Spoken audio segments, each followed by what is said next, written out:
https://twitter.com/Septilence. Don't put that in. I'll get in trouble.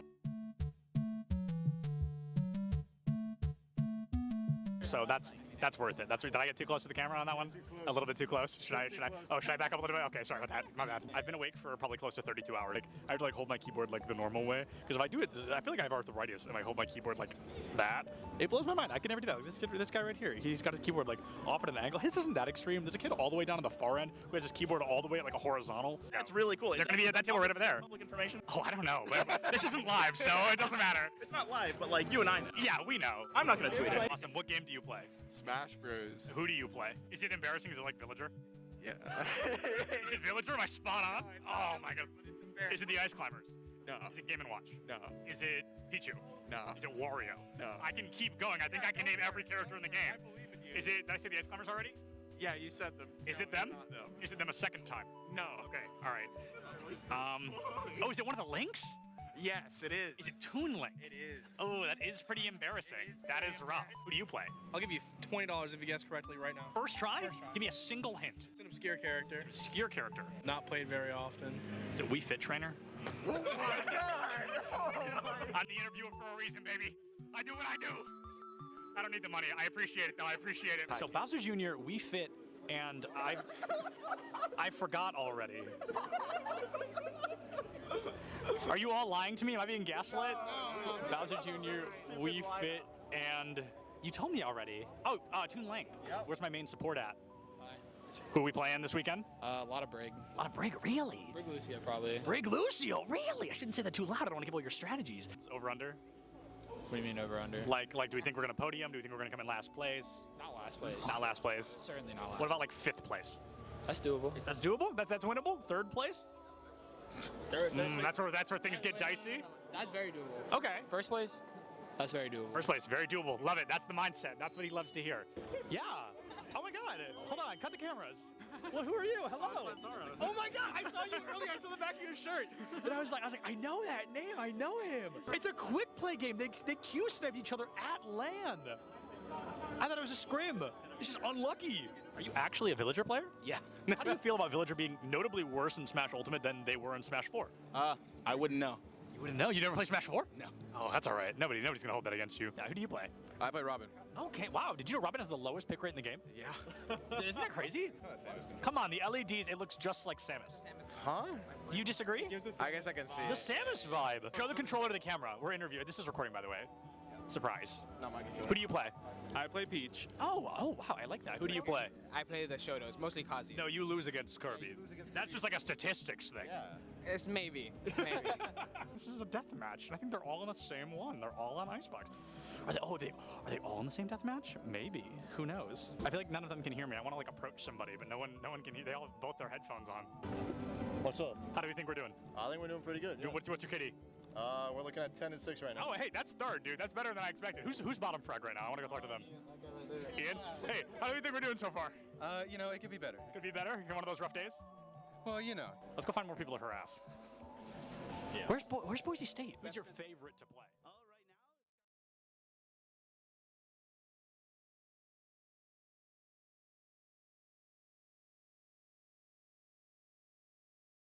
We're at the Collegiate Esports Commissioners Cup. Let's make some noise. Oh, and it's gonna jumped into it. Corner judges go for 1, 2, he needs more. And they're doing even more here. You gotta touch the point. Mr. Collins walks it in. Toy Boy is gonna drop. Knife him. Right out front. Yeah. 3, 2, 1. Running.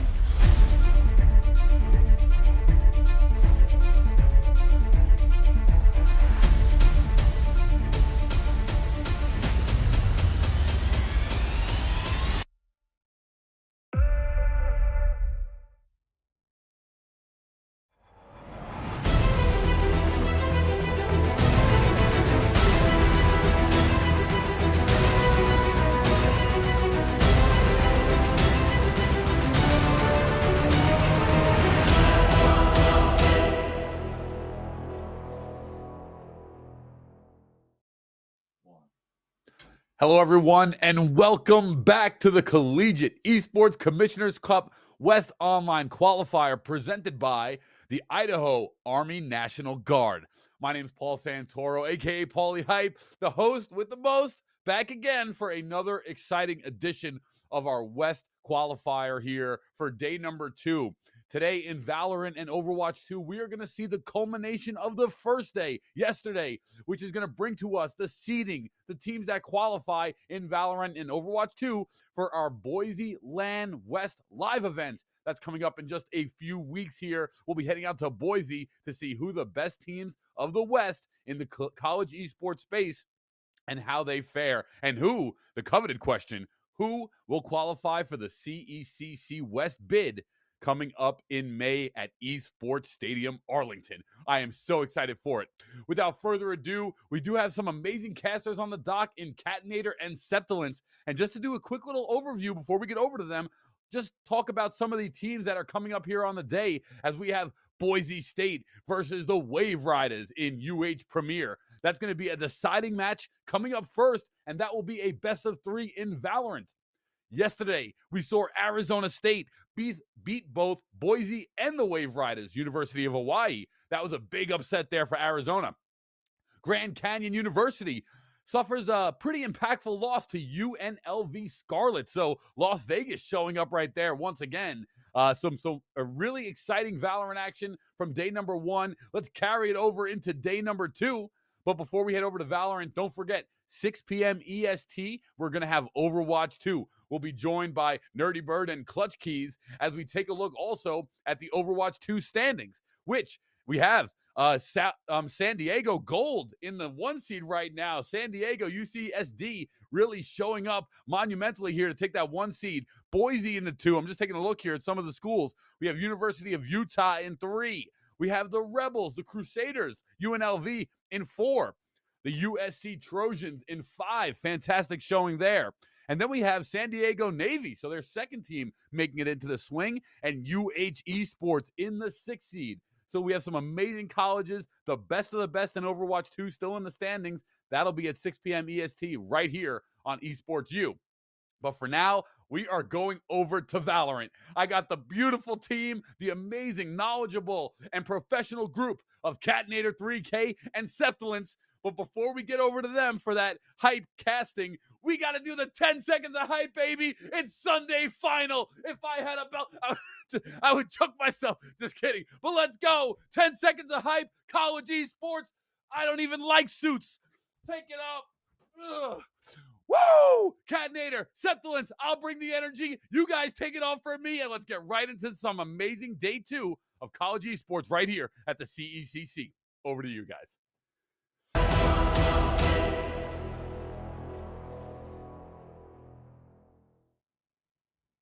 Thank you so much, Paulie, and everybody. Like he said, welcome back to CECC West. We're going to be rolling through the Valorant early on, and Cat, it's fascinating. You know, today is going to be a lot about seed placement, a lot about deciding where you fall on the road to Boise. But first, we do, like he said, have to burn through this duel of the qualifiers. We're going to be looking at Boise State versus the Wave Riders from Hawaii, and only one of those teams is going to make this top 8. Yeah, it'll be a journey for the Wave Riders if they can make it through. Well, you say on the other hand, the land's in their back door, so you lose today. It's gonna be kind of sad. Septilen's not gonna lie if you don't go out for your own land. So hopefully they pull through. Paulie Hype got me going this morning yet again. I'm sad I don't have a tie. I want to rip my tie off. I don't think I'm allowed to rip my shirt off on the broadcast. Pretend ties. So unfortunately, I'm gonna wear a tie in the future because I want the experience that Paulie Hype has every day. Yeah, without a doubt. But next time we'll wear ties just to rip them off when Paulie does as well. It'll be like in solidarity with the 10 seconds of hype. But I do know that today it should, all things considered, be very hyped because we are starting with this best of 3 between Boise and the Wave Riders from Hawaii to decide who makes it into that top 8, who makes it into the seeding. And then after that, we have, I believe, 3 best of 1s that are seed deciders. So those teams, as far as we're concerned in the statistics right now, have technically qualified. They're going to fight for that seed placement. But of course, things can change. Teams might not be able to make it. You know, anything can happen truly, but we are going to be looking at those teams for their seed placements going into Boise. This is the last one today, Kat. We're really kind of seeing a mindset in which whichever team of this loses, like this is the most detrimental consequences today. Yeah, absolutely. So we'll get a good best of 3 to start the day and then 3 games of a set in the future. Cannot wait. It's Just going back to to be back a to banger. back. Yeah, 100%. We'll see if we get a set in this set list as well, considering the fact that it is just America's map. I gotta say it how it is, really. But this will be the only best of 3 of the day. Everything else, as you mentioned, is seeding. So best of 1s. We won't do the teams like that. You know, we know how they feel about seeding. But I think due to like the set list that we have going in here, like, when you look at teams like SJSU, if God forbid they don't make it through the decider, you get that seeding is decently important. I'm not gonna lie, like this list of teams is pretty solid, and like the difference between placing through the quarters and going out early at the LAN, right, is genuinely going to be how you seed going in. Yeah, and you've got to remember, with traditional seeding of 8 teams, first matchup is going to be 8-1, 7-2. You know, you want to fight for a very reasonable seed here. Yeah. You want to give yourself that easier matchup to get through, because like you said, it would stink to fight tooth and nail to win today, to get into the top 8, get there, and be the first team out. Yep. So it's really kind of this weird balance, this weird juggling game of the choices you want to make and the performances you need to give to even get to that in-person event. And Boise, like you said, they got to clutch this one out. They got to be there. It's their own event. They really want to perform well and want to get into it at Boise, because obviously we don't have to explain that. I'm not sure if we have the map pool ready yet, but I will go ahead and leak it, even if we do not. I do know that there is at least You can't leak. You can't a leak. new starting map. No leaks. We're starting with Icebox, jumping into, like you said, Ascent, a map we are going to see probably a lot today, followed by Haven. So no more split today. Icebox instead. And it's our kickoff map, Cat. Yeah, kind of interesting. We got the same 2 set lists in a row. We get a new look on Icebox. Icebox will be an interesting starter map. It really set the tempo for this matchup in particular, just the fact that Icebox really can mechanically enable teams. I know a team like the Wave Riders is a team that represents U of H without directly participating within their esports program, tends to be a team that plays pretty lax, pretty loose. So I see them having a lot of fun on Icebox, even though that is going to be a map that Boise starts on the attack. It's a map that I think makes sense for them to pick, especially being the roster that they are. So we'll see how that one goes. I mean, everything else is pretty, right? Like, you can't play Ascent. Playing pretty close to Ascent is Haven. They run pretty parallel. So those maps will be pretty even, I think, going in. But if Wave Riders can get a lot of momentum early on Icebox, I think this one could be that 2-0 wash. Yeah, I have to agree with that. I think whichever team does find that early momentum on Icebox might be able to snowball it into Ascent, because, like you said, Ascent's a very familiar map. Icebox, not so much. And speaking of unfamiliar things, let's get a look at some possibly unfamiliar faces coming out from these teams here today. We've got a little bit of the roster lineups, and like we mentioned yesterday, these aren't always set in stone, right? You know, they could be bringing in somebody else. These rosters can be a little bit larger. These are just the 5 players we're familiar with. So let's go ahead and take a look at Boise and see the series they've brought us so far. We know this team, to my knowledge at least, is currently 1-1. So no washes, but not able to wash either. And I actually do recognize a lot of those names now that I'm looking at them. Skies, J-Bag, Dymo. I do not know ALDM or Ray Rihanna. So that's a new one too. So Boise is bringing out at least 2 new players, and maybe that's why we're seeing a bit of change of play, Cat. Last time I saw the Boise roster for Valorant, they were dominant through and through, but that could just come naturally with this new team build and trying to adapt and learn each other's play styles to succeed. Yeah, you say you don't recognize the last 2, neither does the imaging software, unfortunately.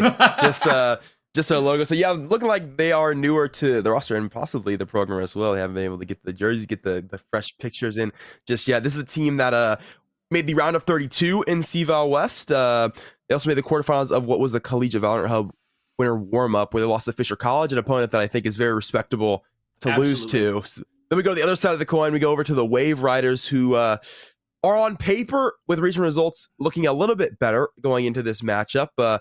Pictures looking a little bit more personable as well. I was just about to say that. I enjoyed it. I like the looks. Yeah, I very much do. Cole Cutie, a face that you should recognize, played of U of H for a while before moving to this roster. Likes of Ghost and Crypto, Frog and Mikey to close it up. This team made the round of 16 in CVAL West, so did go 1 round farther. I mean, you can call this possibly opponents being the difference, whatever you'd like to say. Any CC Pacific Grand Finals, they make it all the way down there as well, where they lose to SJSU, a team that I think we all can respect as a powerhouse. Maybe not in this event, got upset yesterday about UNLV, but historically, pretty solid roster.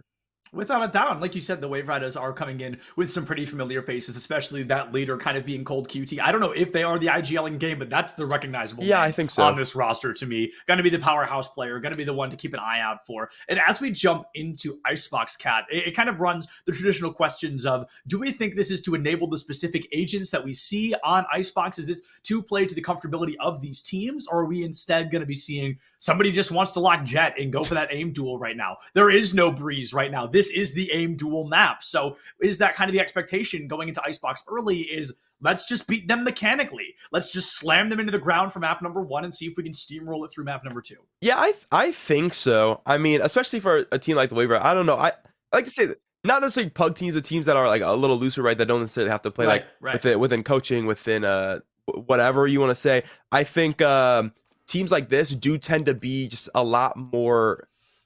Yeah, I can't even finish the point because we already got the agent select. The team that tends to play a lot faster, tends to be a lot more loose with the way they're calling. So I think Reyna makes a lot of sense to come out on a map like Icebox. Not only does she have mechanical presence, but she also has the ability to be a solid initiator now. She almost looks like a double initiator setup when you come in with it. They are going to play as a solo duelist, which I think will make things hard.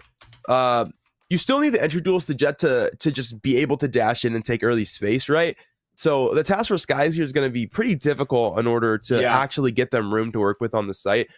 But Reyna's leader is so solid now after what was that flash patch. So we'll see how they make it work. I haven't seen Reyna since that patch, actually, in a competitive setting, in my unrated games, sure, but this is a little bit different. So I think that Reyna can get a lot of high value. I'm going to be looking at the B site a lot. I feel like Lear is going to find an intense amount of value against it, but I don't really know if we saw anything different. I believe it was a mirror matchup except Jet versus Reyna. And I earlier was already talking about the value a Jet can find if played well on this map. So, Cat, this may be a bit of a duelist diff if we see that opening elimination. But the very same story can be told as the Wave Riders, as we've kind of expected, are going to play loose and crazy. And that may be enough to catch a cool, kind of calculated team like Boise off catch. Yeah, I'm interested to see this duelist showdown go down. Just the fact that I feel like even though you can really enable Arena, I feel like the Jet is just so much more valuable. You get the opping agent guaranteed to get a gel free card with the dash, of course, and then just being able to open up space on the site, I think, is so important. I think a lot of the times when you're playing solo duelist Reyna, you just don't consider it, and it comes back to haunt you later. So we'll see as they go into this one. They'll jump into it now, and clean default for the pistol. A default for sure. I think everybody's aware, the pistol is what it is, and Cold Cutie comes out with a cold headshot onto Daimyo, who I didn't even see in that moment. Unfortunately, it's traded out by the rest of Boise, and it's a 4-4 on the clock. So, well, they get the information they need. It looks like they're beginning to realize that B site might be where the action lacks, and they may be able to sneak in and get a plant down a little earlier than expected. An early trade, and the scale now up to B main. It's rare they're going to see a B site hit on the pistol round. It's almost always just a rundown A, but I like that Boise is actually bringing strategy into this round. So the toxic screen, add on the barrier orb to guarantee a plant will go down towards B. I think we'll start to break this wall. Has broken through just a tile of it. Obviously not going to push for the rest of the team. Is there. Swing to 2. Fantastic double swing. Ghost going to pick up 1. They've got themselves the advantage for this retake. The advantage for the retake is exactly what you want. Now it's going to get traded out as Blade Burst Boss does go down. And oh my goodness, ALDM having a field day out there. J-Bag with a 2K of their own. Well, a 3 in total in Boise. 3 members left standing. They win the round in dominance. And well, it is a round win. Yes, that's spectacular. Yes, that's awesome. The thing I do want to keep an eye on is J-Bag's just about halfway to a Viper's Pit. Yeah, just about able to grab 3 early. Chance down a scale for B main orb. Grab 1 pretty early into this one, and then just a couple more frags to go with it. Light Armor Vandal going to come out with the controller. Almost nothing bought. That shot is crazy. Yeah, that shot is pretty gold. Gold, haha. You like that? I do, because his name's Gold.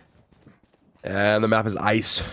I get it. I get sir. it. Oh my, yes, wait, sir. Speaking of ice, I think I just saw a Vandal for a very quick second there. And Crypto overextends a bit. ALDM makes it out. That is, in fact, a Vandal online for round number 2. And of course, it's going to be ALDM on the Viper who brings it out. Oh, another one. Sorry, J-Bag. Got my players mixed up. Frog falls to the hands of Boise State's J-Bag, and Wave Riders already in a 5-3 disadvantage. I mean, Boise hasn't had the cleanest run. You know, they're used to being large and in charge. So when you fall 1-1, you've got to come out strong, and you've got to come out with a dominance, and they're looking to do just that. Timing diff. Blade Burst Boss turns away in just that moment, in Skies finds the Elam out the gate. 5v2 turns to a 5v1, and Cold's got the Marshall, so maybe you just look for something neat here. Can't find the headshot. Oh, no. Oh, man. Cold Cutie goes down, and Boise State with a flawless cat. Their bonus is going to involve a Guardian and a Vandal. Talked about dramatic irony in the green room before we went live today. You got to see your example in this capacity. Fortunately, just stuck on the rope. Can't get a clean shot with the Marshall. Guarantees that flawless round is going to come through. So we got a pretty strong bonus going into this one. We got two rifles. Technically, the Guardian will be the hands of Skies, and picked up two pretty clean one-taps with it. So I do expect this to go quite favorably for Boise. They win this one. They've got economic control. They've got 3-round wins. All the momentum in their court. Let's see if they can grab it. Good read from Blade Burst Boss early. Might just start calling them triple B. It saves me a little bit of time here, but Boise State going for a default toward B. It's worked twice in a row. They're really not looking for a reason to find that A site yet, and they know with an accurate mechanical player like Cold QT on the other side that A site's going to be tough consistently. That player's most likely going to play A, where they can play off angles. They can probably use an op or a sheriff, and if you just don't let them play the game they want, it's going to be a lot easier to get through them. And Crypto, taking a 1v5, unbeknownst to them, pulls the knife, which is fascinating. Wall gets broke, they look for the plant, and they're not going to be able to find it in time. It will go down. 400 additional credits to Boise State, as if they needed it right now. And they find the spike plant going for a complete fake out here, Cat, as they don't really want to hold down the site. They want Wave Riders to pile into them. It's genuinely the play from 300, where you give them a small hole to walk through, and you take them down one by one as they come in. Yeah, they'll play all the way to the back of B main here, making the retake team really work for this. That's been pretty easy to do as well on the map. Just the fact that no one ever plays a flash composition, so it's very hard to retake without those flashes to get in. J-Bag will show you why. He's not blind. He's been able to pick up 3. The rest of the team going to clean it up. It's a flawless bonus round. Rare we get to say that. That means everybody's coming out of this one with a rifle now. Except for LDM, he's too slow. Yeah, I was going to say a rifle that 4 of them didn't buy, and then ALDM, who was slowed by their own slow, actually, because they're the only sage in the game. No, they're not. Wave Riders has one as well, but I'm pretty sure it was their own slow that ruined that. However, you can't call it a ruin when your team's up 3-0, 2 flawless rounds in a row. J-Bag sitting at 7-0 on the board, Cat, so that is, in fact, 1 now away from that Viper's Pit. A round 4 Viper's Pit, definitely not something we see often. Yeah, there's control all over here. Economically, momentum, and the ultimates as well. J-Bag will be the top of mid. Scaled quickly by the Wave Riders. Frog will take shots forward. Don't know about the tube player. This will be interesting. It should be checked. Boys check this every round, including their anti-eco. Same story here. Vienna has this Mikey very early, so Wave Riders going to be down 2. Cold Cutie next to scale, next to fall, perhaps. ADLM will spot it now. Ooh, dash activated to get away from dodge on that one. First shot goes awry. Frog now back at sight with it all to do. All the time in the world, but unfortunately just not the fire rate to make it happen. J-Bag puts down in Crypto, and that is another round win for Boise. We're assuming there's only 1 player left. Pretty sure just a sheriff in hand, and which would really be the miracle run of a lifetime. I think you look for an exit frag, maybe even the rifle, and just hide with it. Just go ahead and try to save it. You hear the spray. You're looking for the headshot. Can't line it up yet. Whiffs it, and ALDM puts him down. 3rd flawless round in a row for Boise State. They're looking to do any % speed run Icebox. Yeah, no doubt about that. Next gun round going to be on its way. We got a chance to ping pong a little bit here. Boise win this one. They guarantee themselves the eco after 6 rounds to go with it. So the time it's going to come out here for Wave Riders. I like this call. Chance to take a breather, take a second to think. Sometimes I just need to segment the momentum, the tempo just a little bit. Boys been playing pretty fast, have control pretty much everywhere on the map. So take a second to make a defensive adjustment. Perhaps we see the Viper go A. We see the Killjoy move over the back of B.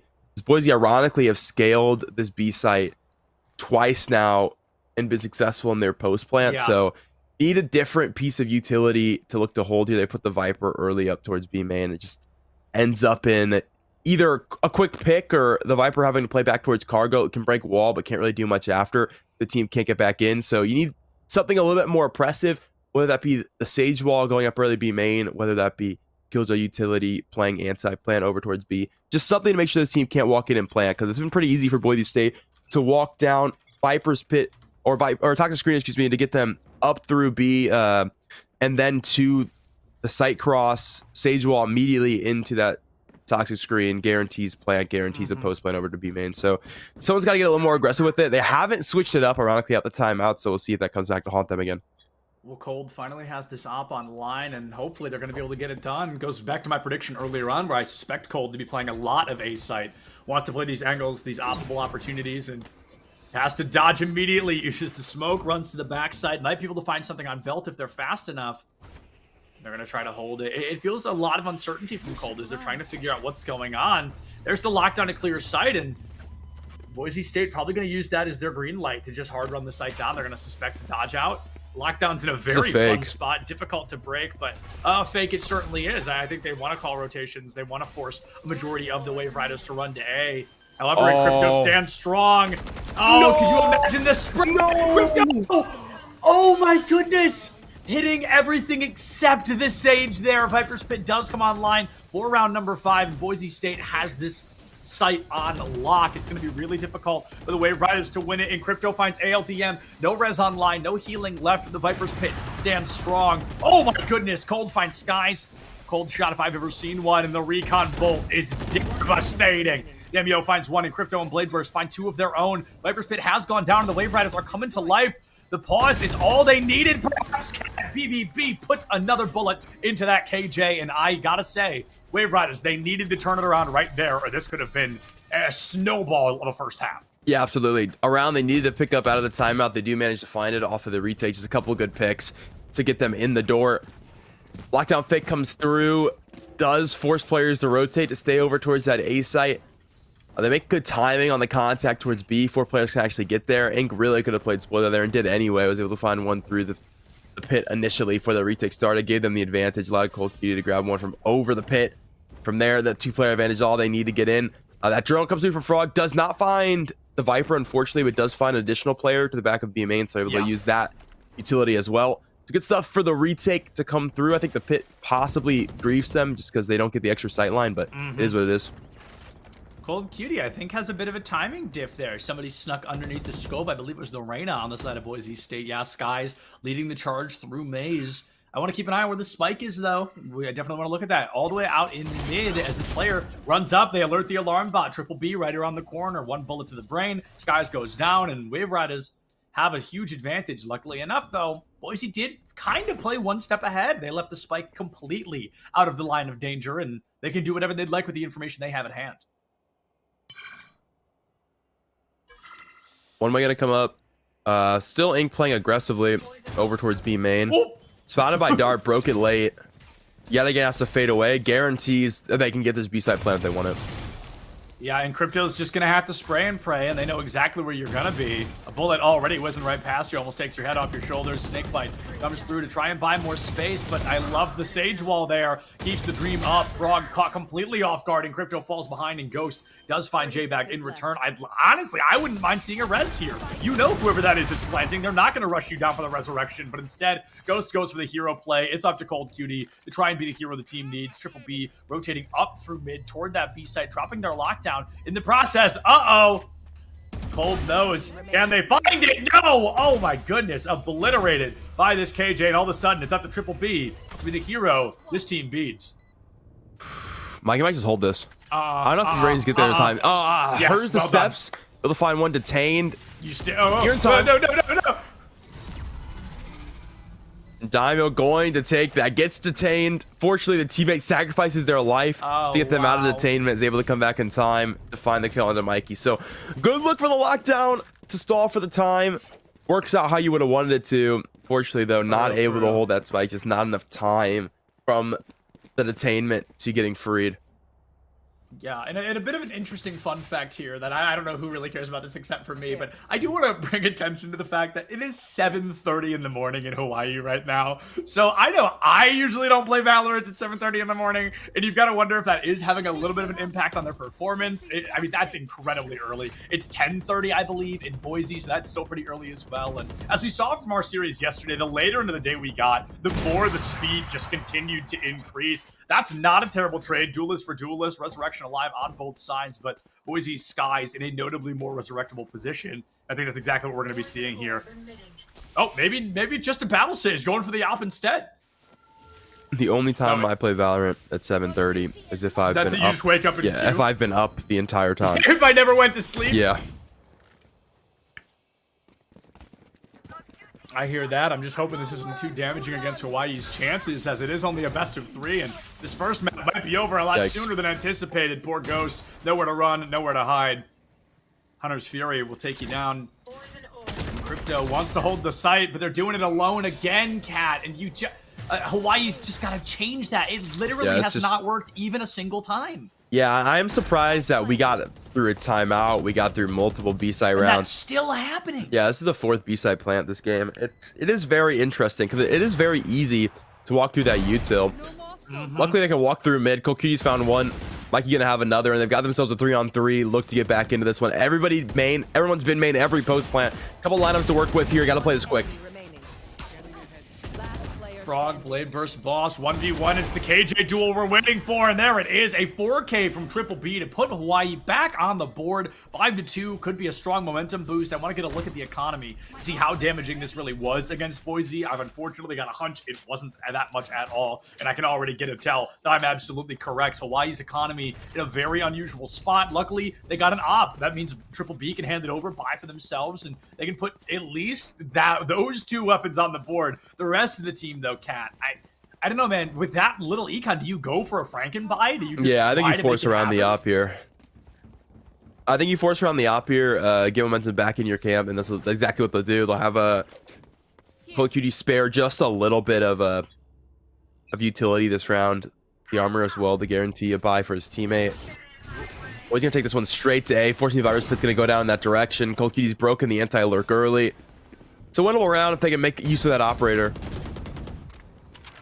The operator needs to be huge. You didn't pay for it, but you're putting your whole team comp around it, and you want to get value out the gate. Speaking of value, that's ridiculous. Stinger getting nerfed soon. A silly little reminder. Puts down J-Bag early, and that Viper's Pit really helped the team find that Elam. Damio found a Ghost, and I'm not even sure if Ghost was just in the wrong spot or what. Frog got you pinned in the corner, but completely loses track, and I don't think even lands a hit with that Hunter's Fury onto the opposing Sova. And Crypto takes out Skies, ALDM on the ropes. A very intelligent play, a risky one, but clearly it's worth it at the end as that Viper's Pit will finally go down. Fortunate, got the drone tag, went for the Hunter's Fury, just did not quite find the look. He's got evaded, got juked. Unlucky, really. Probably back of sight still. 2 players towards mid, so they know there's no rotation just yet, and Frog will take down Sage. Lockdown coming through on good timing. 10 seconds for this team to make a decision. They're going to choose to walk forward. Diamond will pick up the first. Players on his side, got that crossfire to worry about. Definitely getting detained here, but we'll get back near the teammate. Yeah, a very smart play there. You know, you knew you were getting detained, but you want to make sure you're not just leaving yourself out in the open. The Venn diagram in response, fascinating, as it's going to be the other lockdown keeping the Sova up. They know he's probably 1 or 2 bullets from death. You need the 2v1 to take down somebody, especially a demon of a player like Cold Cutie, but with a phenomenal read from Boise State. Cold can't even hide in the one corner. That feels very intentional, Cat, that they left that corner open. Yeah, the corner just very loosely open. Cold Cutie looks to go to hell. Unfortunately, gets caught by the shock bolt and instantly taken down by Damio. Nice play. Come through from Boise State. Guarantee the round. They use the ult going into the 1v2, but guarantees that momentum's back. Has killed the eco of Wave Riders. They got another round in the future, thanks to winning that one out. Yeah, I think so. They also made it pretty expensive for the side of Boise State. Only 2 members surviving. They've lowered the econ a bit. They haven't shattered it by any means, but they've made it a little more difficult for Boise to just kind of buy whatever they want, whenever they want. And as Boise has already won this round, probably, maybe, I think, it's going to be a strong out the gate. Luckily, Wave Riders bought nothing. They know that. We know that. And they're ready to hand this round over. I do want to comment that this round loss does give Boise a guaranteed advantage going into the second half. Best case scenario for the Wave Riders is a 7-5 on the half. And that's assuming we see a pretty aggressive pace of play. In Crypto trying to give it to us. A great flick on Disguise. 3 members left standing. 45 HP in a dream. But I think we're back to the same story. Not about winning, but about costing every dollar they have. 2 bullets in the Sheriff. Oh, Both expended, one come good for a on! frag. 2 more players Ain't left. no This way. is so doable. First to 410, throws up the screen and ends up killing his own line of sight. Rihanna going to find it, and Boise State now lead by 5. A strong showing from Encrypto there, and we can actually see the damage taking place for everybody but Damio, who hasn't bought it yet. Sky's down to 300. That goes back to the Operator that was bought 2 rounds ago. Has the Empress online. I'd love to see it. Empress and ult, and I often just see people kind of pop when they have it because it's a weird ultimate, and you get kind of some weird, really specific values out of it. So maybe they run it down, but with only a Vandal in hand, maybe they want to save it for something else when they feel their backs are a little more against the wall than they are now. Yeah, for sure. A lot of clutch potential.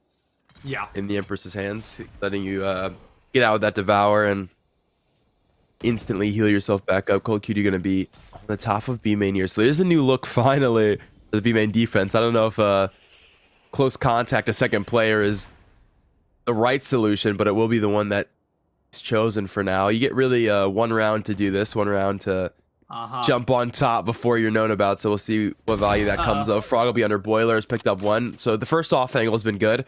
Time for Cold Cutie on his off angle. That has also been successful. Has found 1. Will sneak away as well. He's got out a B main. We'll see if that trade comes through from the Viper. Timing going to be awkward here. Has found 1. Not the second, though. Cold Cutie with the trade. We take it. Spike still sits down B main. Yeah, Hawaii absolutely takes that. You know, it's going to be a 1-1 trade, but your team was already up 2. So in reality, it's a 4-2 on the clock. Unfortunately, Cold had to get out, so they couldn't keep an eye on the spike like they wanted to. It was grabbed. It is rotating to the B side. But yesterday, we spent a lot of time talking about if somebody's holding down a site alone, it better be that KJ. And right now, it definitely is. That Sage wall is going to break, though. And the Wave Riders find themselves with only a single defender against 2 attacks. And if they check this corner, Triple B going to be going down quick. The double fire is going to take him down with the wall bank potential. Spike plant comes to fruition, and there's the Empress when the backs were against the wall. Wants to scare this team out of the engagements. Hawaii needs to be very careful, though. They cannot just let this be 3 1v1s, or they probably lose it. Off angle early for Skies. Sit here at the bottom of the screen. Recon will go wide. Goes has the shot. Sky's going to fall. Daimyo now into it. They line up. Form is taking 2. 3K now for the Sylvan. You need a 4K to win this round. Cold Cutie going to walk out of maze. It's the player from the flank. Daimyo is none the wiser. No idea where this jet is. We'll know now as they tap the spike.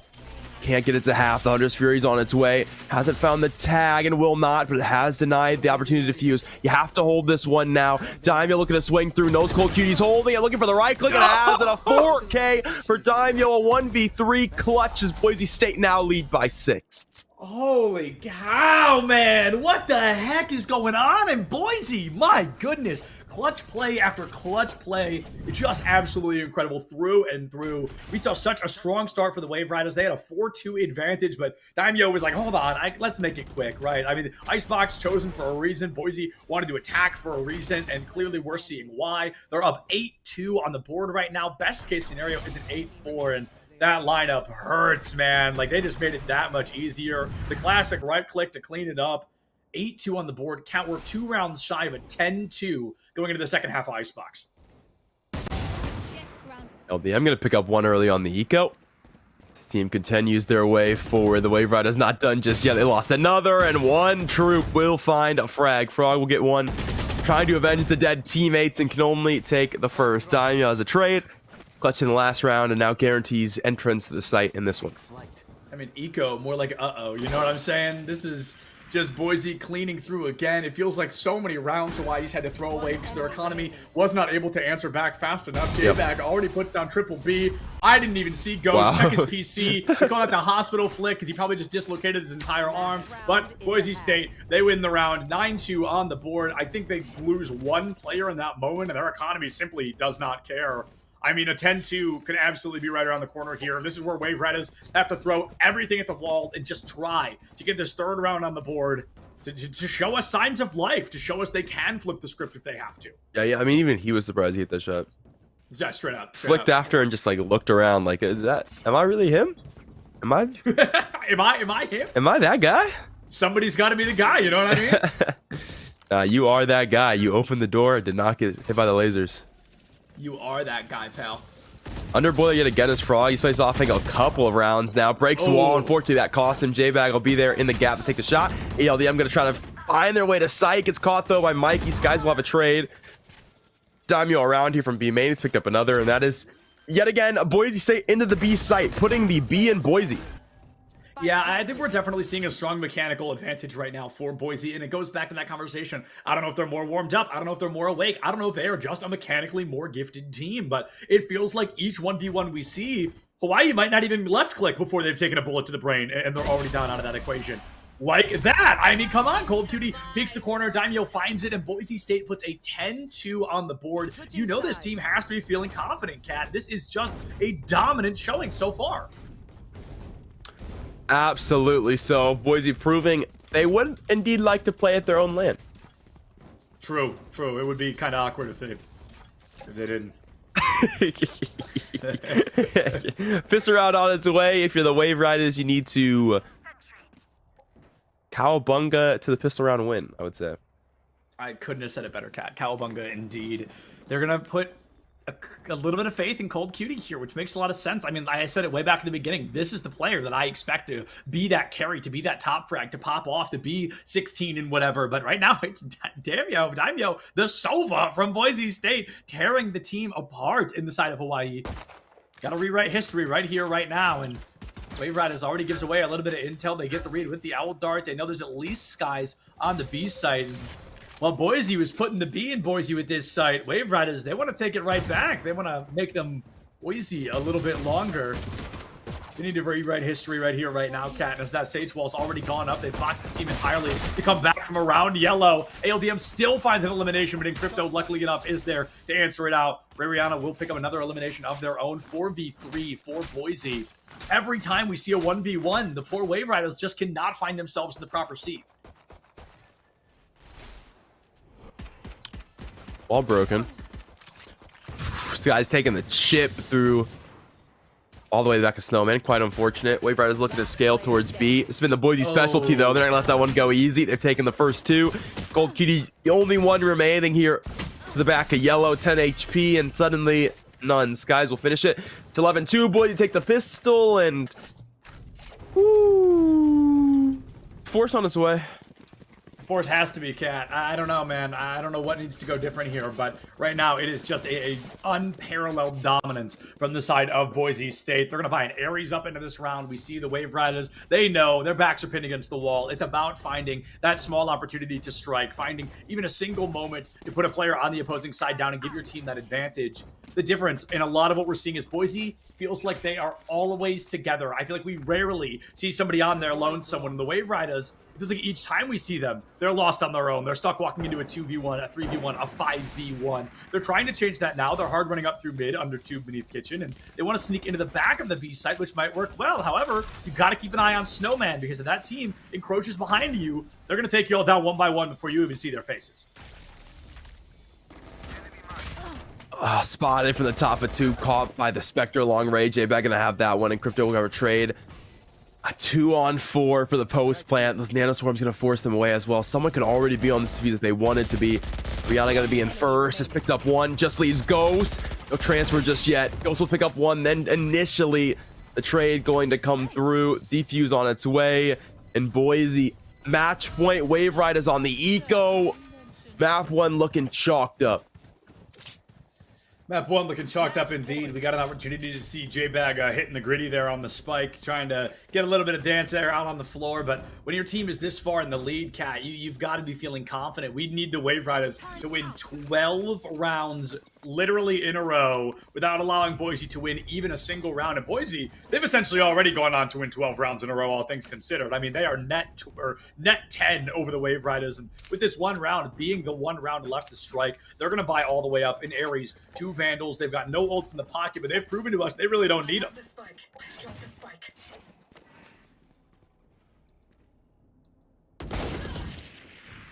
Oh, already a fight on the belt. The Viper is going to be half HP for Boise Skies. Finds Cold Cutie, and that power player, the one that I want to see take dominance, is getting dominated by Skies. This Reyna, the off-kilter pick, one we haven't seen in a while, is tearing Wave Riders apart. 3 players already down. You've wrapped this up with a true lead. You get a little overconfident, though, and Ghost reminds you what game you're playing with a 2-piece. Ghost finds a very mild equalizer. Let's see if they can find just one more. 21 HP. Oh, J-Bag's got to be 1 HP. And it looks like they're down. Up to Ghost to be the hero Wave Rider needs. Still against rifles. Just the Spectre in hand. Top of belt now. 30 away for another heal. 45 seconds in the round. Is looking for the maze pick, but Rihanna going to have the shot first. It's 13-2 in map 1. Boise take the Wave Riders pick in dominating fashion. Yeah, that is the scariest part about it, Kat. I think you just nailed it. That was the Wave Riders pick. That's kind of the problem with that, is Boise got to choose the side they were on, attack, and then they 10-2 to the attack. Made it very difficult for the Wave Riders to come back, and maybe the unconventional pick really stabbed them in the side. We actually saw this same thing. Let me make sure I say my notes correctly here. UNLV Gray. They lost their first map pick and then went on to win the next 2. We went all the way to map number 3. They won 2-1 on the series. So if Hawaii wants to do that, they wouldn't be the first team to do that this weekend. However, UNLV Gray didn't also get 13-2. You know, it was 13-7 for that first map. I remember it was on split, but hopefully jumping back into these formalities, jumping back into these familiar maps with these familiar faces, hopefully the Wave Riders can answer back quickly. Kat, we've got to be honest. You know, Boise is one of the best esports programs in the country. In essentially any esport they are a part of. That is a very real thing. Hawaii, unfortunately, does not carry that same kilter to every esport. I know their Overwatch team is considered one of the best in the country, but it is a growing program. It is a new up-and-coming program where Boise does not have to say the same. Boise is a behemoth of collegiate esports, and I think they're just going to show us why people say that about them today. Yeah, that definitely could be the case. I do think this Hawaii team is actually asleep. Like, not even like waking up. They're actually asleep. Like, genuinely, like live Hawaii cam. I'd play like dog at 8 a.m. I'm positive. I'd play terribly. It's tough. It's a time zone thing, and that's just the unfortunate beef of being in Hawaii. You know, it's like they just gotta. Like, they just gotta. Our producer and our observer from Hawaii, and they've been awake since like 5 o'clock this morning. And they're crushing, so what's they're crushing skill it. issue? No excuses. Actual skill issue, yeah, maybe so. I don't know. Maybe Hawaii just needs some non-sponsored gamer liquid. Go splash some water in your face or something. Yeah, straight up. All right, we'll give them a break, please. Here we go splash some water in your face on the break. You know, get some liquid inside of you, whether it be coffee or get caffeinated in some capacity. And hopefully this team looks different from map number 2. We'll see it in a minute.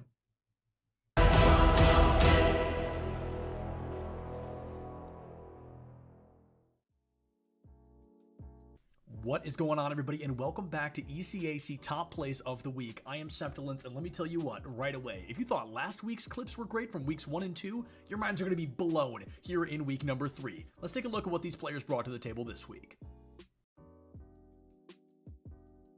We wanted a banger to kick things off strong in our 8th slot of the week, and let me tell you what, CU definitely coming in clutch. They're already up a couple of points, but they want to make sure they can walk away victorious in game number 1 with a pretty good pinch from Pancake. Yeah. Another good shot. Pancake with that shot. Oh, get your syrup and your chocolate chips out, because this pancake is looking tasty.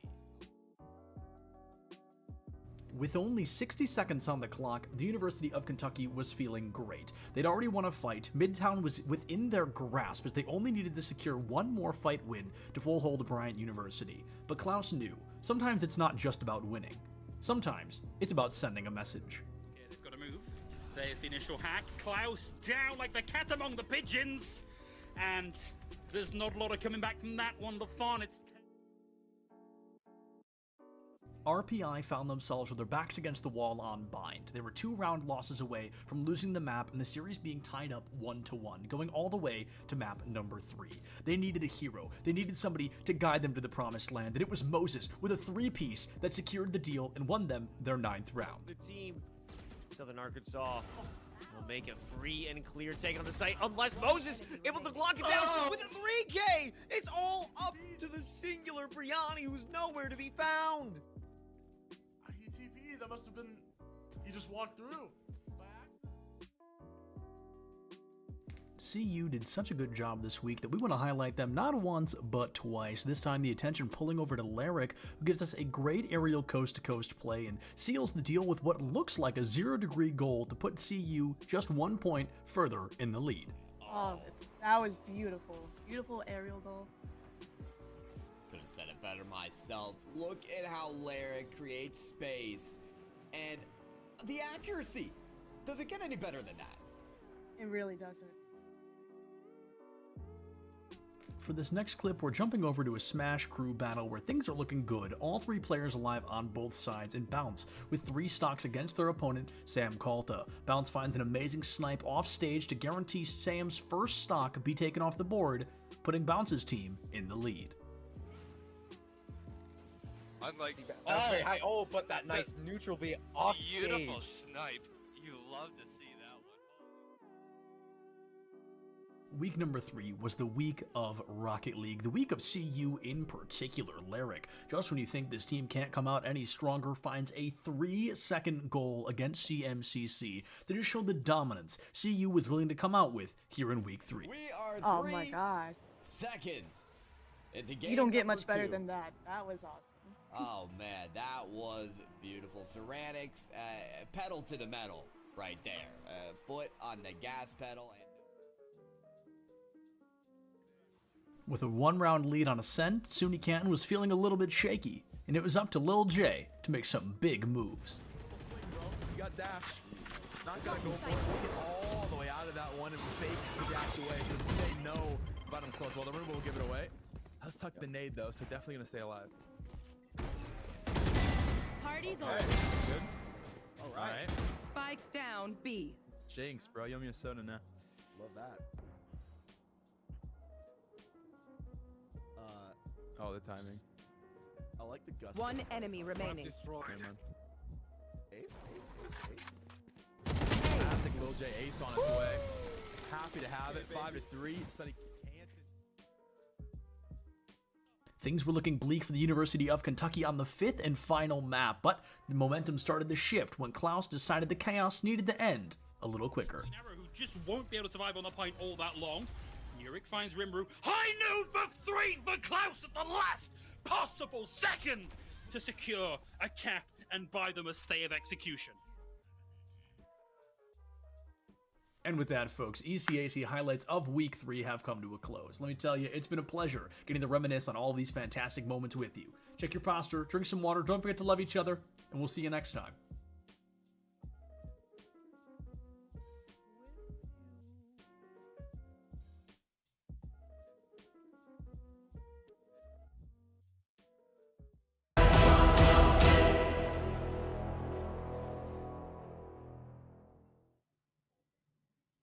Hawaii gets frozen out by Boise on Icebox, but now we are moving to slightly more familiar grounds. The face of collegiate Valorant itself, Ascent, will be our upcoming map, Cat. And there's honestly, I said this in the green room, and I will say now there's really not much to be said about what we just saw. I mean, there's just basic kind of improvements that we need from the side of Hawaii, whether or not it's that they're not awake or that they're not communicating properly. Boise just had the download, just had the read, and Hawaii needs to bring a lot of different things to the table if they want to succeed. The problem is it's not just, oh, get 10% better and beat the team. This is one of the best teams in the country. This is Boise State we're talking about. Like, this is going to be an uphill battle through and through.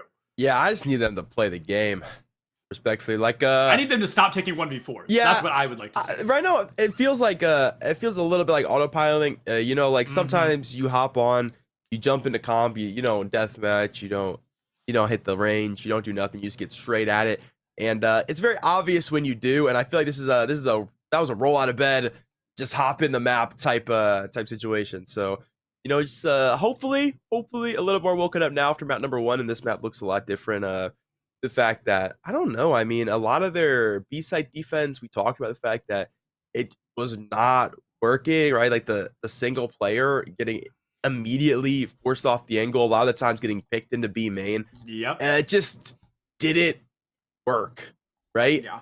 Like, it just didn't work consistently, and they never changed it. Like, they took a timeout around 4, round 5, and they never moved the defensive comp over.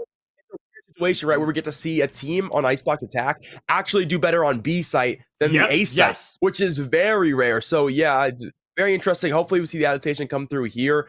I think we'll see the adaptation from Boise State, which is interesting. They almost did it to us. They're not gonna make the call. I do like the comp a lot better where it ended up. I got cold feet for a second. Yeah, I was a little worried about that.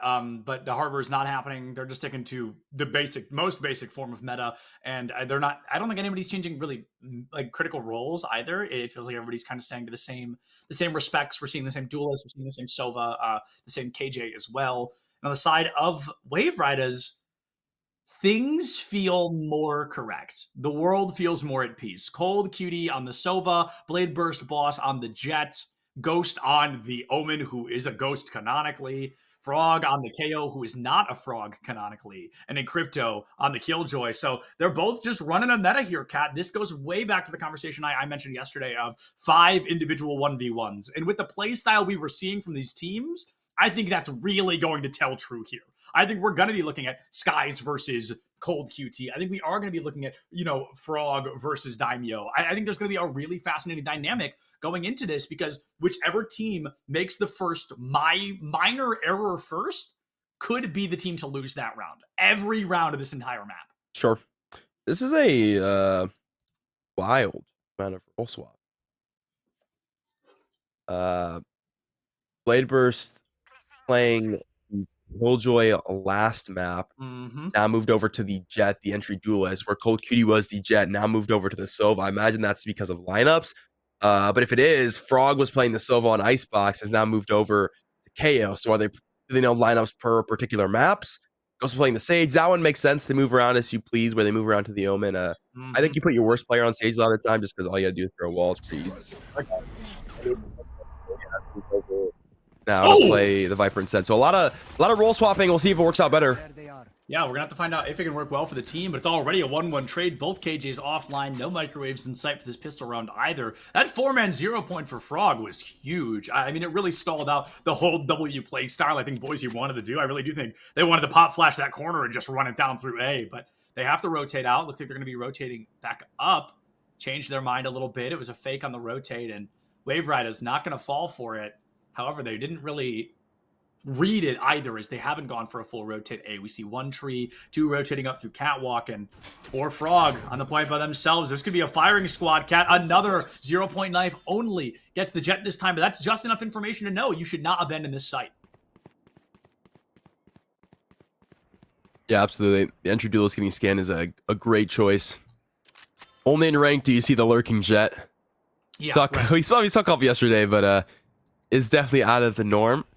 This team has cut noise for so long that the rotation does start to happen. 2 players have walked out to CT, so it means they're just a little bit late. The Wave Riders defense actually get into this one. They do break door, but they're gonna have to play for the retake instead.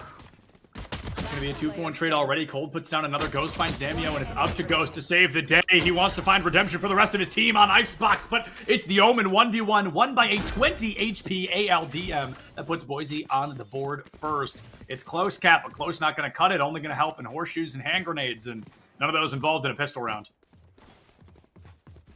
You said it right.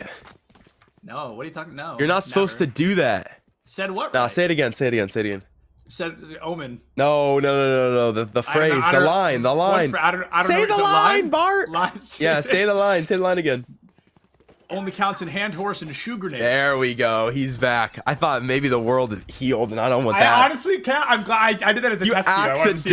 You accidentally said it right. It was our viewers at home to make sure everybody's awake. I want to make sure everybody's watching. Oh, if they're anything like Hawaii, they're not. Trust me. J-Mac gonna pick up the first, looking for the second. That was almost unfortunate. Why do we peek that? It's the dab after. Hey, it's the eco. Come on, let us slide. Yeah, but just one time, let it slide. You're like the whole goal. No, J-Mac. Okay, yeah, you could say something about that one. It's a massacre. Oh yes, Nasi, finally, good peek. The 4-for-1 trade. Oh, that's rough. Oh, Cold, come on, my man. Come on, Cold, make it happen. Oh, gets caught in the firing squad, and Boise just feeling good right now. Like, yes, it's the eco round. Yes, you expect to lose it, but the whole goal is to make it expensive. You're not going to make it expensive by laying down in front of J-Bag with a Vandal. Like, you need to be holding tight corners. You need to be playing stupid and weird and not walking out down long sides when you know they have a rifle. But maybe it's just me. I'm probably being overcritical. I just know Hawaii can perform better, and it's bothering me that we're seeing this dominance. Like, Boise deserves to be a dominant team, but Hawaii is one of the teams that should be punching back. Like, Boise deserves a challenge on this, and right now, I hate to be rude, but this has not been a challenge so far. Yeah, it's the Wendy's 4-for-4 trade. Straight up. You know they made that $5 now. Oh, the 4-for-4 is $5.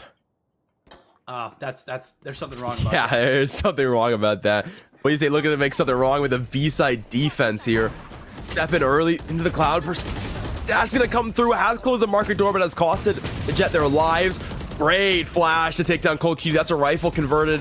The ALDM will have that one. We're gonna find another site wide open. Plant gonna come down. Yeah, a weird moment there from the side of Boise, but I really liked it. It was like the Jet was almost like a sacrificial lamb in a sense. Yeah, that's where she dashes out, everyone looks right at her, and it's like, okay, get him. Nobody's looking. Yep. Take him out. And I mean, it worked well. You got the 2-for-1 trade. That's exactly how Wave Riders, though, they are able to keep themselves up and running for a moment. 45 HP in crypto. They've got the Jet basically fully on the board. J-Bag puts Vlad down 1. Blade finds another. Only a 55 HP. 2 bullets from death. That's not going to do it. Blade Burst comes to life and puts Hawaii on the board notably earlier than Icebox. It was a 5-1 when Wave Riders won their first round. This time it's only a 2-1. Cat, we're looking at statistics, though. They're supposed to win that round by, like, kind of a lot. Yeah, you can't let them bonus again. You can't let them bonus 2 maps in a row. Right. Did manage to shut the bonus down this time, but as you mentioned, supposed to win it by a decent margin is absolutely the case. So you see they can't go in with a full buy into this round. So they're playing a rifle round very much down a peg. We'll see how that costs the defense here. Fortunately, they're putting it just the Spectre into Stinger. So if they get on the close angles, they could make that still look successful. I mean, the Stinger is always good for one. We'll see if they're capable of doing such a thing. Boise's still going to be feeling pretty confident after that one, especially after getting Mikey down to just 55 HP. Dash up into the dark cover is going to work well. Holy cow. Great lineup there from Blade Burst, who only catches a single bullet for their efforts, essentially full HP. And that's a power player going out early. That Killjoy helps the team kind of set up a post plan, get a little bit more dominant. And I feel like that KJ is often the first one to fall on Boise so far. It's a great early dart to create that opportunity. 2 of the 3 rounds. Yeah, absolutely. Super dash into what was that one way, and then that dart comes through. So he's got complete vision of the player, even though they can't see him in the smoke. Very well played. Koki can hold this cross, has information. That was a very tight angle trying to hold.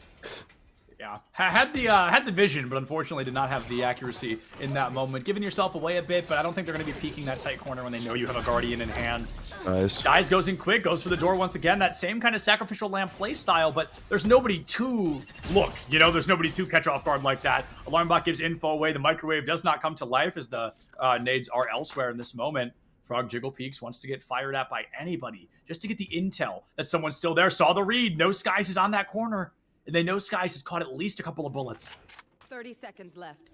They had the mid space. Can't really execute 3 though because they haven't been able to clear the CT angle. They only have Skies to look to go towards site. So we'll see Skies and anchor players here. Gonna hold the CT cross, grabs 1 frag. It's possible that he keeps one of them around, and he has done just that. So he's pulled the Silva back. Now the push is gonna come on its way through Cat. Just 2 players here towards A, and Blades found a massive frag through the smoke. ALDM has gone down. It's a 4-3 on the clock. 10 seconds. You need 4.2 to plant, and it looks like they are going to be able to find it. Boise State has the 400 additional credits for the round win, but the round win itself may not be making an appearance. Blade Burst gets a little confused on who they're supposed to be firing at, and the 5 HP Sova lives another day. Cold, you gotta look, my dog! Jet dashes out. Frog finds 1. Cold handing themselves over as a sacrificial lamb, and I cannot believe how close that round turned out to be. 32 HP, but the Wave Riders, you know what they're saying? A win is a win. Yeah, the spray came through, found it. That's what you like to see. Very scrappy round through and through. Just yes, a lot of contacts. Really did come down to who was hitting those frags there, and it does end up being the Wave Riders winning that one out. I think the kill from Mikey on the cross is massive. Was a spike at this moment, kills the pacing. If that spike doesn't go down, the extra player A is probably already a scaffold, has a scaffold player, and then there's extra control to stop that retake. So big difference there. Light buy for Boise here. It's the rush down. Stingers into B site, probably getting caught by the nanoswarms here. We'll see. Blade Storm going to be matched on both sides, so a battle of the Blade Storms as they're going to look to find that opening blood once again. Skies has been pretty good at being the first blood, but not great at finding them so far. Recon Bolt gets taken out, but the information has been gained. At least one person hiding out near that door. Crypto lands a bullet of their own, but it's a hard rush down in the boathouse. Nobody there to catch it. Blade Burst takes down Skies. The Blade Storm offline. Daimo and Frog going to trade it out. ALDM in the boathouse, uncontested 3v1. Gold Cutie has not had that overdog performance I'm so used to seeing from them, and now they want to try to make it happen, Cat. They want to find the lineup. They want to get the shock dart, and there's one, there's another. There's only one left, my friend, and you know exactly where he's going to be. Gold Cutie finally comes back to life and puts another round win on the board for Hawaii. That's the play style we have been missing. This is the power player Hawaii needs to beat a powerhouse team like Boise. That was crazy. Just alpha. I mean, come on. That was crazy. The read for the shock bolt to go down to find the player outside of mid-market. It's insane to begin with. The second look, predicting the player boathouse to swing, has that one, and even goes for the wall bang to find the player behind Radiant Voxus. The read is absolutely ridiculous. Forces the peak with low HP. Just has to hit a body shot to finish it off. That is incredible. Sova is one of the most clutch agents. Yes. Due to the fact that they have so much in their kit in terms of info gather, in terms of offensive utility. And you see an example right there. That's massive for Cold Cuties, giving them the lead for the first time in this series.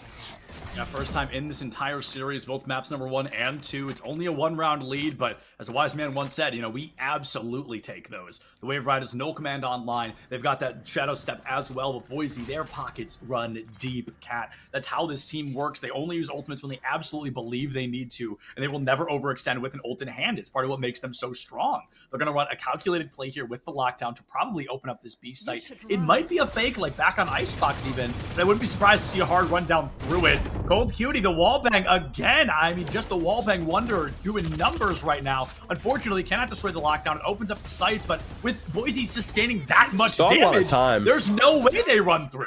Yeah, and he stalled so much time, right? They're just now getting out of B main when they could have already been on the site. Yeah, absolutely. J-Bag gonna pick up a trade. And then it's a site. Finally, plant will go down, and we'll see how the post is. Post plant's gonna have to be strong. You've equalized the game, but your KJ is like flicking the ribs from death. Daimyo caught out in the mid game here. They go for the double swing and able to find it. Jet had to dash out of the way. Did not want to catch a bullet to the brain.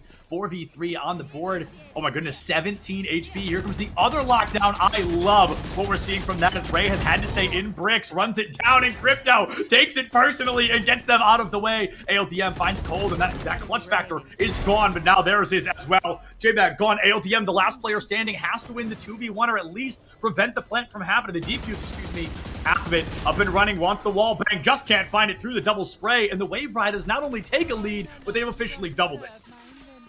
They're back. They're back. They're awake. Ladies and gentlemen, rejoice. We've got a game on our hands. The Wave Riders is going to lead here by 2.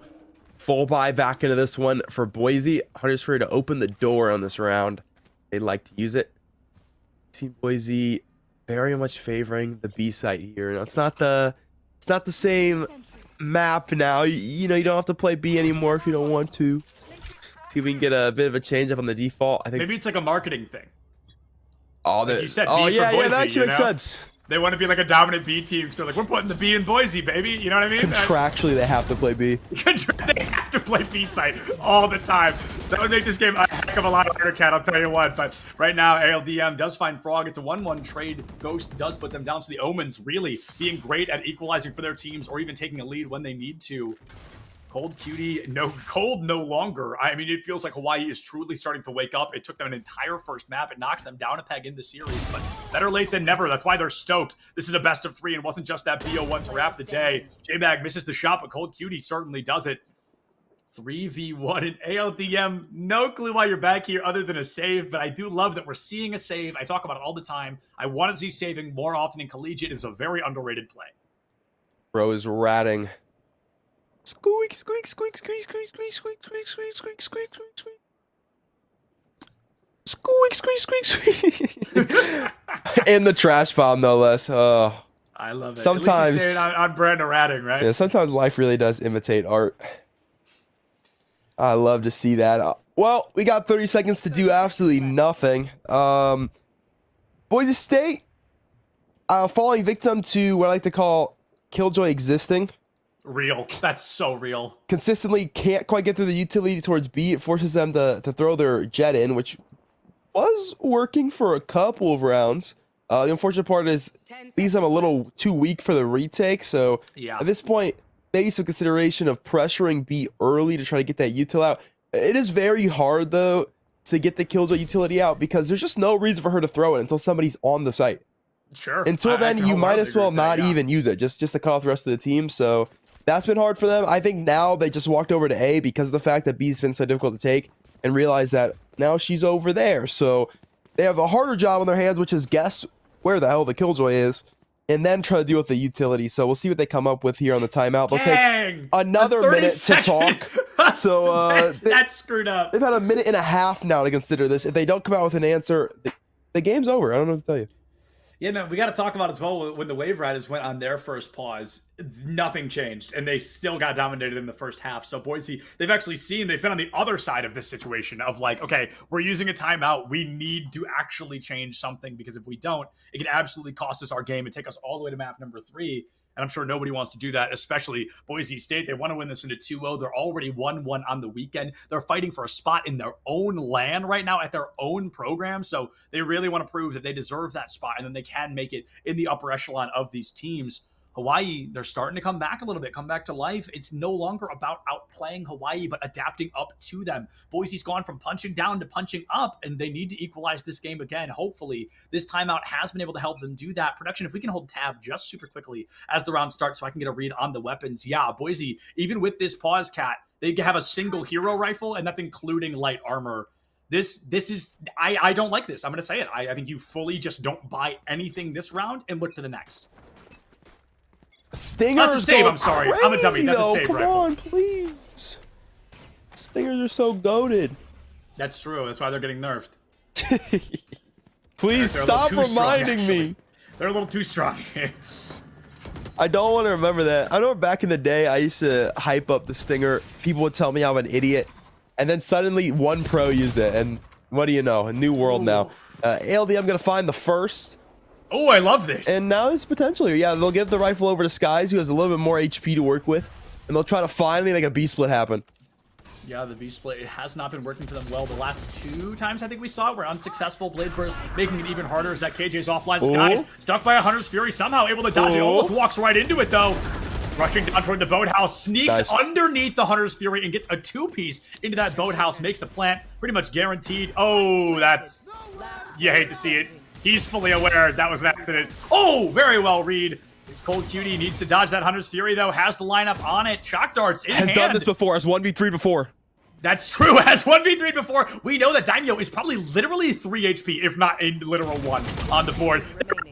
Oh, you know it's just a bullet from death, but now you are as well. To swing the corner. And my man, Cole, feeling hot today on Ascent. That is a 6-2 on the board. 30 HP in a dream. Doesn't even use a shock dart. Calm, cool, and collected. And if you're Boise, you're stoked that you made it expensive, but unfortunately, you still weren't able to win the round. I can't wait to get another read at this. Skies sneaks under the Hunter's Fury, catches them completely off guard, and then gets caught off guard in the same round by Cold, who snuck up in silence there. Takes them both down and wins the round. Cat, it's close, but Wave Riders, they keep this lead. This should be a full round bye for Boise. I hope they can make this happen. He's the best. Simply the best. They didn't even need the shock pulse to do it either. Able to walk in and great play from Skies to get down through CT. That Hunter's Fury not clearing him gave the backside players false confidence that he was not going to be there, and indeed was able to find a clean spray transfer. But unfortunately, Cold Cutie's just so much better, bro. His second 1v3 clutch to make it happen on the B site retake. And bro, when I think of Cold, I think of Sova. I was so shocked to see not Sova earlier on Icebox. Like, it was very weird. It felt like off kilter, off roll, but they're making it work now, and it's better late than never. A phenomenal shot from Ghost there, removes the Omen, or onto Ghost rather, removes the Omen from the equation. Does not find the Sova though. It's that bop through market, takes that duelist offline, and it feels like they're often finding that duelist either the first or last one to go down. And when you lose that entry duelist, finding a site can obviously just be a lot harder. And Cold Cutie actually activated at this point in the game. The A split on its way. Boys is taking to finally split this site. Has not worked B. They'll recognize and they'll try to make something new happen. Got the first from Scaffold. There's a trade. It's going to be that trade from Heaven as Cold Cutie comes up through tree as well, or into the midfield, and Frog is there to help them out with the double crossfire. Wow, Ray just had the LOS there and takes them both down. Frog, unfortunately, unresurrectable for the time being, and Crypto wants to be the power player they need, but has to hold a very tight angle now as that turret might give them away. Cat, uh-oh, looks like they've already found you, my friend, and Ray does get that confirm on Frog. Cannot get there in time to res. It's up to him, Crypto, to give us their own Cold Cutie impression. Instead, J-Bag takes him down quick, and Boise brings it back to life, losing 3, but keeping 2. The economy not perfect, but they have these rifles moving into the future. All right, let's deduce a formula. Let's hear it. Boise State goes B equals loss. Boise State goes A equals win. I don't know. I like what you're spitting here, Cat. What you want with that information. I might be on board. I'm not gonna lie. I like what you're spitting here. This might be a factual statement. We've got to see a few more rounds to kind of get the science on it, but as that round falls a little bit lackluster for our friends at Boise State's Bladestorm. Only a shorty in hand, too. I think it's 2 blades left. You hit a headshot, naturally they recharge, but you just get an elimination, rather, I believe. ALDM puts down Cold. It makes that Bladestorm, a little more reasonable. Could be Boise's slow burn play. I like what we're seeing from Ray. Wants to get the flank read, but unbeknownst to them, nobody's going to be in that area. The spike itself rotating to the A, and Blade Burst, gotta use it quick, because that null command finds you. It can spell disaster, but it's the bullets from Daimyo that find you. And Blade Burst off that scaffolding will go down early. 5 players still standing for Boise, and this has to be a round win. Bro. They pop 2 ults, and Crypto takes the one down, but it's just for the flash more than anything else. Ghost has been good, but a 4v1 would be the first time we saw a 4v1 clutch today. And as that paranoia bodies him in the high ground, Boise takes a round win they very much deserve. If this momentum carries on, Cat, it might be a 6-6 at the half.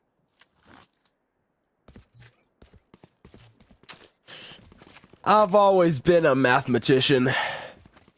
What can I say? I should consider back in the day getting into independent research. Oh, wow. I never considered that. Yeah, I had a hunch. I'm not gonna lie. I never considered. I didn't want to call you out on stream. I just thought I was like, I'll let him tell his story. You know what I mean? Yeah, there's no story. Unfortunately. Hey, at least we've got a story in game, right? At least we've actually got something happening that's not. Yeah. And this is very exciting. We're gonna see a tech pause here. I'm not sure what side it comes from, but I'm glad they're able to get it out at a reasonable moment. It's a 6-4 on the line. The Wave Riders perhaps having a bit of technical difficulty as these last couple of rounds have been not in their favor. Perhaps they are just having a rough couple of rounds and blaming it on technical difficulties. Who knows? I'm sure we'll find out one way or another, but this team really trying to be activated. Boise has gotten the read, and I think it has really good odds to tie things up here, because even if Boise does lose this round, they're going to have enough next round to buy up anyway. So it's not like winning this round wins you the next. I think there's very likely a 7-5 on the board, and I'm talking worst case scenario. I do think we're seeing a 6-6. Yeah, so they did recover what was looking to be a very shaky half. Those 6 rounds in a row, Wave Riders did start to tell the tale. Boise finally recognizing, let's just go to the other side, bro. Straight up, dog. Let's just get in there. It's had a real struggle with their B split due to the fact that consistently 2 players are floating over towards CT, leaving them instantly to get over to that B staircase angle, and from there they just can't quite clear the space. So consistent spam through that smoke when it's not there. I mean, it's easy sideline, so they were able to work through. So finally, their condition of let's just not deal with it. It's not gonna happen for us, which has caused for the KJF Inc. to move over to the A side. The only thing is Ink's been playing pretty hard close contact. That's true. And when it isn't close contact, it's these very wide swings out of a scaffold, just looking for opportunity and getting caught out instead. So it feels like Wave Riders continue to get caught out on that scaffold, and it's a tough spot to be in. I think that's when their A side really falls apart, is when somebody goes down in that scaffolding. So it's like, if that continues to happen, 3 times as a pattern, do we just shake it up? Do we just run it down somewhere else and see if it works for us? Waiting for retake is a myth. I might agree. I might be inclined to agree, honestly. I don't know. If you wait too long, they just get a full setup, and all of a sudden, you are really in a tough spot. Yeah, I mean, that's how this team feels about it, at least. They are unwilling to wait for the retake. It's genuinely, always the need to feel Like they have to make contact somewhere. And I think if you're winning mechanically, okay, great. Sure. Because you're gonna win the fight. Who cares? But in moments like that, like especially for players like Ink who are losing that fight on scaffold and have for the last 2 rounds, just chill out a bit. You know, let them play it. You're rotating pretty quickly because, like I said, you have those 2 players floating, so that gives you 2 players almost immediately back for the retake by the time spike goes down. You can quick retake as a team. You just need to be willing to do it. So that comes down to both like player game sense, but also comes down to in-game leader call of like, hey, let's relax a little bit. You know, we can work back in on the retake afterwards. So we'll see if they've been able to make that adjustment now after a bit of time to talk. Technically, you don't talk in the tech, but it's a remote event, so they probably did. Yeah, I mean, yeah, if we're being honest, everyone's going to. If you're in a tech pause, I'm sure any team will take that opportunity to discuss what needs to change and what happens next. But Boise, they're on the offense. It hasn't been nearly as clean as the offense on Icebox, but it hasn't been awful either. You know, they're not on their own side of a 13-2. This is a program I always expect to do great. And I think that's part of the reason I'm so hard on them, because I know what this program can achieve, and I know when they're falling a little bit short. I know what it looks like. And right now they have fallen just a bit short, but they're clearly answering back as time dwells on. They're getting the read on Hawaii. They know exactly what they need to be looking for. Skies might have the timing diff here. Oh, whiffs it though, misses the pre-fire, and now somebody knows they're right around the corner. Paranoia comes out too late, walks out into a flash, and Ray is right around that corner to put Blade Burst down in the blink of an eye. Boise has a numbers advantage again, and Cat, it tends to be when Boise finds first blood, that's a round they can say they've put on the board. Couple trades to be had. Boise State once again going to work that A split. The killer setup has moved for this. They'll be set up here towards Cat. Innoswarm not going to come through, just the alarm bots. So has information of what they already knew. It's an A split. So they're getting to sight. Does not do any damage. Going to have to play for the retake instead. They'll use the lockdown because of it. Got to watch out for this garden push. You know, I like that they are using the lockdown because they know the Hunter's Fury was used, right? They know that there's not a Hunter's Fury online, but they don't know about the grenade line, the fragment grenade. Oh, but the nano swarm! It's destroyed! Oh, what a bummer! Everything is perfect, but it all falls apart. Cold puts down ALDM. Frog finds one. Daimyo finds one of their own, and then Crypto wants to clean it up. Able to do so. Probably the most impressive round from everybody we have seen so far. That was lineups on lineups on lineups, and it is a round victory for Hawaii. I love that fragment grenade. A genius play from Boise State, but unfortunately, it does not end in their favor. A 7-5 is best chance moving into the second half. They finally play retake. And how nicely does it work? Looking down just one player. Unfortunately, you don't have a lockdown every round, though. And that was kind of their yeah, unfortunate for sure. Yeah, very true, very true. But at least they have Ink alive for the retake for the first time. Because typically, Ink is not the first player dead, but the second player dead after contact. Yeah. Ink and Ray both have found themselves pretty consistently being one of the first players down for their team, respectively. So seeing the impact Ink can have late round is fascinating.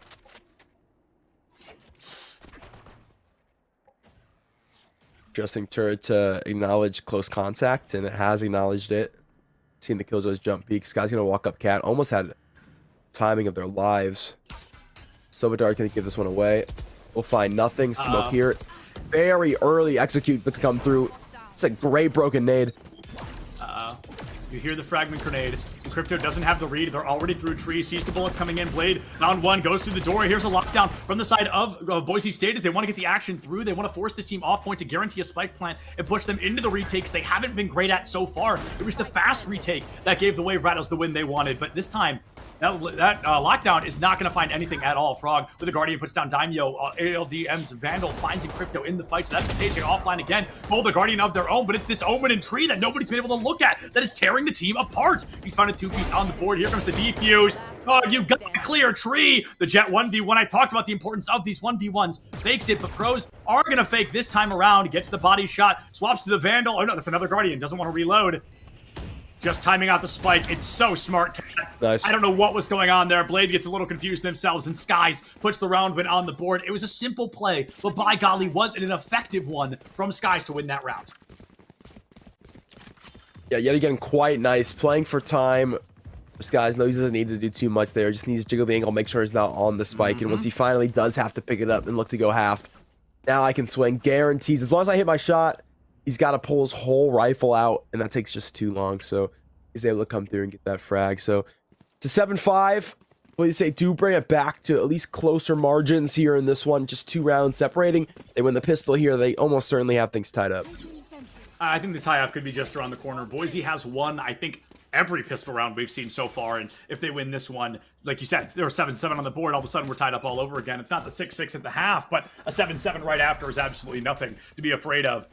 It all comes down to this pistol round, though, Kat, because 9-5 hits a lot harder than a 7-7 if you're on the side of Boise State. So if they overextend even for a moment and the Wave Riders take advantage, it could spell disaster. But disaster is not often in the vocabulary of a well-polished team like Boise State. Blade Burst goes in as the sacrificial lamb, but nobody's there to commit the sacrifice. Frog reads the boathouse, finds one, but the paranoia devastating. Frog gets caught out. Daimyo gone. Blade Burst able to find the elimination, or get eliminated. Boise might pick it up. Daimyo is missing. Cold, no way, dude! A 2-piece out the gate. Might find the Omen as well, but he misses critical shots off of it. Even the light armor, not enough to comfortably keep the Sova alive. Fakes it, pop flash over top, and it's a triple rush down to the right side. Oh my goodness, Florian Crypto can't see a darn thing, and Cold can't be the hero the team needs. A phenomenal, nearly flawless execution from Boise in the pistol round. I know, getting excited about a pistol round is weird, but that was fantastic. 6-7 on the board. Boise to win this one most likely. 7-7 right around the corner. Yeah, always nice to see a game get to the point where it is going to be tied up.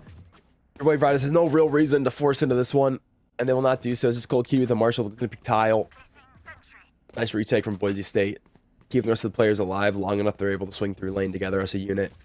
Get the trades they need to, but in that scenario, don't even need the trades. Just clean on finding those shots early. So guaranteed themselves a 6th round. It should be a 7th in their future as long as they don't really chuff it up here. Early Ares spray going to come through has found nothing immediately over to lobby. Just a little bit of chip damage onto the KO. Chip damage onto the KO is not enough to stall anybody out quite yet. Hawaii was leaning toward the B, but even with Encrypto being up this close, they're really the only person there. Skies has the Stinger, wins the gunfight advantage. The dash was risky, but I think they knew with the weapon in hand, they were confident to do it. The spike rotates up towards A, where most of Boise is, and the Wave Riders have that information, but they choose to continue this push forward. Body shot onto the Omen as the dark cover does not come out fast enough, but the paranoia certainly does, and I assume that's kind of a go button for Boise State to run it down through tree. They want to make sure they find another elimination to scare the Wave Riders away from this A site, just like that. J-Back finds Frog on a pseudo flank onto the A long, and Boise, they're just down these, or they're up these players once again. Wave Riders have very few weapons in hand. I think this is another round win. Like I said, that 7-7 was just around the corner. Slow scale on its way. Cookie gonna find a body shot. ALDM. Give them that space out of respect. Shockable gonna come through. We'll find one. Still the spam to come forward there. He's gonna find the last two. Damia will take him. It's a flawless anti-eco for Boise State. All the bonus weaponry going to be at their disposal. See how much damage they can do here against full rifles. Full rifle's going to be scary. You know, they're going to go for the bonus like you said, but at least they have something terrifying like an Ares online, a very high fire rate weapon, one that can get a double kill just as quickly as Damio did in that last round. The Wave Riders, though, almost a full buy. If you want to call the Bulldog a full buy, we sure can, but it's definitely a risk to be ran. 0 credits on the board if the Wave Riders lose this one. Momentum is completely and totally against them. That'll put Boise at maybe a 9th round, maybe even a 10th before the Wave Riders can commit to another full buy like this. Oh, it's quick. Yeah, so we're going to look to stall for time. Drones come through. It's been immediately sprayed down, though. Players have gotten here quickly for Boise. They got a chance for this quick retake. They're going to look to wait onto it. One player to jump through into the close range angle. Fortunately, is going to win that one. So here's the first look to be had for the Jet. Cold Key finds one on the runaway. We'll find another to go with it. J-Bag getting absolutely annihilated by the Bulldog. Him has managed to get to sight, though. Has found 2 before going down. So 3 players going to fall for Boise. Of course, inevitable round win for the Wave Riders, who take 2 rifles out of that one. We'll have to look to try to rebuy what they can here. It's rifles of Boise State. That round might not have been enough to guarantee they can win this one. I have to agree. That round a little bit closer than Boise wanted it to be. A lot of rifles make it out. The Wave Riders can almost full buy. I wouldn't mind seeing... No, I never mind. I think the Spectre's probably the best choice. I was going to say maybe a Sheriff from somebody like Cold or Blade, but I think if you've got the money, you buy the Spectre, because if you find the first Elim, you steal their Vandal or Phantom, and it all works out well. The first Elim, though, so much easier said than done. Bit of a turret battle, but I believe they won't clock each other, because that wouldn't really make a lot of sense, and it looks like they haven't. KJ duel here. It's that 1v1 I keep talking about. You know, this time it's really coming to fruition. They get the read. KJ's in the corner. They know exactly where the turret's going to be, and that's because they're a KJ player themselves. They know the requirements of what needs to be done in this moment. Blade up through market. Might find a flank onto the KJ or even the Sova if the overextension tells true. It's not going to yet, Cat. Wave Riders finding a market presence spike there as well, but they're completely torn on what approach to take to find this spike plant here in round number 17. Don't check that math. I won't check it. It is one lower, but I won't. Cat, what did I just say? I won't. I said I wouldn't check it. Don't worry. LDM gonna grab everything on the paranoia here. Gonna make this push awkward. Means they can't really get to guard in, and the time that they do, Skies is gonna be here. Pick up the look. A second. That's spiked down as well. This trade coming through from J-Bag to the back of Generators. Picked up one. The second player has been expended on site as well. Could he gonna try to save the day from Hell? Has picked up two. Looking for a third on the scaffold. The angle's awkward. Almost shock bolts himself. Still looking for it. Can't quite find that a Daimyo. Has found Skies though. Cold Cutie has had two 1v3s today. Looking to grab the ace to win out this round and another 1v3 clutch to add to the record book. Plants on its way. We'll grab it to the front of Jen. They know exactly where this player is going to be. Cold to the back of Jen has found one. Just needs one more to find. Recon's going to be there and broken. So Ribriana, you know that he's now to the bottom of dice. We'll throw the turret looking for the peek from Cold Cutie. He's not going to give the angle away. Oh, no, walk up. Here's the peek and Cold Cutie. He's done it again. His third 1v3 of the game. And it's his first ace to send it home.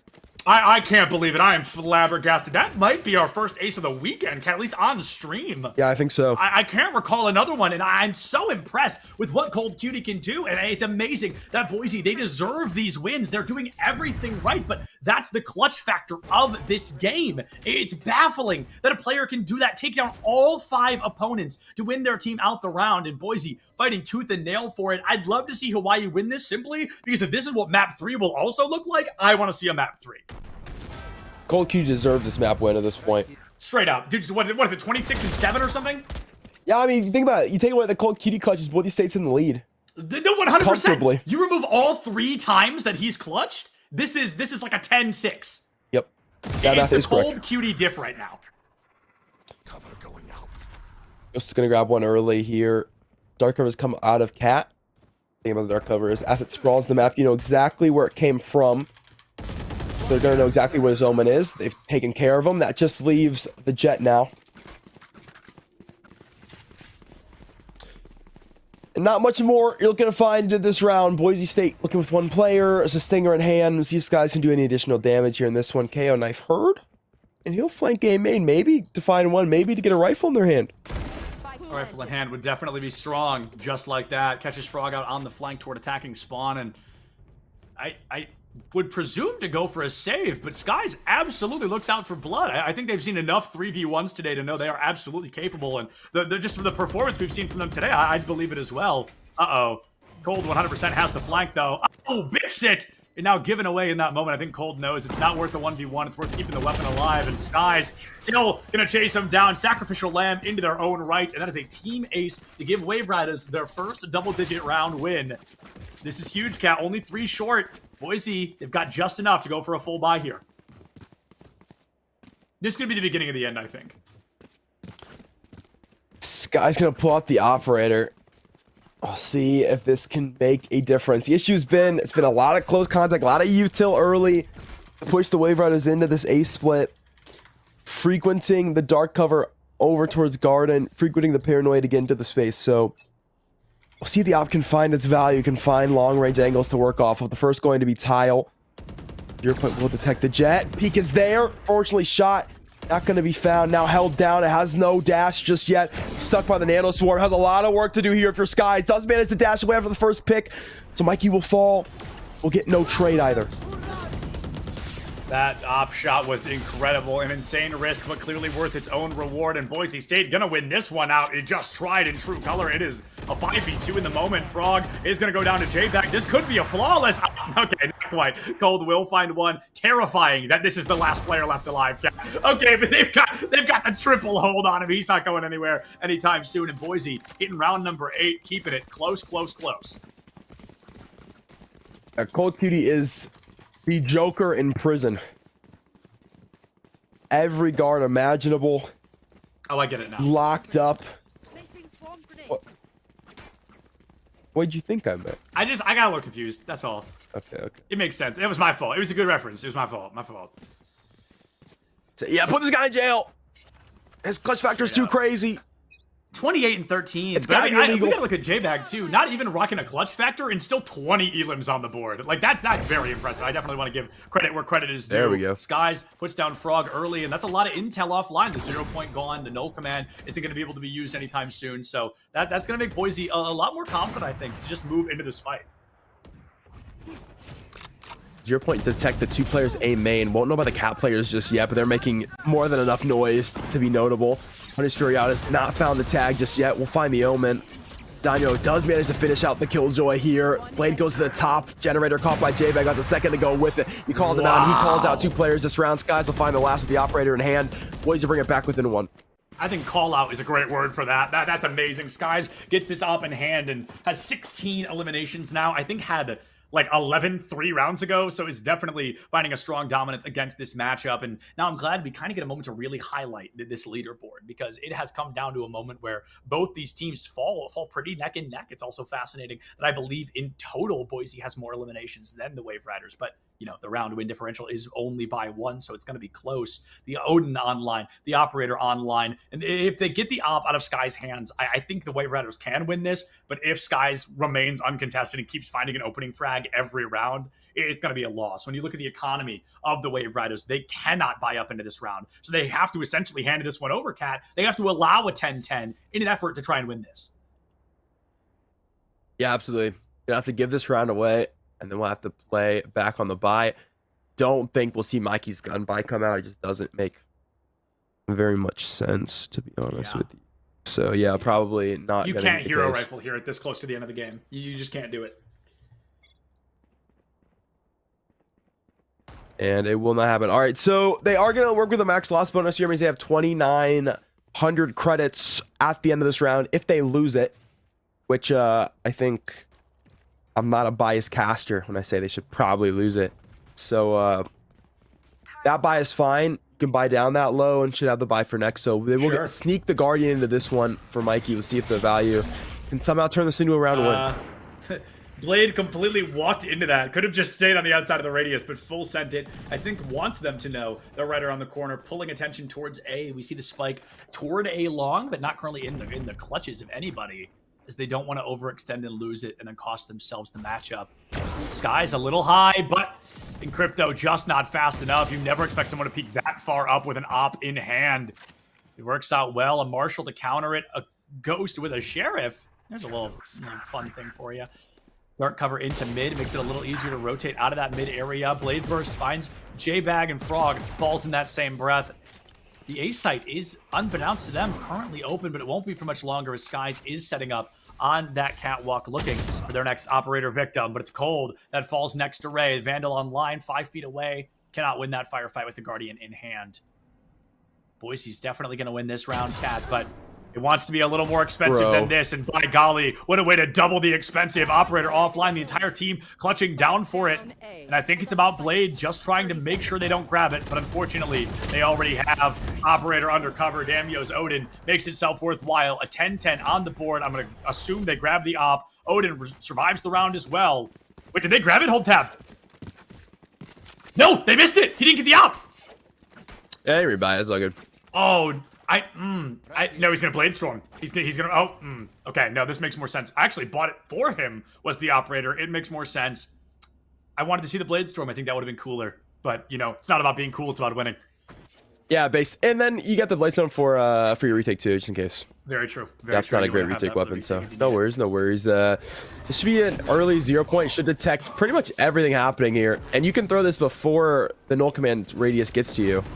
Does not throw the knife, so they're gonna get to walk in. They're playing pure retake here. They got the lockdown, they got the null command to come back into sight, and they got the extra frag. That's big from J-Bag earlier. They can all move away. There's no reason to peek again.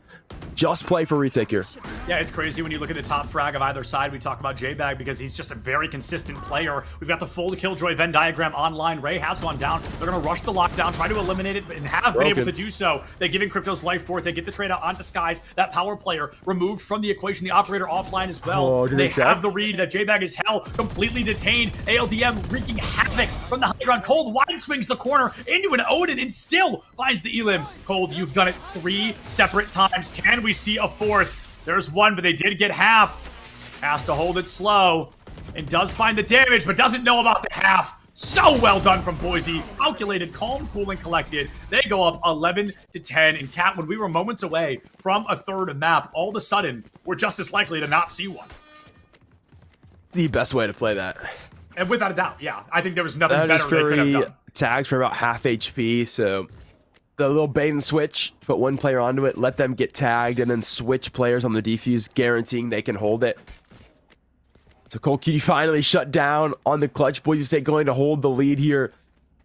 A chance to take this one home without a map number 3. Rebuy here for Wave Riders. They break Eco, lose this round. Things are going to be tough. They've got to win this one here, and they look to go B instead.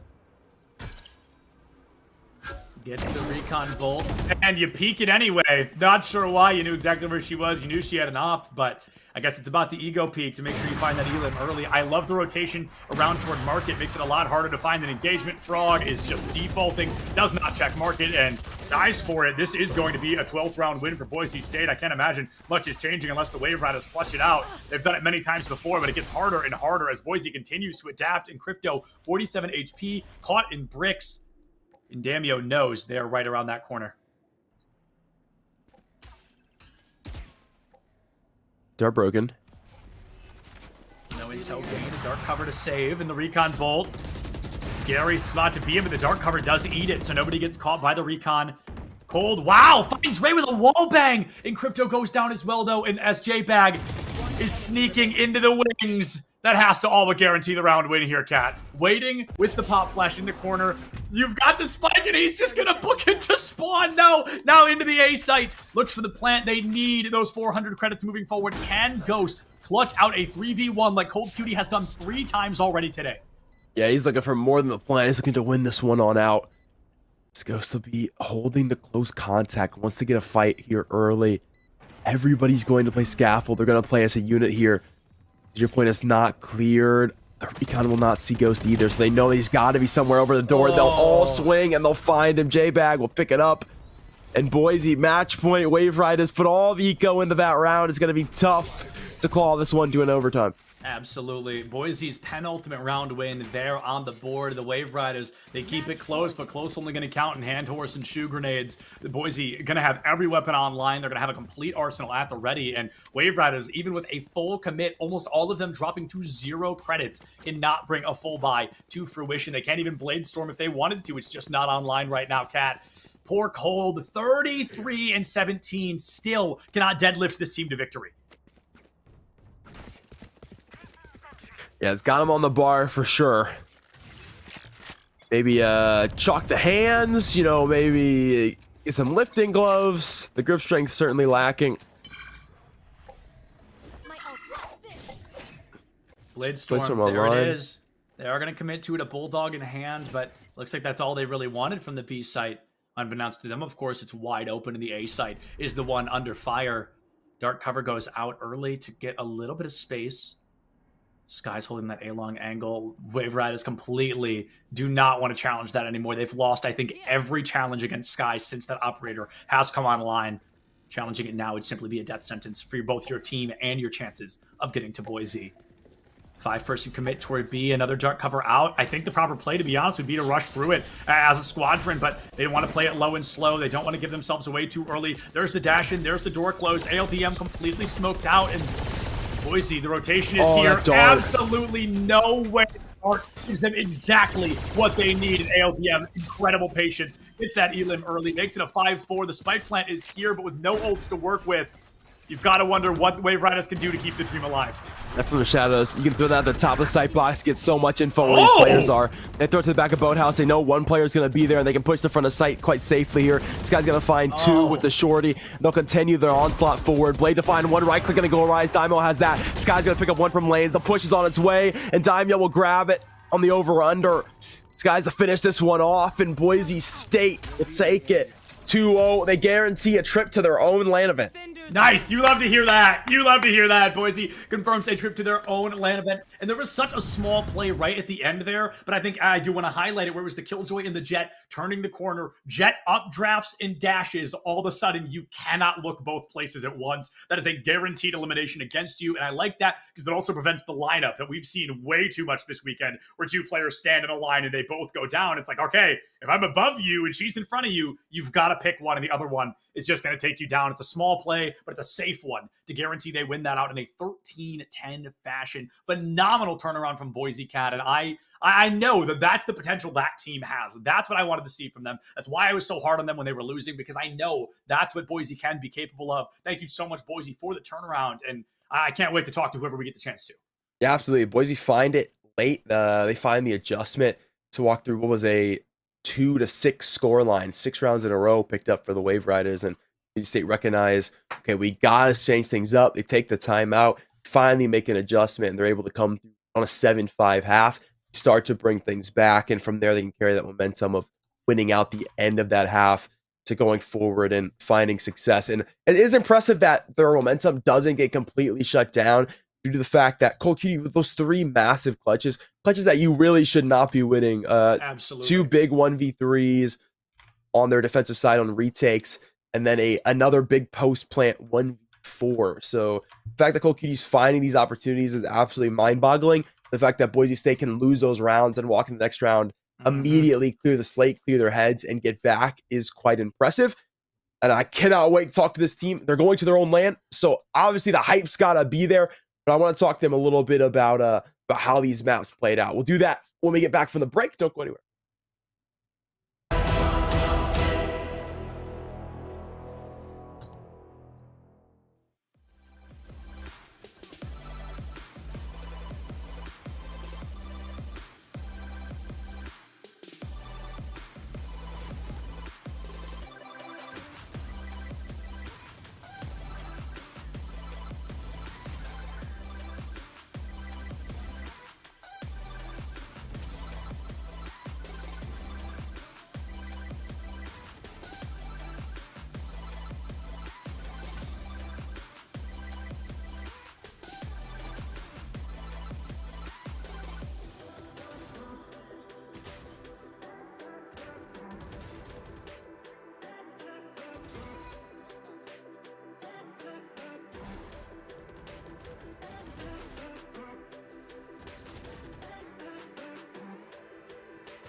Hello, everybody, and welcome back to the Collegiate Esport Commissioners Cup. I am Septilence, and I get a really neat opportunity here. We get to interview Burns from E United. Burns, how you doing? I'm doing well. How about yourself? I'm doing great. We're on day 2 of the event. It's been a fantastic one. I ran into you yesterday, but we were running around like chickens with our heads off, and it has been, I mean, how has your time been here? What has this event kind of been like? Yeah, it's great. I just love being in the passion pit, seeing all the college kids go at it. Reminds me of like an old school MLG event almost, but being like in an epicenter of the passion pit, seeing Rocket League, Valorant, Overwatch, and Smash, just it's amazing to see all of these schools compete against each other and get a shot to play on this main stage. Yeah, no doubt about it. And tell us a little bit about kind of what is E United, right? Because we know that you're here, we know you're here to represent them, but for the people that don't know, what is E United? Yeah, E United was founded in 2016. We're a professional esports organization. We've been in League of Legends, Overwatch, all the way to Battle Right, I think it was called back in the day. Right now in 2022, we are in Gears of War, Halo, Rocket League, PUBG, and announcing a new title tomorrow. I know, get the small intel here. So it's a lot of fun. I went pro in Call of Duty when I was younger. I ended up playing my last event under E United, switched in 2016, and I've been the GM ever since. So it's a true blessing to be able to stay with an organization for as long as I have, and we love giving back to the collegiate community. I actually graduated from Full Sail in 2013. I was a little confused about the jersey. Yeah, so the Full Sail boys are out of the tournament, unfortunately, but I decided I would rep them today in their honor.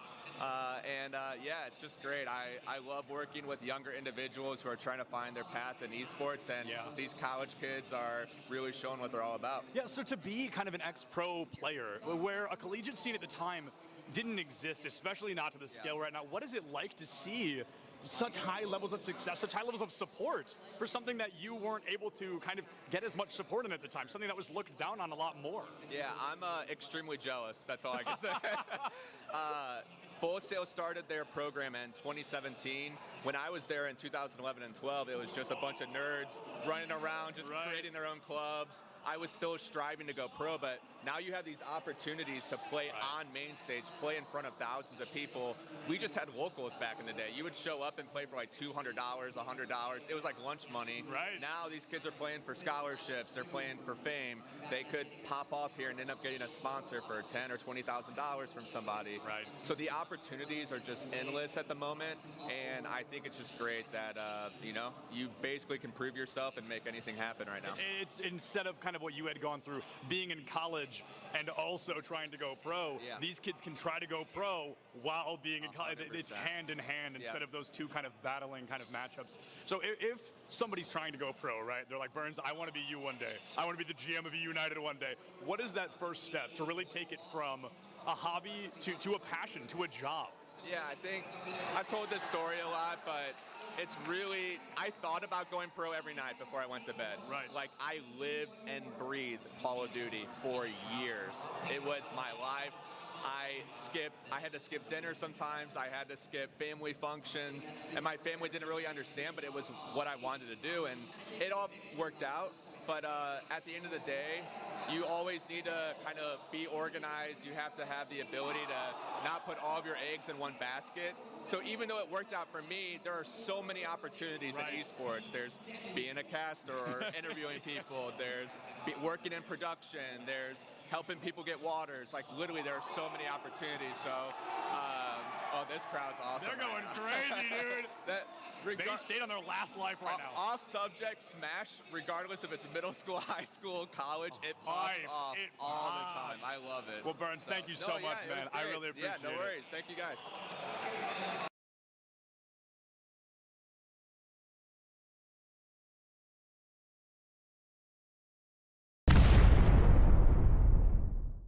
We're at the Collegiate Esports Commissioners Cup. Let's make some noise. Oh, and it's gonna jumped into it. Corner judges go for 1, 2, dip. He needs more. They're doing even more here. You gotta touch the point. Mr. College walks it in. Toy Boy is gonna drop. Knife him. Right out in front. Yeah, 3, 2, 1, running.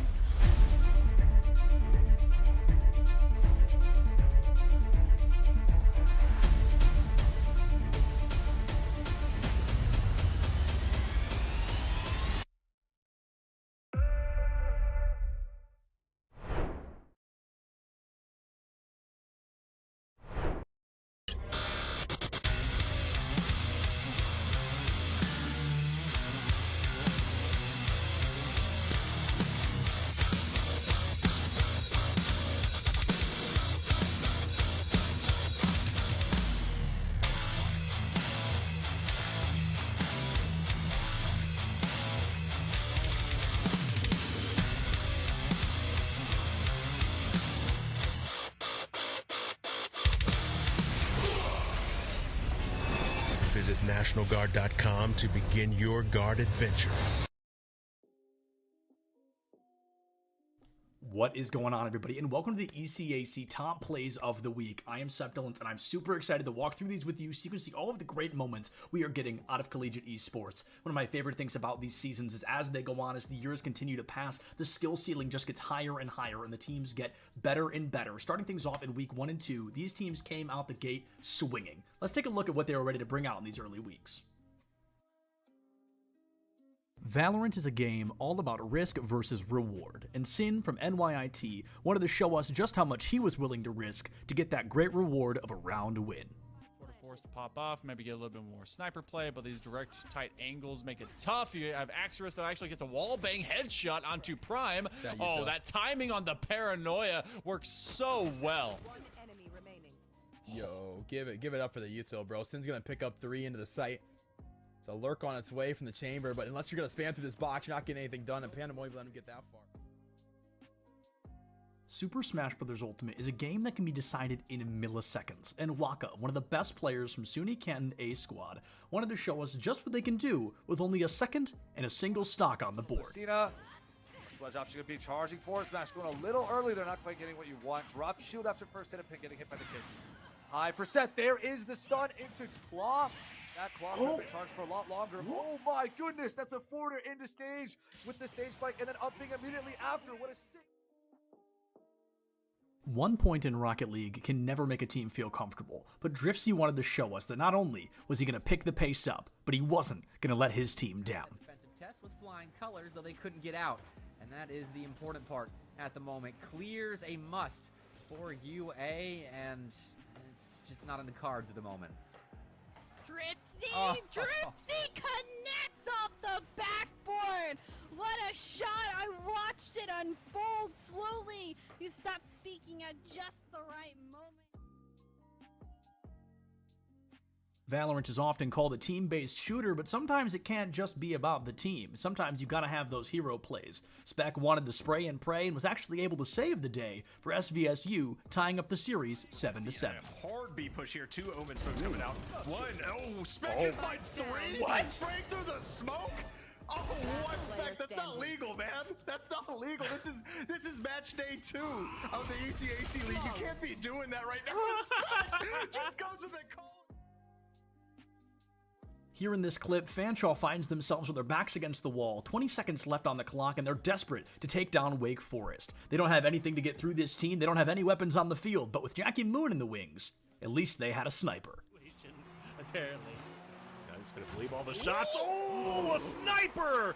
Jackie Moon from about midway through. What a shot right here from Jackie. Wow, good eye sniper. Yes, sir. Jackie Moon puts us on the right side. A little bit more to the left. This one would have been... Here in this clip, we're going to get a great moment from a Pac-Man, and as a Pac-Man player, I was super excited to see it. We're going to hear a lot of praise from our commentators giving Mosey those compliments of choosing Snake against Pac-Man, a great counter pick. They were super excited to see a Snake on the field, but even without their blessing, Trollery does not yield. Approach, but like you said, he's trying to play this safe because losing a stock right now for Concord would be really bad, and, well, a little bit of commentator's curse there. We kind of willed that one into existence. Oh, man. Oh my goodness! What? Now I know what you're thinking. Oh, Septilance, how could that be all we got from weeks number 1 and 2? Please tell me there's more. If you like what you saw, you've got to go check out ECAC Esports on all social media platforms. Please see what they're bringing to the table. It is great collegiate esports week after week. And on the bright side, folks, this is just the beginning. We've got the whole rest of what is guaranteed to be a great season ahead of us. Thank you so much for joining me for this recap, and I'll see you on the next one.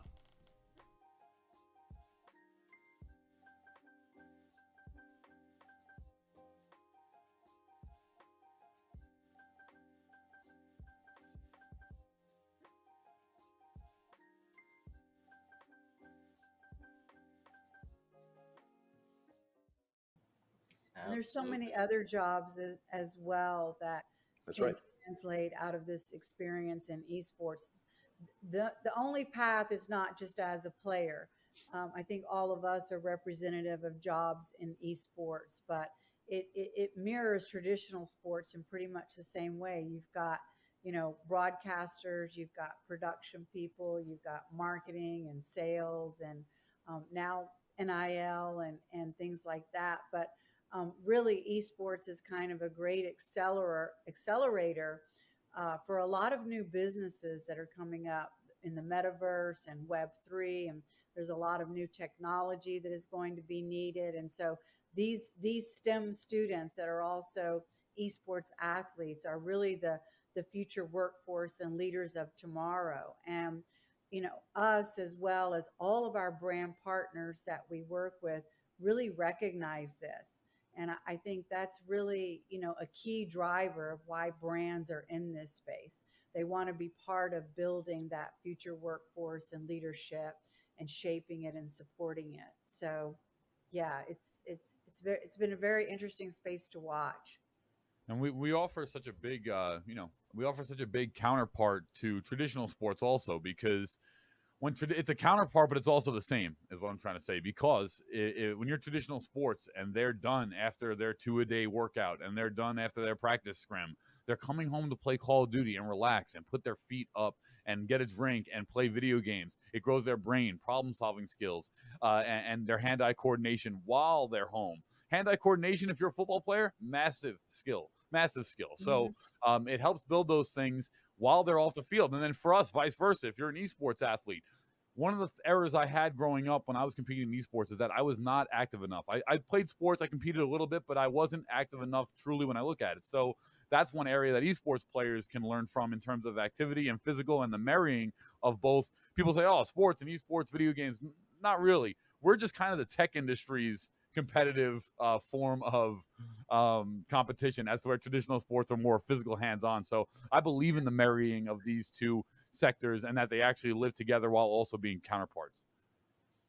I think then to speak to something about marrying, right, from traditional to esports, that to me speaks to this whole new thing, at least again from you guys, right? You guys have more traditional sports background, right? Paul, Mike, and all of that. But I think let's talk NIL then, because I think that's something that I think is really interesting, that at least when I heard about it, right, of what we're trying to do with, esports athletes, schools, programs in general, because it wasn't something you would think normally, right? You could understand, right, football player on the field, star quarterback, it makes sense, right? The guy is somebody that everybody knows on campus, whether you're on the team, off the team, or you're just going to the school, it makes sense. But I think, nowadays it's not as common, or people don't think that they could be somebody that their name is out there, right? Or that they're known, right? As we're growing the space, as we're putting this together, it almost feels really interesting that, your star entry in Valorant, or your star forward on Rocket League, right? Whatever the case might be, now they can have NIL deals. It's a thing out there, and I think, I don't know, maybe Mike, you want to start off, but I think thank you for teeing that up. So I was talking for too long.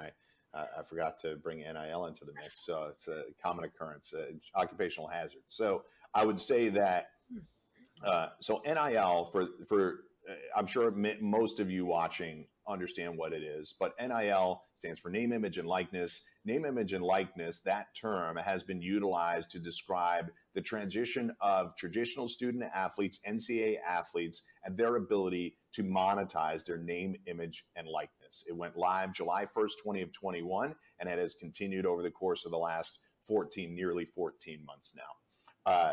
It's an interesting term because it's been co-opted to describe the NCAA's approach to student athletes being able to make endorsement money or be able to monetize any part of their name, image, and likeness. But it's been around forever, right?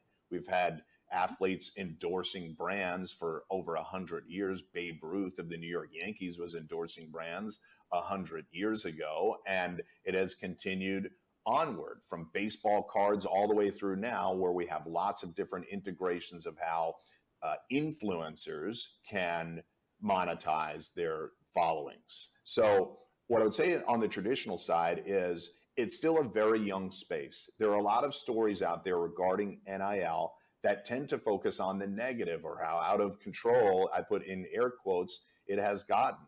But there is still a burgeoning marketplace for many more student athletes that are involved. About 17% of NCAA athletes are currently involved in NIL, but 65% more than that want to get involved and are curious how to get started. On the flip side, brands are challenged with a few different things in the space. There are 10,000 professional athletes in the United States. Once July 1st, 2021 hit, and you dump every NCAA athlete into that space, that's another 500,000. So brands that maybe didn't have a dedicated athlete strategy when there were 10,000 now have 500,000 plus that 10,000 to figure out how to activate who they are. That's a lot. I understand brands' hesitancy in some instances, but I can tell you that companies like us are on a daily basis educating brands and student athletes as to the software you can use, the types of activations you can get involved in, and how to utilize your followings, or if you don't have to or want to be a social media star, are there ways in which you can monetize it? Now, I know I described that under the umbrella of the NCAA, but I see it as being no different in esports. I think there are massive opportunities for people with followings to be able to use that and connect with brands. I think a company like us can help you to do that. And then beyond that, we can make sure that those transactions are safe for you. I think there are opportunities, not just at the individual competitor level, but at the program level to have a sponsorship go to that. I'm sure some of you out there listening and watching already have deals like that in place, but I think we can continue to enhance, augment those deals and make them more comprehensive and make them, first of all, I think product deals are perfectly fine, but I think we can get beyond that and grow some of these deals to a greater extent. Paulie, thoughts on that? Yeah, you know, what you said is right. So I'll put it in for layman's terms here for just the esports players, because I talk to so many of our athletes that compete in our CECC series that are currently still in college. And basically when Mike Blewett says NIL, what he's referring to is just very simple. If a brand or any sort of anyone wants to use your school's name or your brand or anything with you, there is a deal for you that can be put in place, whether it's product deal, whether it's a paid endorsement. You can, whether you're a macro influencer or whether you're a micro influencer, you can be paid for your services. So most of the people, when I talk to them, most of the, I won't say people, college athletes, they are, you know, intimidated by the word. They don't really know what it means. They've never done anything with it before. And that's what it means. Any single time a brand or anyone at all wants to use your name or do a deal with you or do some sort of activation with you or your school, that's basically what the layman's terms, the NIL meaning comes from. And it's evolving in this space. There are so many brands that want to associate with micro and macro influencers and just get people involved with their products or their services. So all of you, you know, collegiate athletes out there that are competing in esports, not only are we trying to broker those deals, but also keep your eyes, ears open, and don't be shy or scared.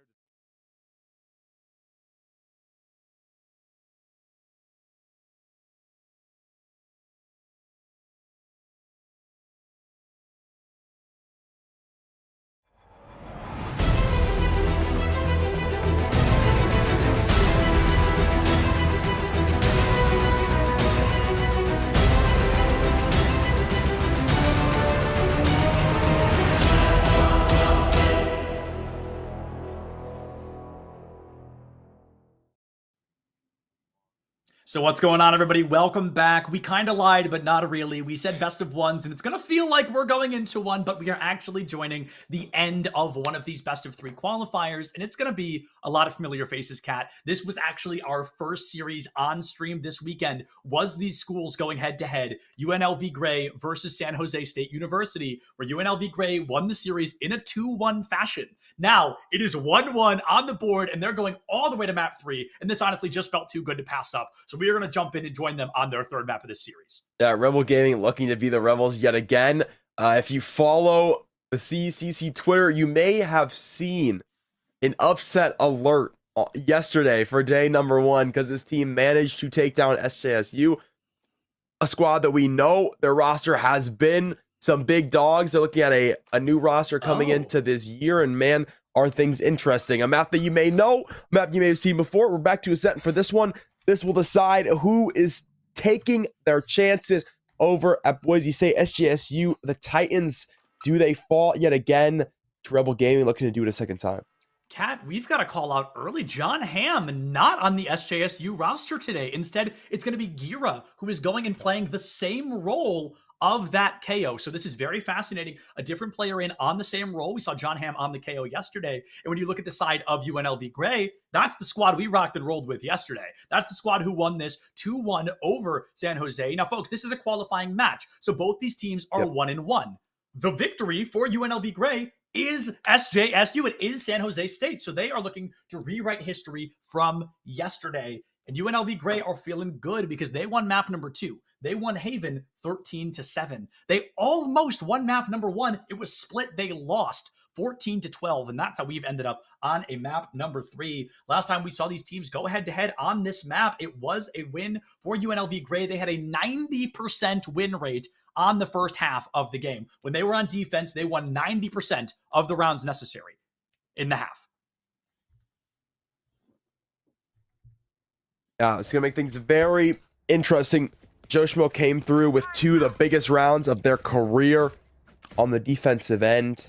Back half of the game, able to find a massive 2K and then a 3-piece with the op-down mid to guarantee the end of the match. See what this one has in store. They're starting on the same sides yet again.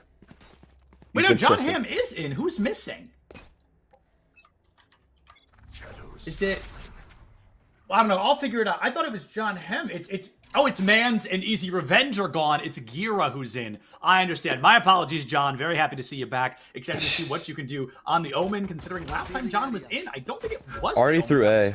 It was the KO. And like you mentioned, Kat, already coming up through the A side, but the party is over on B. So unbeknownst to these defenders who are trying to get aggressive, they're actually going to be a little late to their own surprise party. The B site going to be ripped wide open, a 5v2, but the Nano Swarm is ready on that switch. A very intelligent play and a great read on the KJ Performance. 1-1 trade header for Gumby Jarger, not far behind, and the jump shot from John Hamm. Right click finds Proton. San Jose coming out the gate swinging. It's going to be a bloodbath, but the victors could still fall on either side, especially when Jin puts down Kahem in the back line. Boathouse wide open. Gira stuck out in the market, and Ethray will find a successful plant on the board. Oh, John, a phenomenal shot down to Jin. It is up to this 21 HP KO to try and be the hero this team needs.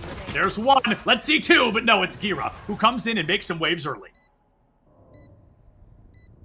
Retake will have the extra numbers to be able to bring that one home. It's thanks to the likes of them pushing through A main so quickly. They send 3 players immediately down Gelato. And the information that they are indeed over on the B site.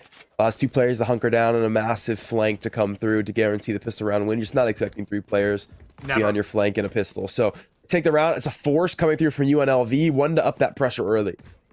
Pressure. I mean, upping the pressure is a huge way to keep yourself in the up and ante here, Kat. I think it's a dangerous play, but it's one that can absolutely be worthwhile if it's done well.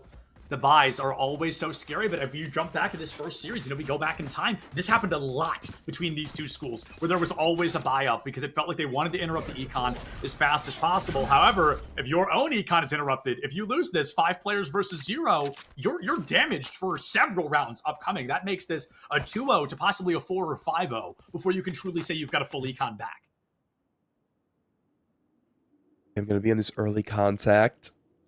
This team start to slowly inch their way forward. Oh no! So much damage! Crossfire. A great crossfire, so much damage to be done. Omen gotta be sub 15. I mean, we're looking at probably like 11 HP on the board. Not gonna be enough to take him down though, and that's what matters. 14 HP. UNLV Gray, they've got into the site here against San Jose, but the defense in the boathouse, not gonna be enough. Jarger falls 5v3. Can Joe Schmo get a clutch here to make this even larger of a lead for their team? John Hamm finds 1. Gumby, another E-Trade, puts down John, and UNLV Gray tied up 2-2, a 14 HP Omen. Joe Schmo obliterated in the back. That's the spike completely on lock, and this poor Omen not going to be able to make it work. Cat, that means this is most likely an unsuccessful save unless we get an insane play from this Omen who is 1 bullet from death. Come on now. Under the turret, so he's been able to catch the first. Turret discipline, fantastic. Don't do it. Not worth it. Gotta find that second player. Is gonna walk through, break turret. 5 bullets left in the stinger. Gumby's able to walk out from the back of sight, play there the entire round, able to finish the job. A crossfire almost really costed San Jose the round. They were expecting the attention to be on Gumby for Jarger to be able to swing out of Cubby. Unfortunately, that was just not what happened offensively. They looked directly at Jarger, took him out early, were able to swing their way into the site. Gumby holds the back of the site, though, is able to find 2 clean picks, and then of course the third to finish the round. So guarantees they convert it. Bonus has been shut down. They'll get themselves a 3rd round here, and we'll have that economic control early in the game. Yeah, this is so tough. That's why the buy-up can never be worth the risk, folks. I said it yesterday. I'll say it today as well. I truly don't believe the buy-up is ever a safe option, but I get why they want to run the risk. If they can interrupt Econ, they can really control the pace of play. They can make it their own story. Right now, it's the story of San Jose taking a dominant lead in a matchup they lost last time against UNLV Gray. Was this a set map? It was dominant, too. I can't say that enough. The defense from UNLV Gray was incredibly dominant. But this first half, absolutely not working in their favor. Kahem takes down Jin in a 3rd round. It just has to be handed over to this team. It's not what you want to see, but at this point, it might just be what we expect. Oh. Okay. The judge walk up out of cat to pick up 1. Rarity. Don't really see that ever, but okay. You're going to grab 1 and the 2nd to go with it. A 2nd rarity. And, well, both of those guns will stay alive. So going to a late bonus now. So the force fails. They get to take the Econ weaponry into another round and win that one pretty much for free since UNLV has nothing into that last round. And now they get this late bonus because they're still on this bonus weaponry. So got just a single rifle, 2 Spectres, the Judge, and the Bulldog. So very much Econ weaponry. They'll have money to rebuy next round. So this round for San Jose, I know you're thinking, where's the gun round? Why do they have guns? Why do they have rifles? What's going on? All good. Do not worry. They are good. They will play the rifles next round. This round, they're going to try to see if they can maybe sneak away a win, but really they just want a couple guns down. You got to get as many guns down as you can. You know, it's about making it expensive. We keep saying that, but it could not be more true. You need to make this cost every penny it can against your opponents. Put yourselves back in the running. Right now, San Jose looking to give UNLV Gray a taste of their own medicine, Cat. It was a very dominant half. I wrote it down somewhere, but unfortunately, I just can't find it in my notes. This feels like it all over again. John Hamm getting way more value with a Judge than anybody is supposed to on a map like Ascent. It's a 1-1 trade. He gets another elimination out the gate and wants to make this a little more worthwhile. For San Jose, this bonus, something it never should have lasted this long, has opened the door for San Jose to take a 4th round in a row. Drone broken, but doesn't have information to the co-players mid. Jar gonna pick up the first. Joe Schmo had a chance with the lineup. Jarger find a 2nd look. Looking very good right now for the team with bonus weaponry. As Jumpy will take another. Jarger, a 3K. Bought the rifle up into this round, the only rifle for the team, and ends up taking the round to win. So the late bonus is converted successfully. San Jose now in full control, and UNLV very much regretting what was their force buy. Forced by, I mean, Kat, the fact we're saying that twice 4 rounds in, you know what I mean? Like, it's really starting to be a point of concern for me that now we're 4 rounds in and twice we have critiqued a buy-up from the side of UNLV Gray. It's like they never want a round where they have a weapons disadvantage, and it feels like they're not realizing if you just take one of those, if you hand over 1 round kind of for free, you can reset the economy so much faster than whatever this is. This is a fantastic team. I don't want to harp on this for too long, but right now it feels like UNLV Gray, I don't know if it's panic or what, but they are falling apart here, Kat. They really need to just let 1 round slip past them so their economy can recover in any kind of way. They're going to look to play massive ult dumps here into this round. Kev's found header early, though, which is quite unfortunate. No smokes, no controller for the rest of this one. Jarger, does get caught by Joe Smo, but unfortunately, Gary can grab a trade. Great pop flash onto the Jet, into their own cloudburst, and caught out of it. So Gary going to pick that one up as well. San Jose looking at their 5th round win in the face right now. Just 2 players left in mid. No space was taken up towards the market area. Got nothing to do here, but try to walk towards Cat where that KJ setup is still chilling and the Crossfire is ready to go. Crossfire waiting for a moment to strike. They might not even need one if Proton overextends and E3's right behind. It could just be a 2-piece. There we go. E3's the first to fall, actually, and poor Proton, a real power player yesterday, but this Proton has not been on anything to collide with yet. Turret online, gonna guard tree, and Proton, I think you're just playing exit frags. Yeah, there's one. Didn't check the corner, though. Gaham right behind you. Gonna send you 6 feet under. San Jose, 5-0 on the clock. San Jose dusted the hands off 5-0 right now. UNLV going to go ahead and take a timeout. Max loss bonus, so we'll see where the rebuy does land them. A couple players we're looking at about 500 credits. Yikes. Total. into last round. Yeah, you see those 2 players, Proton and Header, not much to work with here in this one. Same story for E3. So I honestly think they probably save going into this one, not to look for next round, which is tough because it means you're immediately playing from what's going to be an 0-6 deficit. You're trying to work your way back up into this one. UNLV just getting outclassed right now. There's not really anything to comment on in terms of strategic analysis. I feel like they tried to work their way up mid, just got caught. Try to work their way up cat, got caught by the KJ utility. They've been around the map. They've worked several different extremities, and just nothing's worked so far. So we'll see what that timeout does for them. I think it's just a half money situation. Yeah, it's just putting the econ in a reasonable position. It feels like doing it at round 2. I don't like it, but people do it, right? To then do it 1 round immediately after again is where I'm like, okay, like slow your roll a little bit. Clearly something is not connecting the way it needs to. Let's look at this from a more objective standpoint and find out what needs to be done to get us a little bit more of a success. Clearly, the Stingers are not going to beat the Vandals. And Cat, man, I really don't want to harp on this team, but this is the 3rd time they're going to do this. No, they have root out for next round. This one's okay. This one's I okay. don't think it's a full buy, though, is it? With the 2 Vandals? It's a light buy. It's a purposeful light buy. Oh, man, I don't know. They have max loss bonus, so they'll have a full buy next round. Okay, this one we can let slide. And if they throw through the ultimates, there's maybe a chance to win this one, but you don't want to throw the ults in unless they grab a frag first. Hunter's Crew is going to go out early for San Jose. It does have a singular tag, but no one's playing actually onto the site, so Plant's going to go down. They got the null command for the retake here for San Jose. They have a way back into this one. The same story goes for UNLV, though, if they want to play post-plant ults. Yeah, they've got everything online that they need for success, and we're not going to try to drop it anytime soon. I think the lockdown can make a lot of sense from UNLV Gray here. You know the player's up and standing. You could at least make a little bit of space. Wow, Header just going to run it down. Looks for the alpha play, but walks into a 2v1. Now it's going to be a 5v3. 2 players missing on the side of UNLV Gray. Jin falls before the lockdown can make an appearance. Proton missing, and it's up to E3 to do anything they can, but it is a 4-0 player win on that, 6-0 on the board. I say it every time because I really want to highlight it for the viewers.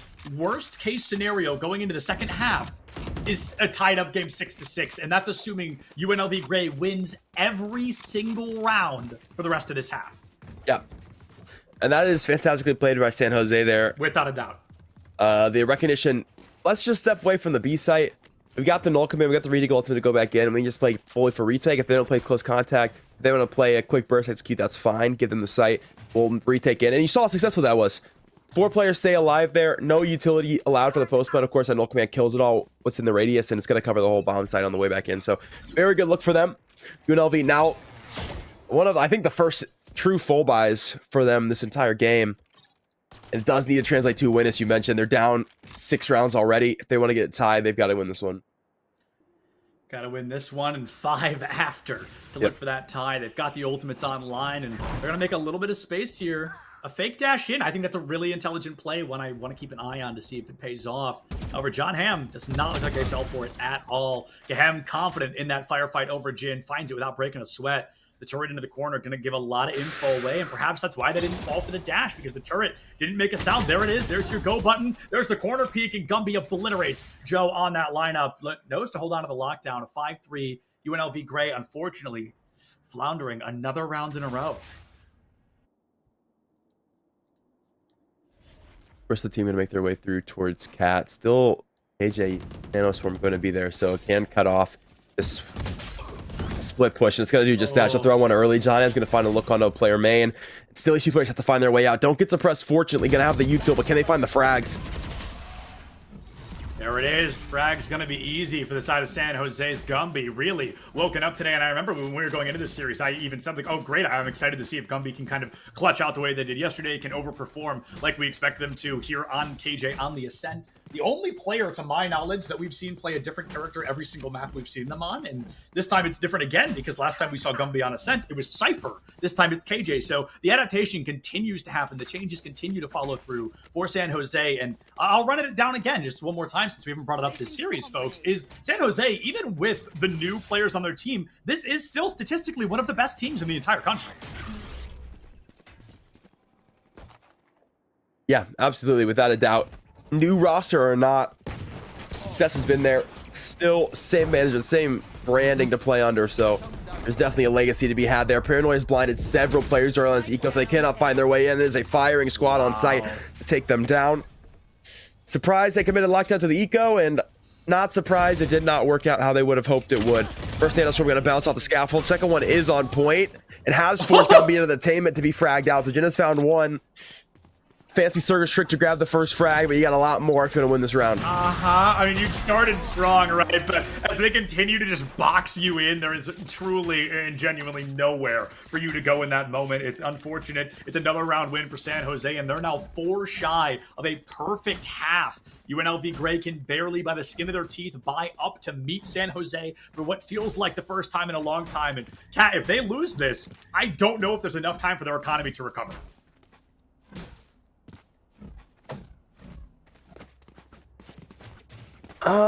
Yeah, I think maybe they'll sneak a buyout for last, but you're right. If they lose this one, half gonna be even more difficult than it already is. I mean, 8-4 is tough, but anything less than that is just a slippery slope. We're getting early. Hunter's Fury on its way yet again. It's gonna look to shut down. What is this? Lockdown. Need one more for it, and doesn't break it. There we go. There we go. Someone will get up there. Judgment will get up, grab the frick scaffold. Will kill the lockdown. So they do get plant. Good opportunity for the post. Let's go ahead and get play spoiler on the flank. Oh, it's red! It's red! Proton reads the flank, and that is critical, as now it's not going to be a massacre from the back line. Gira, last player left standing, one we have not gotten to see until today. Bro. Wants to be the hero, flashes himself over the smoke, and there's 3 people waiting on the other side. A save probably would have made more sense, but when you're up 8-1, it truly does not matter. There's no way they clutch back the half. Best case scenario is an 8-4 on the board. It's possible, Kat, but I don't know if it's likely. You know what I mean? Yeah, absolutely. And still the situation where even if UNLV wins all these rounds, San Jose is consistently going to rebuy. They've got so much money. Like, they just going into this had 3 players that would have hit max had they not bought this round. So they are absolutely cruising right now. Quick little fill up out of that round, and see they come back swinging here. Initial peaks on their way towards A main, and LV just looking to run it back. Let's see if Jarger is able to find that momentum. San Jose wants to rip right back. The dark cover over the choke. It's going to make it difficult. The Owl Drone. Red, they know the op is there. Personally, for me, that's enough information to get out. I'm not taking this fight. And it looks like they're still going to try. Joshmo gets the trade. Proton and Jarger going to be traded out early. Hem and E3 going to give us their own trade. John Ham picks up header, and it's a 3v2. Still winnable for UNL Gray, but it's the Paranoia falls down onto Generator. John Ham takes the off angle through tree. Finds the turret, can't find the KJ, misses the shot, and Jin's turret cleans it up. A genius play from Jin on the KJ. I'm flabbergasted that it works so well, but it is a KJ classic that we see a play like that. Now they know the A site is possibly open, but running the risk is a terrifying place to be in. Gumby is completely off the grid right now. Turret 8 the op shot. Gotta do what you gotta do, man. Gave Jin the kill. Fantastic work there. Guarantees UNLV advantage right now. They got a lockdown to work with. Surprised they sneak it out into this round. They just shouldn't need it. This is going to be a very difficult retake. Possibly we just going to play a lockdown here to guarantee the round. That's what I'm for thinking, UNLV. Yeah. See, though. It's their call. I could get behind that, personally. I think that makes sense. But when you're down 8-1, you know, do you maybe want to hold on to it when things are a little closer? Maybe not. I think this does make a lot of sense. The lockdown buys you an incredible amount of time. Maybe Gumby wants to wide swing and go for the 2v1 early when they least expect it. Gets the turret, gives themselves away. Probably going to try to play either through Cat or out. Yeah, out of the lockdown. Makes a lot of sense as well. Can't blame them for trying, that's for sure. Runs it down quick. Alarm bot gives him away. There's one. There's another. And Gumby cleans house against UNLV Gray's defense. A phenomenal job to retake. Maybe not flawless, but it got the job done, and that's what matters. 9-1 clutch on the board, and the op lives to tell the tale. San Jose is doing everything they can to find their success right now. Tried to double swing out of hell and just got beat. Simply put, just got beat. Swung off the alarm bot. That's what you're supposed to do there. Use the utility, give yourself the opportunity. Nice step from Gumby to break the turret early to guarantee they don't get extra information. So breaks the turret and gets out of that detainment to then step back in. Alarm bot spots them and then honestly just hits a better shot. The double swing is on the right timing. They're both out on the angle at the same time. Unfortunately, they get out mechanics. Sometimes that is just how the crumble cookies. So unlucky. Really, a massive push on its way. B main. Now mechanic yet again is going to be Joe Schmo. Will fall the Jarger. They've got the advantage in the lobby, and the rest of the team now scrambling for UNLV to find another place to play. A strong moment from Header. The offense falling. Check the corner. Smile. Proton not able to check that corner yet, but does get Gumby in a panicked fight there. Oh, jumps into the Hunter's Fury. Could be a death sentence, and certainly will be. Silver from one point takes out the other on the A site and ties it up 3-3. A late rotation. The fragment grenade makes the space this team was looking for to find their success. And Cat, I hate to say it, but I'm not sure even that buys them the time they want. Bladestorm up and ready. The number disadvantage, but E3, they're a clean house behind. A great flank through the window. Both of them crit HP, but a win is a win. Can UNLV Gray find the 9-3? And Cat, I don't talk about the 9-3 curse often, but I need to talk about it again. UNLV Gray, last time we saw them, did not do well on the offense. Went on to win 90% of their defensive rounds. The odds of that happening are almost more likely than not. 10-2 scoreline at the half and a immaculate walk back. Surely, though, if you're San Jose, you don't want that happen to you twice. Surely. Fool me once, shame on me. Fool me twice, I never get fooled again. San Jose, though, they've made a lot of changes, whether it be a small character swap like a Cypher to a KJ or just a general rotation. They're really winning out a lot of the fights they were losing last time. This being a great example. Joshimo does find Gira, pops the Bladestorm. The resurrection into the smoke works, but they have to give their Jets life for it. Hem bodies the remaining members of UNLV Gray, puts all three of them down, flick to flick to flick, to put San Jose's 10th round win on the board. It is a 10-2 on the half. San Jose needs to win 3 rounds in the time UNLV Gray needs to win 11. All right, history looks to repeat itself. But how far will be the question. UNLV get to tell their tale here. Yesterday found themselves at a 10-2 deficit at half on Ascent and ran it all the way back to a victory. Can they do the same again? It all starts the pistol round. San Jose is looking to take it to the B site. KJ will be set up in this direction, so automatically there is a defensive advantage here. Without a doubt, Ascent, like many other maps in this game, is technically defensive sided, as the opposing team has to run it down into you. You don't often have to put your life on the line as often. The Dart, not going to get a lot of intel unless somebody extends quite like that. Proton shock darts early, goes for a second one. The second one, huge! Finds Gira, has to trade it out quick, but Jorger will also fall. Gumby, one good shot from death with the ghost in hand. John Hamm finds E3, and it's going to be keeping an eye on this team. UNLV Gray's defense, the most dominant round we've seen from them so far. Sure, only 2 of them live, but who cares? It's the pistol round. You've ripped momentum away, and you want to keep it for as long as possible. Can they dig themselves out of the largest hole we have seen this weekend? Yeah, pistol round they needed, pistol round they found. So giving themselves an opportunity back at this one. Is 2 sheriffs bought for San Jose. That's about all she wrote. They recognize we got a cushy little lead here. There's no reason to force into this one. We can take a round loss to guarantee eco, and in the next round to guarantee a comfortable rifle buy against their bonus, and they'll do just that. UNLV gonna buy up the waves here, as they should just won themselves the pistol round, and it's a 2-1-2 default for San Jose. Surprising to see that on the eco. Oh, well done. Joe, ego peeks the corner, and it works well. The Mage Punk Marshall, a personal favorite if anyone was curious, but that elimination there is going to give UNLV Gray a small moment of kind of spotlight here. They know they've got the numbers. They know they've got the read that something was showing up towards the A site. The question is, do they know if it's going to be a fake out? Now, is it a rotation toward the B? Are they going to change their mind, or is San Jose going to stick to their guns? And right now, as we know, feels like they still want to lean toward that A site. They do. Oh, timing fantastic from Header. Catch the jet early, so no additional space going to be made. As your point has 2 or 3 scanned out towards main, so no utility to back up that jet either. Recon broken. Header time to shine back at the site. Won't find anything. 2 eco frags. Yoshimo to get involved with the Marshall from Cat. The spike is down. Gira able to grab it. Here's somebody on the far side. Wants to barrel through and does it! What an ego play from Gira. Had no idea who was on the other side of that door, and also forgot to check his corners. It's going to be taken down by Jin early. 2nd round win in a row. Cat, kind of expensive for our friends over at UNLV. Yeah, decently. Couple guns going to fall. We'll give the economic advantage here to San Jose.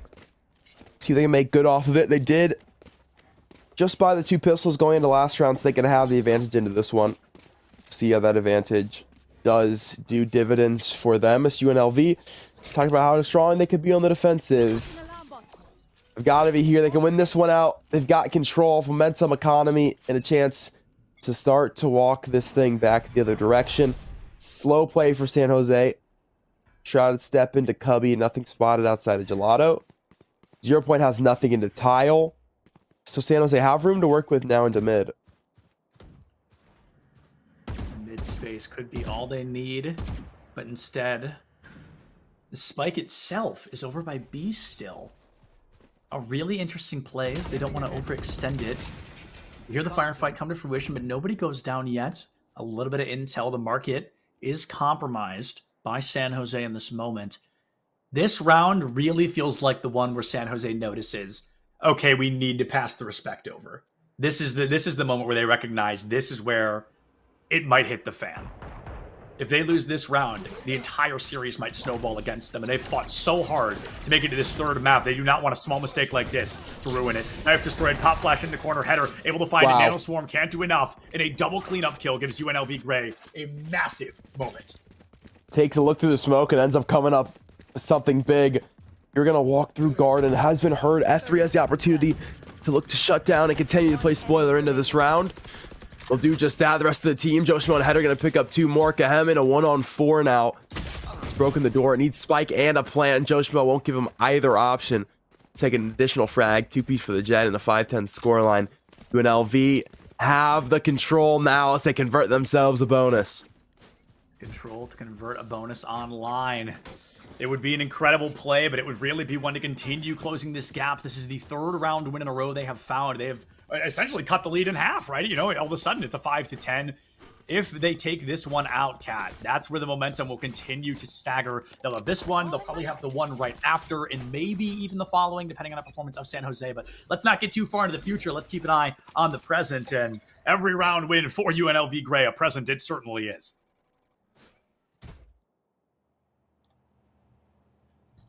Walk up the mid for San Jose. They've got the room. 0 Point has cleared absolutely everything. It's just Header in the back of CT. One way does not catch, so is not going to have the look on these players. They've been able to sneak up into this smoke. Header going to get caught on close contact by 2. They'll swing on to him. They'll find the frag. Can't get the Vandal, though. Joshua will find another off camera. A lot of damage dealt, but unfortunately the Elam not found. I mean, that's Sova, critical condition. There are Sova on both sides. He is going to be falling low. Proton as low as 5 HP, and clearly they know it. They look for the Nano Swarm cleanup. Can't find the rotate. Uh-oh. A lethal dart from Kaheem could give away a lot of intel, but all of the players somehow dodge it. 0 Point Knife lacks the intel as well. The dart rotating from mid toward the A site in a bit of an open moment. I think they've clocked there's at least 2 players not on the A. I'm learning quickly that it's actually a whopping 0. I like this from UNLV. Fight.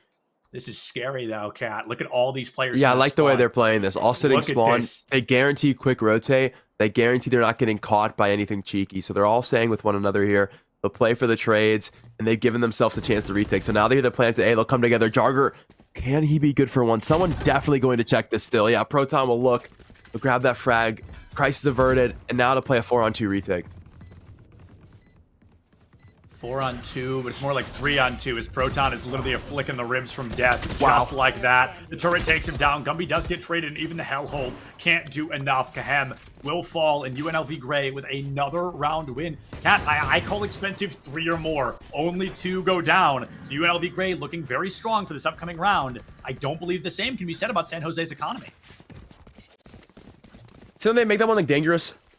Nonetheless, they're not able to grab that additional frag, but they are able to grab a little mid space there, which I think will be a telltale sign into this round. The fact that they're able to walk 3 players in a mid, and you don't really have the correct utilities to be able to execute that one onto the mid B split. But having that space, having that pivot does mean you have the opportunity to do it into this round. So I'll take the timeout before what is going to be their next rifle round. Been 4 rounds in a row here before they're finally able to put rifles in their hands. And you lose this one, you're guaranteeing yourself what is 6 rounds lost in a row, and you don't want that to happen to you. So I do like the call here, the timeout, to talk about it, to make sure that momentum from UNLV doesn't go too crazy, make sure their mental doesn't go too awry for things end up like they did yesterday, UNLV takes an upset and gets a Twitter post about them, we could see that in the future yet again. So they've taken the time out here. I expect them to walk through mid yet again. I mean, they got it pretty for free, but once again, yeah, remember the offensive team's timeout is also the defensive team timeout. So there's a chance that UNLV are going to recognize this and put additional pressure into mid. Yeah, I mean, you bring up a great point there. You know, it's a timeout for everybody. It's not like one team continues to play. Everybody gets that moment to discuss what's going on and what changes they want to make into this matchup. The full buy for everybody for the first time in this half will make an appearance. And UNLV Gray, I don't know if it's just an ego or a confidence or what, but clearly this is the half they prefer to be on.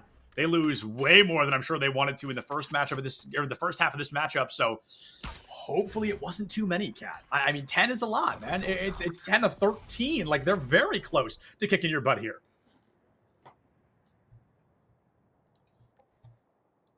Yep, you see that additional mid pressure. They got 2 players in mid here for UNLV, and here's the walk up. San Jose, are they expecting this crossfire? Probably not, because there's been a vacant mid for the last 2 rounds. Shrouded step away. All the KJ utility gonna be ready to go here towards Cat. Alarm bot activated. Nanoswarm's now online. They've been killed here in about a minute of time, so there's an opportunity for San Jose to pull this push away and come back later. They could absolutely pull if they want to, but instead it's going to be a double down. Here we see San Jose doubling in. It's going to be 2 of them out the gate. The info might be given over. Gumby does pick up header. The paranoia comes to fruition. Proton finds it off the paranoia connection. 4v2. John Hamm out in mid, possibly looking for a late flank. Just not sure there's enough time in the world, and now Proton knows exactly where you are. You've got the spike, might be running it down to catch Proton early, but I don't think Proton's dumb enough to just fall for that. Sends the outlet drone out.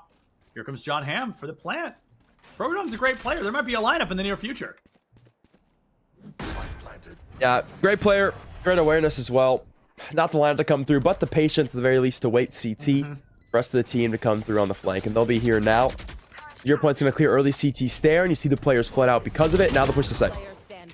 Push to site, gonna be fast. Proton finds the Omen, clears Boathouse. It's up to Kem to find anything on the table, but they just can't do a darn tootin' thing about it. Defuse comes through without breaking a sweat. UNLV, 4 members standing, 7 rounds on the board, and that's 5 in a row, I believe. It's a very dominant showing. There's something about this half where they aren't stopping anytime soon. UNLV take back mid, guarantee there's no look to go in. That Gumby kill, quite funny to watch from the minimap. Header turns around to throw a paranoia as the players are taking their way into sight. As he turns, Gumby walks through his smoke and kills him, which is quite unfortunate, but it's a quick recovery from UNL because they have that second player around for mid to be able to take that second look, which is Proton fighting the trade, and then able to stagnate John Hamm when he does get around finally onto the flank. So San Jose stuck to the drawing board yet again. See what they're able to find here. So they're going to head over to B this side around. Decision is, okay, we got through mid technically. Gumby got through the smoke. There was only 1 player. Couldn't quite make the work happen. What if we just send the whole team this time? What if we just do it with everybody? This pop flash into the corner, gonna be dodged out. Call Looks like header. the 1-1 trade immediately. Header finds it, but gives their own life for the cause. Dark cover falls. They're trying to get as much space for this lockdown as they can, and it at least opened up the site, but it hasn't won you the round by any definition of the word. It's still a 3-3, an HP advantage on the side of UNLV Great as well. No command from San Jose. They're trying to scare this team as long as possible. It looks like it's going to be working. Jin falls mid. We need a clutch factor. We need a cold QD impression here from one of the players from UNLV Gray or San Jose. May have found their footing once again. A Hunter's Fury is very surprising. Looking for info. Doesn't get any, unfortunately. Trying to see those players run a quick retake. They are not, so has not stalled the push. Just wanted that little bit of extra insurance. These players are going to come through to CT now. I'm feeling panic here. I mean, it just feels like they're throwing everything at the wall. They know that these numbers advantage can absolutely work against them. Like that, the 1v1 and Proton clutches it. There we go. The UNLV diff. I feel like San Jose way overplayed their hand at the beginning of that. And I guess I understand why, and I think panic had a lot to do with it, but UNLV Gray just had every opportunity in the world after those first couple of seconds post-play. Oh, this Joe Schmo guy, gotta relax. Every halftime, bro takes the defensive pill. Dog's a demon, and just gets going. The retake, once again, opening up the door. Throws a Blade Storm. Jumps into the first fight. Just dashes in like a psychopath. Looking for the transfer, but is such a nuisance. It's like a gnat flying around the ears that you can't look at him. There's no way you can't look at anyone but him. So Proton's able to walk out and find the second kill pretty easily. And now UNLV are looking at chance to tie this thing up. It's an eco push straight into the B site. Eco push to the B site. They want to find some action early, or at least get a spike plant down for the additional credits. The spike itself makes it into site fast. Kahem commits to the plant, and here comes the Hunter's Fury out the gate from Proton. So trying to do the same thing they did previous round. Doesn't prevent the plant. I don't think even gets a hit on anybody, or maybe hit the Omen just a single time there. So it buys you a little bit of info, right? It gets you a little bit off the board. 0-point knife. Buys you nothing. The dash in. No intel. There's Gira in the corner. E3 and Proton fall quick. And San Jose, they've got the numbers to take out this round if they have to. They're playing a phenomenal retake prevention. Gotta get a chance for the post plant. UNLV, can they spoil? Joshua gonna get caught by the paranoia. Has to step away. Jarger's found Jin. Joshua still out of lane. It's picked up 3. Dashing to sight. Another. He gets absolutely everything. The second ace of the day. Joe Schmo, more like Joe Schmo. No, dude. 0.88 on the clock. We can't compliment this kid enough, dude. 19 HP, ace clutch, less than a second on the spike. This kid's non-sponsored Gamer Liquid has absolutely activated in the second half. That is the 7th round in a row, Cat. The gap has been completely closed. This was a 10-2. I've heard this before. We've almost watched like this, I bro. saw this yesterday. I'm getting deja vu like crazy. Exact scenario. That is something for you, isn't it? For real, for real. See how this one ends. See if it ends the same. UNLV certainly hoping it will go that way. Win a rifle round. You've got yourself the lead for the first time on this map. Pop Flash going to come through. It's early space for San Jose. Looking for the contact. Execute on the A side. Gonna find a lot of action early, but nobody's falling quite yet. Joe Schmo, first blood once again. Finally falls. UNLV Gray's clutch factor removed from the mortal coil, and that could be the opening San Jose wants. Can't plant. This lockdown, though, scares them out. They can't commit to the plant. They have to wait it down, and that burns a good chunk of time off the clock. I'm not going to lie. The dark cover gets away as well, and all of a sudden, UNLV Gray, they're just burning out the clock here, Cat. Interesting. You know they full rotated. Interesting they re-hit here. It's going to be opportunity for very quick retake. So it's up to UNLV to play this quickly, and they haven't. They've given San Jose time to actually play this post plan. They're worried about a flank, worried about a player having stepped through to mid. Drone's only info on 1. So this is actually still very awkward. Very winnable for San Jose now. And Jose wants to put it on the clock, and they make it that much easier. John Hamm finds Proton.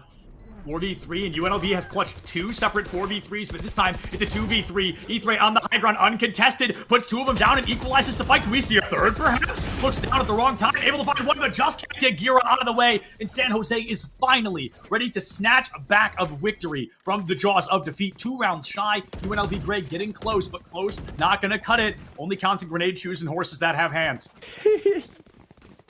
Man, UNLV really gave them a chance to get back into that one. You're totally which is right. Very surprising. Just the fact that lockdown really killed so much time. It made San Jose completely leave their site positioning to then have to rework the site to hit it again. They reuse the utility. They do hit it again.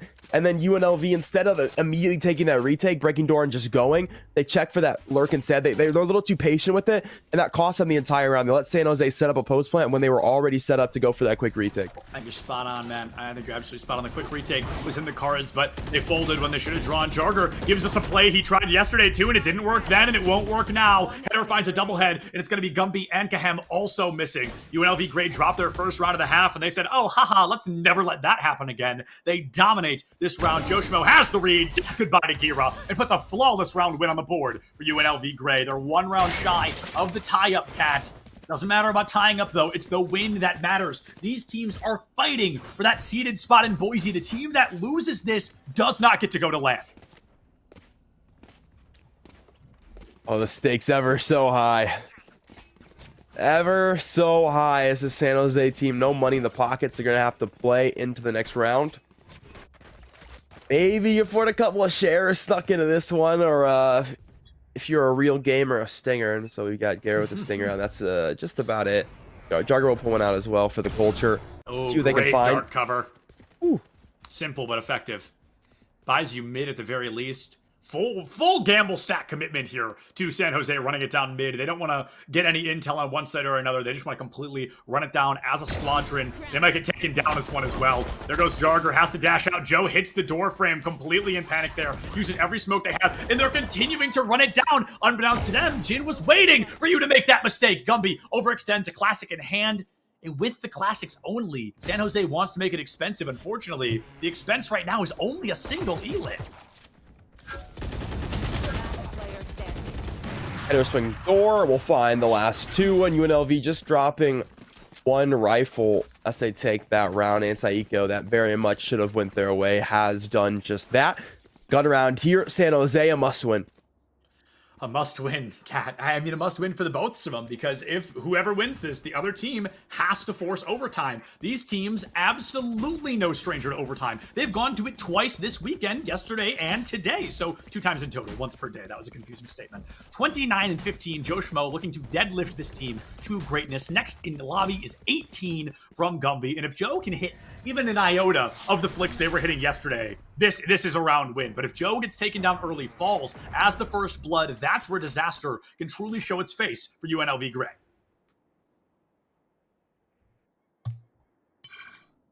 Zero point suppress them for just a moment. We'll be back for it now. It's like a null command contact exec. It's going to be just that. Has hit the Killjoy back of sight. So all that util killed. Here has a massive frag on E3 through the door smoke as well. So into sight they go. Plant's going to go down and plenty of time to set up their post. More than enough time to put that post online. Fragment Grenade buys a little bit of time, but I'm just not sure it's enough, Cat. We see the spike plan already came to fruition, so you know they've got those 400 credits going into the next round. Gushmo kisses the corner, loses that Blade Storm because of a 0 point, and wants to find the pick. Has to run. Timing diff, dude. That's unfortunate to say the least, but they know the Sova's in that corner. Joe gonna clean it up. 2 more fall. San Jose ripping the team apart, and Jin can't find it. Firing squad puts him down, and San Jose is 1 round win away from being able to say they made it to Boise.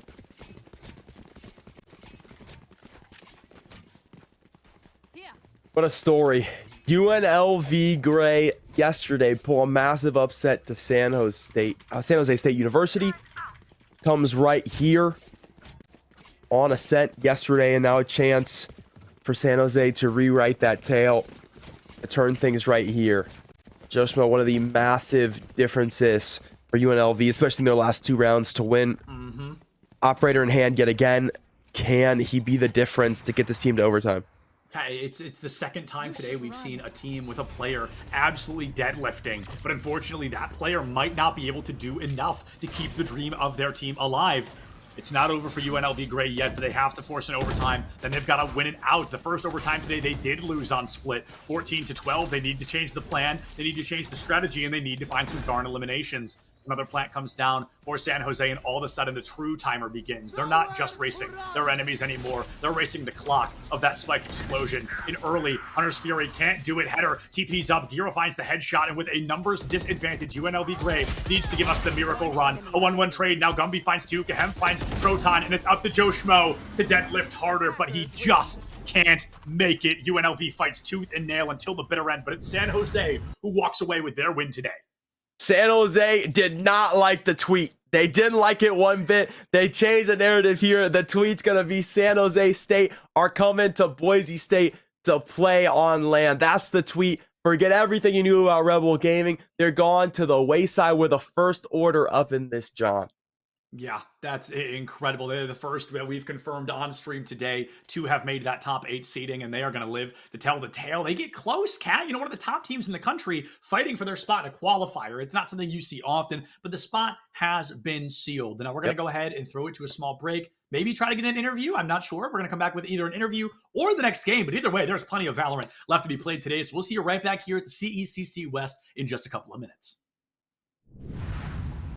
Know if they're locking themselves into some agreement or terms that they're like going to give their name away or something too. So this is a really important space, and it's how you're all going to physically make money and build your brands along with company brands. So it's really important to learn, and my advice is to just get your feet wet. Don't worry about shying away. Read the contracts and take some of these deals, because growing your own brand is the future of what our industry is going to be, in my opinion.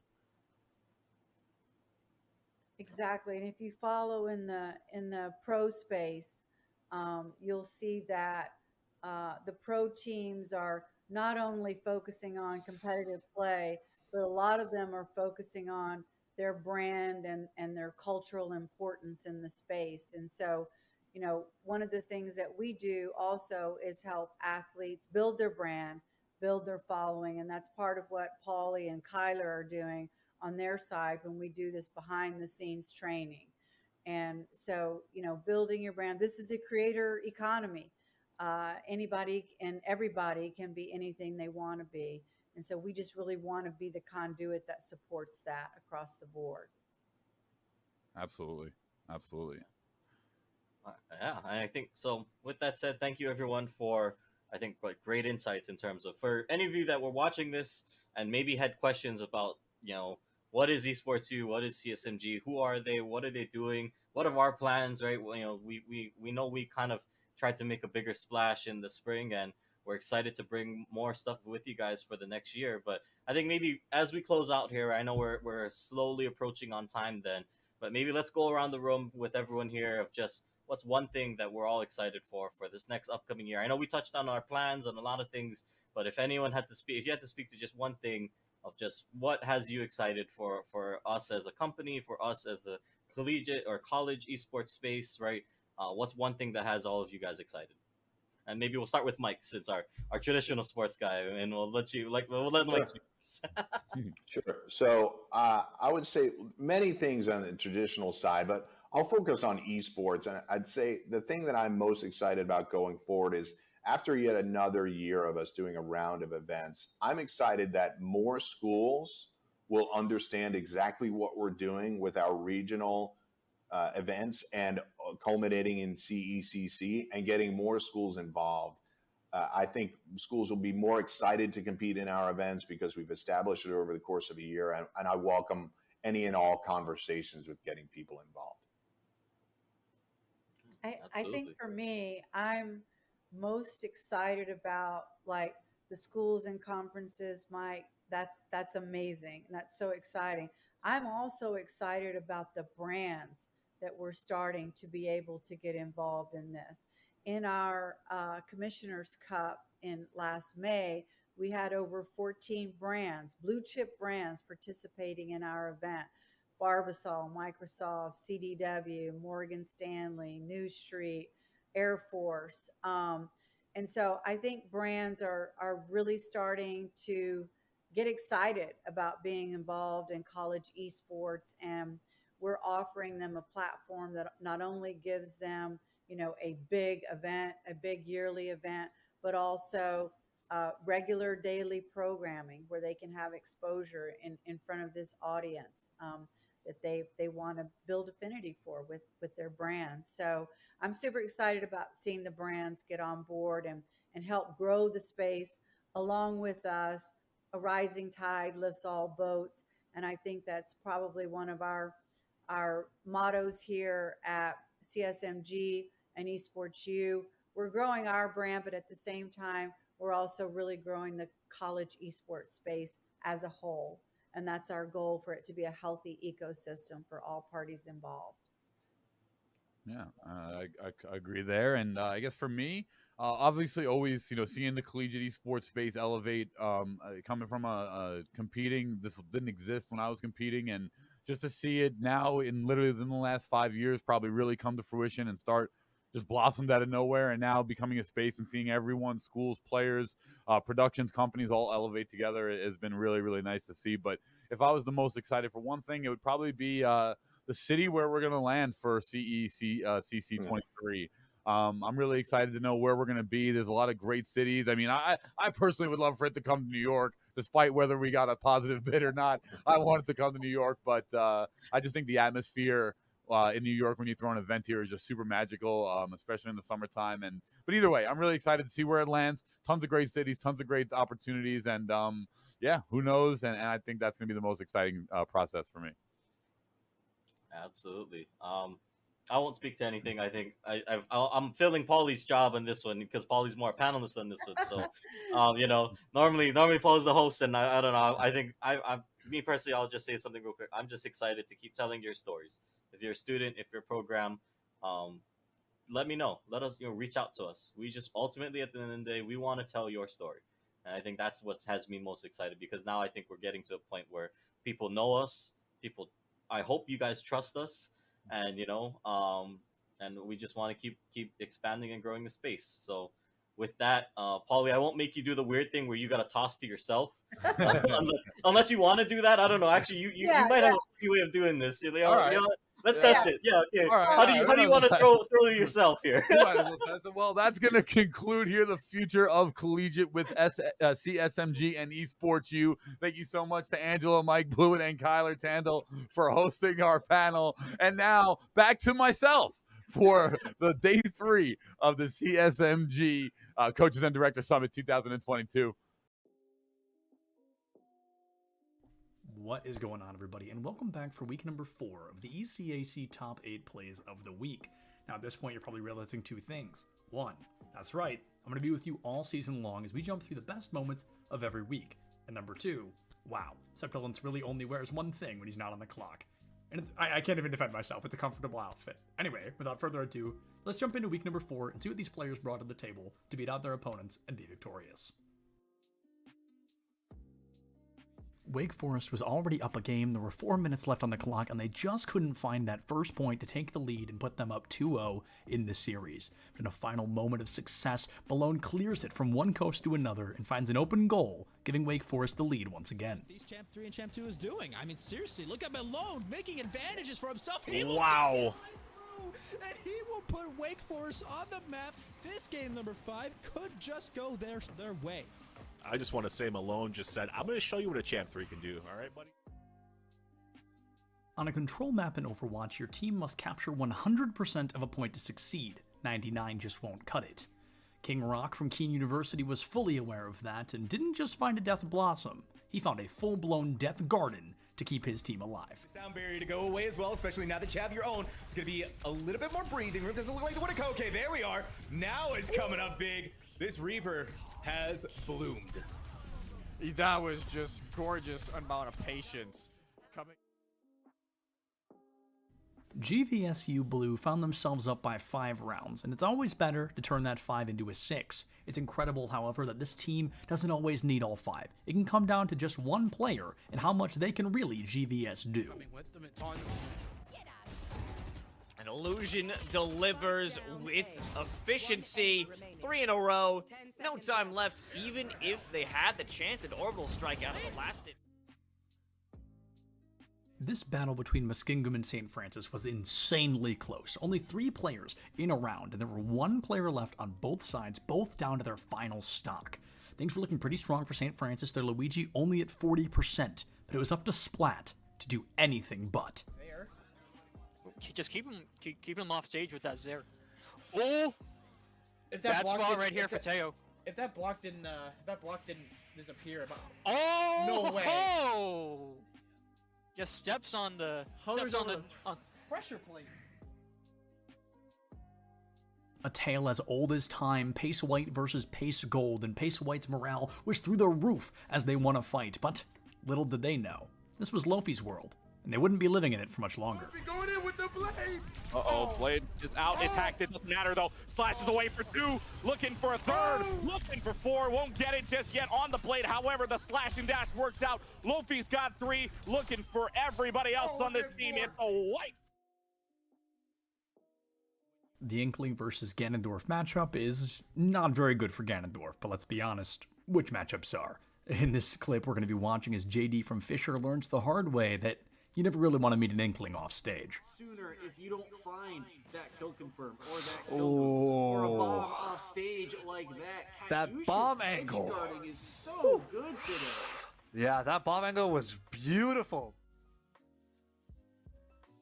Week 4 of ECAC Rocket League was absolutely insane. CMU and FC were tied up 0-0, but it was Gand who told FC they shall not pass game number 2. Side of FC, they've only got 1 player for a moment there. They're trying to recollect, they're trying to reposition, but how do you position around a pinpoint accurate shot like this? Gand goes crossbar down for the first goal. Adams in reverse backed the defense off with that. Whenever I'm on the mic for Valorant, you'll often hear the line, check your corners, repeated over and over and over again. And even with me not on the mic to tell them, I have a feeling this team may have learned that lesson. Nah, he's got to take the shot. Take it. Oh yeah, just sounds of teammates running on through and come on dive. The 4K on a completely unaware trio. And it's 11-0 right now. And those are the top 8 moments we thought deserved just a little bit more time in the spotlight of week number 4 here at ECAC. Thank you all so much for watching. If you're interested in what ECAC has going on, we got something happening nearly every day of the week. So check us out right here. Editor, it's a challenge for you. Wink, wink. And folks, this has been all from me. Thank you all so much for watching. Enjoy this, and we've got plenty of weeks down the line. Can't wait to see what comes of them.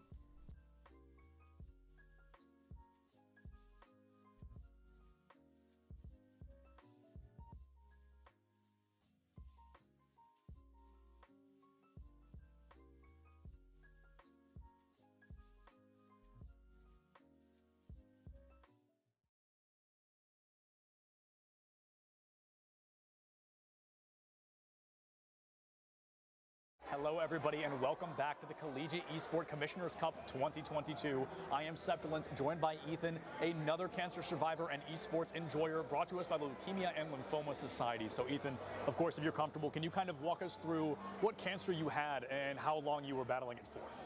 Of course. I have B-cell lymphoblastic lymphoma, which is a blood cancer. And I was diagnosed in March of 2017. And the day after, we started treatment. And we had daily, weekly, and monthly chemo treatment appointments for nearly 4 years. Wow. And then of June of 2020, I finally took my last dose of chemo meds and finished, and I was in remission. That's wonderful. I mean, that's fantastic. And you and I were talking a lot about kind of how you have a really unique kind of connection to esports, right? We talked about this off camera, and how you aren't a streamer like Brenda was, and you're not a player, you're simply an observer, you're a spectator, and how even being outside of the game can still be so impactful. So during that difficult time, what video games or esports did you find yourself kind of magnetized towards, attracted to? Esports have always been something that has been close to me, and video games have always been close to me. But it really shone and really attached to me during treatment, because I was isolated. I was in the hospital for nearly weeks at a time. And watching streams of esports, I was able to interact with other people that I couldn't do physically in the hospital. It brings people together. It's a great community. And with video games, I'm able to log on to Minecraft with friends. Right. Go and screw around in a world. Yeah. When they got back home from school, and we could talk and just enjoy each other's time, even while I'm in the hospital. Absolutely. And you know, that's really interesting as well, because you and I had the chance to talk about how a lot of people are hesitant towards esports, right, and kind of video games as a whole, but you give such a unique kind of circumstance about what it can mean to somebody outside of the traditional life, outside of kind of what we've lived in. So if somebody were to kind of look at you and your connection to esports, how do you think you would kind of explain the impact it's had for you? Has it just kind of been that constant flow of positivity in such a dark time? Yeah, I would explain that people are afraid because it's not traditional. Right. It's not something like football that's been here for dozens and a ton of years. Yeah. This is something new. It's something that's bloomed from the first computer ever made, and that esports is able to bring people together. It's a big community that reaches all around the world. And that's the most important part of it, that it could reach people that you cannot talk to physically. Yeah. You can all enjoy something together, even when you're apart. Beautifully said. Very well said. And you know, before we kind of end our interview, I want to give you the opportunity, if there's anything that, I know you mentioned you don't stream, but if there's anybody you want to like shout out or just say thank you to, or anything you'd want to plug, I want to make sure you have that time. I definitely want to plug LLS, and there's not really anything else I want to plug. Just LLS itself, it's so important. They work so hard. Do you kind of want to explain something that we actually probably should have done earlier? Do you want to explain what that is and kind of how that brought you here? LLS works really hard to fund top researchers and to find amazing things for blood cancer to help prolong kids and adults with blood cancer's life. And they're really important. Absolutely. Well, Ethan, thank you so much for joining us, and thank you for sharing your story. Yeah, thank you for having me.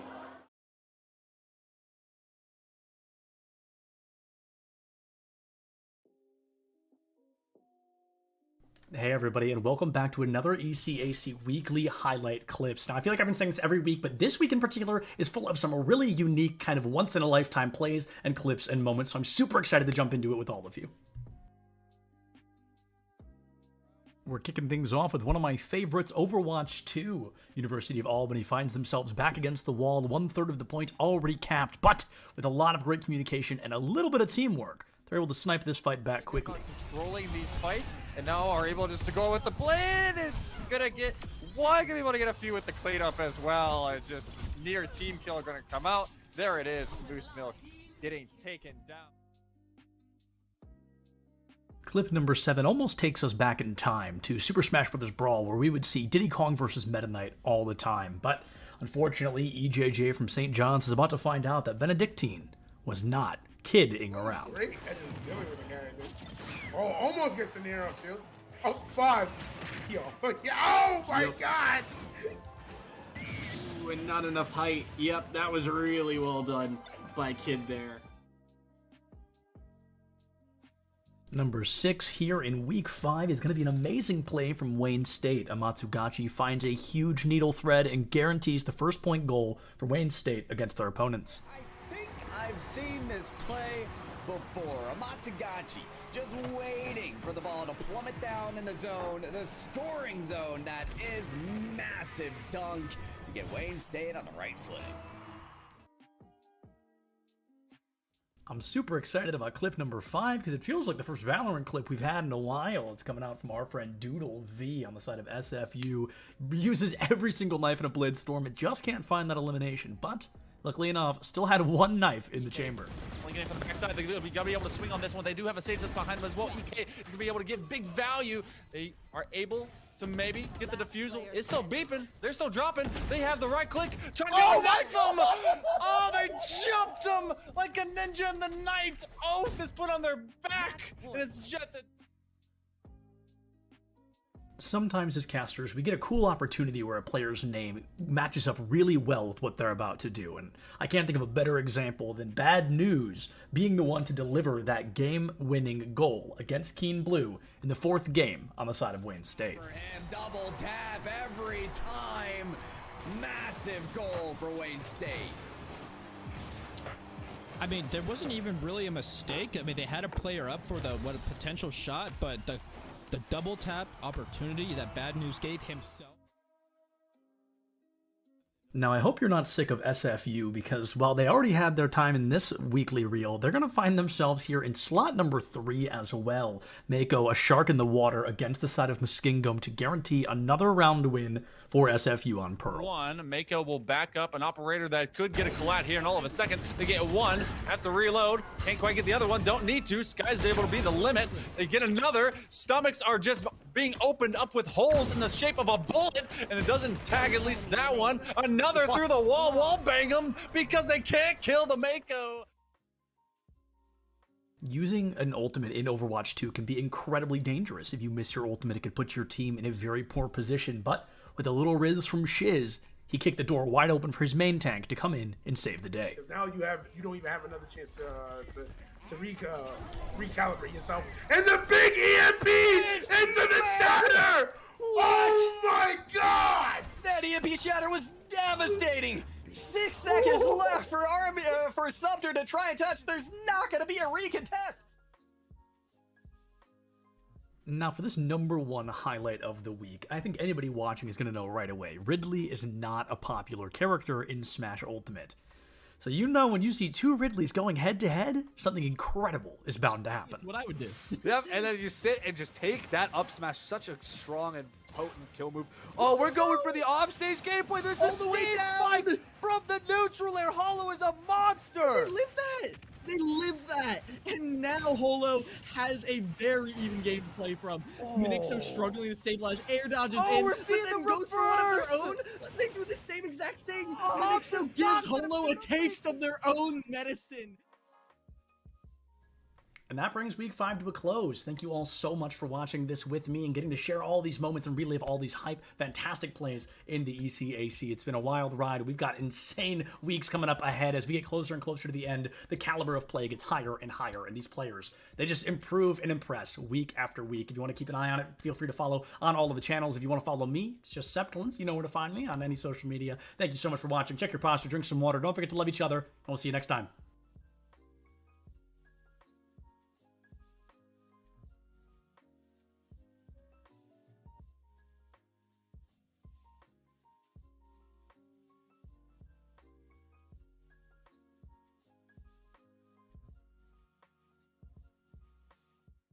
Is that we don't have these preconceived notions, and we're willing to listen to our membership and read the room, read college athletics and how it's connected and how it's not, and take what we have expertise in championships, but also throw out some of the other stuff. I remember when we first started, there were some conferences were applying their amateurism rules to all of their esports competitors, and I think we knew enough to know that no, that's not going to work in an esports culture. It's got to be very different. And by the way, the NCAA was going in a different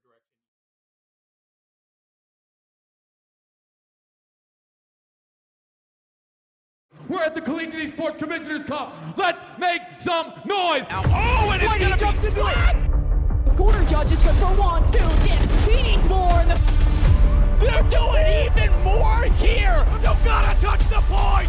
Mr. Collins walks it in. Toy Boy is gonna drop. Knife him. Right out in front. Yeah, 3, 2, 1, running.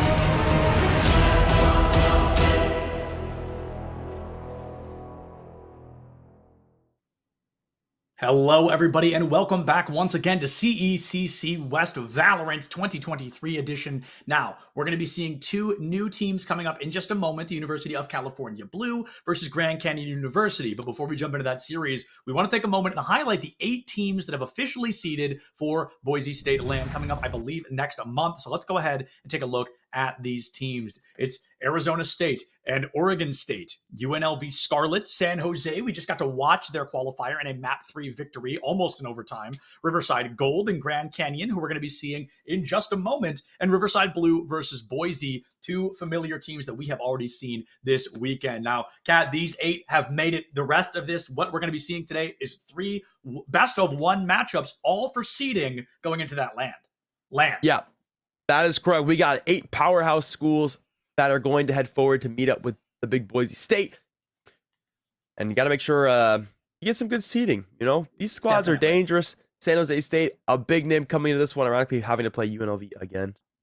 Yeah, the other one this time. But this time the veteran roster. So we'll see if they can get a little redemption for their school. Riverside Gold had a pretty good game yesterday. So a couple of these teams, some big names going into this one. So you want to make sure that your seeding is solid. I mean, genuinely can be a difference between pushing a little farther, getting into that prize and stuff like that. And of course, winning out gives you a ticket to the ever so coveted Bayland. So you want to make sure that you are getting the easiest road possible to get there. So while these games are technically seeding, yes, and they don't necessarily mean the most for these players, it will mean a lot in terms of them next month. So you don't take this seriously, you're going to regret it.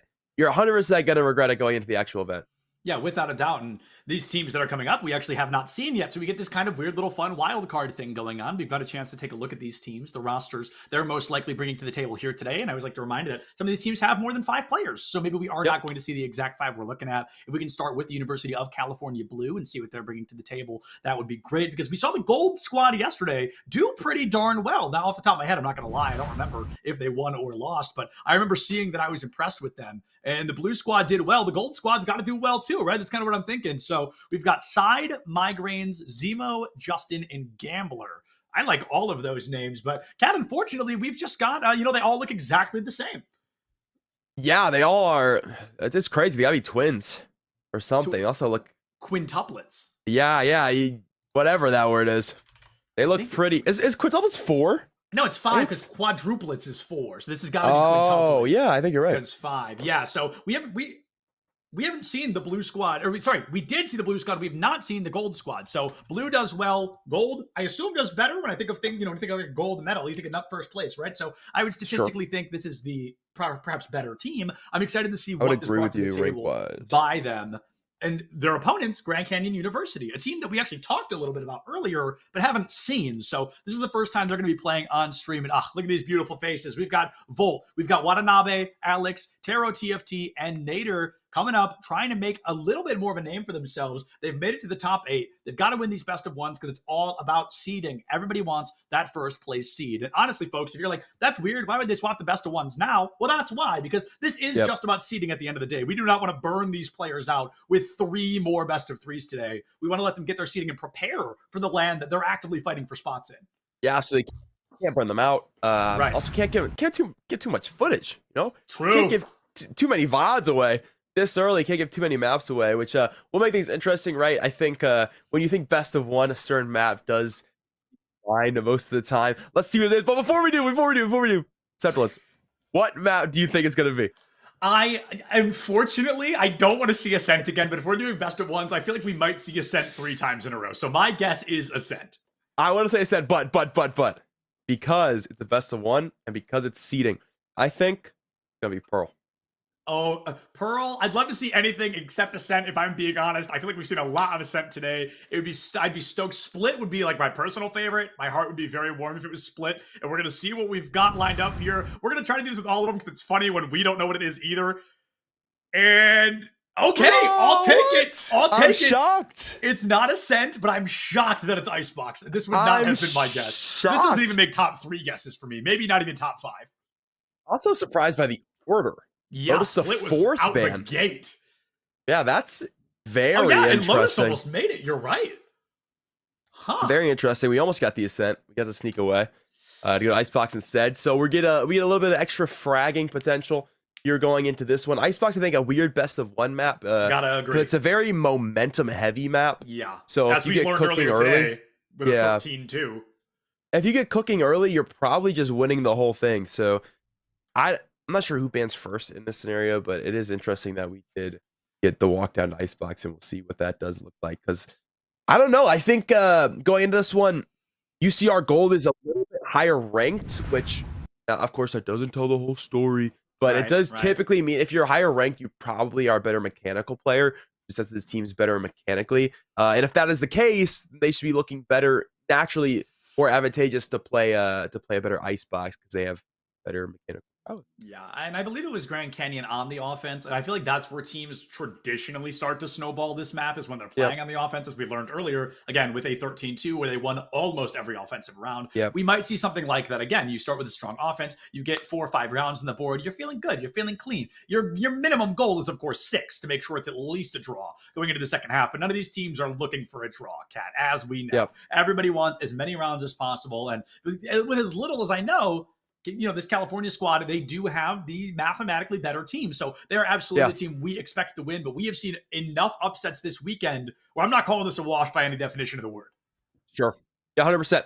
I would like to see us go back to the standard introduce of either Jet or the Rays. I really do like the Rays on Icebox. I think it's where she started to see value before Fracture had even come out. It does not look like that's going to be the case. We'll get 2 Jets going back into this one, but I do like that over the Reyna.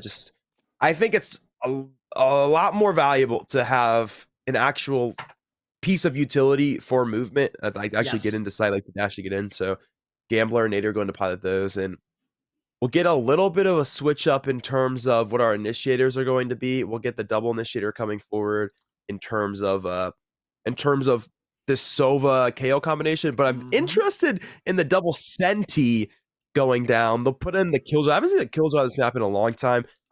Partially because Chamber was running Sentinel slot so long, but when he left, I felt like double initiator just felt better. It felt like there's more retake potential.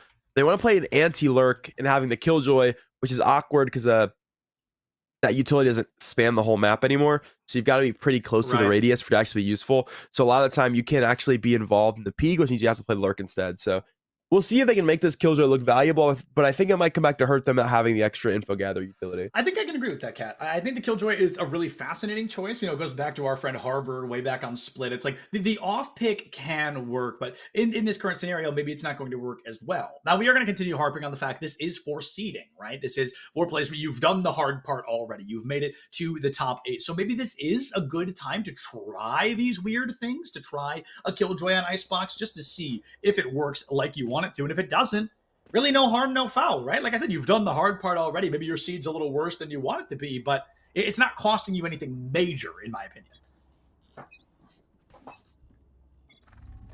All right, here we go. Let's get into things. Big Grand Canyon going straight to A. The Icebox Classic. Thinks in this go around, the Seijutsu will be here to slow, but it is the wall rather than the slow orbs picked up into this round. So we'll see if that barrier orb can be useful. Might be a play to call off and retake with the wall. It's looking like what it is. Yeah, might want to go for a bit of a play here. The wall goes up and it buys some more time on the site, but with this toxic screen up, you're not really sure where the defenders might be. 400 credits in the pocket of Grand Canyon, win or lose. Sova, the only person to have taken damage, and Gambler completely alive, unlooked at as they stayed on top of Gen there. Alex finds Justin early. That's the first blood out the gate in favor of Grand Canyon. And No Watanabe, a phenomenal play, comes through. Find for them and make it easier for Grand Canyon to find this round win. Very well done. A flawless to boot. They get the 400 for the plant. They get the credits for the round win. And round number 2 is going to feel really good for them. Coming round 1, the rundown to A site. Don't change what you know is going to work. And it has worked for them. So I wouldn't be surprised if this goes straight back to A yet again. That is looking like the call. And they'll put the 2 defensive units onto A deeper into site this go around. They're playing for that retake, couldn't even get their foot in the door. No Watanabe instantly shut them down with 2 classic 2-tappers. So they'll play the Sage a little bit deeper. They're going to try to throw that wall earlier into Maze this time around. Try to get that wall out a little bit earlier to shake up the momentum of the play. Always a risk, but one that can absolutely be worth the reward. Pop Flash into the corner, finds that first blood, but becomes it instead. Gambler finds No Watanabe, the Spectre, just not enough to keep you up and running. Zemo's Sheriff wants to find a little bit more of its own momentum, and Gambler tries to get out of the fray, can't run away from the Bulldog. Blink and you miss it, Cat. This is a quick round. Migraines, the last player left standing. Gun picked up, and frag picked up for Terra. We'll finish it off. Just 2 guns to fall. A bonus on its way now for Grand Canyon. Feeling good early. We'll see if they switch up the default just a little bit here. A's still going to be that more close contact site, though. They're playing with what are these downgraded weapons, these SMGs still. The SMG is a tough spot to find yourself in consistently, but it's only the 3rd round. Grand Canyon's up 2. This is the round that mathematically they're expected to lose. Doesn't mean that's going to be happening. We've seen absurd expectation defiance today and yesterday. I wouldn't be surprised to see it again. Ken, I'll be honest, I would be surprised to see Grand Canyon just run it down the A again. I suspect the change in pace and going down mid, I think, is the expected play here. They want to keep the spike in the back, but a rotation up through kitchen might buy them a little more time or information than they were looking for just rushing it down to A. I'm about in this smoke. It's been dealt with now, so one player going to have to actually watch mid. That'll be the Sova from the top of Boiler. Slow default. I like this coming from Grand Canyon, even though they are in their bonus, even though they do need to play a little bit closer. Still willing to fully mesh out the map. Work towards B main on its way now. Spikes in that direction. It's the team not going to be here yet, though. So Adrenaline's going to come through. We'll see if they actually commit to this. Looks like they will. Under cargo, toxic screen on its way through. First pick not found. There we go. Migraines finding 2 in the back line, making it difficult for Grand Canyon to win this. They're already on a bonus, and now with a critical numbers disadvantage, it's that much harder to make the space necessary to win this round. Volt gets a Phantom in hand. I love Icebox because we see Phantoms way more often than anywhere that isn't Split. This team wants to bring them out early. Volt finds the equalizer, looks for a third, just can't do it. It's Migraines with a third of their own. 2v2, incredible weapons disadvantage for Riverside. That has not stopped them yet for Grand Canyon, excuse me. Taro falls. Migraines looking for our third ace of the day. If Alex can just burn out the timer, that's what matters. Misses the headshot, but finds it in the smoke. This could be it, Cat. They're burning the time. They're forcing the save. Maybe no. Migraines has it. The wall goes down, choosing to get out of dodge, playing it safe, and good call that they did because there was no way that defusal was happening. Oh no! Unlucky. It's the expensive ace, but it does not matter. Migraines will find it all, but cannot find the round. No time left to defuse. That Cloudburst ironically helps the Sage close to the wall there. Able to tug it. Had a slow orb. Didn't expend it. Decided to hold strong instead. Was able to take down Gambler and then just plays for the time. Migraines finds everything, but unfortunately just can't get the job done. So Grand Canyon going to make the bonus possible. They've got the lead early on the attacking side. We'll see if that snowball starts to build and roll. Yep. I mean, this is exactly what we were afraid of, and it looks like our worst fear and possibly Riverside Gold's is coming true early. When the offense on a map like Icebox gets an advantage, it is tough to take back when you're on that defending side. Grand Canyon's already defied expectations by putting 3 down in a row. They're getting ready to find a 4th. Zemo finds Nader, but I don't think that's nearly enough to win you this round comfortably. Only Sheriff's on the line. The wall goes up. The fragment grenade is null and void, and the pressure continues stacking. Zemo starting to shock me a little bit, I'm not gonna lie, really, finding these critical moments.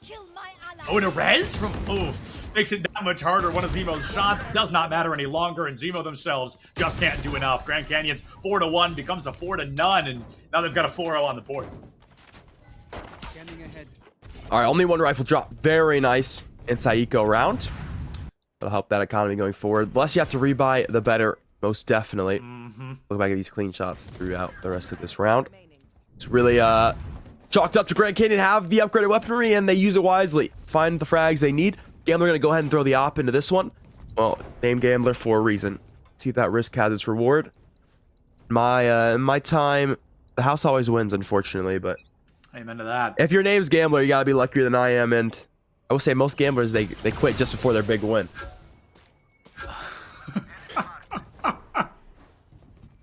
Hopefully this gambler is willing to take that risk and not fold quite yet, especially when your team is feeling really kind of pinned down in this moment. It's up to somebody with a power play like that, you know, a Jet with an operator, to make that space, to get the elim, to make that team feel a little more comfortable. We got a glance at an alarm bot toward that V-Long where the real combat seems to be happening. KO gets the intel on A. Here comes the Sage Wall. Natter up high. Can't find any interesting plant. Swarms, classic. The plant does come to fruition though, so the nano swarm does not cover the appropriate area. And while it may be interesting, Cat, it's down, and that is what matters. Yeah, that's ironic. The nano swarm covers default plant spot, and he just purposely plants deeper. So even though the nano swarm is triggered, he still gets the plant down, but it's going to make holding it very awkward. You have to swing way wider now into B main. We'll see how that works for them. They've broken the lockdown instantly. All the hold from Yellow. It's a 5-on-5 retake.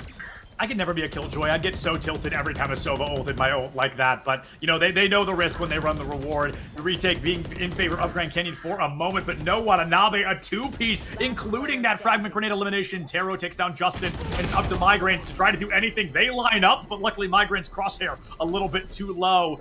It's Natter that lives to tell the tale, and just barely at that. The rifle carried over 5-0 on the board. And, of course, this is where you got to use that timeout, Cat, because you can't even afford this round. A 6-0 is likely.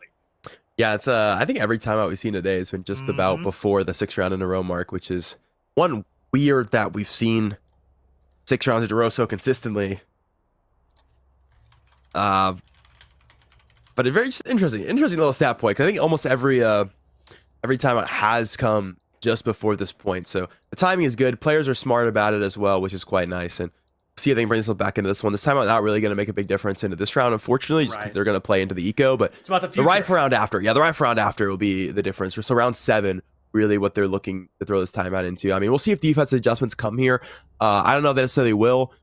They did already try to swap the Killjoy over towards B. Unfortunately, that util just got negated. And you see Grand Canyon's recognition there in that round that, okay, we planted so much wider here. We have to get so much wider out of B main. Rather than that, let's anchor a player into yellow. Let's anchor a player to the front of the boxes. So we have 2 players that are not in B main, that can get into the angle early, and that does make the difference for them. Like you see, Nader is able to trade that pick so easily because he's deeper into the angle than he should be, so there's no extra control for Riverside to pick up. I'm almost be interested to see a switch up of this Viper toxic screen that's been so consistently used as what is a retake wall for A, while simultaneously being a cutoff for vision denial for the team trying to play forward, so you almost have to flash your way through it, or you just have no info going in attacking side. I would almost like to see that over to B to retake instead, because I feel like consistently we've seen the round end on B for Grand Canyon. Yeah, B does seem to be the place to be, no pun intended on that one, for this team so far. Nader finds Justin, so Riverside has to tuck tail and run back to spawn. You see the regroup happening there in the defender's spawn as they have to figure out the gamble that Grand Canyon is taking. Are they running it down toward the A? Is it up through mid? Is it a fake? Is it a bait? Are they slowing it down the play so we don't know what comes next? And I mean, Kat, you nailed it, man. Here we go. Back to the B side. A's a little shaky. Oh, Kiers, skip it. Let's just get into B side. No command online as well for Grand Canyon. They have the numbers and the ult advantage with Nader's Blade Storm at the ready. Taro finds that first blood onto side. Migraine's not far behind. And I think this round may be over before it can even really begin. For Riverside, that's got to be the nail in the coffin. Absolute flawless round for Grand Canyon on round number 6. Flawless anti-eco. You love to see it. Rough round on its way around Riverside. Doesn't need to win the game, but would like to win to make things a little bit easier. They have a decent amount of ultimates into this one, so it should be doable. Here. They're going to have that Blade Storm for the retake. If Gambler needs to get in with the operator, they're going to have the Hunter's Fury for the information, or for retake, or for plant denial. They'll have a Viper's Pit to shut down this A site if that's the call. While we mentioned A site hasn't really been a target, it will be in this round. So a Viper's Pit here wouldn't be bad. It's too late though. Viper's going to be too far back on the site, so they'll have to use it for retake instead if they want to throw it out this round. Could throw it out. I think that's a neat idea. I'm always down for a Viper's Pit. I think on the defense as well, it's just that ult you've got to toss out. Like, you know what I mean? It's very difficult to use it well because you have to predict what they're doing before they do it. And maybe don't use it now, as you do have a numbers advantage and you've committed a Hunter's Fury online. Gambler finds Taro. 5v3. That operator finally getting its value. Volt puts down Migraine to Grand Canyon. Has clutched back for one deficit already. Looks like they're getting ready for another Volt. Our second clutch factor Sova player today knows that someone is right around that corner. Zemo finds Nader, and I think it's really up to Volt to keep this one up and running just like that. Shock Dart is huge, but he turns his back at the wrong moment. The double swing. Can't find the Elim, and Riverside finally on the board. Retake gonna find its way through. The Hunter's Fury denying the early plant allows them the chance to get back in with the numbers advantage as well. Volt stepped onto the wall. The Sage Wall blocking off Hell, found 2 to Rafter. This was not enough. Volt would have needed an ace to win that round out. So you see are able to band together to make it happen on the retake. They can't have had that success on the B site, try to switch things up. It costed them, so we'll see if they want to make the call to go back towards B. Here's the new defensive look we talked about.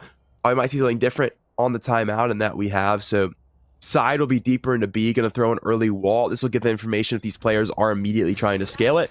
Also get the info if they're not. So that wall not getting broken for side tells them all they need to know. We can focus more attention over to A and mid because there's nothing here B main yet. Yeah, nobody takes down the wall early on B, and that's the risk you run of kind of using it, right? Like you said, it's great for intel. It's not just to actually block it off, but if it's destroyed immediately, you're like, okay, game plan, it's completely revealed to us. What can we capitalize off of it? But it looks like maybe B comes a little later, a rotation up through mid, most likely into tube. Watanabe was holding that gen, but can't find it instead. Oblivious, that side is just waiting for someone to poke through the smoke. Will we be seeing that poke quite yet? No, the rotation is the wall. Slow and steady. Yeah, the wall is up. There we go. It breaks, no sound given. The B site could be snuck right up on Cat. They might be able to just dominate this and force a retake from Grand Canyon. And there'll be bigger implications of them seeing that wall in future rounds as well. Let's know that's the new defensive strategy. The chance that they will now readjust the default to break that wall early. So it's important that they do see that wall actually get broken so they can adjust offensively for it in the future. But that's to come a little later. For now, they're going to look for the plan over towards B. Anti-plant came through initially. It's that early nano swarm. They'll use that last panel of the wall to get the plant down. Stuck in all totally in the world. Justin's going to find out. So planner will fall. Numbers advantage here for Riverside to look to make a retake. Retake has to be strong. Zemo finds Nader in the back line. Gambler falls to Taro, so both Vipers dismiss the Jets, who are tearing it up. Justin finds Taro. Oh my goodness, poor Watanabe. Grand Canyon has collapsed caps this round in Riverside Gold. Absolutely phenomenal. They are looking to re-establish a dominance here in this first half. A 6-6 is still on the board. Yeah, we said they needed that round out the timeout, and well, they look like a new team coming out the timeout. 4 players going to stay alive in this retake now as well. Eastside defense has changed things up quite a bit for them. Having those extra players over towards Boiler as well guarantees all the extra utility. You got to see that Viper Snakebite come out into the Sage slow for when that plant went down. Allowed for Justin to grab an easy frag. Just needed to sneeze 1 bullet onto Alex to guarantee that frag. Back to what is pretty even buys for everybody involved into this one. We're going straight towards B. And see, as I mentioned, the fact that Grand Canyon saw that wall early, they're going to see this wall, instantly shoot this wall, and look to run it down B main. Yeah, absolutely. I mean, even more so, they might even be able to fake it and then just double back to A. But, like, you make the noise, you might force a rotation. And no, it's a bit of a silent approach, actually, Kat. The wall does not get melted in that moment, and they're going to take it afterwards. The Yellow Drone picks up Side, who is currently 0-7 on the map. Maybe this is the time for them to get that first blood they've been waiting for. Wallbang on the box. Recon bolt behind. Misses every bullet. Watanabe puts them down in the blink of an eye. There goes those Nano Swarms again, and the Viper's Pit to boot. Grand Canyon, they want to win this one. 2 in a row is too many. They're going to use that Viper's Pit to try and secure a round win, but a 7 and a guaranteed lead on the board going into the second half. Great adjustment from Grand Canyon here in this round. Great like call to make this possible, to get them this B site. A much harder retake now. They're trying to play their way into this Viper's Pit. Still have a Sova drone available if they want to try to find this Viper. See if they find it. They do. They've shut the pit down. A chance for the retake.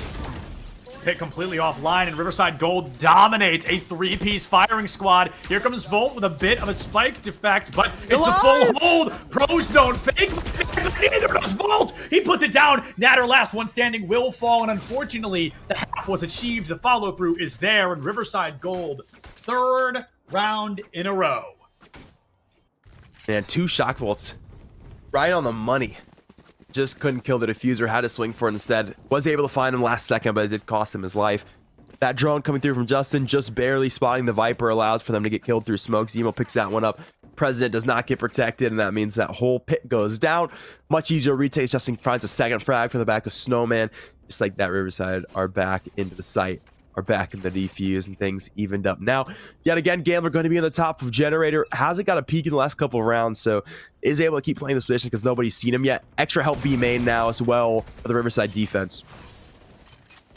It's that B long approach again. We wanted change from Riverside, and change they certainly have. They've completely changed the momentum and the pace of play they've been bringing to the table up to this point, but it's Grand Canyon's constant kind of forward aggression that makes it so hard to do this. Migraines has Taro down. It's a 4-4 spike plant. Uh-oh, there's the same Nano Swarm that's been there every single round, and it will burn out quick. Delays the spike plant, but I don't know, Kat. I just feel like it doesn't do... Nano Swarms could do more, I think. This makes a lot of sense. I think that is going to be Alex going down, so a very powerful Hunter's Fury. Justin finds 2, and Riverside Gold looking to win their 4th round in a row.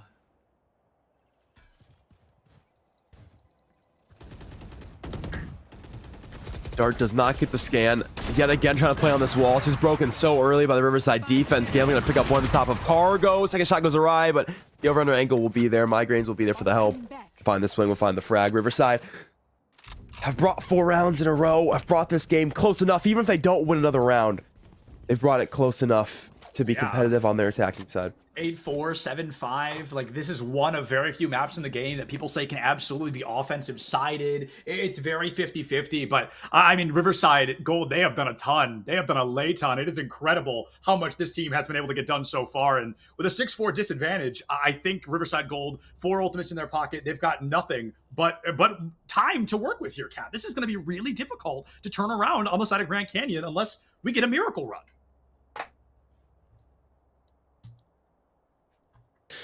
A lay ton. Absolutely. Let's see what lay ton has been done here. See if Volt wants to buy here. Should have a rifle going back into this one. Won't be able to buy Natter, unfortunately, and he's just a little bit too far away from Bladestorm to be able to, like, realistically scale ult orbs to put it online. So he'll be the only player really down into this one. We put like a stinger in his hands or something and just tell him to dash in and die anyway.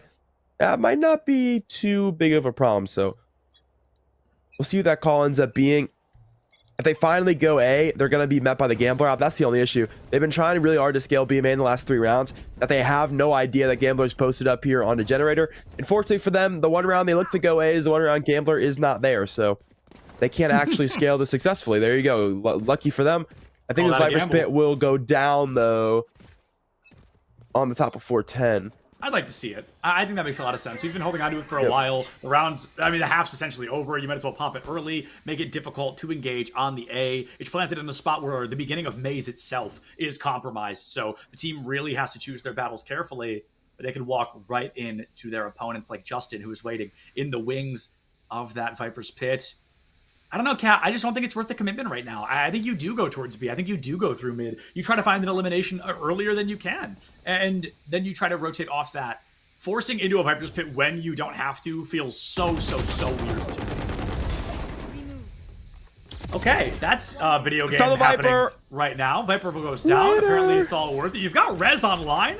You've got one more round, though, so maybe you don't want to use it until that final round. Spike Plant comes to fruition, and I think they are running it back for that Rez. Welcome back, Volt. Migraines finds Nader. This round is more important than the following because winning this guarantees you a lead.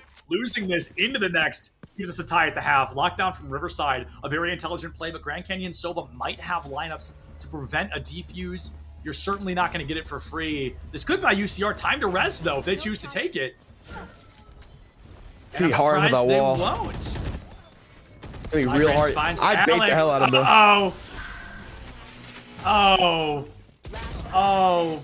One enemy remaining. Well, that was one of the rounds finish, isn't it? of all time. An anticlimactic finish at the end of the day. Incredible. I cannot believe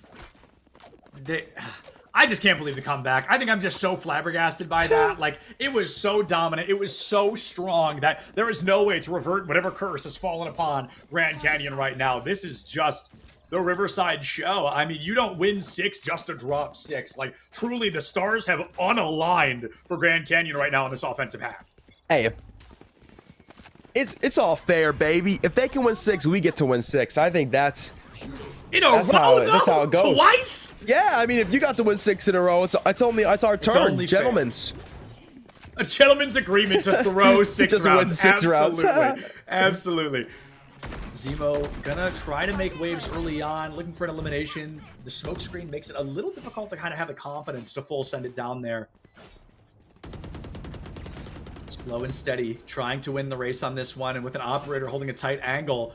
Oh, I love the Blade Storm swap. It allows you to make so much more space and get a lot riskier with the plays you want to bring up. Watching Conveyor Belt, though, an incredible risk. Somebody could be right beneath you. Going all the way to the back line like that makes it tough. Gambler makes it worthwhile, and Riverside Gold has the 5-3 advantage. Final round of the half. Watanabe puts him down quick. A lot of ultimates at the ready. Blade Storm from Grand Canyon included. The defuse, it's just happening again. They're just sticking it again, and they're just winning that round again. 6-6. Going into the second half, this story has been completely and utterly rewritten. And time to start anew as well. Open another chapter, open another half of the game. Tied up at 12. See what this one has to say. Riverside, a lot of momentum in their camp. 6 rounds worth of it. Take into this pistol round. Could guarantee 8 rounds in a row, and from there it's going to be hard for Grand Canyon not to want to jump off into the river behind them. We said the same thing about Riverside in that first half, and here we are, 6-6. So this is certainly the most fascinating matchup I think we've seen, just in terms of raw outcome. 6-6 on the board. It's fascinating that Riverside lost 6, took a breather, and all of a sudden it is just a 6-6 on the board. Riverside Gold looking to win this pistol round, like you said, Kat. They can take a 6-6 to an 8-6 and take a lead, making it very difficult for Grand Canyon to do much of anything afterward. Early drone, does it clear? Generator. It got shut out, so no. That means Terrell can play in this position. The back of Gen, the back of Sight, has a chance to really go off here momentarily.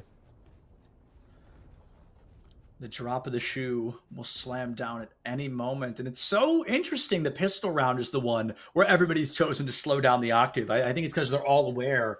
Okay, 6-6 on the board. If we make that mistake, we lose the lead. And that's where nobody wants to be. Riverside fought so hard for this lead. They don't want to then just go on to be the other team that loses it as soon as they have gained it. So I think it makes a lot of sense to go for this slow burn play style they want on the board.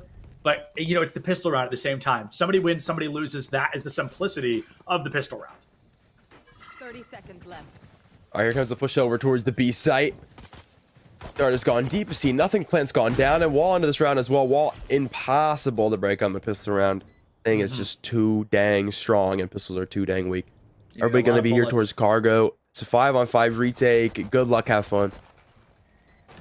And just like the cargo, Riverside wants to go fast on this approach. They've got the plant. They want to watch the spike diffuse nanoswarm on site. Here comes the counter wall. A very intelligent play. It sideways. But Alex not able to line it up. Has it the wrong way. I think he tried to box himself in, but it's just not worth the reward on that. Tero and Watanabe picking it up.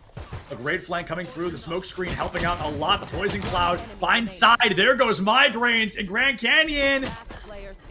Has it! Oh my goodness, 4 HP in a dream, but the gambler was willing to take that risk for the reward. They've won the pistol round, and Cat, that's the only round in the game where it doesn't matter if you all go down, because you aren't holding on to those pistols anyway. Yeah, absolutely. I have multiple thoughts on that wall. That's real. That's valid. I think do as well. maybe he did mean to throw a vert. The only thing is, though, if you're going to throw a vertical, I'm surprised that he threw himself upward with the wall. Sure. Which makes me feel like he didn't mean to. But if he did mean to, it's not that dumb, because it adds extra layers, right? Trying to break through, going from B main, so you have to push him. But like, it's also, if there's anybody yellow, like they just immediately shoulder peek you. So I'm 50-50 on that. But regardless, it worked out. They won the round. Good job, Grand Canyon. Let's go. Now a chance to play anti-eco. Get yourself a 2-round lead.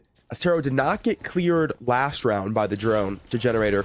Do they clear him physically? They do. Physical clear comes through. Doesn't matter. Gonna be able to find Gambler. It is a bloodbath for Grand Canyon. Side put down something. I believe that's Side's first elimination this map so far, but it's not gonna be enough. Even the shock dart to boot. Justin can't even get the 400 additional credits they wanted out of that matchup, Cat. At least Grand Canyon has reestablished where they belong.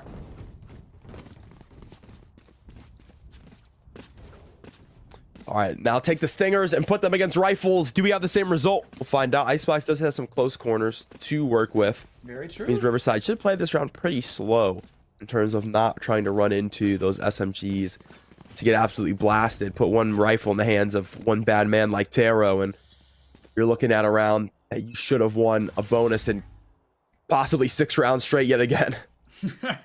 The 6-round threat is just a constant looming factor between these two teams. Grand Canyon already 1/3 of the way to running another 6-round miracle run. I wouldn't be surprised to see it happen, but I would be a little shocked if they could pull it off twice in the same game. Tero gets timing diff, just Migraine sneaks in, gets the exit frag, it almost puts one more down toward the mid. Volt takes some damage, some blockage. Oh, the wall bang. Poor Alex. Not even going to choose to heal. Just going to tank the shock dart and call it a day. Gambler around the corner. Comes around yellow. Zemo puts down Volt, and Riverside could find a full flawless here if they just put down 2 more. Watanabe missing. Only that Viper remains. And I think Riverside finds their 7th round. No 6-round win here for Grand Canyon once again. 1-round separation. Well, that round goes about to expectations. Everyone stays alive as well, which is quite nice for Riverside. Guarantees a rebound in the next round, even if they do lose this one. Grand Canyon will come in with the operator onto Nader. Let's see where they want to put it. Riverside just went to the B site, but they've been on the A site prior. Looks like the call for the operator is going to be deep into B main. That might leave the opportunity open onto A, because they've only put the KO there. But no Watanabe is going to play deep into Rafter. Should have the ability to step away and play for the retakes. Up to having the discipline to do so. So 0 Point has already spotted a player. 0 Point gets info on somebody, but I'm not sure it's going to be enough to really create or deny an approach of what we're seeing right now from the side of Riverside Gold. They're going slow burn. A 0 Point, I believe, just hit Sova and Sage in that matchup as well. The 0 Point coming out from Grand Canyon. Found Conveyor Belt, got info on at least 2. So Grand Canyon has to play very carefully. If they can get away with not being spotted by that owl drone, they can play a little bit of unpredictability. That can work well. But in that same breath, if they overextend, if they overplay their hand and get taken down in a 5-3 matchup, they'll find themselves really struggling for the rest of this engagement. I love the wall. It guarantees essentially a free plant unless somebody, Rage was in the matchup, but she's not here, so it's all the hypotheticals. The clock is ticking, Cat. Grand Canyon wants to put a round win on the board before Riverside ties them up once again.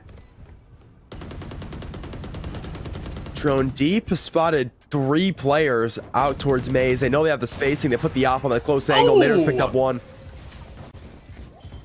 Very well done from Grand Canyon. They found one. Could that one be enough? Stick a lot of damage it. being dealt to Alex, but they're trying to stick through it. So many rounds today. We've seen somebody try to just stick, and that's the first where it doesn't actually work out. You got all the way to half. You got probably 99% of the way there. Taro gonna try to win the round in fruition. Get it done! Get it done! Runs out of bullets, and that will be an incredible play from Zemo to tie things up. 8-8 on the board. If you thought this was going to be close, folks, I hate to disappoint, but we are going the mile here in this matchup. That was once a 6-0. That was close multiple times coming into that retake. Alex is fractions of a second off of that first defuse before that Noinstorm could come in and finally finish the job. Taro on the flank is able to find the first 2, walks all the way around mid to be able to be there in the backside of Maze, and just can't find the final kill. Takes just too long. Diffuser falls, and from there is no time to get the frag and get back on the spike. That is so close in every facet of the word. That round, Volt to step up mid, and yet again is it close, but not quite for Grand Canyon. This is not getting the run Grand Canyon was looking for. Losing a player out the gate, your KO is critical condition as well. The Sage might be able to find a heal as she's in Maze for the time being. Oh! Really strong shot from Justin there. Removes Nader from the equation, and a 5-4 turns into a possibly unwinnable 5-2. Say goodbye to Taro, that power player, that playmaker. Hit with a haymaker early, and now has to wait for the next round to try to get that revenge. Spike plant comes to fruition, and I think this is the round Grand Canyon just gotta comfortably admit they have to hand over.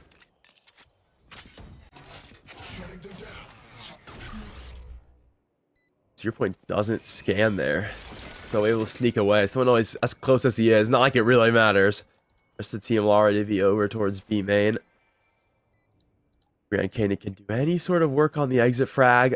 Riverside look like they're going to play as a unit out of B main rather than walk through cargo. So there's a chance for these exits to find some sort of value.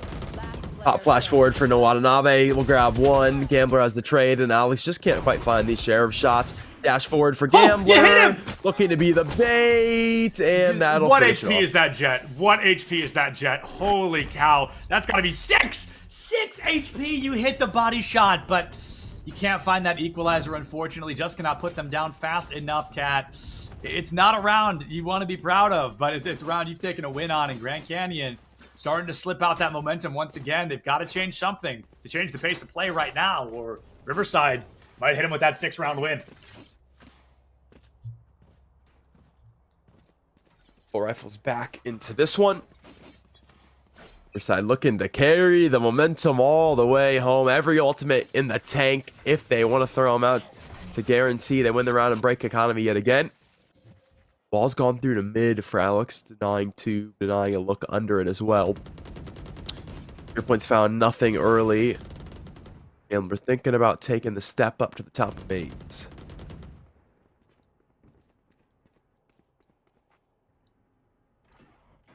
It's back to that round. Welcome back to respecting your opponent, everybody. Nobody wants to make that critical error that causes their team the round when it is breakneck like this, even just for seeding. It's about the bragging rights. It's about sending a message to the rest of the teams out there that, yeah, we won. Yeah, we deserve to be here. And right now, both these teams maybe questioning themselves on just that. It's dangerously close. It hasn't been a guaranteed win in any definition of the word. And with 5 ultimates in their pocket, I'd think Riverside would be a little more confident on this engagement. Here comes ultimate number 1, the lockdown for the A site. They get the owl drone, they get the intel. There's at least 3 members standing in the fragment grenade lineup. Does miss, unfortunately, just barely. Gets caught on that high ground, buys the space they need, wall up, spike down, Riverside. Looking for point number 10. Plants there. Nader's going to pick up a look on the Gambler, top of Generator. It's the advantage early, except for the res comes through. Can they kill the res too? They're definitely trying to out of Raptor. They have found themselves one with trades all across the board here. A bloodbath forward. Retake wall up now to get to Spike. Looking to Gonna retake wall, like you said, trying to find that opportunity for Spike. Puts the smoke down. Gonna go for the defuse, but they knew that Hunter's Fury was just around the corner. Alex takes out Zemo. Migraines finds that Sage in the center field, and Taro looks for it. Can't line it up. Grand Canyon feeling maybe a little too focused on the defuse. I'm not gonna lie, there was plenty of time to play out the rest of that round in fruition, but they just wanted that defuse like they wanted their next breath, Cat. Is that gonna cost them this game? I mean, their economy's garbage. Yeah, it looks back aside is super misleading there. The fact that everyone is playing off-site, but they're playing off-site for a reason, right? They have all that post-plant utility. They walk in, they think they got the retake wall set up, line of sight's covered. Let's just start this defuse, and we could probably just hold it home. Fortunately, you're looking at the Hunter's Fury, looking at Nano Swarm still, so it's just too much pressure to be able to realistically sit on the defuse. They learn that quickly, unfortunately learn it the hard way, lose the round because of it. Grand Canyon got the defuse blues, my man. They are not able to line it up yet. They do get get picks pretty early on. They lose their Sage, they lose Resurrection. Is that going to be enough to change the pace against them? Already not having these weapons online makes the matchup that much harder. Natter gone, 5v3. Riverside stoked to have another round win in their pocket. Migraines gonna pick up one. Oh, and Zemo bails out the teammate. Terrell's got it all to do with a stinger, and Toe has picked up one. Certainly a refrag amongst the 4 players left alive. For Riverside Gold, though, Stinger gonna see if it can find a couple more exits to go on. Migraines crouch peeking into the scene. Caught a bit of damage, a bit extra damage to go with it. 54 HP for the Viper, walking into yet another fight with Migraines. Will this one go differently? No! It does. Stinger always good for one. Justin the Train now gonna come through, not for 2 frags. For Taro, 11-8. It's incredible, you know, living the dream, or 40 HP in a dream, but unfortunately stuck in their worst nightmare of that matchup. Taro 21 elims on lobby, Migraines 22. Those two have been duking it out on that leaderboard the entirety of this series, but it looks like the rest of the squadron from Riverside Gold cleans up when they have to a little faster than Grand Canyon's been able to. We're looking at 18 versus 14, 15 versus 12, 14 versus 11. The only difference is Alex with 9 over Sides 3.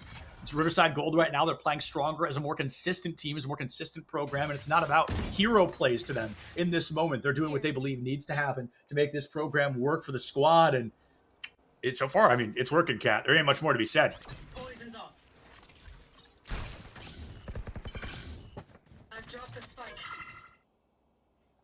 Touch screen early. Walk into the B side on its way. There's 3 people on B, so well, I'm sing-songy. Riverside will not be if they want to take the site. It's going to be uncomfortable to push into this B site. Did you yawn mid-song? No, I would never do that. You opened your mouth so wide to sing that you yawned. No, it was intentional. I heard a little... It's gonna be uncomfortable. It was in there. I'm not gonna lie, guys. I heard it. It was sweet. It was tender. It was like, I'm glad. It's like waking up to the one you love. Yeah. You love to hear it. It was very nice. That pit doesn't get to the site. It was supposed to get to site for the plant, but it didn't really make it. No, it's just kind of in B long now, and yeah, it didn't really make it. I like the smoke orb as like my bad. I'm gonna try to fix this real quick. And oh man, now it's a bit of a panic for Riverside. That plan crumbles. Yeah, that Natter sucks. is able to find one. They've got 3 more left standing, and after that questionable Viper's pit, they have to default back to the A side. It has been working well, so they're not afraid to be here, but doesn't mean they want to be. When they commit an ult like a Viper's pit, the 1-1 trade does fall short. Justin is missing, and it's up to Zemo. Try and find much of anything here, Cat. They're not able to. Defuse happens quick, and Zemo, on the bright side, you get to carry the weapon into the next round. Grand Canyon makes it an 11-9 score. They win 2 more here. They can tie us up and probably force an overtime. Look, guys, we don't need to talk about it. We all know what happened. We saw it. Zemo's sorry. True. Real. It's unfortunate. Next rifle round on its way. Chance for economic control still for Riverside. If they are able to win this one, there will be a slim margin for the Grand Canyon rebuy. Will they get to make a decision on that one? It probably will buy because it's overtime, or because it's match play, but we'll see. We will see indeed, my friend. Has the op on the corner. Are they waiting for it? Oh, drone early. Drone has to bail. And is able to do so. No peek on the corner. Yes, Gambler walks right into it. Puts it all on black, and this time the ball lands on red. You should run. Grand Canyon finds the opportunity to take a lead again. This is the same lockdown play we saw previously. It did not work for them. They ended up losing that round, but when they get an equalizer like that, they create space for the lockdown. They're feeling stronger in this opportunity. Even has to dash to make it out alive. Scary cat. Spike plant happens. Fragment grenade doesn't find it. All 5 members standing on point once again. Nope, never mind. Yeah, you res your teammate and unfortunately die because of it. Sacrificial lamb isn't going to be worth it. Native's out. The Blade Storm going to find a third. Looking to guarantee this post plant does not work out for Riverside this time around. Migrant's going to pick up one. Can't kill this diffuser though through this wall. Volt will pick up Zemo. Trades across the board. Migrant's still alive until Alex shuts him down. And Grand Canyon lived with 2 players, but more importantly, the round. Even pulling focus there is so worth it. You know, it wasn't about Nader getting the ace. It was about saying, hey, literally everybody stop what you're doing and look at me right now. And they all did. And that bought the time to get that defuse, to find the momentum boost that the team feels they need in this moment. And it's a good sign of life from what we're seeing from Grand Canyon. They're 1 round shy of tying things up. It was a 5-round victory for Riverside Gold, a 2-round victory for Grand Canyon here. Can they stomp this out? Can they win 3 and make it a 13-11 victory? In case y'all have forgotten, in this surprisingly long matchup, this is a best of 1. It's all the mistakes right now. Okay, again, we're going to find Nader early. Secondary look for Riverside. They got the advantage as they just brawl through the spawn area. Grand Canyon looking to do something different, and something different looking like it might be losing the round. It doesn't snowball into losing the game. They're gonna all be here on the flank right now. So Riverside have been typically playing a post plant deep into the back of their own area, right? Like back in lobby, back over towards maze. Grand Canyon are gonna be occupying the space this time, so they might be good for the frags. Speaking of being good for frags, no Watanabe, 76 HP, has the flank on belt. Bolt gets the read. Zemo hiding in the corner, so you know you might be able to send a fragment that way, but instead they send it to Maze. Pop flash the corner and get the Elam. Flashy play from Watanabe. Zemo snakebite finds Bolt early. Watanabe puts 3 down before he leaves this mortal coil, and Riverside Gold, 2 players left standing. Grand Canyon, just Taro, knew where they were, but just can't win that double fire against them. Riverside Gold winning what is their penultimate round victory if they make this a 13-10.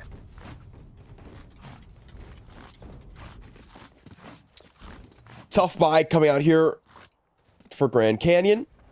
Get what they can. Watanabe can't get a rifle in their hands either. Got 2 rifles, a bulldog, and 2 stingers. Personally, I would go 5 stingers. They're better than the rifles. Period. On everything. But we'll see how this one goes. It's Riverside looking to go back towards the ace site. Can they close it off here and guarantee better seating going into Boise? Seeding is the name of the game right now. They did the hard part. They made it to Boise, but they gotta make sure their seeding looks good. If they end up at seed number 8 and they go up against the best of the best when they get there, it'd be a shame to come all that way to be the first to go home, Cat. Unbelievably true. Especially to go all the way in this game, to go all the way to play a game over to Boise, to go all the way back home in last place.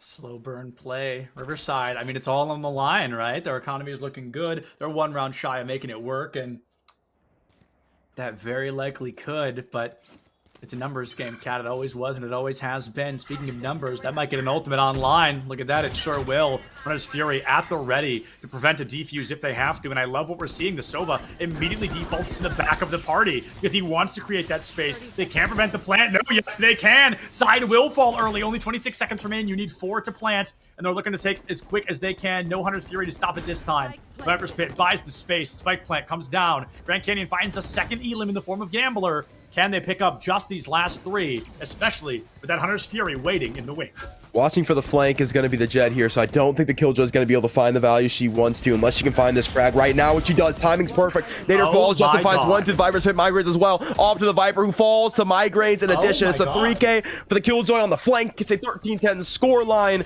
Riverside Gold will move forward in the semifinals here in these seeding rounds. Well done.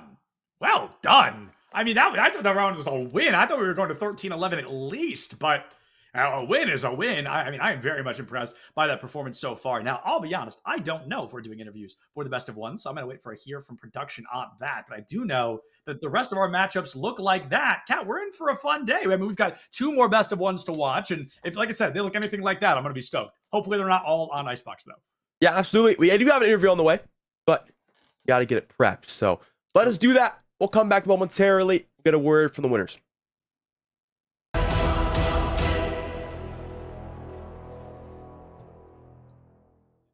so it's an incredibly dynamic area and ever changing, and will continue to change. And just as we didn't know when we started what it's going to be looking like, I think similarly we still don't know what it's going to be in another 5 years. I know enough to know that all of us are still going to have a thriving esports program that's doing a real good service for our members and for our competitors. But we still don't know necessarily what some of that is going to look like, and that's pretty cool about it all. Let me ask you this, because you all are used to dealing with your athletic directors, and each of them are dealing with what's in front of them in their athletic departments. My guess is at least some of your schools are that this is not necessarily operating within the athletic department. And can you talk about how you navigate that in a conference office, and maybe the best way to handle that, or do you have preferences? Do you try to steer them one way or the other? And just talk a little bit about that, if you don't mind. Sure. The majority of our schools are not under the athletics umbrella. We have one institution that perhaps by next year will be under the auspices of athletics, but most of them are in other departments across campus. Right. One of the things that has helped us is that we have support from the president's office.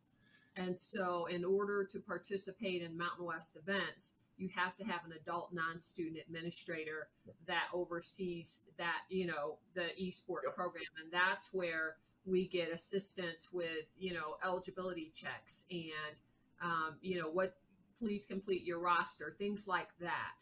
I don't know in the future, and it depends on, who's sitting in the athletics director's chairs, whether or not more esport teams will go under the umbrella of athletics.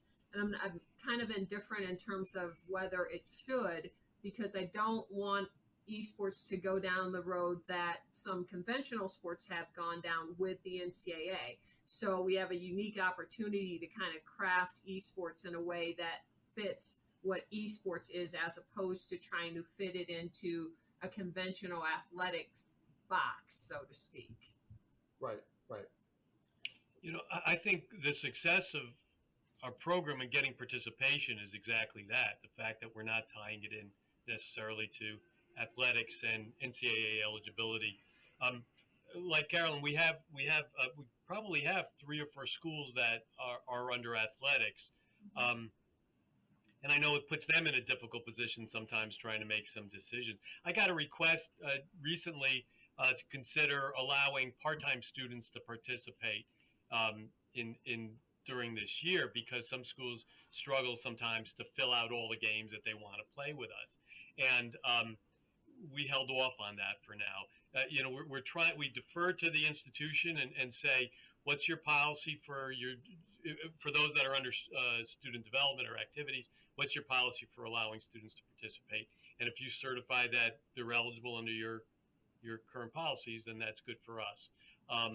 I also think, and I was part of some of the conversations early on with the NCAA years ago about the NCAA getting involved as a Division II representative, and I was crossing my fingers that wouldn't happen, just because I think this needs time to grow, and expand. Can I ask Rob a question, because you mentioned part-time enrollment, And one of the things that we've done here is that as a conference, we've just set eligibility standards, full-time enrollment, making progress towards your degree as the institution defines it. Are you guys doing something like that as well? Because we've gotten that part-time enrollment question and we've said no. Yeah, no, I don't think we've gotten that far down the line, Carolyn, to ask for that. I think we kind of put it on the institution, but we do say that the student has to be a full-time. Now, they could be a full-time grad student, but they have to be full-time as from what the institution decides. Yeah, our eligibility requirements are just as simple as can be. You have to be a full-time student in good standing. Yes. And after that, and that's about it. Now I think we wanted as few impediments to getting this thing rolling as possible in the outset. I do think as schools get more competitive, they will start to distrust one another. And that's why we have this 500-page NCAA manual, because schools distrust one another.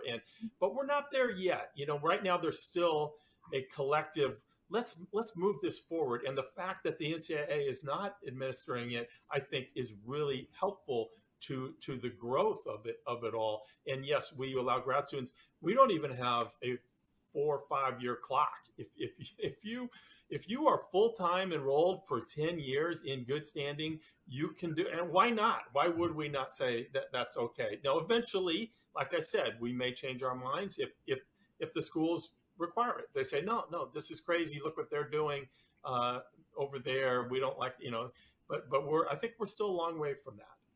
Alex, do you have anything? Yeah, I mean, I echo everything that really Carolyn has said. You're gonna have to forgive me. What was the original question? It's been a minute. I know. I'm sorry. Well, just kind of what you set out to do, and then what maybe the realities of it all. Can y'all believe we are already 6 weeks into the ECCC highlight videos, and there's still so much content and so many great plays to see from these teams? It's pretty amazing, but I'm super excited to jump into it. If you don't know by now, I'm Septilence, and I have the honor to walk you through this week's highlights. I'm very excited to see what we got. Catholic U starts the series up. Toddy, 2 stocks on the board, needs to take 1 more off of Cherry. When Cherry answers back strong, Toddy finds themselves in a bit of a panic, but they play it cool, they find the stock, and they win out the set for their team. And again, this is Min Min. If anyone has the potential to rob someone, especially off stage, it can definitely be Midland. Ooh, that was sexy. Oh no!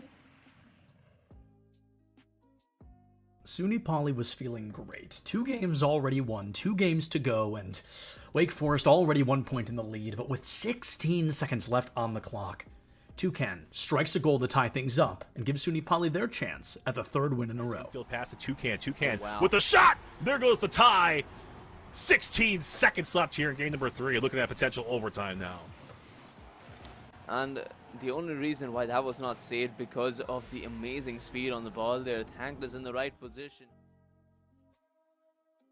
The pistol round in Valorant is one that many consider to be possibly the hardest in the game because you have no utility. You've just got your pistol and a dream to win the round.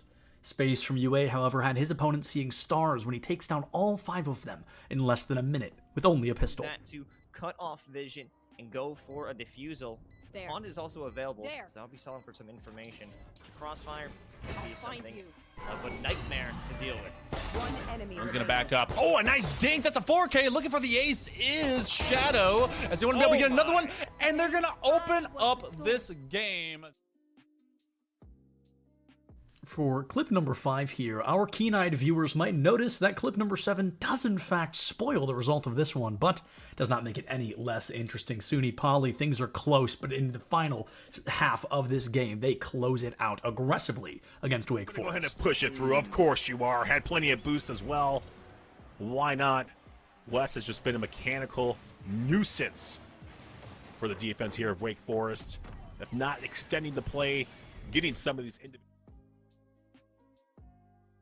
With a great EMP Death Blossom combo, Southern Arkansas was feeling fantastic. One member of the opposing team already down 4 to go, and they could cap that first point. But They're about to learn the hard way that nothing shines brighter than the suns. Out onto the field. This might be good enough for Bellarmine to be able to hold on, but no. Both the healers! No way! You just went right up into the back line and hit the fatty shatty from behind. We were trying to do the same thing, but Suns. Yoru in Valorant is considered to be one of the worst agents in the entire game, but Rusty, clearly a big fan of Yoru just like myself, comes out quick, gets a 3v1 victory, and secures the penultimate round for UA. Hurry.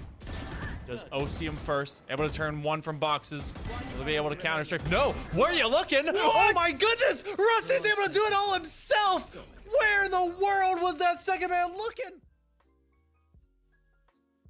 This upcoming clip absolutely deserves this second place slot because, as you know, these clips are usually about 30 seconds to a minute, but Percival did so much more than we'd ever be able to fit in 1 minute, taking all 9 stocks off of the opposing team before losing 3 of his own. Timing on the up special from Little Mac. A potential KO punch is going to whiff here. 4-1 and 2. Little Mac is off stage. There's the Nikita. Air dodge is going to get caught. He has no jump. He's catching it with the drop, Nikita, and the down smash. But he's still alive. He is living. One read there from Little Mac is going to take that's the neutral air. Our number 1 clip for week number 6 is easily my favorite. We're about to watch Priz get a 5K, a complete ace with the Odin. The clip itself is great, but the camera work makes it so much better. Enjoy this clip. And there you go. Okay, so they're systematically clearing. You love to see this, but they're running into 2 Odins. This definitely isn't a fun time for anybody that's involved. Priz gonna find 1 here in Boathouse. The ping's coming out. Priz gets the collapse.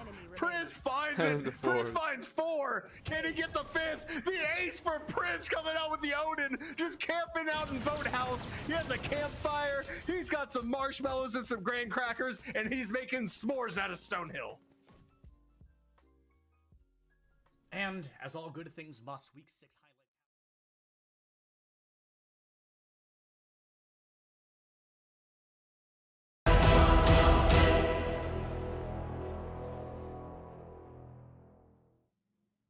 Hello, everybody. Welcome back again to CECC West Valorant. Septilance and Catinator just wrapping up a series in which there was a player we're going to get the chance to interview. Migraine spending this weekend giving lots of their opponents headaches and moving on once again in what was a surprisingly close kind of come from behind victory. So, yeah. Migraine's, my first question is, 6 rounds in a row is a lot to lose. And then there was just 6 rounds in a row, which is a lot to win. So what was it? You guys just flipped the switch and all of a sudden it was your game to take. What was that moment? Was it that timeout you guys had? What was the discussion to put you so in charge for the rest of the map? I think it was when the first 6 rounds we were playing Sage on A, and then in the timeout we just decided to switch the Sage to B, and then I would play mid and be fast rotate, so we were heavy A most of the time. Fair enough. Yeah.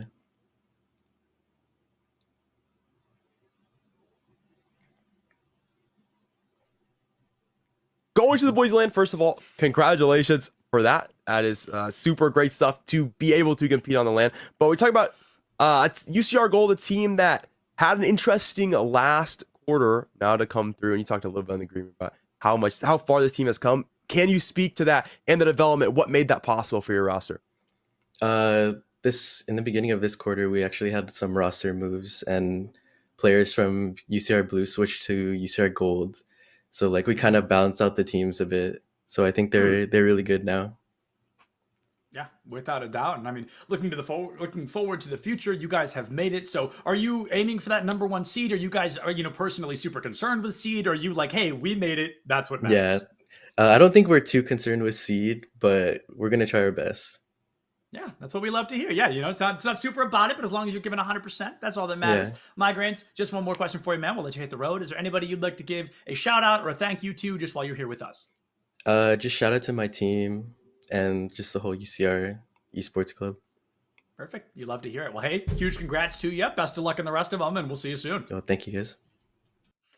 Absolutely. And guess what, folks? Another series coming up super quickly. 2 teams one team that we have seen, one team we've heard a lot about. Yep. San Jose State University going up against Arizona State University. We've heard so much about them that I was surprised we hadn't seen them on stream yet. But they are apparently going to be a powerhouse. They 2-0 pools. They win to make it to these semifinals. And, it's going to be a tough one. San Jose has not had the easiest journey to get here.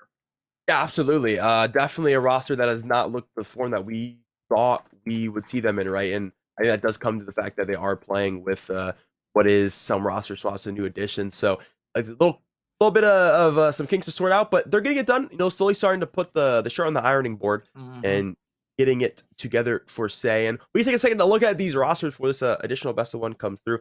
We could start with like SJSU. I mean, they're familiar faces, so not a bad call to look at.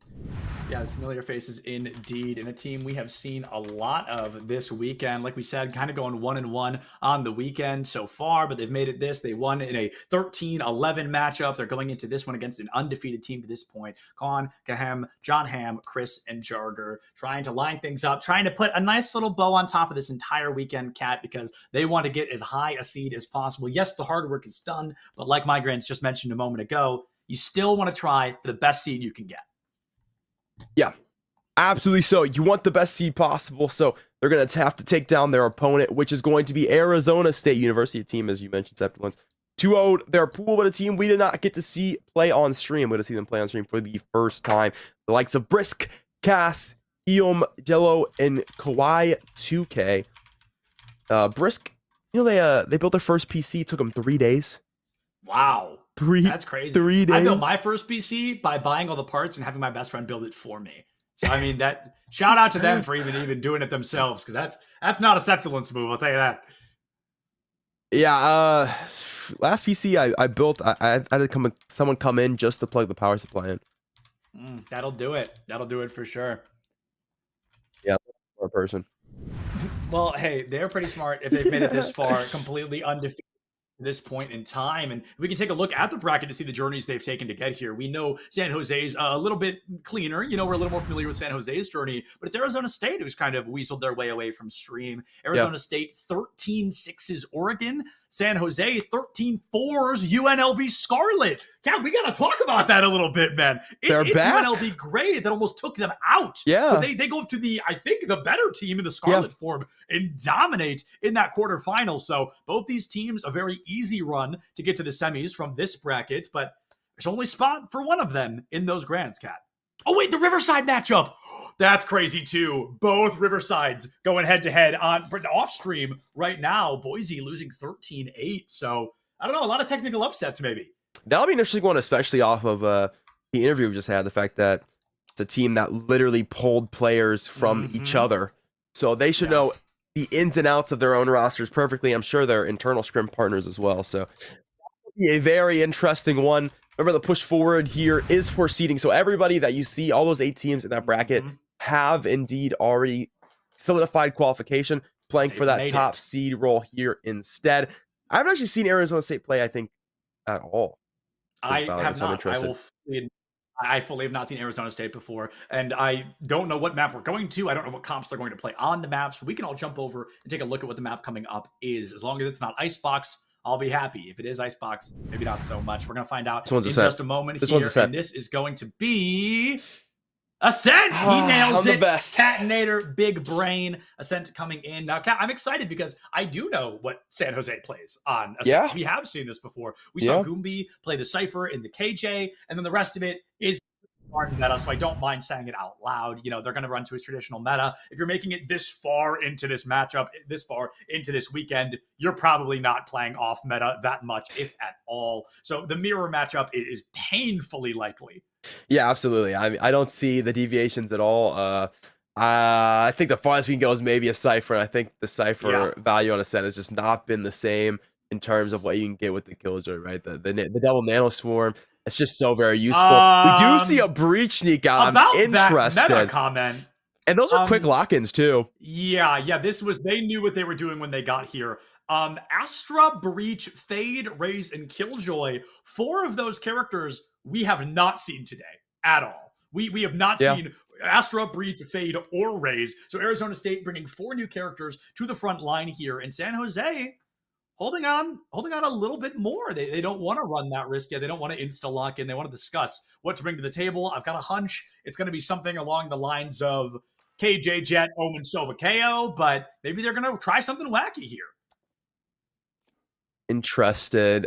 We got for a long time a Fade KO on Ascent before that finally broke up. The flash patch, a big reason for that The Fade coming back to fruition. That'll be piloted by Kaz, and we'll get quite 2K on the breach. I like the breach pickup a lot. I think the extra flashes are quite nice. They're a little more versatile than the KO flashes are, going through so many walls. So you can be in mid and throw them still to guard in areas like that. Fallen has a lot of value early out towards A main, as well as for the retake. And 2 great retake ultimates in both the Nightfall and the Rolling Thunder going to be in their possession. Retake as well as offensive takes as well. So that'll be interesting to see. I think the Astra has value to stall, and I think they have a lot of retake value in these 2 initiators. We'll see how they utilize them. Big fan of teams doing things out the sandbox. I think Valorant gives you a lot of options, and a lot of metas can be valuable if you do theory craft them properly. So it is always interesting to see teams willing to break the norm. Interested to see if that pays off. A lot of the time, like that Harbor on split we thought they won, just didn't pay off. So I would like to see it pay off. So we got a much more meta comp over for San Jose State. I'm always a proponent of the less meta comp winning games. I think that's a lot of fun, Kat. I'm right there with you. I think it really can change the game a little bit and show us that, unlike some other games where it's like, okay, you have to play these characters to win, if you're talented enough on any character in a game like Valorant, you can truly make them work. I mean, one of the best players in the world is a Yoru specialist. We never see Yoru for anyone that isn't him, basically. But if you put in the work, if you put in the hours, and you put in the team coordination, you can truly make a composition work if you try your hardest to it. Paranoia does find Jello early, and I'm not sure that's going to be enough to really stop this. The door is still shut. Hell is still cleared, and the spike will still be planted here in this pistol round. They're trying to answer early, but Arizona State gets it done. They find their way out the gate, and they're waiting for someone to peek through tree. Plus one prepped and activated. Oh, no, Neither player blind.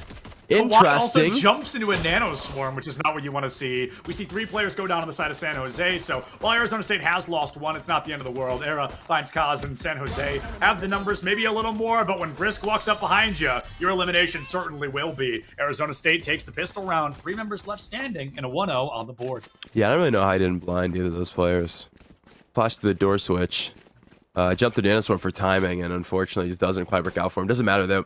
Arizona State still going to grab themselves the pistol round. That's that quick take on the A site. Time looking like they're going to try to do the same thing, but over on to B instead. Choice is theirs, really. It's the anti-eco, so make sure you keep these guns alive. It'll be 2 Bulldogs going into their bonus if they can keep them up. The bonus can be big if they, like you said, they can keep them up to the round. If San Jose loses this, but they took 4 people down in the process, that's great. It's a round you can definitely shake your head at and be confident with going into the third when you're going to be able to buy full rifles. Arizona State, though, completely one round after the next, just flips the script entirely. They go completely slow. They're not looking for the rundown. They leave the spike behind that B site, and they want to find that first blood. They know they have the weapons advantage, but they don't want to let that kind of get to them. They don't want to overextend with it because they know the second they do, they put their weapon in the hands of the enemy, and it makes it that much easier for their team to lose. A lot of early damage across the map here. Hard to Astra lurk now that your Astra's sitting on 8 HP. Harder for Jogger to watch mid as well, sitting on 20. Jello gonna look to scale here. Broken the turret. Jogger has mentioned 20 HP. That paint shell could very much kill, and it does. Jello has that one. Mid-market door closed. Now the team looking to play their way into sight. Goombie caught completely off guard. He'll fall. Get him back to the sights. Picked up one before he falls to the Yoimi, and they've got themselves entrance to the site. Plant's going to go down here on B. I cannot believe that the Rays just got to sneak in there. I love seeing Rays gameplay, and we're seeing a great execution of it so far. Spike planted, 2 people left standing. Dark cover does nothing but stall you out as you're the one that has to jump out of that bubble to go for the defuse. Brisk, even on 8 HP, Cat is willing to try the flank if they can make it work. Not sure how they missed the breach, to be honest, but they're giving themselves away. That was a KO, excuse me, not the breach. And Era will be able to find Jello. Brisk takes down Era. John Hamm, the last member standing, a real power player for San Jose, but 35 HP with a classic. I don't care how good you are, this is going to be a tough one to win. Maybe a little less so. Waiting for the exit frags. There's time to strike and can't find either of them. They made it expensive, Cat. 3 players have gone down, only 2 rifles being carried into the bonus.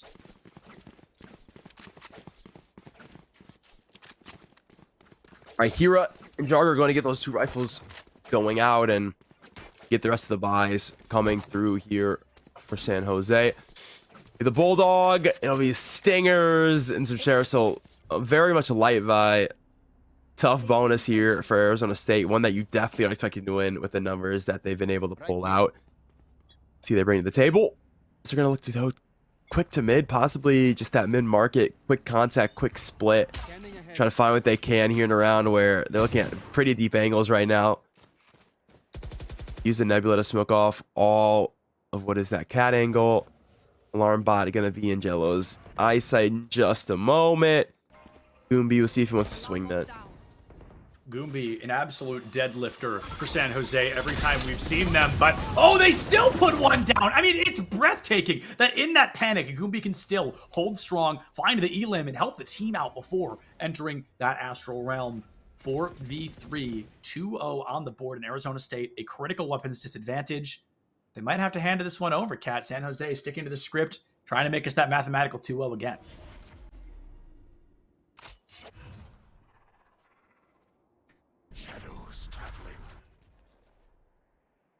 All right, the walk up mid, going to come a little later. They'll re-hit yet again. Stinger's close. Brisk doesn't want it. Go for these one taps instead with the Sheriff. Waiting for the flashpoint here out of CT. Shrouded step to come forward. Mech forced off the angle by the fault line. Now back into it, spamming through. Has found value. Caught the breach. Kahem takes breach down early in Kawhi 2K. That's a lot of retake ability, right? Is to use that breach to get into sight. Come on, dude. The spray and the pray works wonders for the team. And San Jose making it work. You know, Sova and Odin, peanut butter and jelly. We're going to see it so often on this map. And they're clearly making that early buy worthwhile. Most elims in lobby, at least tied for it. And giving San Jose the numbers they needed to win that round.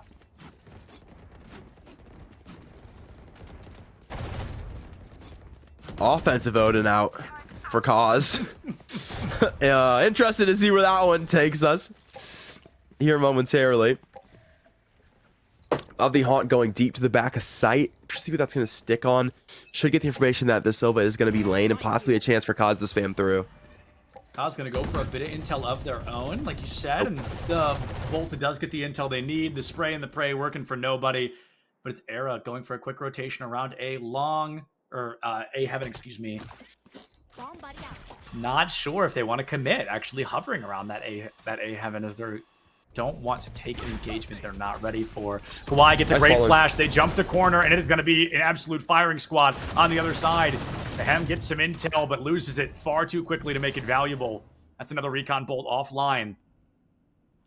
God, this feels like it's going to be a slow game, my man. I'm not going to lie. Yeah, it is looking like such. Finally get two teams willing to bait the util and feel it out before stepping in anything. Far, right? Yeah.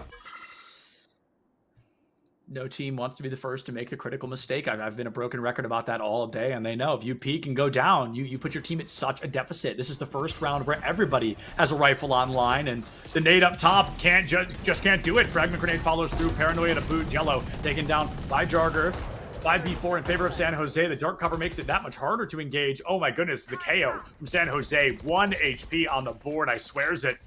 And that might be enough to kind of scare him off this defense. There we go. Era down, A site open. Jarger up top. John Hamm finds Brisk. Kawhi finds it again. 3-3 on the board. 12 seconds left. You need 4 to plant, but Iom is going to be able to find a 2-piece. Arizona State has the site open. They've got to go for the plant here, Cat. And they're able to find it. Kawhi puts them down. Arizona up 3-1. 2-round lead for the gang, and look at the plant down as well for a little bit of extra squish going into this round. Money for San Jose if they want a full buy into this one. It can't be a full buy, unfortunately. Well, not for everybody involved, so we'll see what they end up doing. Goombi's made the call.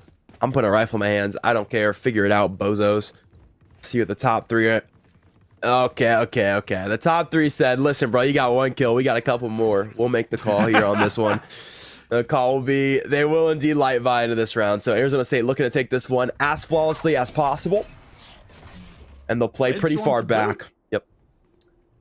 Yeah, playing back makes a lot of sense. You want to bait out these engagements. San Jose is a team to not hold their tongue often. They are going to try to make early space. They are going to try to get in your face and cancel out whatever plan you were trying to bring to the table before the combat began. Jarger, 22 HP, biffed a majority of that Blade Storm. We've not really seen successful Blade Storms this weekend. It feels like a lot of close, but not quite so far. Can't say I blame him for trying. Kahem, 4 HP, has a Stinger. Stinger always good for 1K, like you like to say. Is that going to tell true here? Oh, shots for Jello. Going to be good. Goombi's not the same tail. Just found one, and so far so good on the anti-eco. Everything's found value. Plant's gonna go down. Jet looking to get close. Cloudburst gonna get the positioning. Kawhi has the frag, and that just leaves one. That just leaves nothing. 4-1. Flawless anti-eco for Arizona State. Just how they drew it up. Rough around back on the table here into this one. San Jose switch up the defensive at all.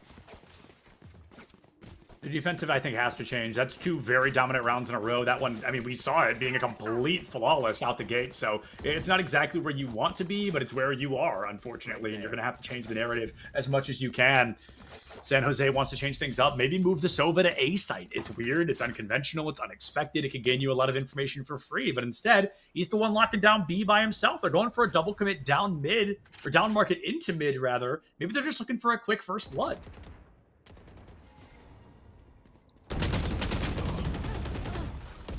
Okay, Well, bloodbath in mid, yeah. There we go. It's bouncy time. Rushing it down toward the A site. Nothing. Nobody caught by it. Kahem finds that KJ in tree, and all of a sudden, we're looking at a 2-2. You've already commit one ultimate. They're going to find one of their own. Wow! Jello completely calm under pressure. Okay, and then bips the entire showstopper. But like we talked about yesterday, not a very good ultimate right now, so you can't blame him for trying. 2v1. Kahem, a player we've spent a lot of time with, and Sova's in particular today. The clutch factor has been unparalleled. Are we going to get that level of play again? Recon Bolt goes out, gets absolutely nothing. Might commit the Owl Drone to see if they can strike. Going to clear hell, just can't do it. Peeks the corner too slow. Kawhi has the hold advantage and wins the round 5-1 for Arizona State.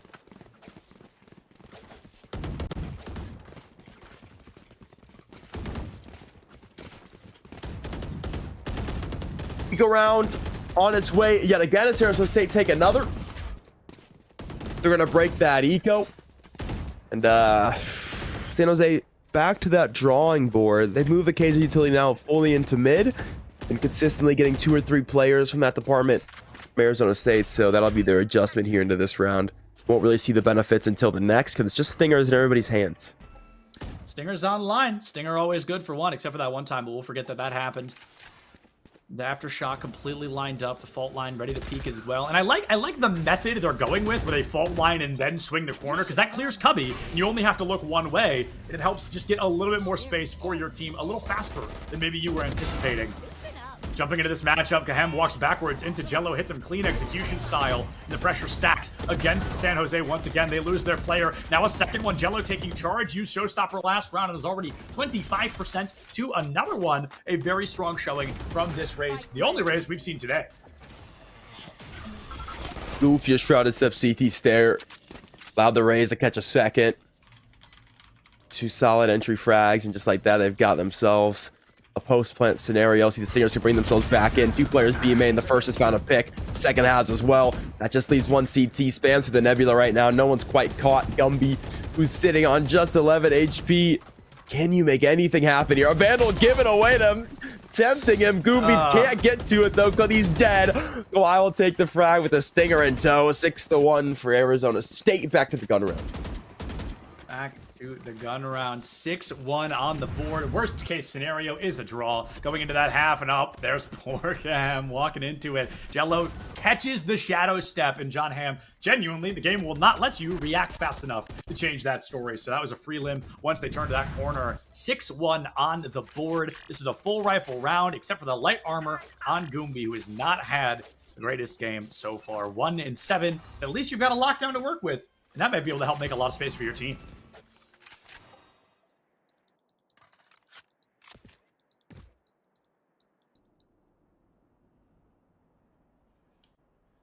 Another slow around.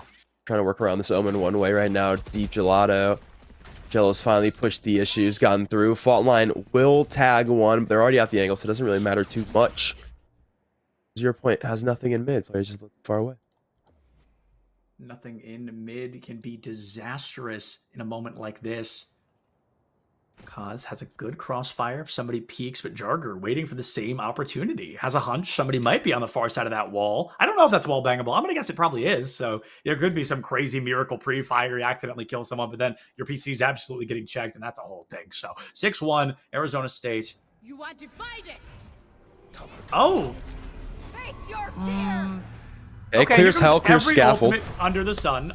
Scaffolding and Hell both going to get cleared out. John Hamm run down by Jello in a fight that I think John should have won, but Jello's confidence there works out well. Lockdown goes to clear the area. I believe that's no detainments. No, I'm sorry. Somebody is caught in the final radius of that, and it might have been Goombi who goes down to cause. Iom finds one. Nope, scratch that. 2. Holding that corner for that long makes it worth it. Hamm is out of here. 1 player falls. 7-1 on the board, and Arizona State looking good on this offensive ascent. Yeah, looking very good. The ults come out, want to guarantee the round, guarantee you break economy yet again. Make sure you keep that momentum in your control, and they've done just that. Calling Divide to block off all Scaffold, to block off Hell. And we won't get into the Peaker's advantage discussion of why Jello wins that fight. Right. That is how she goes. Let's just say that. That's simply how it be sometimes, you know. It really do be like that. Arizona State loving how things be right now, even more so as Era falls, traded out for the KJ. Headshot Marshall kill from John Hamm. I feel like we haven't seen many of those today. Jello picks up Kahem. We hear the paint shells fragging out, and Jarger tanks a lot of damage off of it. Gets the boom buddy, but gives themselves away in the process. Oh my goodness, Fault Line into Haunt, into Smoke, into Blast, into Flash again, and poor Jarger doesn't even get to play the game. That's a desk slam if I've ever seen one. It's up to 7 HP Goomy. And John Hamm, who unfortunately hasn't been able to hold steady for a majority of this game left, win this one out for Arizona State. Goomy finds Jello. Somehow the Aftershock doesn't hit. The 7 HP stands strong. Yeah, that was clean. Not only did he hit that shot, but he also managed to counter strafe back out of the Aftershock blast before it came through. They're a win to make that one possible, so it does give the team at least a chance of this one. Put them just a little bit closer. A couple clean Marshall shots on this one. Still player B main as well, tucked in. It's Kaz ratting. Out for one, and we'll find it. I will have the other as well off that flashpoint to peak CT. 8-1 is your score line. Arizona State having a field day. We are back now to the gun round. We are back to the gun round indeed. 2 players, nearly 5 max credits from Arizona State. They bonused a lot of rounds back to back there. This is the second game. We're seeing a 6-round contingency, a 6-round pattern of victories coming out from one side. Cat, it is very strong for Arizona State, but San Jose, they're glass cannoning, and we know how I feel about this.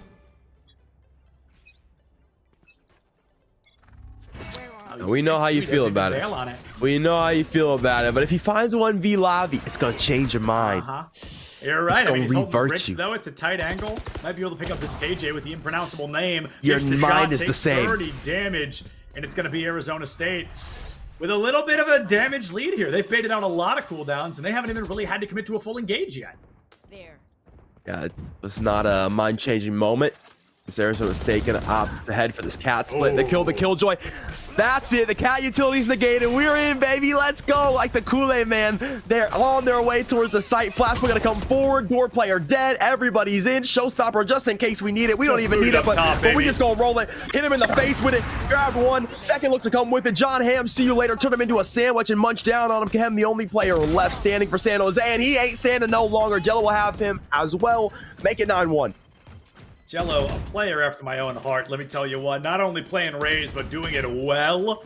I mean, I'm loving it. 16-4, an incredible showstopper. The utility usage has been flawless. Look at this. Blast packs up, like strafes in the air to dodge that bullet. You don't move a lot, but you can move enough to get away from a few bullets, and it keeps Jello alive. 36 HP, I'm pretty sure, is exactly 1 bullet from death. Down to 1 HP. Okay, maybe it's 35 per bullet, as Jello does fall to 1 HP. Gets Kahem on that 3-piece, and just leads the cavalry of Arizona State to victory, Cat. 9-1.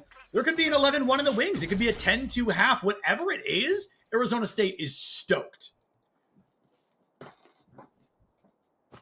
You're going to scam players early here. Yet again, the gang that just got rolled and toasted close contact is back for more. They have not learned their lesson. Fault line early. Flash does help for the wine player. Out for one, but that's all she wrote. They're both dead. Sights open again. Yeah, I do want to point out that on the attacking side of what we've seen on stream, SJSU has a 10% win rate on Ascent, and they're on defense right now, and it's 9-1. So this could be just a stomp. It really could just be an absolute damage run from Arizona State, or maybe San Jose can run some different strategies, because to be fair, we've only seen them against UNLV, who was beating them in a lot of ways, but right now Arizona State, currently, Cat, this is looking like possibly a #1 seed to me. Yeah, this is the strongest performance we've seen all weekend, most definitely. Strong in every capacity. The initial executes were strong. The rerouting and the IGL calls have been good as well. And the mechanics have been absolutely on point. I like to say everybody in the moments where they need to be. I mean, it's completely a scoreboard gap right now. Yes. Like, if you were to look at the end of game leaderboard and the game were to end right now, every single member of Arizona State would be for San Jose State. It's definitely going to be a one-sided leaderboard if this pattern continues. The offense from Arizona State has been calm, cool, and collected. It's been painfully methodical. And I think that's part of the reason they've been able to get away with so much that they have, is because they don't just run it down and pray for the best. They have these strategies. They're a proactive team with plans, and they're going to make those plans come to fruition whether their opponent likes it or not. San Jose's Hem is boxed out early. Jorger and Era find some flank eliminations up through the mid. Ties things up, almost a 4-3. Arizona State dug themselves out of a deficit a few times today. Is this just going to be one more? Looks even more likely as Jello already removed Era from the fray. Great flash to get Jello in. Doesn't matter. Jorger has a frag anyway. Caught with the trade back. Thinking about the Rolling Thunder, trying to win this round. I'll tag one player. Time. Doesn't touch the Omen. Will fake his TP. Both players scaffold. Does he know?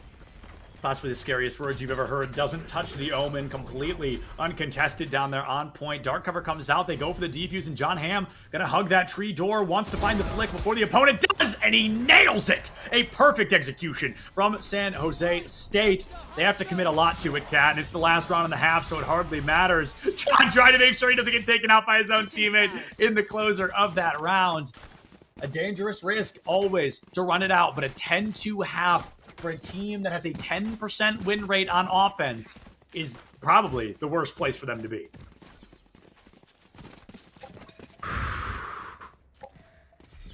Praying for a pistol round. For the San Jose State fans right now. They're looking to take this one straight to B. B is so hard to play on the pistol round.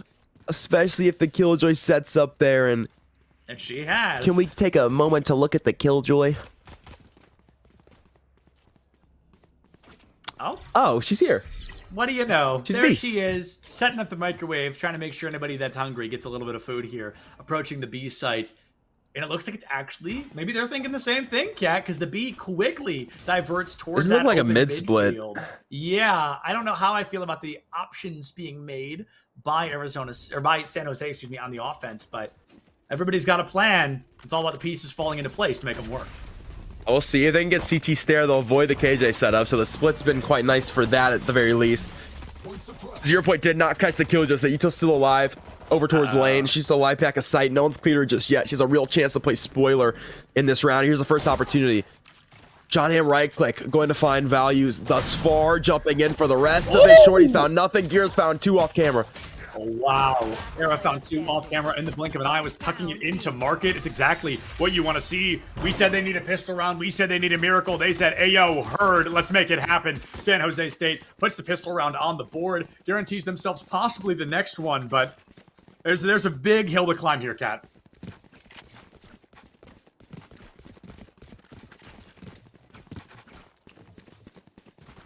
Sneak 2 rifles out into this one. The Hera 2K helpful in order to get that extra economy to make the rifle light armor possible for this team. Win this one cleanly. Start to try to work things back to the direction they really want to convert a bonus after this round. It's the full A stack. Arizona State is just Kawhi in log with a shorty in hand.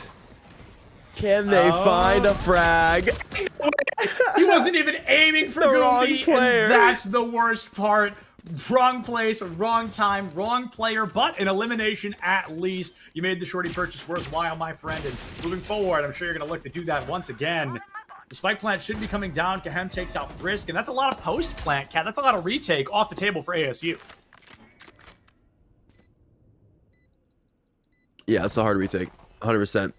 Stack to the A site, just hoping they can make something work on the eco, and unfortunately, that's not the site that got hit. So, hard time coming to find anything else. Kaza found a second shorty pick of the round and a ghost frag.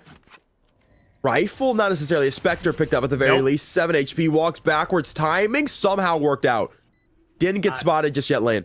Miracle. Just absolute luck there that they are still alive in that circumstance, but we'll absolutely take luck to make a matchup like this work. Getting out with a Spectre could be a big deal. Oh, no way! Making it so expensive, Cat! That is not what they wanted to happen, but San Jose losing pretty much all the money they had in their pockets or all the weapons they brought into the combat. Let's see how their economy fares.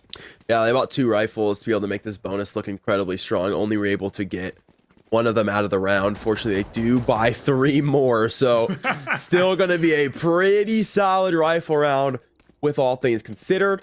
One that they'll walk out the victors of if they do happen to lose eco-wise, because they do have money back to look for a rebuy after this round.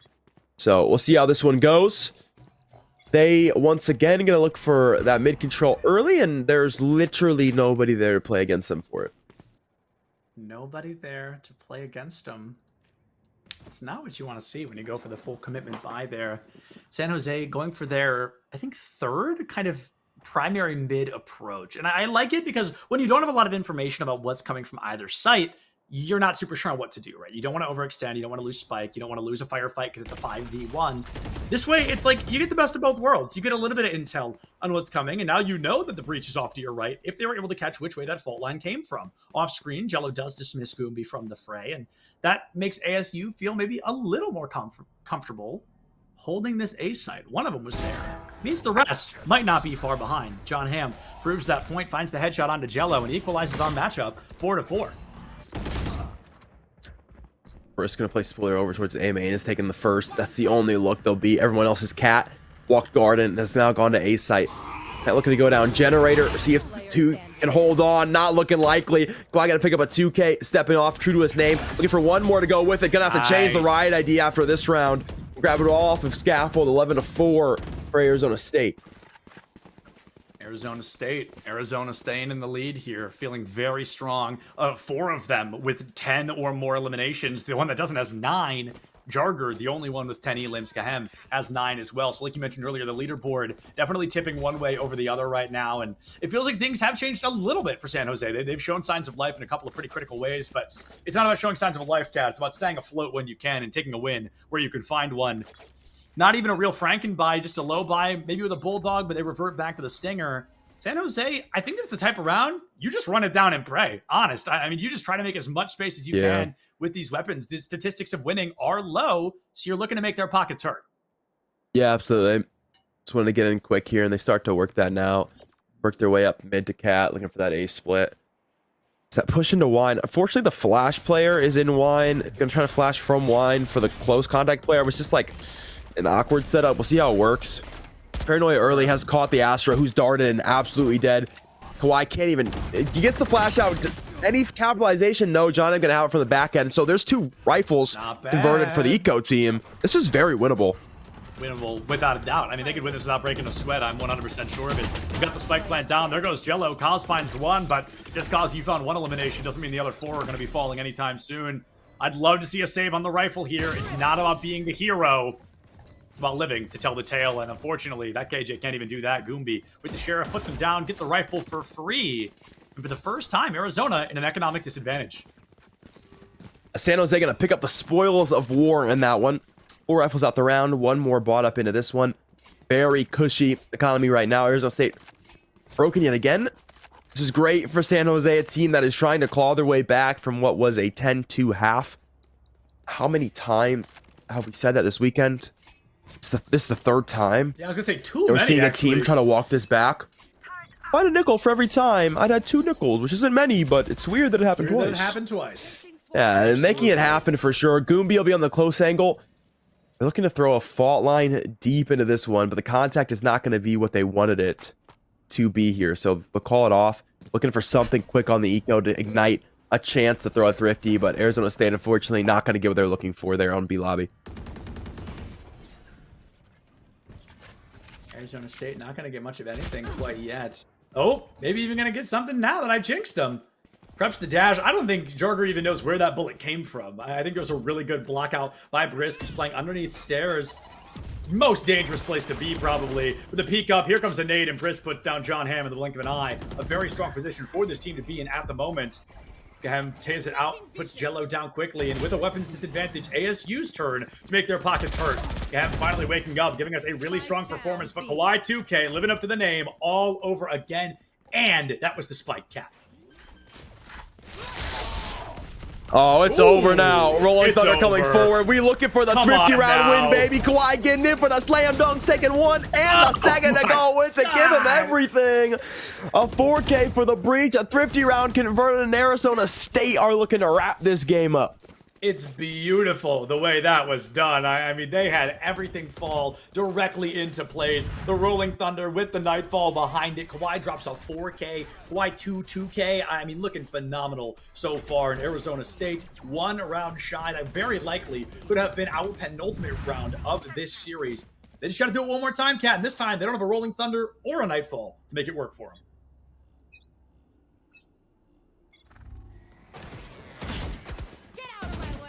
Dagger broke early, and the dart. Yo, Kawhi different in aim labs right now. Out on A main has shut all that down. So none of that util gonna get its value. Jello's out with the Roomba. This team is feeling the fire after that thrifty round, feeling confident for that early A main advantage, and well, they've snagged it. Let's look towards B, a look into all the KJ util. I think they've learned something that UNLV learned earlier. San Jose does not do well under stress, under pressure. If you push into them, they're more likely to crack than they are to fight back. And we've seen that happen a couple of times here against different teams. It feels like maybe this team in particular is Achilles' heel moving forward into the rest of this matchup or the rest of this weekend, the rest of the event when they make it to Boise, is they've got to learn how to work a little bit better under pressure when somebody's staring them in the face. Right now, it feels strong. Can Jarder give us a great example of this team can work well under pressure? Is it instead going to be a 13-5 victory? Avoids the fault line off to the left, has to play a shaky moment, looks for the spike plant, wants to force a bit of a timing diff, and now should be able to do so. Smokes themselves out, but it's the triple fire that puts them down. Arizona State, a 13-5 victory over SJSU, and I believe that puts them, we're going to see them again in our upcoming match. Yep, right retake for the team. Flashpoint comes through. All three players peek at the exact same time. You can only pick so many targets. It's a little bit too many to try to pick from there. So Arizona State going to take it on home. And yeah, they will be in our grand finals decider for what is going to be seeding first or second seed going into Boise State's land. Wait to see how that opponent is, because they're still playing Septi. That game finished way quicker than I think we thought it would. 13-5 is certainly a quick one. I'm punching into my notes so we have them for later. Of course.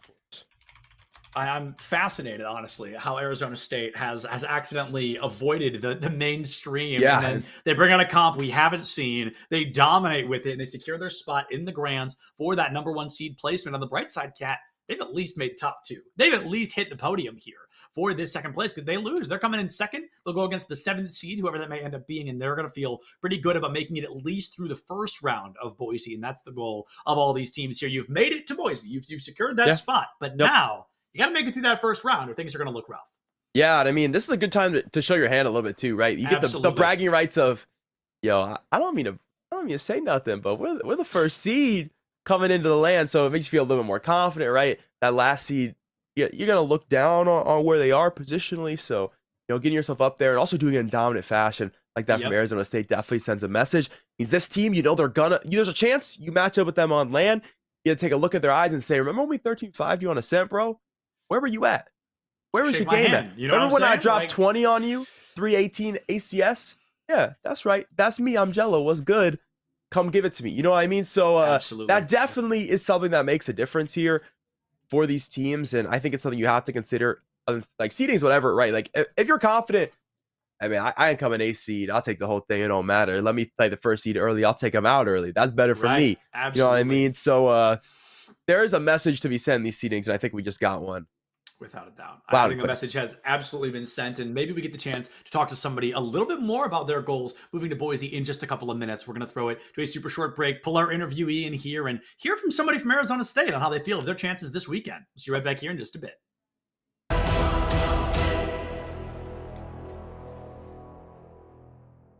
much for watching, folks. Check your posture, drink some water, don't forget to love each other, and I'll see you next week.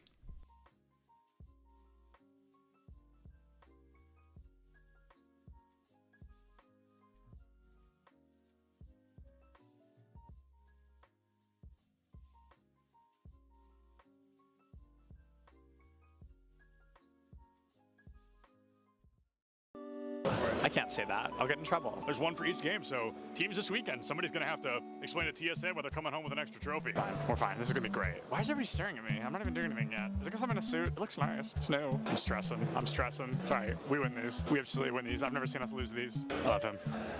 I don't remember his name. What is going on, everybody? And oh, are we ready? I'll start over. Okay. What's going on, everybody? We are here at the Collegiate Esports Commissioners Cup 2022 in Atlanta, Georgia. The players are just now entering the arena for day one. A lot of them had the opportunity to be here yesterday to get jerseys, to get familiar with the area, and to get to know one another. But today, the friendly gloves have to come off, and they are all here. Earlier, I was talking to these guys. This mannequin, when they didn't have anything else set up, I could see it from all the way down there, and I thought it was a person. And I stood there for like 5 minutes, and I was like, why is he standing like that? And I thought it was like a smooth criminal. I thought somebody was giving us like a Michael Jackson impression, and then it was a mannequin. I was really embarrassed to admit that. Oh my God, that's a lot of people. Hold on, let's go over this window. Let's go over this window. It just keeps going. There's so many people outside. There are so many people outside. We're gonna interview people when they come in. I don't really want to go outside. It looks like it's gonna rain, and this suit is new. So, oh, there's Doc Haskell. Hi, Doc. How are you? He brings a full notebook with him and like writes notes down. It was pretty insane. He had it yesterday. He's gonna be coming through this metal detector right here. I don't know his name though, but I recognize his hair. Jen. You're Jen. All right, we're gonna interview Jen, who's supporting Kennesaw. I'm gonna ask you like a couple of very simple questions. Okay. Are we ready? All right, great. College. I really like Georgia College's color scheme. It's just red, white, and blue, I think, but I think they did it in a really clever way. Mineral area wearing hoodies, even though it is 75 degrees outside here in Atlanta, Georgia. Absolute legends. If only Nick could hear you. Nick, come back. If he's over 100 feet away, he can't. You were whispering something, and he started smiling. I'm like, are you whispering? Oh yeah, because he's got his headphone in if we're close enough. But Bless you. Gesundheit. Gesundheit again. You're welcome. I'm gonna go find him. Oh, there he is. Oh my. Oh, okay. Real stuff is starting. Real stuff. Competitive integrity needs to be upheld. We gotta get out of here. Yeah, I don't want to get in trouble. I get really embarrassed when I get yelled at. 30 is Okay. Wow, it's not 10:30 yet. It's only barely 10. Woo! All right, it's gonna be a long. Hey, what's up? Surprise interview. Join me over here so we have a cool backdrop. What are we here for? Rocket League. Awesome. I'm not going to ask what school you go to because unless you swapped hoodies, that seems pretty clear. Nope. You know, I got my jersey on with my name on it. Oh, you do? Show us your jersey. Look at John T. Turbo here. Yeah, that's not his name. I just keep calling him that. Yeah. His name is John, but my name is John Turbesi. Yeah, that's not John T. Turbo. Yeah, I get the message that I'm going to Nebraska where I met you. Oh, that's so crazy. So context, if we're probably not going to use this, but I want to talk about it. Turbo and I met at a LAN like over a year ago. That's so crazy. What is going on, everybody, and welcome back to the Collegiate Esports Commissioners Cup. I am Sebdolence, joined by a man I have interviewed probably well over 10 times. It's going to be my good friend Neb, here from Bay State Overwatch team. Neb looked at me before he started his last series, and he said, we are not dropping a map for the rest of the day. And so far, he has lived up to that title. But Neb, is there anybody you're thinking, we've got to get them out of the way, we've got to take them down? No. No? Just looking at it, each fight's its own, every game going into it, just taking it as it comes? I have the confidence right now that we're not going to drop a single map. I love Neb because not only is he confident, but he's correct. Bay State is one of the best Overwatch teams I've ever seen. So it's always good to hear. I love the confidence, and I love Bay State, so I hope they do a great job this weekend. So what qualifier, did you win a qualifier to get here? At-large bid. We're looking at Rocket League. We're thinking high odds, low odds. Where do we think we're walking away? I think pretty high. I think we're doing pretty good. Is there anybody that you're looking at, you're like, please do not let us go up against them unless we absolutely have to? I mean, really, everybody's good competition, so. And sorry, what was your name? Ethan. Ethan from Mineral Area. Yep. Very exciting. Well, Ethan, good luck. Thank you. We'll see you soon. What kind of pass? A player pass? Let me get you a lanyard. No, you actually have to like tape it to your chest, like really awkwardly with masking tape. Okay. And it's gonna fall off. Yeah. It's gonna be uncomfortable, I promise. That's a guarantee. Okay, cut that, I'm gonna sneeze. Okay, good. I'm great, everything's good. Who do we interview? Who should we interview? I don't know, I'm just here. I need caffeine.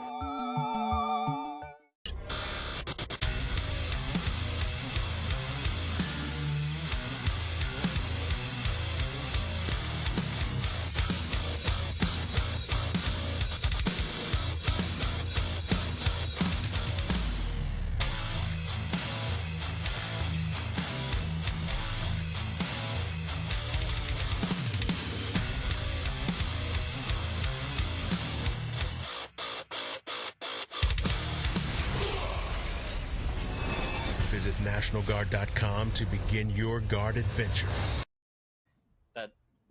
That's why we're here, right? This is why a lot of people are trying to figure out, how do we replicate what you guys are doing? How do we, how do they do what you guys are doing to a degree, or why are you guys doing what you're doing to a degree? But to kind of, I think, focus in then a little bit more, I want to talk about gameplay a little bit before we jump into business and all of the other stuff. Jensen, this one's for you, right? I want to talk a little bit about this because to someone like me who's traditionally a League of Legends fan and all that, I know that you've been a coach that's been all over the world. You've worked.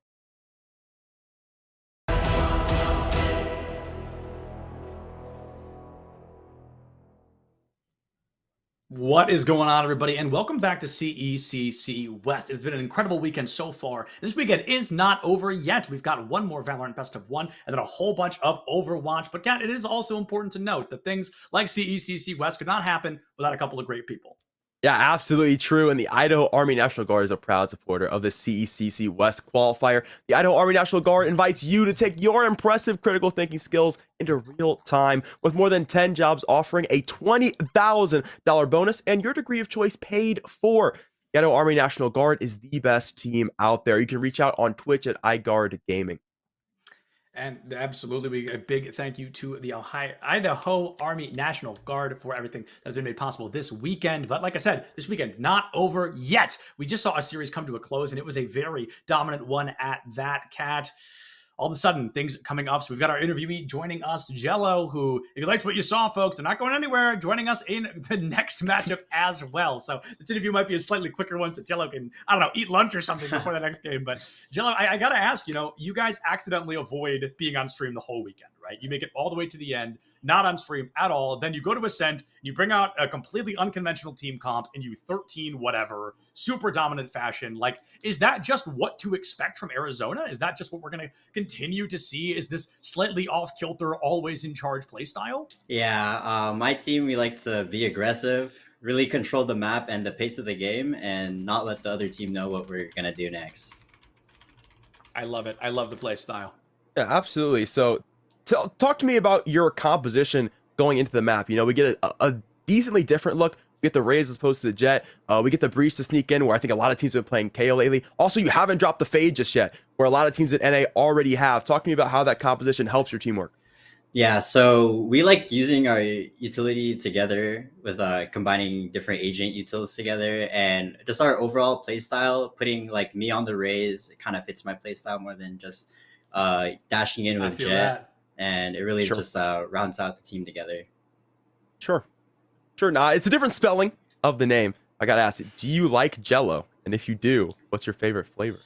I actually don't like Jello that much, but it's just Jello because my name's Angelo, so my friends have been calling me Jello. It all comes together. It all so it comes has together. nothing to do with Jello. It's just a charming nickname instead. Yeah, I can't believe this. That makes way more sense, honestly. I get it. I'll take it. But Jello, we'll hit you with one question. We might be talking to you again in an hour. Who knows? But is there anybody you want to just thank or shout out while you're here in the interview with us? I want to shout out our coach, Meta. He's actually the greatest coach. He finds all their lineups, our strats. He goes through sleepless nights, and we just wouldn't be here without him. It's funny that his name would be Meta, and you guys are running anything but. But I mean, it's working. So the joke definitely lands. Hey, Jello, big congrats, man. First or second seed right around the corner. And trust me, man, we'll be watching. Best of luck to you. All right, thank you. Thank you. And with that, folks, we're gonna go ahead and throw it to a break. We still gotta wait for the UCR game. Yeah, so gold versus blue. One of them makes it to that number 1 or number 2 seed. We'll be back with that information in just a bit. Don't go far. How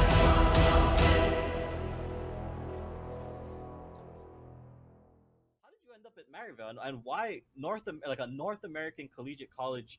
What was the draw, or what brought you here? How did you get to this point? When I first came to NA, I worked with Immortals, with the academy team.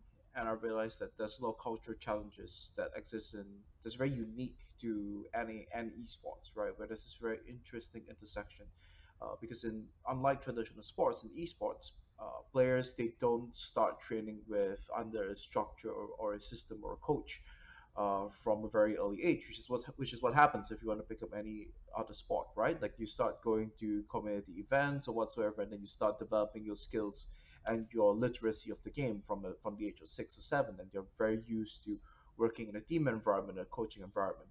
But in esports and for League of Legends, a lot of times players, they go through they go up, they climb the ranks in solo queue where everything is basically self-taught, and then all of a sudden they need to be placed into a team environment. and I realized that this is something that the Asian teams got right, where they had these B teams. They have the B houses in Korea and Taiwan. You would spend almost close to a year just being a understudy or training partner for the team before you even join an academy team in the first place. And in China, they have like these massive B team systems with like lots of players in them. The moment you hit a certain rank on the ladder, they fly you in. You are then boot camping for a month there at the facility, and depending on how well you do, they then decide whether to retain you on as a training partner or as a trainee in whatever capacity, given how well you perform in those scenarios. So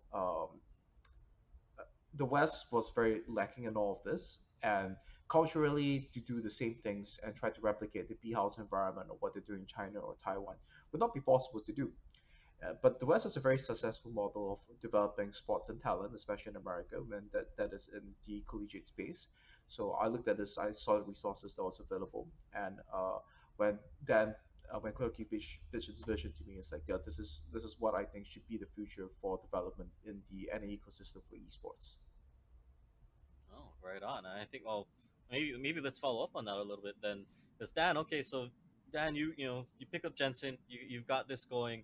I think that's going to be my question then is, or to any other schools that want to be competitive like you guys on that level, is this something that we should be expecting to see in the future, right? Is this now, the standard that you guys, Jensen, you and Dan, do you guys feel that this, if every college across the nation starts doing this, if they start, recruiting coaches like Jensen and trying to build this atmosphere, is this going to be the next standard, or is this something that's very successful that obviously it's proven to work, but is it sustainable? Is it possible for everyone, or maybe not everyone, but right, the greater sense of the industry and the ecosystem? How do you guys feel about that?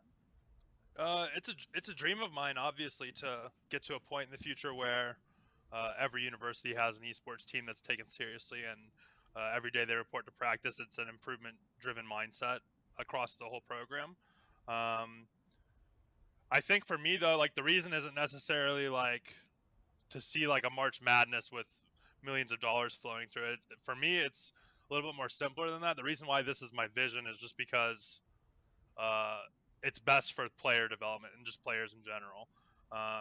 What we see in tier two ecosystems almost across the industry, that's like below academy, I would say, like right before you, I would consider academy professional, because you're making a higher salary than exists in a lot of semi-pro sports actually.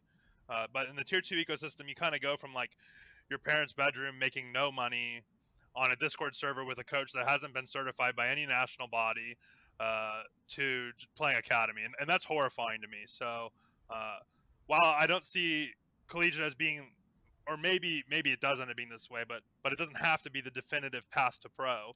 I want it to at least be an option, like a parallel option, similar to how you can go through the Canadian hockey system, where you can choose to spend a couple extra years developing and maturing physically and emotionally in the NCAA model before you go to the show in the NHL. I'd like to see that reality in esports. This isn't something where there's a century of history to the competition. So it's a very powerful tool, especially when you're trying to convince your parents that this is a worthwhile pursuit, that you can get a college degree. And it's one of those things where, at least in America, with how expensive college is, getting scholarships after your first, after like your 18 to 20-year-old years is usually harder academically. You usually get the majority of your scholarships going into school when you're an 18-year-old freshman, and the way that the current path to pro is set up, a lot of players are foregoing that span of time to try to go pro for no pay. And so for me, it's more about like a health of a pipeline, health of the ecosystem, health of kind of the player experience of pursuing this, and that's the big thing for me. And obvious it's a dream. I want Maryville to serve as like a case study and a model for that. We want to show results. We want to eventually be competing to win proving grounds, to show that this can be a functional alternative to the traditional tier 2 within esports, and that's what we strive for every year. And I can add to that a little bit, just from a business perspective. I think, we're very fortunate to have Jensen and Dan here at Maryville, but I think, if you're a university looking at, just adding a coach, maybe not to the magnitude of Jensen, but I think you have to look at the metrics. I think if you look at what the ROI and the business case of adding relevant esports within your university, what that means to your student life and all those different things, all those things that they try to check boxes within higher ed.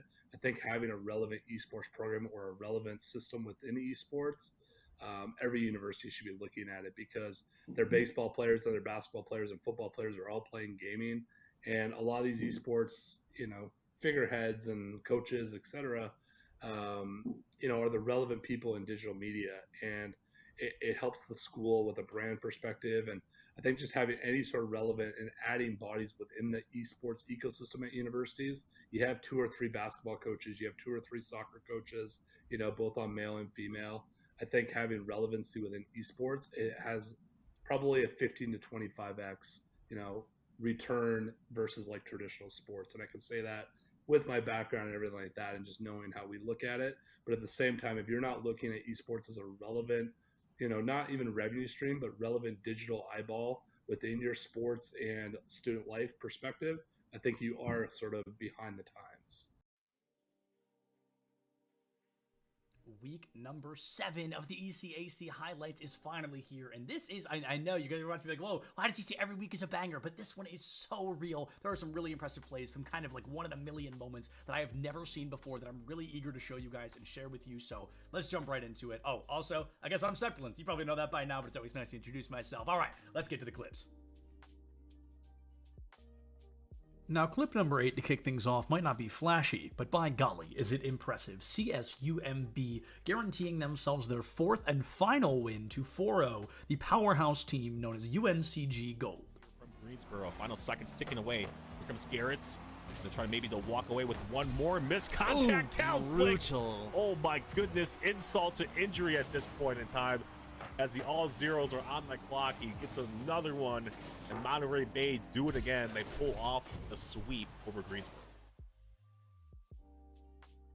Clip number 7 of this week might be the fastest 0 to 100 clip we've seen in quite a while. Ashton, from the side of SVSU, just barely clutches out a victory for his team to start things off a little bit better on Icebox. Weapons utility, here's the flank from the Viper, and only good for 1, but has distracted enough. The timing is there for Ashton, and he salvages the round, reclaims control for SVSU. The Joker versus Game & Watch matchup is definitely a weird one, but Pato from Iona University certainly does not crack under the pressure.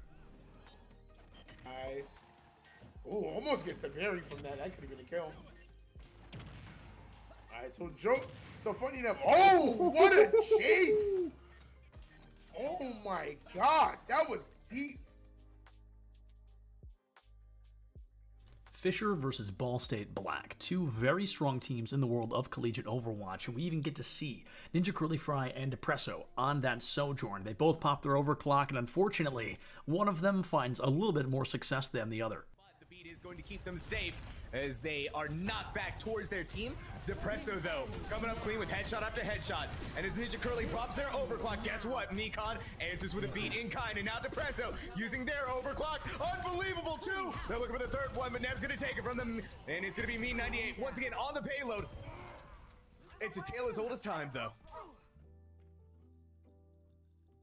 For our 4th place slot, our technical honorable mention, it's going to be Neon from the side of Stevenson playing, well, Neon. They have that overdrive already online, that ultimate prepared, and even without using it, they already farm half of another one. Really sorry, Oath. You're not going to enjoy what happens next. Yeah, that's a 3K. Neon looking for a 4th and is able to catch it. A flawless on the save. Now this clip is one for the ages. The game just starting off, CSUMB loses ball control, and the casters, they love the new name change. Before they can even focus on the game itself, somebody's already put that ball in goal. It's truly a blink and you miss it moment. Is making a joke, right? Making a joke on our expense based on what we think of him. Goodness, oh, Calflick! Wow. Okay. Calflick, everything in a bag of chips on this one. 71 miles an hour is breaking almost every speed limit in the United States of America, right? But yeah, that was just... In our second medal spot of the week, it's going to be a huge play from Ball State's Roadhog player Spencer. Gets caught in the ship above second point Gibraltar, but the other team will very quickly learn he was not trapped in there with them. They were trapped in there with him. To the next checkpoint, and Spencer narrowly managing to stay alive, gets a hook on Diva, and the whole hog is going out. Spencer getting a kill on him, double kill, triple kill on a Trader's mech, and Trader's as well, triple kill with a face mist. And in our number one highlight spot of the week is a play absolutely incredible from RPI. If you've ever heard me personally cast Valorant, I always talk about the importance of trigger discipline. I could not think of a better example than this. Backside's there. The crosshair was waiting, but Spec wins out the duel against Moses. It's just Mandigo. Nobody spotted him. A chance for 3. Denies the spike. Headshot on the next. It's a 1v1 here. Onus on the Sky to make the play. There's the Seeker to distract. Spec swings out, but it's a 4K for the KO. And now, I must shed a tear, because Week 7 is over. It comes and goes so quickly, but at least we've got some more weeks to look forward to, and the entirety of the spring is just around the corner, so, you know, we're done, but we're not fully done, you know what I mean? It's always a pleasure to be here, folks. Still, Septilins, please follow ECAC on all of their main channels, because it is always, you never know what's coming next over there. Thank you so much for watching. Check your posture, drink some water, don't forget to love each other, and I'll see you next week.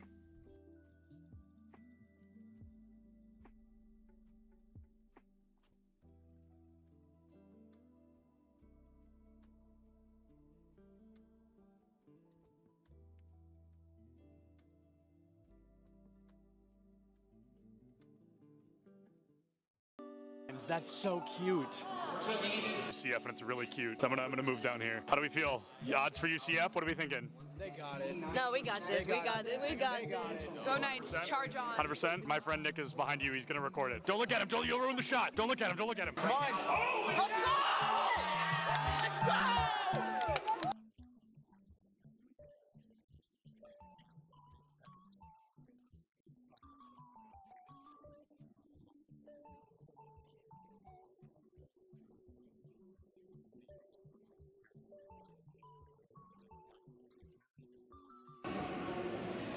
My smile's probably really creepy. I was just being weird. Oh, I love being in the shadows, though. Big shout out to the shadows. We could interview Dilly just because I think he's handsome. You weren't supposed to hear. Here's the thing about the event. I'm the greatest that's ever lived. Literally true. I know him. I think everyone knows that. I think everyone's aware of that. Hey, do you have a VIP access badge on? I actually have an all access. Oh, an all access. I thought it said VIP access. And that's only available for the best. That's true. He's right. That's a main stage TO right there. If this goes live, I'm suing everybody. It's all right. A video of me, the first clip is me saying, don't put that in. And then it was the first, cut the cameras.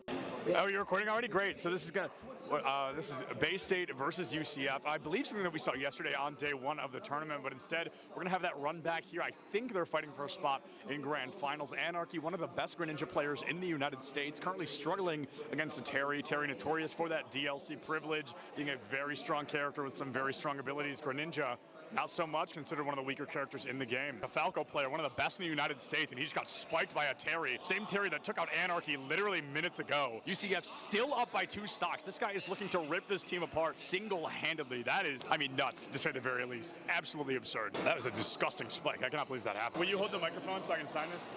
Sorry. For context, he's got a fan. He's actually signing something. He's so excited. What was it like to not hear my voice for 2 minutes? For 30 seconds, maybe. What was it like? Probably bliss. I was signing a mouse pad, which is really cool. I've never done that before. Nobody's ever asked me for a signature, so I'm going to start blushing, but I'm really excited about that. And then he wants a picture. Can you take a picture of us? I said, is it bad? She went, no. I'm going to go ahead and take that as a yes. Turns out I can't tie a tie sitting down. What do you think is the appropriate face-to-screen ratio for a Valorant player? Face-to-screen? Like how close I sit? Yeah, like how close should a player sit? Personally, I play really, really close. I think it depends on your eyesight, but for me, I like playing close because it helps me focus on my crosshair. Is the value of sitting close, the crosshair being the only thing in your line of sight? Yeah, that's pretty much the main benefit of it. It's so funny how close some of these guys sit. Oh my goodness. What do you think is the healthy face-to-screen distance for a Valorant player? I think it's all kind of personal preference. I guess I would consider myself like pretty close when I play because I like to like zone in on my crosshair. It is the second person to say that. It's all about the crosshair. And then what's up with the horizontal keyboard? I don't know, like it just kind of fits like the form when I'm close to monitor. Like I don't know, it might sound cringy, but I like to like be one with my gun. You know? No, bro, I feel it. I feel it absolutely.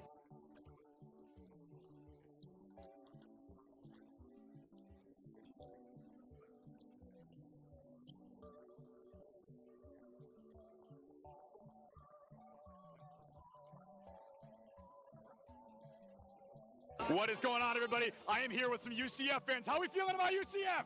Let's go! Let's go! We've got a bunch of UCF fans in the crowd right now. UCF, they're up by a single game. They're looking to find their third and possibly final, secure a spot moving forward. Things looking great for them against Northwood here today. This guy's playing Minecraft right now. He keeps double building instead of placing the dirt. Pressure's on, man. Everybody's watching. Just kidding. Just me. Cameraman's not over here. Just kidding. He's behind you. There's actually always cameras on you if I'm around. Do you double build all of those? No excuses, bro. Your college esports Minecraft team absolutely rolled. L after L here. Let's hope UCF has a little better luck on stage, huh? What is going on, everybody? I am Septilence. I have the honor of welcoming you to the Collegiate Esport Commissioners Cup here in Atlanta, Georgia. All right, that was good. That was good. Good content, good content.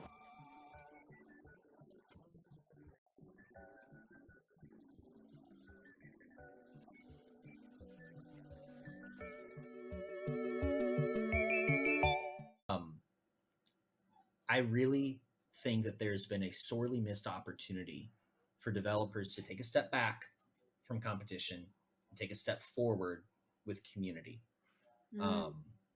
And if they do that, I think we all win, because community, I would argue, is the one thing that no one's trying to solve. We're trying to solve recruitment. We're trying to solve competition. Tell me, where's community? Honestly, any one of you, go ahead. Shout out what's the national community for Scholastic right now. Any title, tell me. Yeah. Where do I go? How do I meet and hang out? Of the storm, community, zero. There's nothing. It doesn't exist anymore. And it doesn't exist statewide. It doesn't exist school-wide. It doesn't exist region-wide. It doesn't exist nationally. It doesn't exist digitally on Twitch. It doesn't exist digitally on Discord. It doesn't exist through any form of skill-based development. It doesn't exist on any form of, skill-based learning or just pure socialization and fandom. Huge missed opportunity. You want to take their time and make it more efficient. In my opinion, tell Riot Scholastic politely to stop what they're doing with competitive, and their integration with LCS should be, Twitch, symposiums and summits and conversations and learning and all sorts of wonderful things, and promoting camps and educational learning activities and RSSA sponsored curriculum. That will move the needle. I don't see any of that. So Chris, that was pretty much the last topic. You kind of wrapped it in a nice package called community. And I was kind of thinking more from an organizer and a broadcaster point of view around growing fandom. And how do we get fandom around collegiate esports to look more like traditional sports across the board? And, that helps us go out and sell sponsorships in the place, of which trickles down to all our member schools that we represent.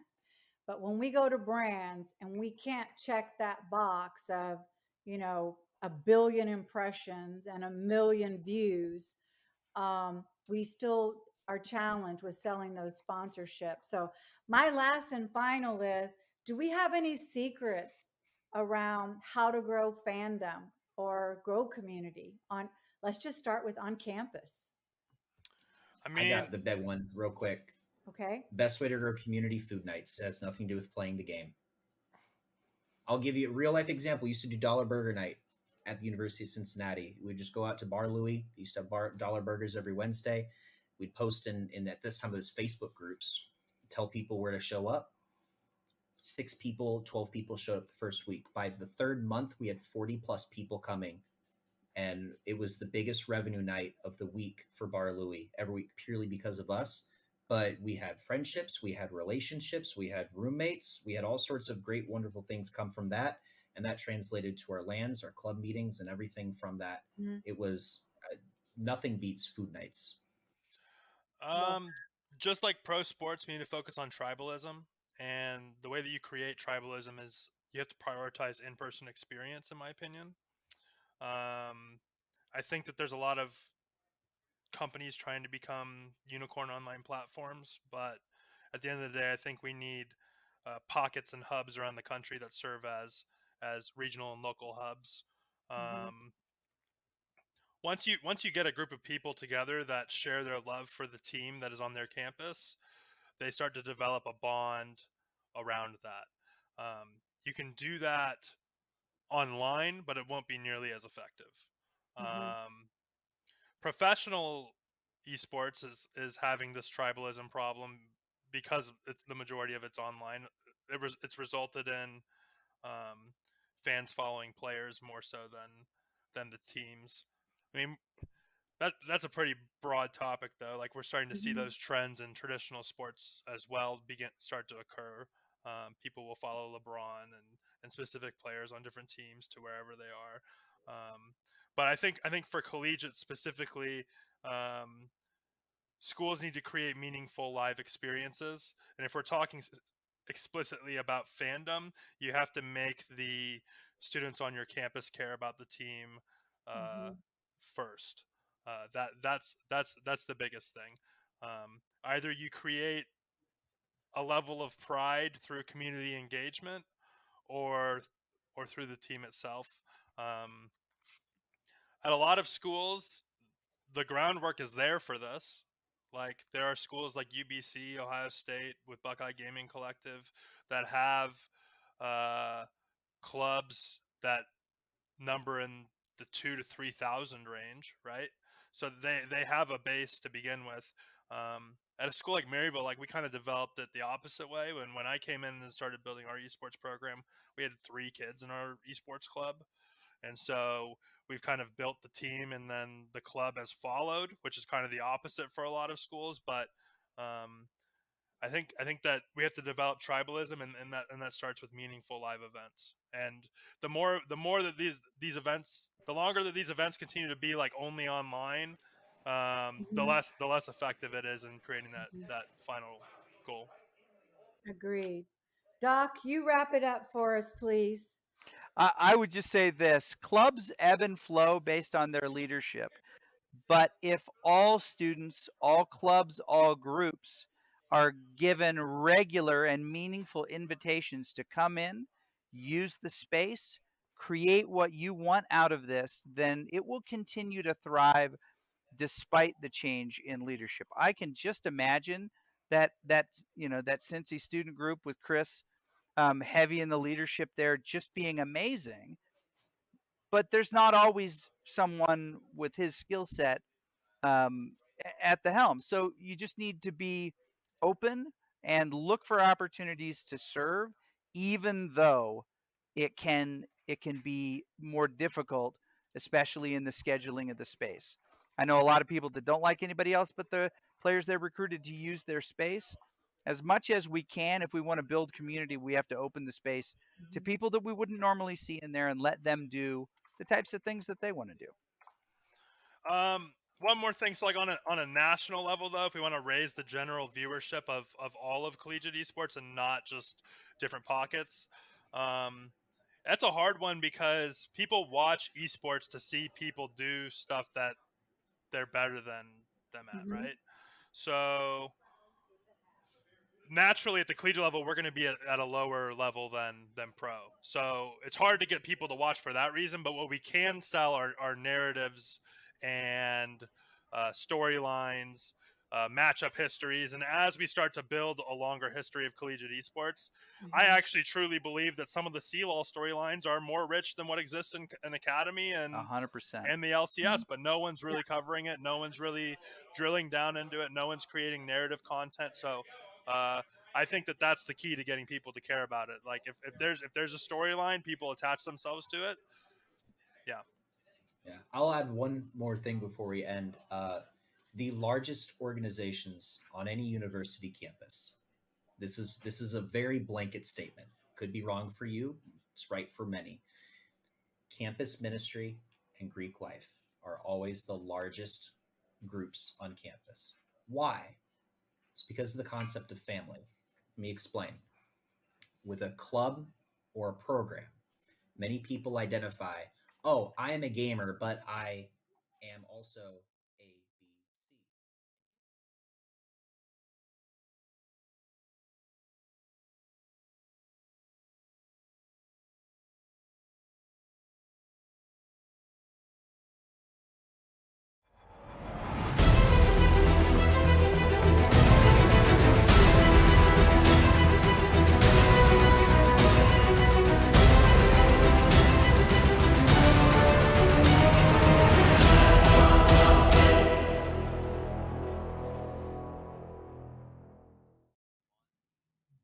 Hey there, everybody, and welcome back from that slightly elongated break. But this is CECC West 2023 Valorant Finals. Two teams fighting for that #1 seed placement. Now, they made it to Boise. Hard part is over, but they want that #1 seed. They want to go in sending the message, we are the best team here. The two teams of choice, well, none other than the University of California Gold, who we saw earlier today, and Arizona State University, who we saw earlier today. So 10 familiar faces, Cap. Very excited to see these teams kind of go neck and neck. We haven't seen them clash yet. Yeah, you say familiar faces. Let's jump into those familiar faces in a moment. Look at those teams and how they got here. We saw the Arizona State game on stream 13-5. I think the most dominant game that we've seen on stream all weekend. Absolutely smacked them up. As I say, a team that we talked about being one of, if not the best teams going into this weekend. Absolutely. Dethroned very quickly. Day one dethroned, came back to form, and then got caught by the likes of Arizona State, who are giving us all a run for our money, looking for that #1 seed spot. Now, Riverside Gold went ahead and played their own school, their own roster, their scrim partners, team, two rosters that have swapped out players going into this semester, and ends up the Gold Squad just looking a little bit of extra juice on that side. So they 13-10, their own school. They make it to the finals here against the powerhouse Arizona State for a best-of-1 victory here. Whew. Yeah, best of one. Riverside Gold had to play the esports equivalent of the marble game to get here and take down their own sibling team to make it, but they made it. They have. We can take a look at these literal familiar faces as they come around the corner, starting with the University of California Gold, to see a little bit what this team looks like, who they're running. The names might look a little familiar as you saw them earlier today, and they are going to be some beautiful, beautiful faces. Side, Migraines, Zemo, Justin, and Gambler. We saw them on Icebox earlier today. They looked pretty darn good, Kat. I mean, they got the job done. They made it work, and now they've made it all the way to the bitter end. So will they be able to perform here once again?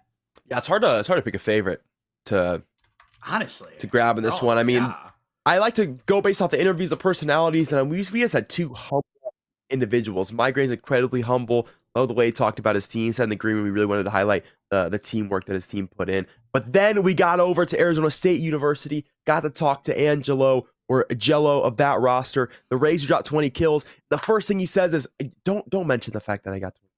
You know, we don't want to talk about that. I want to talk about the teamwork, the work that our roster puts in. So two incredibly humble individuals, and of course the other four players along with that, Briss, Kaz, Eum, and Kawhi 2K. Kawhi had some big moments on the breach on that Ascent game to make sure those rounds came home for Arizona State University. This team looked phenomenal, incredibly humble. That goes for both sides of the coin.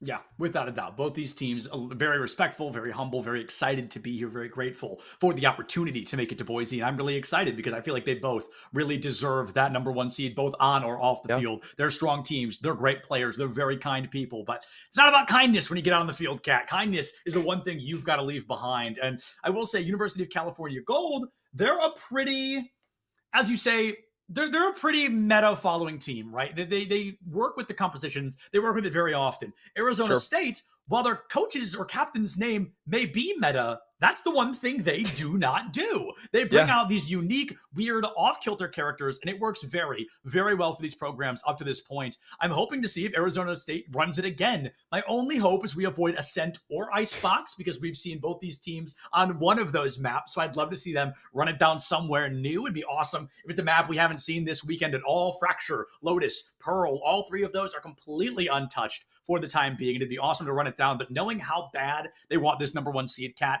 we're probably hitting the classics, man. It's a guaranteed Ascent or Haven, maybe Split if we're lucky. You can't pick 3 maps. You gotta pick one. It's Ascent or Haven. I really don't know which. No, you gotta pick one. You gotta pick one.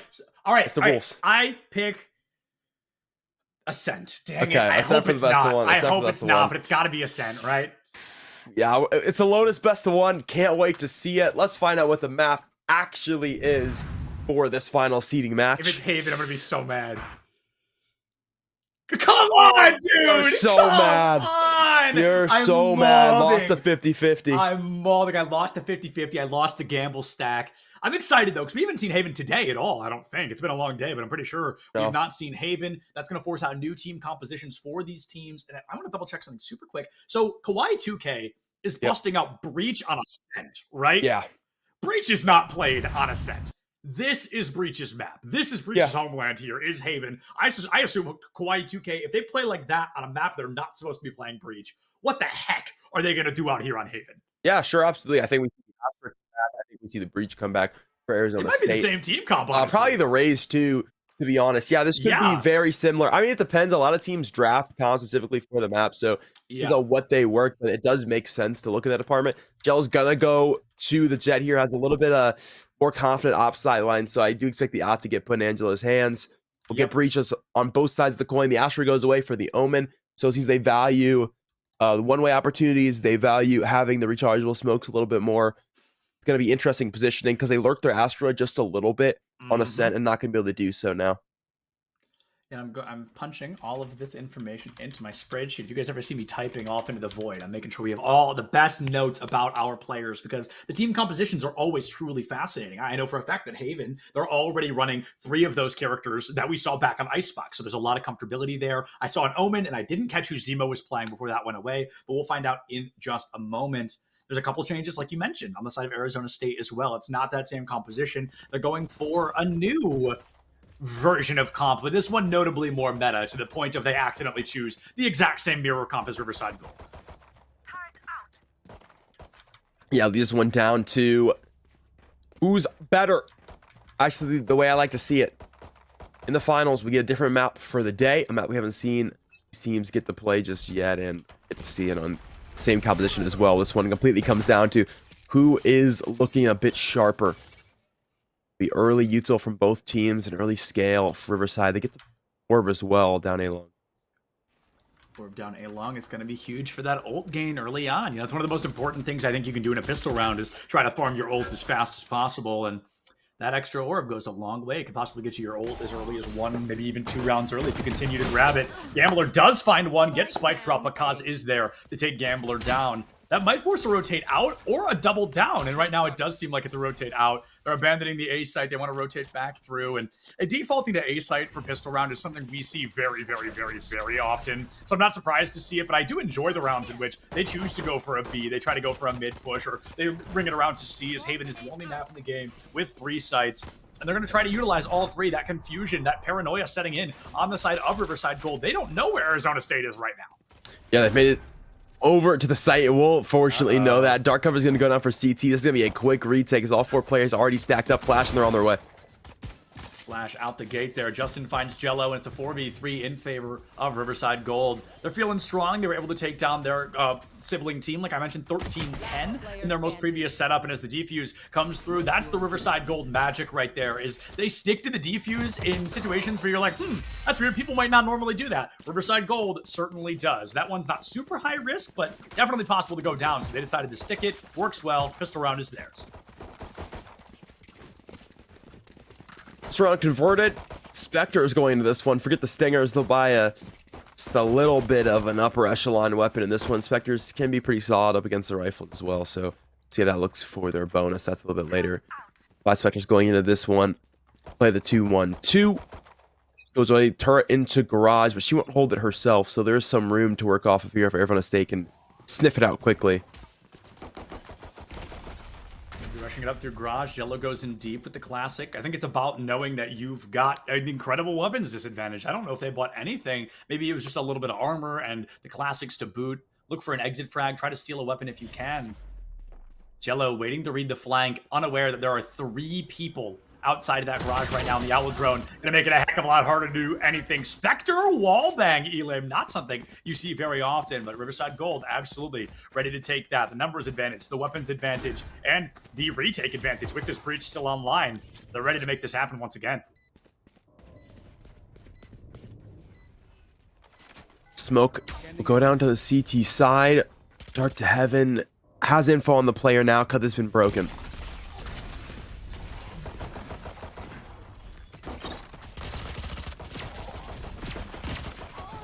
Action pack once again. Kawhi 2K does find that first blood. Kaz finds one of their own in a round where Arizona State should have absolutely handed it over. It's instead locked into a 1v1. Brisk with the classic found Gambler. Position completely given away, but I think Brisk knows it's not about going for the win. It's about stalling that spike as long as possible, and the win will still be found. Talk about a thrifty. Brisk feeling good. Ties it up 1-1. Will not bonus that Spectre. Just a couple of seconds shy. However, this is the buy-up round for Arizona State, and they saved enough in that previous round to make it work.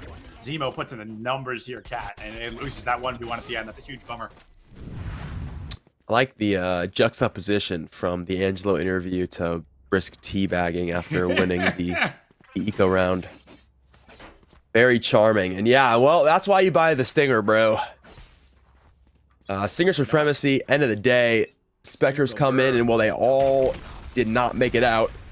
We 5 Vandals into this one. Arizona State should win this round, guaranteed. But I mean, you could have said the same thing. Riverside Gold, a round to go. So we'll see if they can find a thrifty of their own. Arizona State going to be very happy about the current situation moving forward in this game.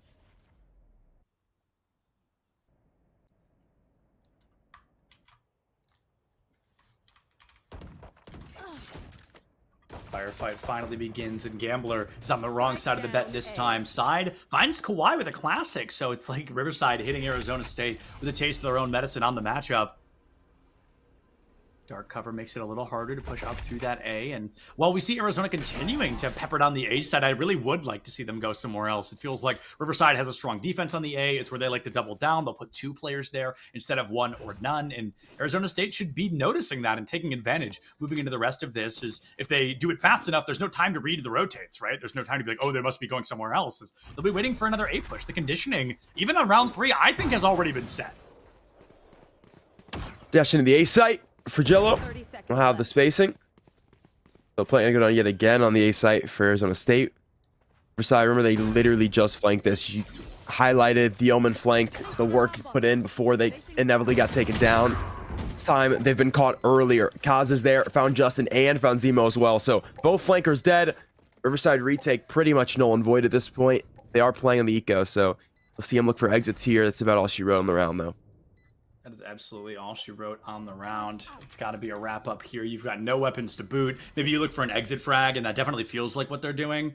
Arizona State in a 4-2 advantage wants to find an opportunity to take a lead like they always have, right? Every time we've seen them, 13-5, 13-7, 13-2, they really like to be in the charge with a massive numbers game. That way, when they do slip up in 1 or 2 rounds somewhere in the middle, it does not cost them anything critical. Right now, they're going to be up by a whopping 1 round. Both of them go down to the spike. Arizona State finds it, and they're bonusing 4 rifles, Cat. Next round's gotta feel good. Yeah, I'll take them in a gun round here in this one. Get stagger that economy thanks to the thrifty they picked up off of their eco. So with the true gun round now, still ironically pans out the exact same way as if they had not converted, but puts them in the 1 round lead instead of the 1 round loss. So we'll see if that ends up being a difference later into the game. Chance to break eco for them here as well if they win this round. Can't say the same thing for Riverside Gold. They'll have to work 2 rounds in a row here. So not only do they need to win this round, but they need to win it by a heavy margin. They need to keep 3 or 4 guns alive here. Keeping the guns alive can always be the tough part of the matchup, Cat, because somebody can be creeping one of those corners when you least expect them. They get your weapon offline, and they make it notably more difficult for your team to succeed. It feels like Arizona's trying to do what I was talking about last round. They aren't defaulting A this time. They're not having somebody go down in the first 10 seconds of the fight and they have to claw back from a close win, but they want to find space early, and they're so spread out that even Riverside absolutely has no clue what's going on right now.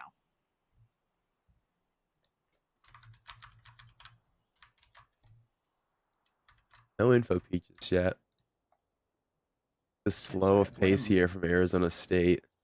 Been playing pretty quickly to scale A to walk in. They're not quite sure what the other side of the map looks like just yet. They've only worked garage one time, so they're gonna take their time to learn. Now the Conda exec gonna come through. They will clear close, but it's too little too late. Too little too late indeed. Here comes the Hunter's Fury from Kaz. Gets rid of Zemo. Gambler tries to find the equalizer. Oh, swift step in. Interesting here as Brisk wants to get the TP up to the site. Does find the spray and pray. My goodness, another one! Arizona State, 2 of them stay alive, and I'm shocked that Brisk is one of them. Was a 28 HP for a majority of that matchup, Cat. It's 3-1 for Arizona State. They're slowly but surely stacking up that lead they've been waiting for. Yeah, played that so quickly after the initial contact, and I like the patience for them to make sure no early info peaks, making sure no real shenanigans going on, trying to figure out what the defensive comp does look like on that side of the map, and when they finally feel it's safe, they do throw out the execute. So good looks from them there. Well played. Shout out to the coach for the Valor Plant strategy. Love to see it. I'll buy your folder off you. 25-cent best offer. I just don't have the money like that, but I'm sure it's worth more. Yeah, I'm sure it's worth more.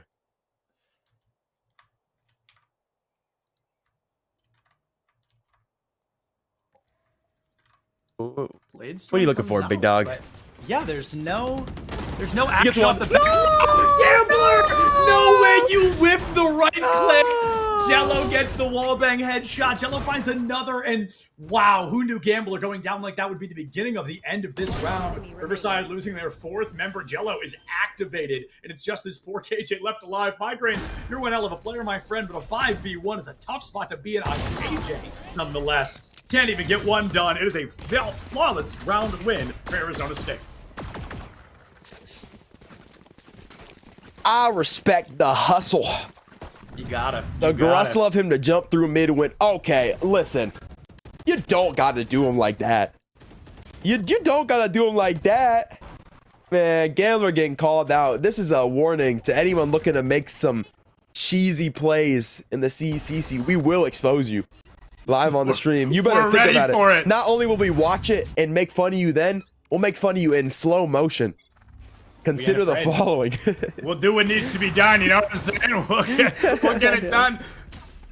This is a moment where C-Long is just completely total gamble stack. I like to see that they're just going to run it down. They're going to try to make the choice after they say, uh-oh, that's too much gunfire. Grab Spike, rotate back out. I'd like to see an approach possibly toward that B, but instead it feels like they might be going all the way around to that A site instead.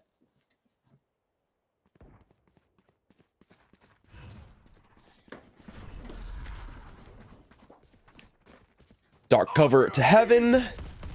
Rolling Thunder to be sure. Side is open, and that it will be. In they go. Plant going down. Lockdown if they want to throw it for post plant. Spike planted. Looking for the post plant online. The spike plant does come through, and you've got a pretty decent advantage here in the form of that Hunter's Fury from Riverside. I'd really like to see them playing off spike, waiting for a defuse, and then following through with that. Kind of the opposite, actually, of what I'm seeing right now. You know, you miss spike plant, you do what needs to be done, but I just covering a defuse could have been really strong there. I don't know. A weird play if you ask me. Fault line picks up the Sova. He's connected to the boxes. Migraine peeks corner side, gets traded out for it, and Migraine's on a tear right now, giving everybody a headache with a couple of bullets to the brain. Zemo puts down Kawhi, finds another one in the form of Brisk, and it's a 2v1. A bit of ring around the rosy. Justin finds Kaz, and that should be the end of the round. Defuse gonna be close, but I think they've got more than enough time to make it work.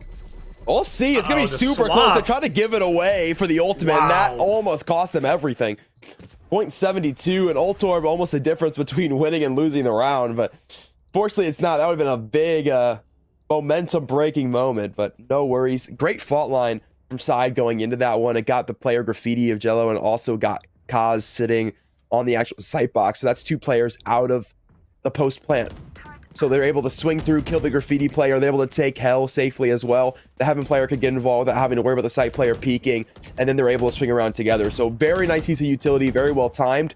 Great retake from Riverside, gives them a chance to get back into this one. Now, gonna need additional rounds, though, to break this economy the rest of the way down. Making the econ needs to be completely deteriorated to find any level of success.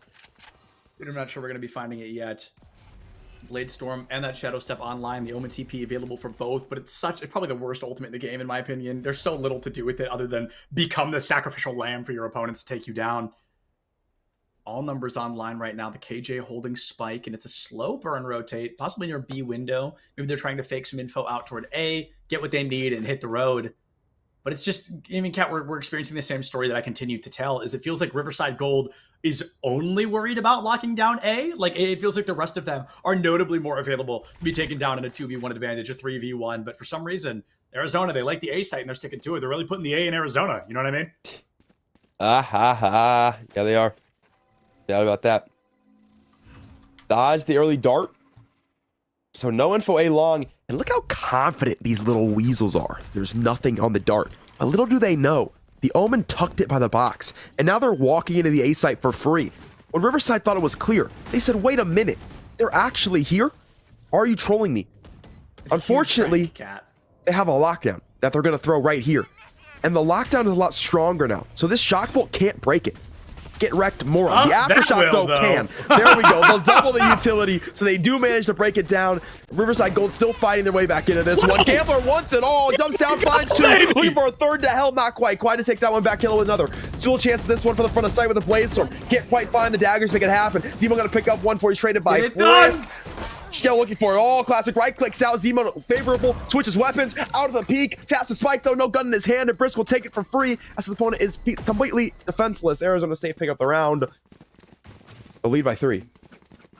That was a tough one, Kat. That was absolutely absurd, the action we just saw there. Gambler willingly leaving the op up top, so it does not make it into this following round because they wanted to go for the hero play, and usually we know I'm pretty harsh on hero plays, but by golly, does he find it. The fault line there, the paranoia to boot. KJ gets you a darn thing. Sova flying out in the sky on that owl drone, and it's a clean house kill for Gambler. Amazing performance, but it's just not enough. Arizona State still clutches out that Omen 1v1, and now it's up 5-2. Like you said, a 3-round differential. Kicking into this round, no ults left for Arizona to be flashy with. So feelers out to C long, feelers out to garage, feelers out to A long, and well, they'll get plenty of touches. They'll find the first 2. Look to head over to the A site now. Be just the Sova at home. Justin hearing all this footsteps, close contact, shorty in hand, caught by the fault line, concussed. The shots come out slow and can only get the one. So I will take him down. Plant yet again on the A site for Arizona. And this should be easy post. I should absolutely be easy post. I'm right there with you. Cover going out. Easy post plant online. You've got the numbers, you've got the weapons, you've got the cooldowns, you've got intel that Zemo is standing on the other side of your wall.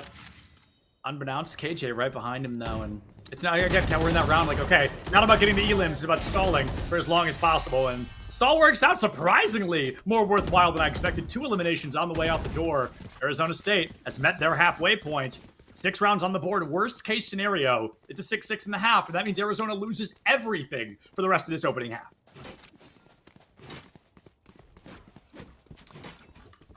So many 6-6 halves. And every time we set it up, it's like, man, it's probably not going to happen. Like, it would be really hard for them to claw back. And every time, it's 6-6 at half. So we'll see if this tale is any different. Gambler operator in hand, looking down. B sees nothing at this moment. Everything will be C long instead. Zemo going to eat fault line. Will try to TP away and makes it. It's a retake opportunity going to be here with a Rolling Thunder in hand. Retake opportunity just around the corner. Like Here you said, it's bounty time. Kevin Killo's closer than they thought, and he drops all 3 of them in the dark cover. Riverside Gold commits an ultimate. That finds nothing, and it cleans the round for Arizona State. Kawhi gets the plant. Can't quite find the ace, but Kawhi gets the frag. The revenge elim.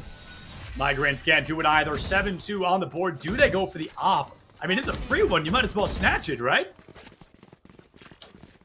No. Nah, forget the attacking op. Give the rifles, these boys can get in there. That is something different. So there's this weird, this is crazy. Like, couple feet between the actual cone of the Rolling Thunder. Like, it starts smaller and gets wider as it goes. So if you get right next to the person who's throwing it, like if you stand like directly in front of them, just to the left thing, because they're like a chessboard and you're one square over diagonally, it won't hit you. So Jello is in what you would think would be the range, being just outside of spawn, but since he's just barely touched the left CT and the cone is just starting, he doesn't get touched, is able to walk out, find 3. No one's expecting him to be there. You're expecting everyone to be on site. That Rolling Thunder hits everything on site. It creates a massive opportunity for the retake, because everybody who just got there is getting caught off guard by this immediate retake ultimate without Riverside even really taking time to set up for the retake. Jello just plays spoiler to everything. So timeout's got to come through here for the University of California Riverside to try to say, man, that's tilting. That really sucks.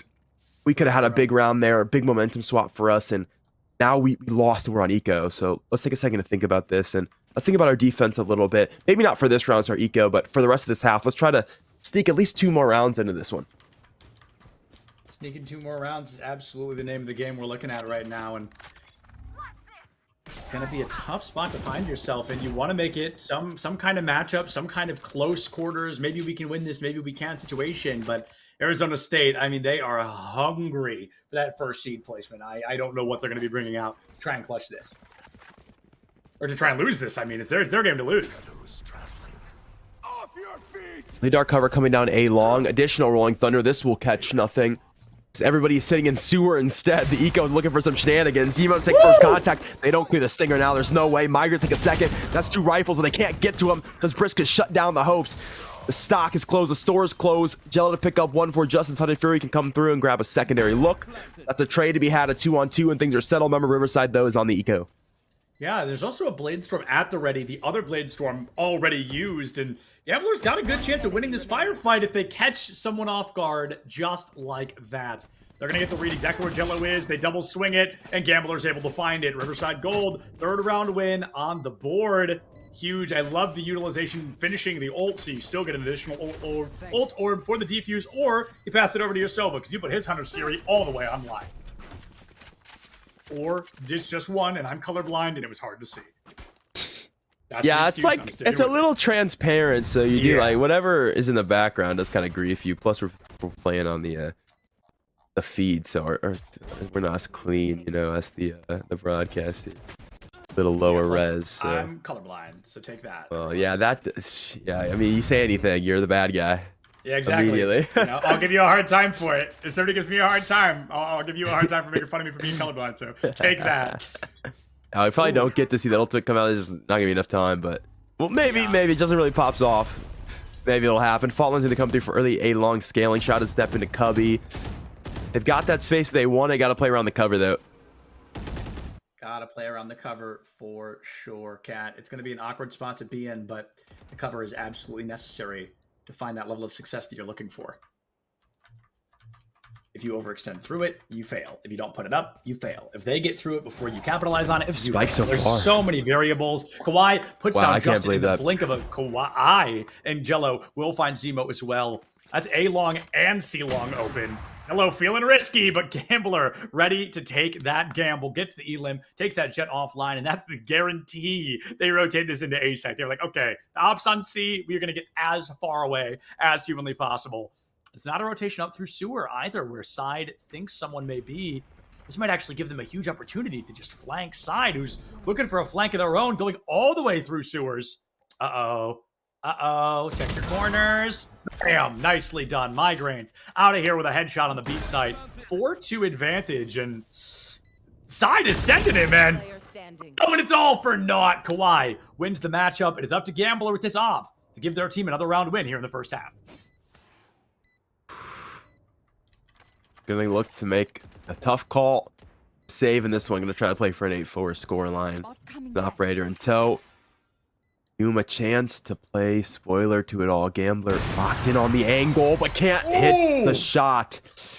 Operator is gone from the next round. Arizona State staring at a 9-3. 9-3 feels like it is just around that corner, man. I mean, they just need to play this flawlessly with stingers and pistols and 2 ultimates, but one of them's an Omen TP, so it doesn't count. There's so little to work with this squadron right now that they'd need more than skill. They'd need a heck of a lot of luck. A little bit of a tech pause here. chance to vibe foam minute, calm down the pressure. Good timing on the tech pause, not gonna lie. I know it's not like planned, but you know, right before the halftime's kind of nice. You know, a chance to just kind of feel things out, reset the momentum a little bit. You know, pretty dominant half. Arizona State kind of having their way with this one, especially like that round's tough.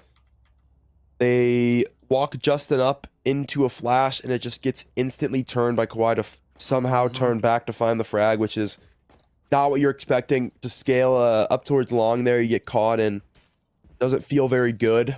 So, you know, a couple things they want to shake off. They put an operator back in Gambler's hand. I'm interested to see how that one goes. The thing I truly want to see is I want to see Riverside Gold go to overtime and see if Gambler is the gambler he says he is and buys an op in OT and glass cannons it, because that's the biggest gamble I think you can take in this game. But that would also require them to win 5 rounds and then make it go 12-12, et cetera, et cetera. Might not be able to see that today, but hey, maybe we'll see that at LAN. Maybe so. But hey, I'll never count out the gang.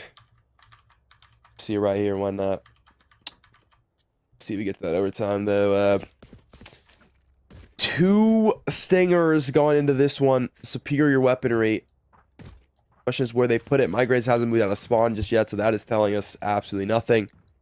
Justin sits into A-Long again. Listen, anybody who can get rolled and smoked off a flash turn A-Long and then come back again is a braver man than I'll ever be. Fair enough, man. I'll give you credit for that. Absolutely. I hate to keep using the word desperate, Cat, but like this is fascinating. I don't think I've ever seen a Stinger, a Spectre, and an Operator bought or held by a team. Especially because they could have bought a second rifle. Like if you sell the op here and you go light armor, you can buy 2 rifles. 2 rifles.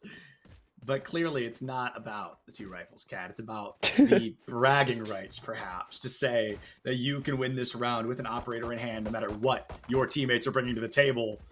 But I mean, never seen a better example to put your money where your mouth is. Yeah, I guess you got to put your shots where the opponents are, though, to make it worthwhile. And he's been taking it to the top of the B site, looking down grass. Unfortunately, Arizona State have just not been playing grass. Like they haven't scaled grass at all. Right. They've been pretty quick to put one player C long, the rest of the team up towards A, and then just walk forward. Like that's pretty much it. It's early A contact, a fault line maybe to get them down, a flash maybe to get them into the angle, a dark cover to deny any sort of A long early flash like Riverside tried to pull out. Find a pick there. Wait a couple seconds. Let them walk down C long. Find a pick there. All right, time to go A. In we go.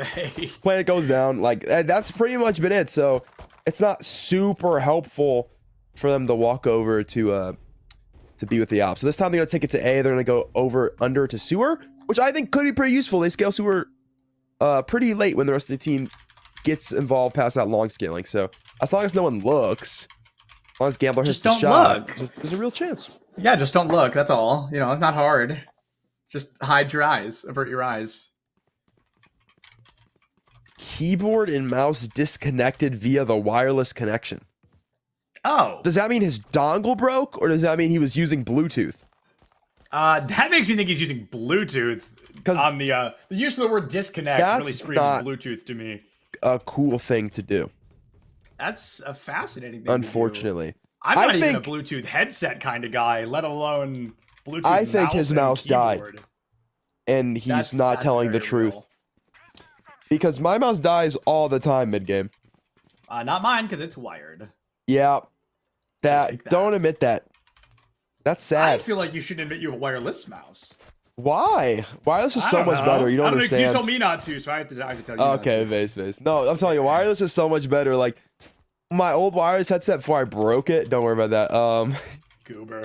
I could walk upstairs and still hear like crazy. 2 floors above my computer, which is pretty money. You know what I mean? Yeah, that is. Think about that. Think about being in the Discord call with the boys, and you're just upstairs in the kitchen mowing cooking. The lawn.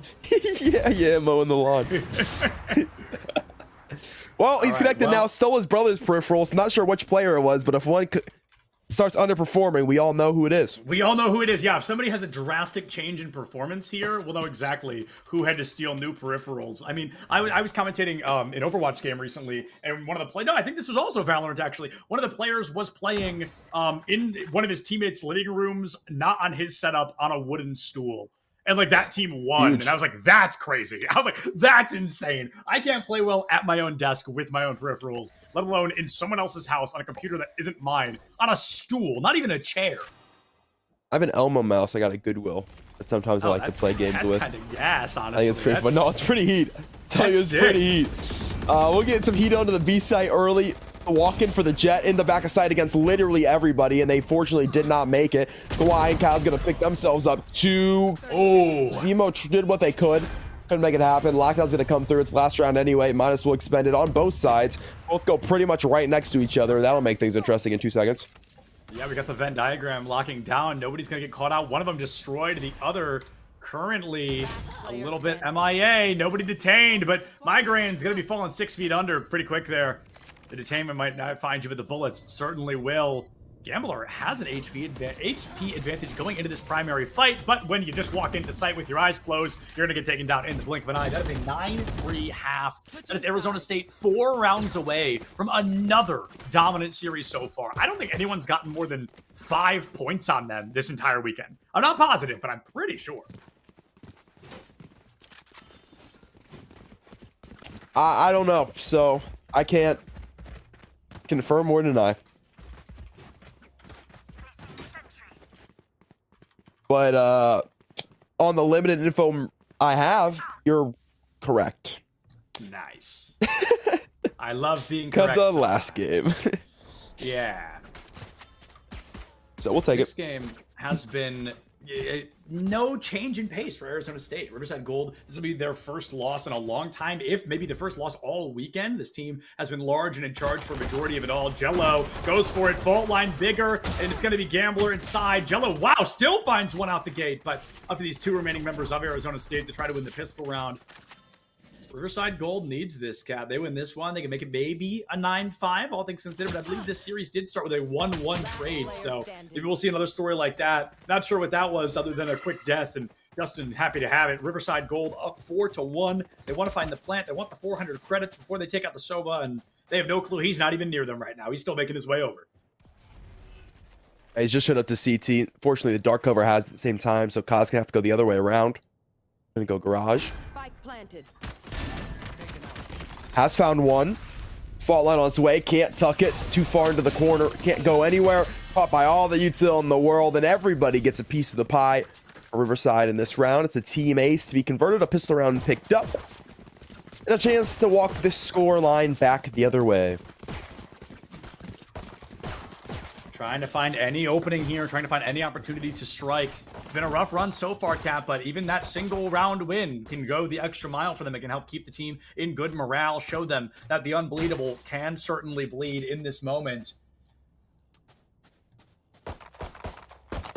It looks like we might just get a good old-fashioned run back, or we just agreeing gentlemen's down C long. It really feels like it right now. Here comes the entire firing squad. Another fault line to dash in. Nobody looks, but somehow Jello still goes down. They have a rifle in hand. That could have been a 3-5 piece, and that's just unfortunately it being round 2. No pistols on sight. The flash. Kawhi tries to make it out. Somehow lives to tell the tale, and with a 3-4 disadvantage, Arizona State could win this, but this is a round they are mathematically expected to lose.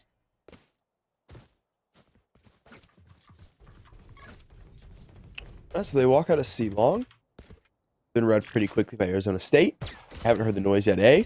Brisk has now seen the cross. So that's confirmed that, hey guys, they're crossing. So the other 2 have gone over to A. They said, wait, they're gonna calm that. Hey guys, we're crossing. Let's not cross. Let's go back over to C. They've done just that. Arizona State quickly gonna scale their way through sewer with these last 2 that have gone over to A. Recognize nobody's here.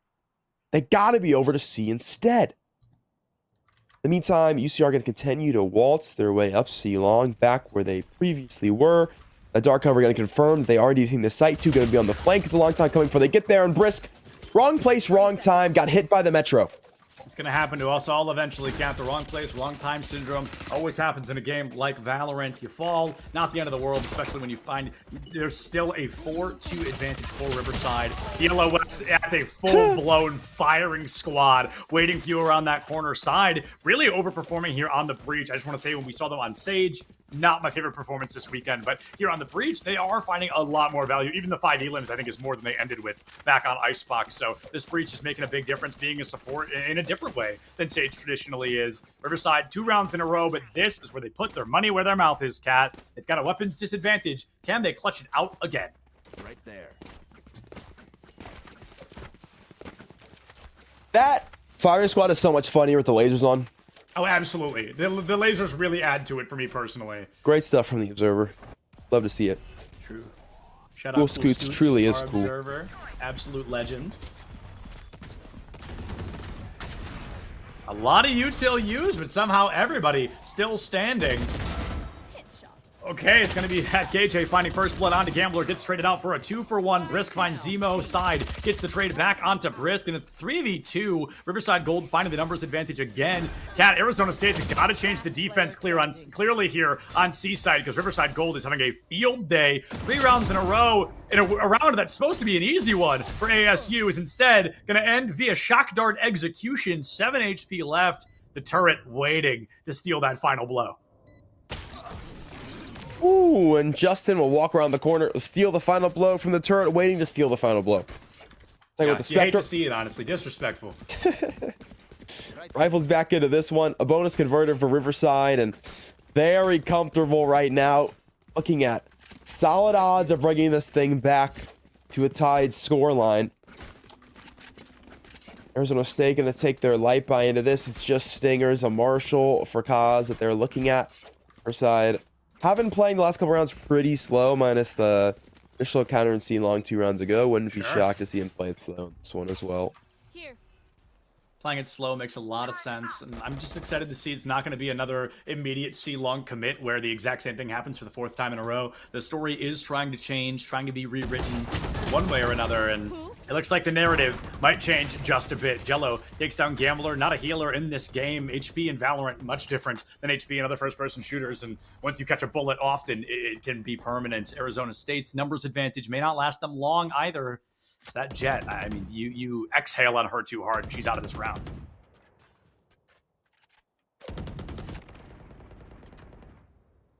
Jill peek. Jello? Nobody home?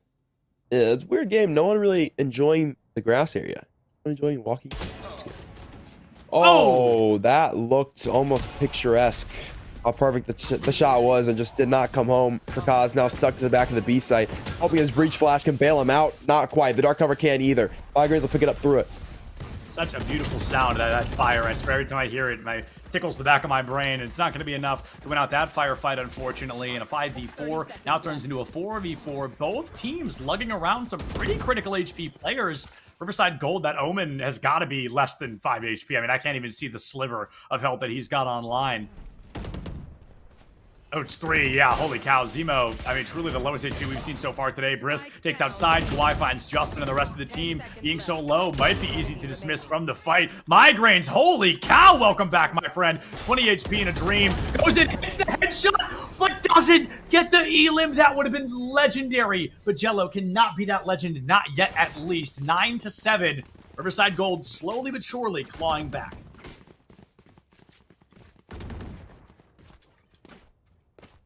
Another round converted for Riverside. 4 in a row now. 2 away from the tied scoreline. Win this one, break Eco. Most likely getting the second round after. So win this one, you're almost certainly looking at a 9-9 scoreline. They've got lots of ults to make this one possible. CR considering a scale here to long to possibly activate a Hunter's Fury. See if that ends up where this one goes. Fault line early. Jello's caught on the angle. Can't break the dark. He's stuck in the concussion. Does manage to escape. Escaping is big there, honestly, but going for the old door, Didn't get not it. my favorite play. Well, did get it technically because he died. Yeah, you get it, but not quite the way you wanted to. That's for sure. Falling early. Riverside has the entire arsenal at the ready, and the Rolling Thunder gonna make a quick appearance. Gonna hit 2 players into full-blown bounty time. They have to completely abandon the site. The Omen TP meets it as well. The Shadow Step does not get the intel they want, but it does hit the spike plant, and that's what Riverside's looking for, forcing Arizona into a retake, which, Cat, they have not been phenomenal retakes so far. Arizona really struggling in this specific aspect of the game. Storm going down deep into the CT side. Pretty early, though. Same story with the Aftershocks. So there's some room to work off of this still, retake-wise. Might just be the full call-off, though. Don't want to mess with it. Knows there's so much utility. Knows about all the ultimates. And yeah, Arizona State don't want the smoke. They'll head away. Riverside Gold get to keep every weapon alive.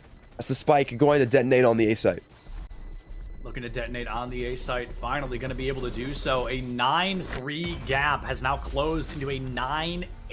This is the same story we've somehow seen. I think this is the 3rd time this weekend we've seen a team do this, come back from the jaws of defeat and try to keep their own dream alive. Arizona finally going to be using that overtime because, or not overtime, excuse me, that timeout, because they don't want to go to overtime. Yeah, there's something different about the CECC. We got the world's closest matchups in history. No better organization to play under. That's all I got to say. You want a close game? You want to run for your money? Well, up to the CECC, baby. This is where it happens.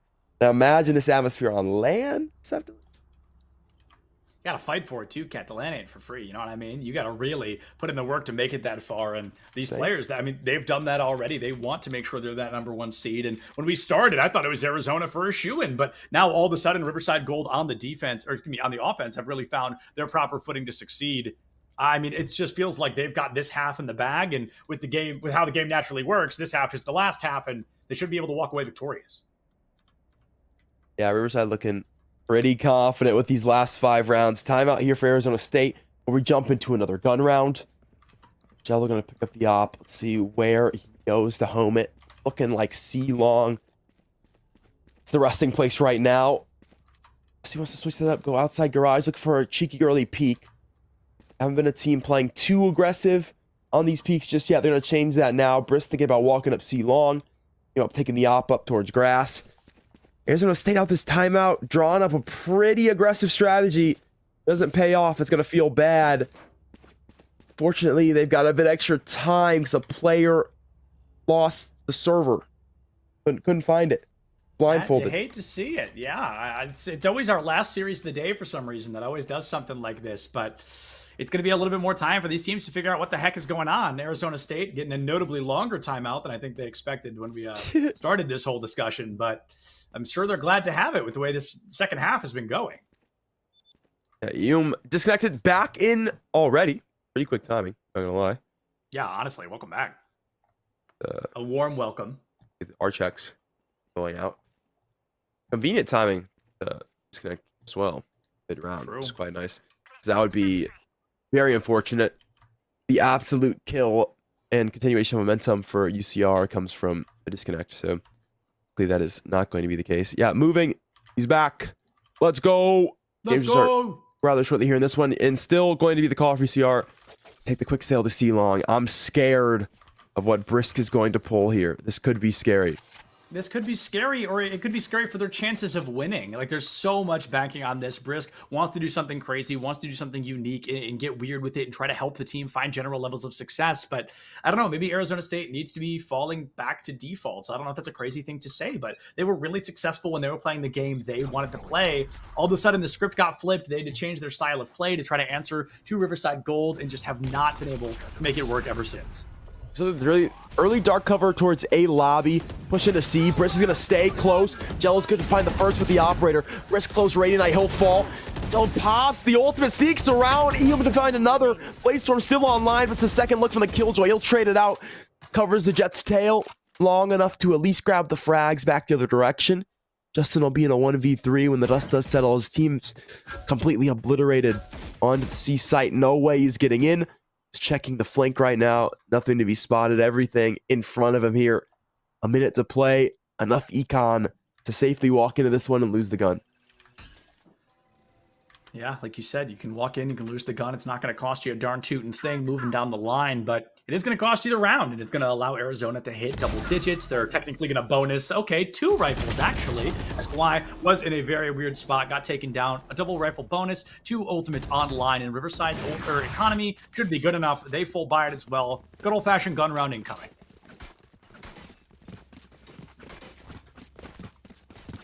Rifles on their way. Several ultimates for every team in the lobby. Gonna be some options into this one. Side can get a buy as well, and yeah, we'll do so now. All right, 10 seconds away from a look to see if Arizona State can keep control of their economy and get the game back on their own terms. You lose this one, go back to the Eco, Riverside Gold, just as good as caught up in the game. The alarm bot falls onto the C site. I think it's a very intelligent play as you want to watch that flank and that angle, and you don't want to allow proper space to get caught out because these teams have been very strong at catching one another out, catching somebody off guard, finding an open flank, looking for a small opportunity, landing a headshot before your opponent even realizes you're in front of them. And for the first time, Riverside is going for a fascinating split approach to this. We see Sova in sewers. We see Omen with Spike headed to C-Site by himself. Remaining 2 members hovering around that garden area. They're not super sure where they want to find the lineup on it. And a regroup, doubled down toward A. It's always whack to me, Kat, to spend this much time defaulting, trying something new, looking for an opportunity just to go back to A-Site. Yeah, I tried to feel out a little earlier in the round. Couldn't quite find anything. Fortunately, the one thing they did find was on A. Throughout that default, and they're going to look to re-hit. Didn't cut noise for too long. Jello will still be here. Has picked up 1. No flick to be had. Those Emo got a trade. Caught by the dagger. Do they keep this one to C where they have no information? Or do they try to force the issue? The call is to force it. Paranoid to come forward. Flash to send them away. Kaz to pick up the first. A second as well. Still the swing around site, and Kawhi will find the last. The 2 site holders will find everything, and site will not budge. 11-8 for Arizona State. They hold on to their economy. They've got control of the game yet again. Control of the game is online. Arizona State starting strong, falling apart in the middle a little bit, but starting to end strong as well. Only 2 rounds shy, nearly a full arsenal of ultimates at their behest, and Riverside Gold struggling to make these last couple of rounds work. The economy runs out here, I think, Kat, for Riverside Gold. They might be able to almost full buy next round, but a lot of them, I mean, 150 for side right now, 500 for Gambler. This is the last real round to have these ultimates at the ready, or this economy at the ready, and if it doesn't work, you've got the ultimates for the next round. Justin gonna step through the nano swarm. Barely tagged up. Couldn't quite find the wallbang opportunity though. There's a walk down grass for Arizona State. This is so deadly from the breach. He's got the timing. He's picked up 1 and he'll get away. Gets away. Kawhi 2K finds their counterpart in the form of that breach. It's not a risk you always want to be taking, but when you find that Elim early, that pick goes a long way. It makes the plant a lot harder, and it makes the retake prevention a lot harder as well. They have to commit now the lockdown instead. Didn't clear. Paranoia out the corner, rolling thunder, migraines, falls early. Here comes another one. The Soa can't block it fast enough. The entire party rocking in the garage right now, but that lockdown will soon come to a close. It is up to Zemo to give us a full-blown ace here, Kat. He's going for a psych, and it's go all the way to the A site. Unbeknownst, that A link is currently hesitated. Hits, no, misses it. Hits the whiff, dodges 2, can't dodge the third, and with only 50 HP left on the clock, we need a miracle ace clutch. Totally unaware Jello had the flank. 12-8. Arizona 1 round shy of being that #1 seed into Boise. Oh, that would have been insane. Got the first 3. Was able to, from the shadows away to the A site. Fortunately, gets caught out at the end of the day, but everything prior going just the way of Arizona State. Kawhi's able to sneak down to find 1 early, guarantee the information that they are headed into garage, and finds a first pick to give them the advantage. Rest of the team is able to get involved as well on the C side to find the looks, and from there, Zemo has to try to make something happen. Arizona State in full control. 2 with light armor here for Riverside Gold. Can they hold on to the game and a chance at the first seed? The first seed is what they want. They're only 1 round away. Technical 5 eliminations to make it all work. The Riverside's been great at holding moments where they were supposed to collapse, and instead building something stronger that might start right here once again. The jiggle peek from Brisk, trying to hold that C long, just trying to scare Riverside into not approaching C. And I'm not sure Zemo has gotten the message quite yet. I think they're overclocking the overzealousness of Brisk so far, but instead Brisk isn't coming down C long this time. Instead, it's a rotate back to the A site. I'm just waiting for Zemo to get their head taken off if they choose to peek that.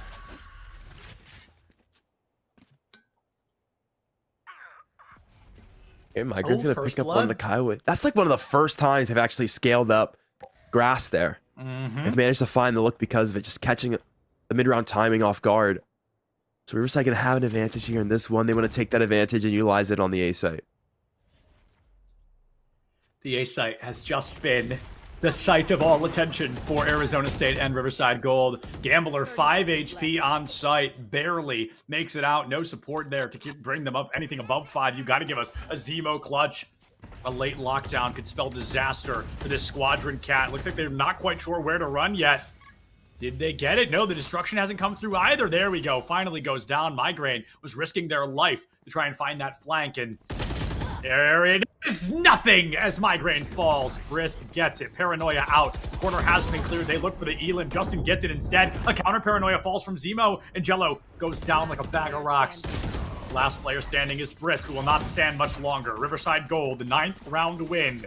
3 away from forcing an overtime. Arizona State not the money to full buy into this one.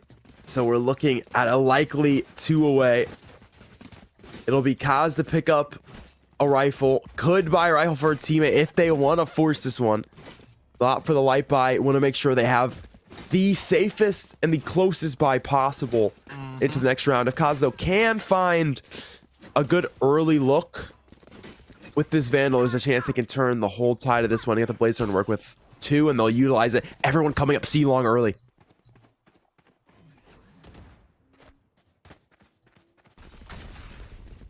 Gonna be rushing it down fast to the A fault line. Not able to find anything, unfortunately, but Riverside, they've completely picked up the pace here. They want to catch Arizona State off guard before the rotations can happen, but the rotations are already here. It's a 1-1 trade with the Stinger. Migrants gets onto site. The rest of the team waiting in the wings and setting up the Nano Swarm makes it that much harder to find an early success of this round.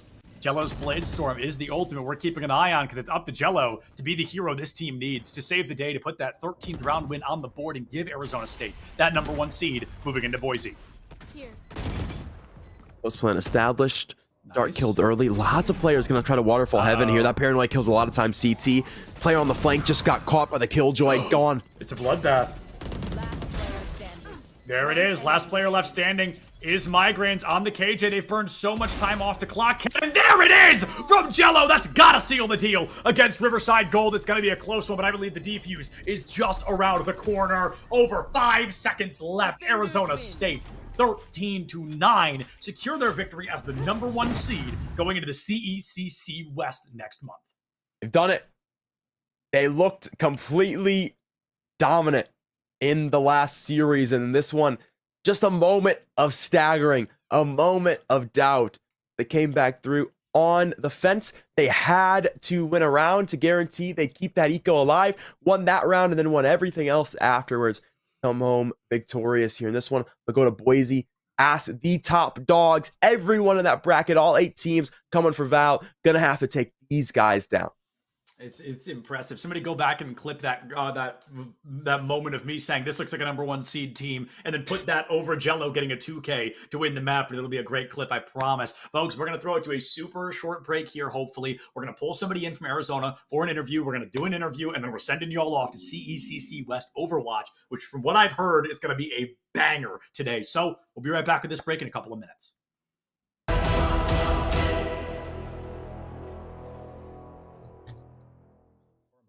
Only going to capture that population if you're promoting purely competitive and purely esports.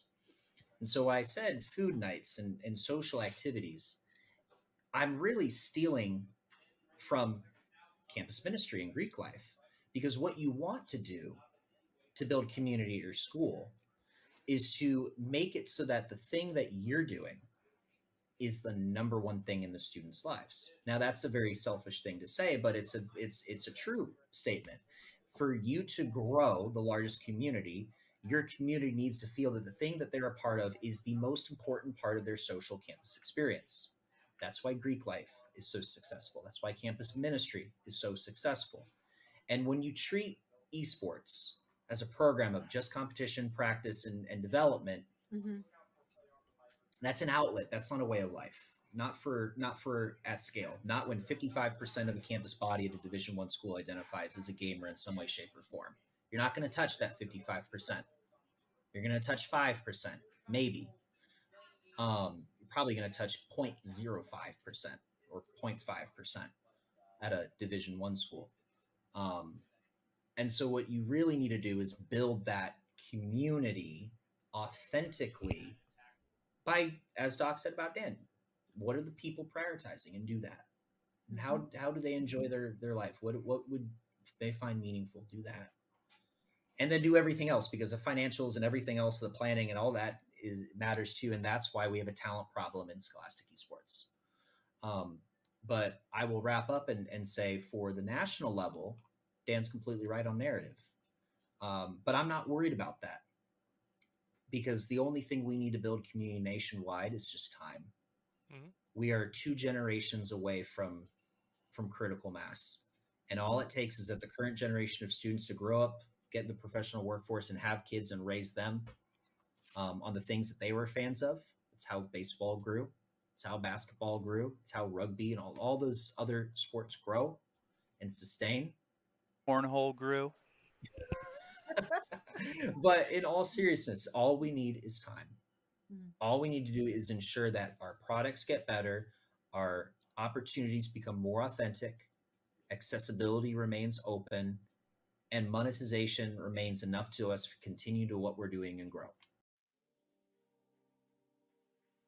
What is going on, everybody, and welcome back to the ECAC highlights, week number 8. It has been 8 weeks already, and hey, if you've been watching these on a bit of a binge, you like the new background, brand new first video it's going to be in. Super excited to jump into this with you guys. Of course, I'm Septilance, here to walk you through the highlights of week number 8 at the ECAC. We are kicking off strong with clip number 8 here, as it's going to be Tony Pajamas on the Ness, Fisher College and NYIT, 2 of the greatest Smash programs in the country, going head to head, just completely dominant on both sides. But Tony Pajamas got sick of waiting and wanted to give Fisher that leg up once again. Trying to limit options. They'll push this piranha plant away. And they got back yet again, and up air yet again into the yo-yo, and they'll be caught by the forward air. Tony will take him down. For clip number 7, we'll be joining CSI and Iona going head-to-head in game number 3. A full-blown best-of-7, both teams a 1 win already under their belts, and somebody needed to walk away with that second win. It's a 3-3 tie-up, less than a minute on the clock, and CSI in these final moments comes back to life to sneak out a game 3 win. Staten Island, and it gets them tied up. The calculated moves here from both offenses, phenomenal. And that one, I mean, it's not exactly calculated. I mean, yeah, it's calculated, but it's not the prettiest to place the back wall touch there, Flater, but it works. And just like that, CSI's in the lead. For clip number 6, we're jumping into the beautiful game known as Valorant. Stockton versus SUNY Poly, and Stockton constantly trying to keep that small lead they've held out. Their Jet in particular starts with a very rough round and actually turns it into quite the miracle run to secure them another round win on the side of Stockton. And looking for the sales. I think at the moment they've missed the holiday deal. Somnus will find another one. Coupons expired, pocket taken out yet again. That's the cart full of groceries taken down. And a 4K, a no scope to clean it up. Now, anyone who knows me knows that I can be a little bit biased towards Overwatch and how exciting the game can be, but my good friend Big J over at Bethel really brings out a power play for clip number 5 here at the ECAC. And if you overextend with that Primal, it can cost your team a lot. Bethel is going to have 2 ultimates. Big J going to pop it early, it seems, and he's definitely going to try.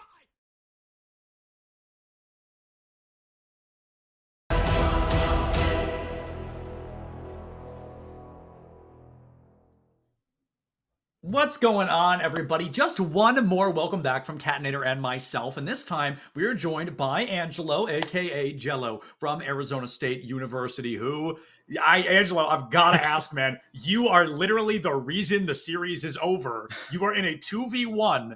Walk us through your thought process in that moment, dude. Like, what was running through your brain in that 2v1? You're like, this is it. Like, everything's on the line right here. I honestly didn't even know it was the last round. I didn't know we were at match point, but I was just running in. I just ran in, and my teammates were just yelling where they were, and I was like, all right, I'm just going to run that way. Perfect. All right, I'm just going to run that way. Yeah. I like that. So let's stay in the mindset a little bit. Now, UCR, bro, they went on a 5-round win streak. 5 rounds in a row. Y'all came back, found the energy. The eco could have been broken, but you win the gun round and you take it all the way home. What changed? What was different? What were the comms like?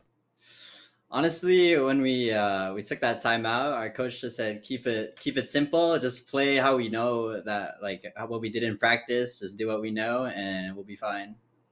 If you go back and watch the VOD, I actually say the same thing. So I'm excited that that's also what an actual coach thought to say. I'm pretty excited about that. Yeah, that's exactly what he said. I like that. Do what you know. And what you know got you the #1 seed going into the Boise State land. What does that mean to you? What does that mean to the team? It means a lot to the team. At the start of our semester, we were kind of having like a rough start. We had like nerves when we went into matches, but we just stuck it out together, kept on playing more matches, and now we're like feeling really confident. You love to hear that. Honestly, confidence is key. You're done with this part entirely. #1 seed confirmed going into Boise. So you've got, I think, around a month, if I'm not mistaken, to warm up, to get ready, to keep it running, to keep it clean. And, Jello, it's hard to stay, I guess, like hype. It's hard to stay in the zone during these moments, right? And we heard from one of your teammates that you have a really interesting way of getting hype before a match. We were hoping you could share that with us, what that was. Oh yeah. Oh, for our match, I just get the energy going. I keep telling my team, like, we got to keep the energy going. If we win, I'll like twerk for them. I start shaking it, do a little dance. Turn my webcam on, do a little dance for them. Perfect. We're good to go. Clearly it worked, man. I mean, y'all dominated this entire... I mean, the highest score you guys saw today was like 13-7, right? 13-8? Yeah, around like something like that. Like this whole week, or 13-9. I think this was actually the highest score you guys saw the whole weekend. It was ASU all weekend long. But Jello, I'll ask you the shout out question again, man. Anybody you want to thank? Anybody you want to shout out? If there's nobody new, that's fine as well. But I want to give you that space just in case you want it. Yeah, I want to shout out my teammates, my IGL for thinking for me. I don't have to think; I just have the aim. And shout out my girlfriend for always supporting me. Oh, yeah, perfect. Well, hey, Valentine's Day coming up. Yeah, true. Valentine's Day coming up. I'm prepared. We'd love to hear it. Hey, huge congrats, dude. We are super excited to see y'all make that #1 seed, and best of luck to you in Boise. Thank you. And with that, folks, that does unfortunately bring Cat and I's time here at the CECC West Online Invitational 2023 to a close. I will speak for both of us so we can quickly get on the road as we are running a little bit late. It was a phenomenal weekend. We are so stoked you all got to watch through this with us. Thank you to Colton, our producer, Scoots, our observer, all of the teams that came out, and of course, all of you for watching. We could not do this without you. We love each and every one of you. We're going to send you to Paulie now. But from us, check your posture, drink some water. Don't forget to love each other and enjoy Overwatch 2 that's coming up next.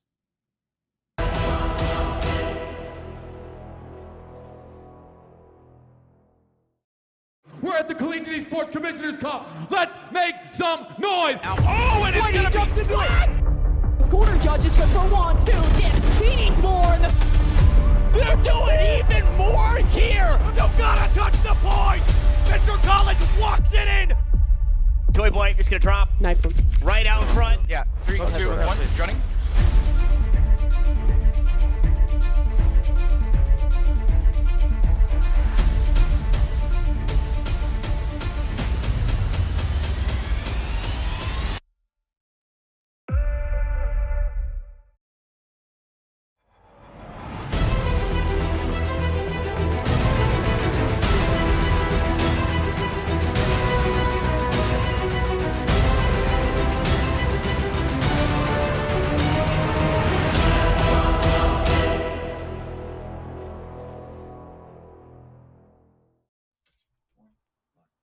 Hello, everyone, and welcome back to the Collegiate Esports Commissioners Cup West Online Qualifier. We just saw the conclusion of Valorant, and that was a spectacular showing. Arizona State clutching it out against Riverside.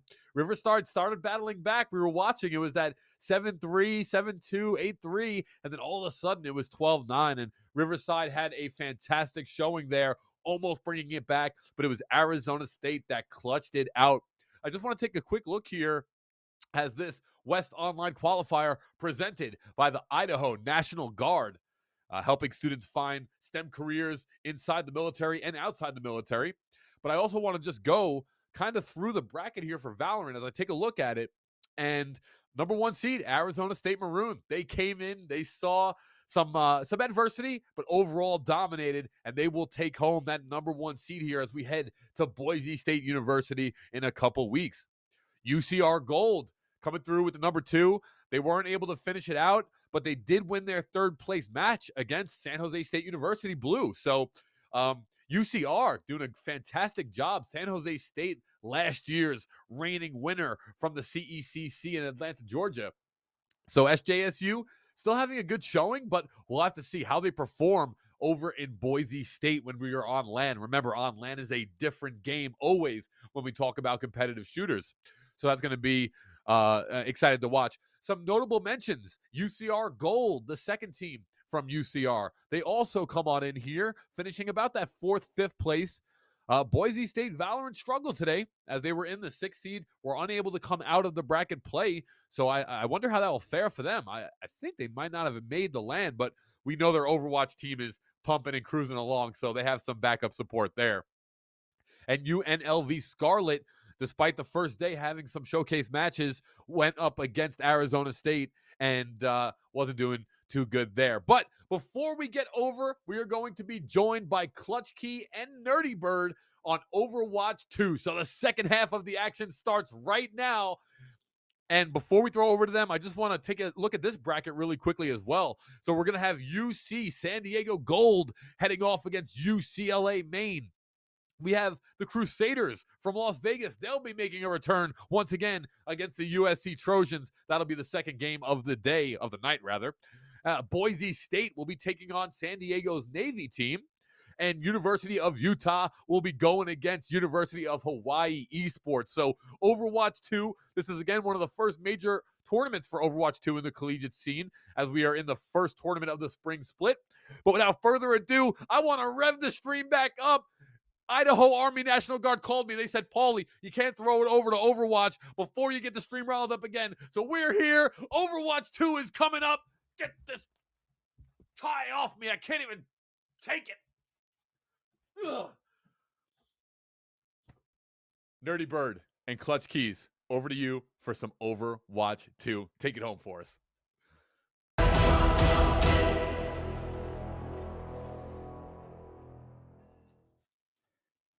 Thank you very much, Paulie. Welcome inside of the booth here, Clutchkey, alongside Nerdy Bird with you for the second and final day of action here for the Overwatch section of the CECC West Online Qualifiers, and a great bracket like you was saying earlier today, or yesterday, I should say. 8 teams making it here to the top 8 bracket. UC San Diego Gold, UCLA Maine is where we're going to take you first. The Tritons taking on the Bruins. And a very interesting fact, and I want to thank one of our good friends here dividing for this, one of the heads of the Overwatch Collegiate Ranking Association. Now, UCSD in the Ochre rankings right now, ranked number 15, number 17 in the Ochre rankings. UCLA not in here, but earlier last month in the UCEI Invitational 2023, UCLA actually defeated UCSD to get that second place spot. Meanwhile, UCSD fell in that lower bracket final to the UCLA team. So UCLA hungry to beat the number 17, UCSD looking for revenge. So Nerdy Bird, this is looking pretty good for an interesting matchup here, at least in the quarterfinal side.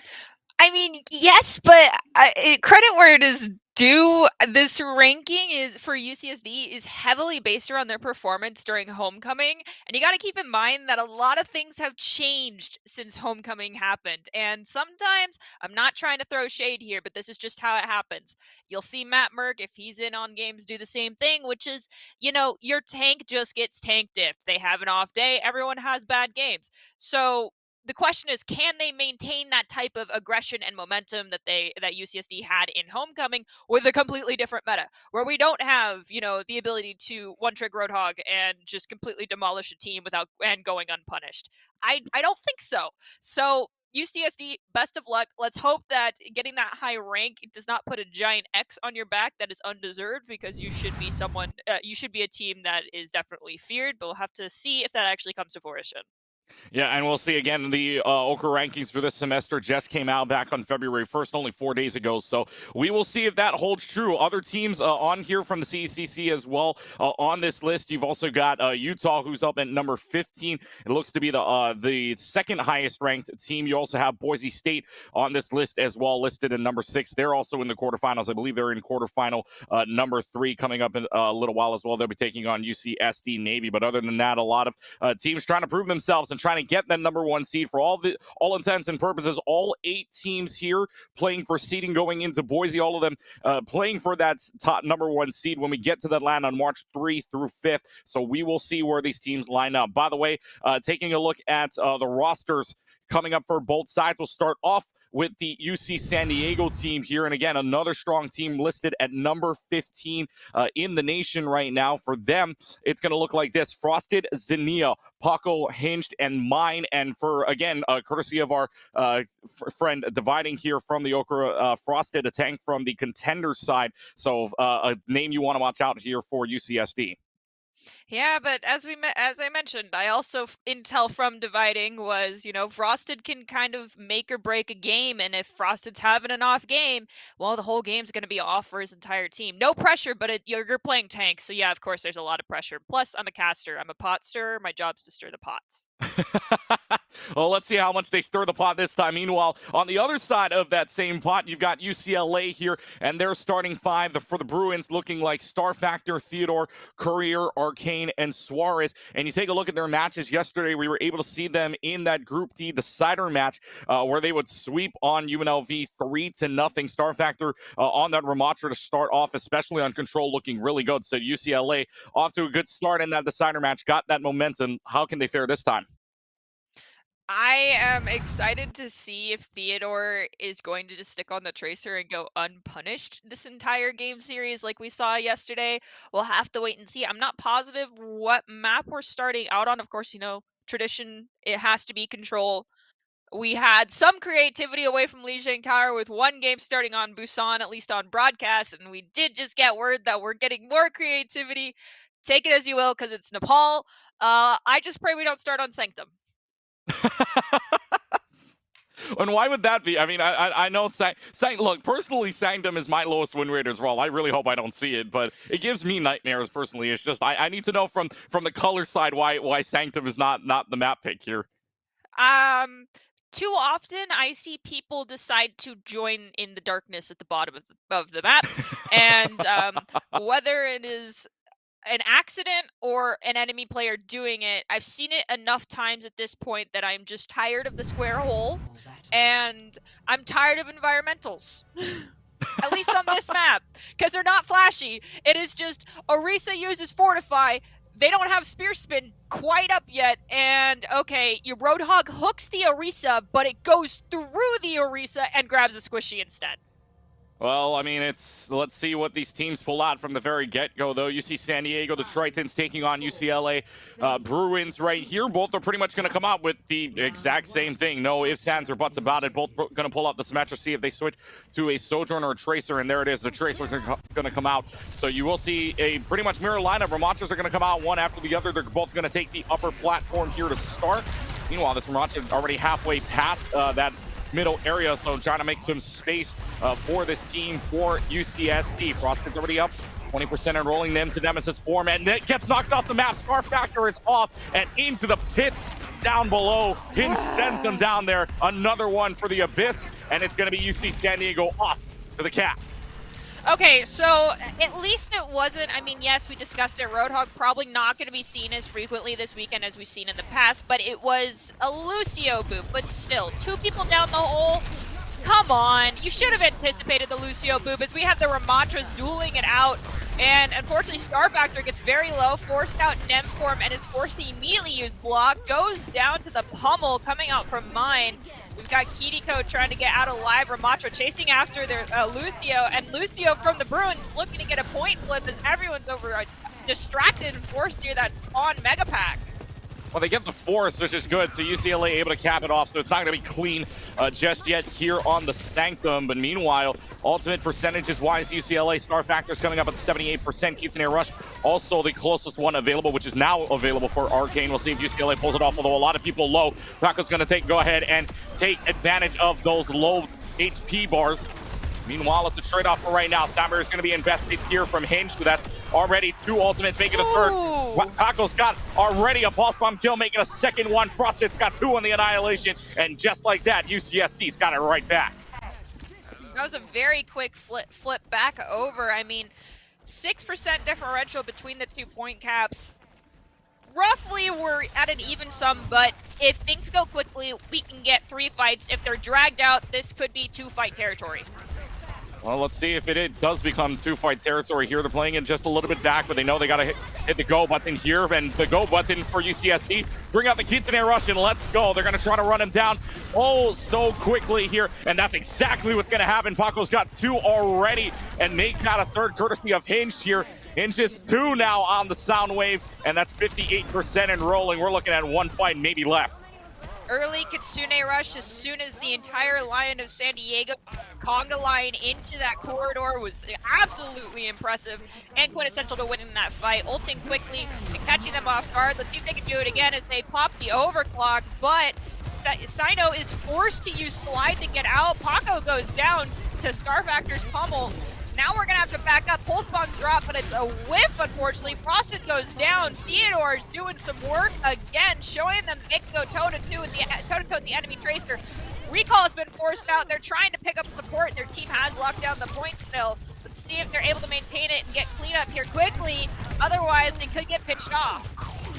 Well, that's a good fight for UCLA. They're able to force it out, and they're able to make sure that even if it hits 86%, they still got a chance at another fight here. So they give up 86, sure, but it's another fight that you're going to win, which is why UCLA knew they had to go quickly there. And in the end, they were able to win that fight before it even hit maybe, say, 92, 93%, which would have been really bad for them. So at least they got a couple extra seconds. Annihilation is going to come out right away. Sound Barrier also invested. See if you can get rid of Star Factor or Frosted. Both Sound Barriers coming out, but UCSD won. Use it later. Hinged gets it off later, and that might be the result of a good play here for the Tritons. They try to push on up right now. Both of the Annihilations might go down here in just a couple of seconds. I know Frosted's one probably runs out at this point. Star Factor's one will run out at the same time. They'll still no point flip, about 3/4 of the way there. UCLA will take the lead at this point, and now Frosted goes down. Suarez traded out, but it's still looking good.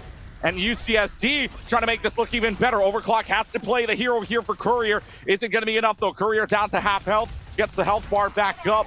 But it looks like UCLA looking to hold on here with just a couple of moments left.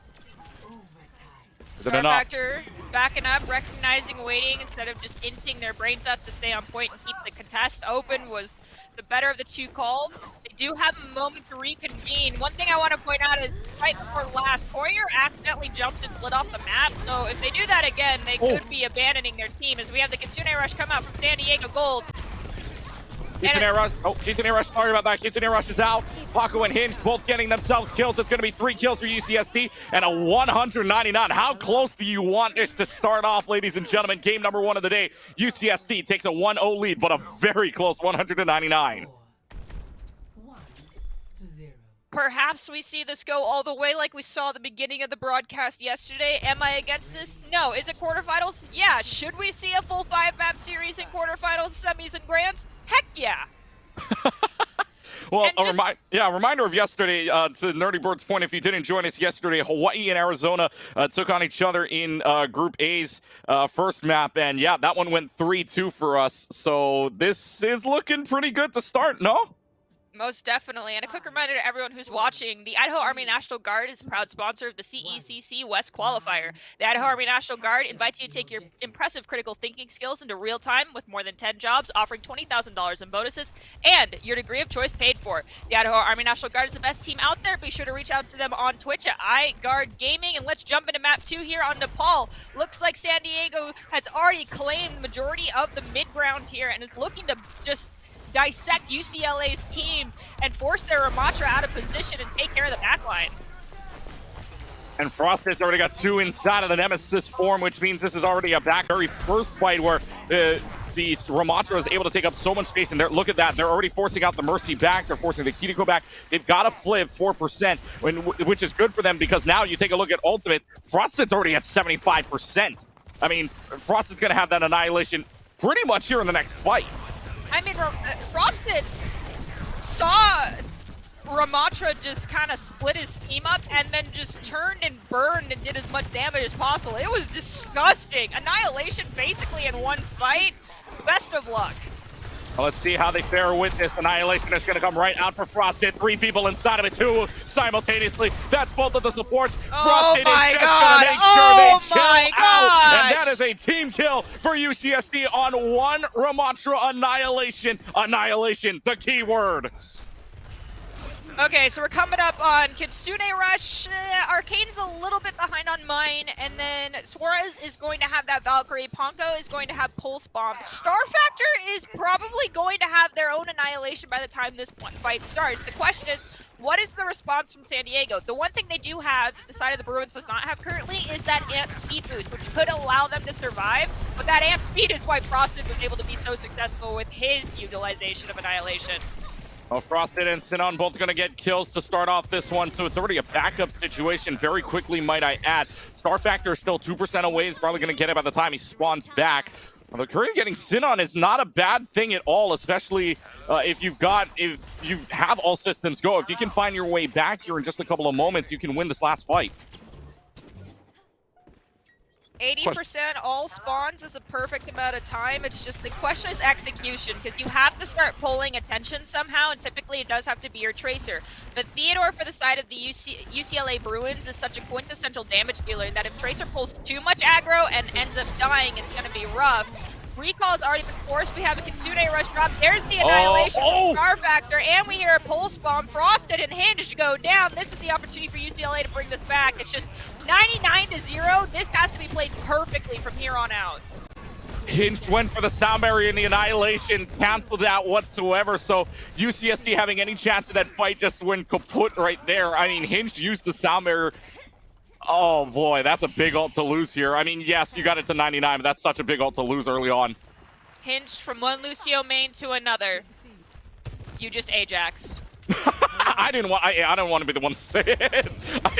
I'm allowed to. I'm a Lucio main. It's all good. Star Factor gets the kill on the Hinge. This one off the UCLA looking to defend this one all the way through. Already a third of the way to tying this one up. They've got the Sojourn just kited off on the left side. And yet again, it's going to be another quick win fight here. And for UCLA, not a bad thing to be able to defend this, but Frosted coming up on another Annihilation.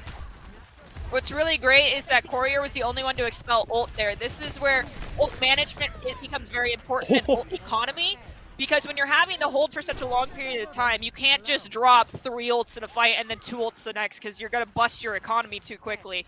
Frosted, though, coming up on that Annihilation. Suarez, 90% on that beat. So the question is, do we see an Ajax Part 2 from the other Lucio in response, or do we have a successful beat drop? Well, let's see if the beat drops for Suarez. Meanwhile, Pulse Bomb whipped a little bit to the right, a little bit too wide. Meanwhile, Annihilation is out for Frosted. Soundbarrier is going to come out from Suarez. Mine is able to take down Arcane in the process, but trades out right away. UCSD looking to run the table here, making this last fight territory, trying to trap that Tracer of the Sojourn a little bit. Only 2 left to go on this point is the Sojourn and the Lucio. No one's going to be able to get back on time. And despite it being looking pretty close, the only person you've got left here is this Tracer who looks to be going down. Kiriko's got to make it to the point as well, but nobody touches in time. And UCSD is going to take the first map 2-0, but both maps, oh, so close. I mean, yeah, could we ask for it to look any closer? Yes, we could have ended up on Sanctuary at the very end and gotten all 3 in the sub-map rotation, but I digress. Next map pick is actually going to go to the Bruins, and we can all appreciate Frosted's insanely quick Annihilation charge. That was disgusting. And of course, you know, when I'm throwing a word that sounds like an insult, it's always a compliment in the terms of Overwatch. But nonetheless, the next map pick goes to the Bruins, and it's going to be Escort. Do you have any predictions as to what they might pick? Do I have any prediction? I have a prediction and I have a want. A prediction. Okay, give me both. Okay, prediction wise and a want. Maybe they both might actually be the same thing, because if you have that Ramatra playing oh so well, this is also my want. Shambali Monastery. I think it's close I enough wanted where to. it could work for Ramattra. My hope is that they pick that Shambali is there maybe for the Ramattra versus Ramattra, but unfortunately it's not UCSD's pick, it's UCLA's pick. So I don't know. I mean, if you're looking for maybe more longer range to help them out, maybe you're thinking either Dorado maybe to help you out, or you've even got Route 66, a little more open area. If you're good at flying characters, obviously we saw yesterday where the pharmacy combo was actually really good for a team for 1 or 2 matches. I think that was Arizona for a little while. But I mean, again, it could go any which way. I'm not too sure. Again, we've only seen one map between these two. It's the first map we've seen between these two teams as well, except for UCLA, who won in Busan yesterday as well. And that game, I believe, if I check my notes real quick as I grab them from the side, that next map from UCLA, they were picking Dorado. So I'm assuming Dorado might be the next pick coming up here. I actually am going to lean into that Route 66 pick because ROM doesn't play as well into Route. And if, theoretically speaking, they're capable of playing the Wrecking Ball Tracer combo and playing more of the Disruption style, it makes it a lot more difficult for Ramattra to actually be able to utilize Annihilation to the extent that we just saw on Village, because everyone has to play really close together. You're playing a more brawl-style comp. It's not so much get in, be an annoying gnat that no one can kill, and get out. It is, you have to get in and confirm a kill, and that is where Ramattra gets very deadly, because not only do they have Nemesis form, but you can then, once Nem gets low, if you have Annihilation, you animation cancel straight into Annihilation, you just keep running through everybody, and that just in close quarters, and everyone has to be close to each other, is not fun. It isn't fun at all, but at least we know it's not going to be our wants or our predictions, because our next map is actually going to be Circuit Royale. So Circuit Royale, a pretty popular map for the long-range side, and and now Nerdy's just about like looking down like, what the heck is this big for the map? I mean, Circuit Royale has some of the most busted defense out of all of the maps. I mean, point 2, getting up that hill, that, of course, you know, high ground, I'm a broken record, always defaults to defense first. I don't think there's really any instance where an attacking team gets an easy access to high ground that is an advantageous high ground. Other than the back one that's just above that mega pack on the first straightaway, high ground is an, pun intended, uphill battle for an attacking team. Now, that being said, I see Theodore popping it on the Widowmaker, and we've seen them on Tracer this entire tournament. Am I about to see some heads roll? Yes, I am! Because they immediately pick up the Sojourn. Immediately pick it off. Heads will start to roll, like you were saying, Theodore, starting to pop. And Courier with the secondary railgun fire as well. All this Widowmaker can do from Paco is run away. And they does get out. Wow, the Widowmaker stays up. Wow, I'm very surprised. They got the rock. They had the double orb coming out. Oh my gosh. Paco, you owe your supports a big, huge thank you, a hug, and a kiss, and maybe a cookie on Valentine's Day, because you should not have lived through that. Only a couple of days away, mind you, for Valentine's Day. So yeah, you might want to get them very soon, although I heard Amazon is very quick with it as well. But anyways, 3 minutes and 10 seconds on the clock. Still plenty of time here for UCLA as they round around the first or second turn, I should say. Heading into that checkpoint, Theodore rolls Sinone's head off his shoulders. Meanwhile, Paco able to trade that out right away, although by body shot. So both of the Sojourns are out. It's going to be a Widow v Widow battle, but one's got the higher ground. Theodore's got the lower ground.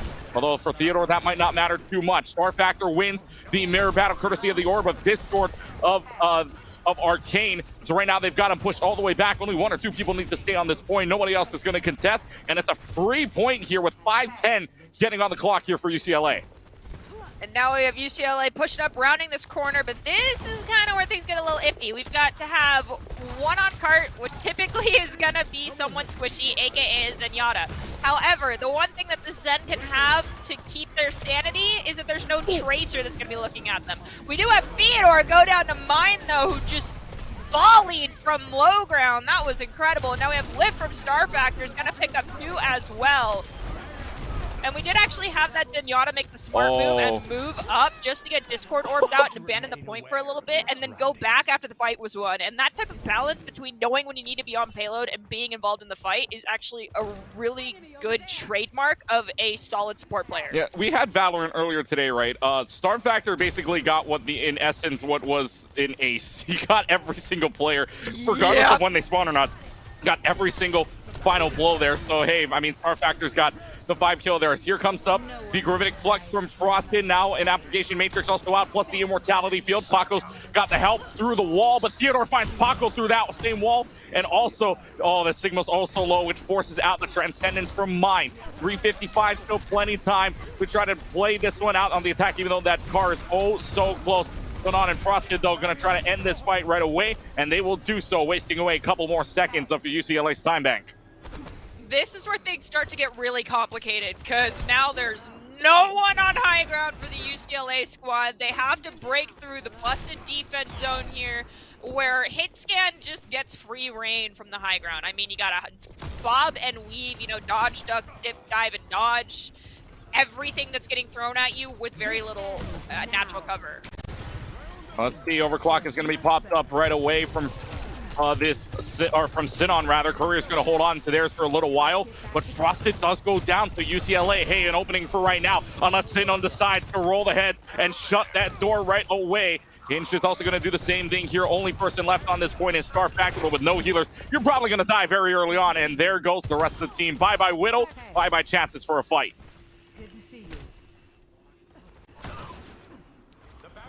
We got another battle coming out from the Zenyatta trying to take on the Widowmaker. Oh my god. Oh, nope, the shield came back. The shield's up. Yeah, Paco's got to take a new angle. Yeah, you can't really find an angle. I mean, if you want to keep shooting into a shield, I guess teams would say, hey, more power to you if you want to just keep giving me mitigated damage. But it's for the pad the stats at that point, right? So, yeah. The jump shot. Unfortunately, lose. Oh, that was so close. Oh, that was so close. They have the jump shot, but Sinon's going to walk right into Theodore. And then it's like, but Courier's got 2 on the lift up, courtesy of Star Factor. Finds 2 on the overclock. And this could be a push that they want here. Car is absolutely also close. The Widowmaker and the Zenyatta both have to back away for right now. Is it free?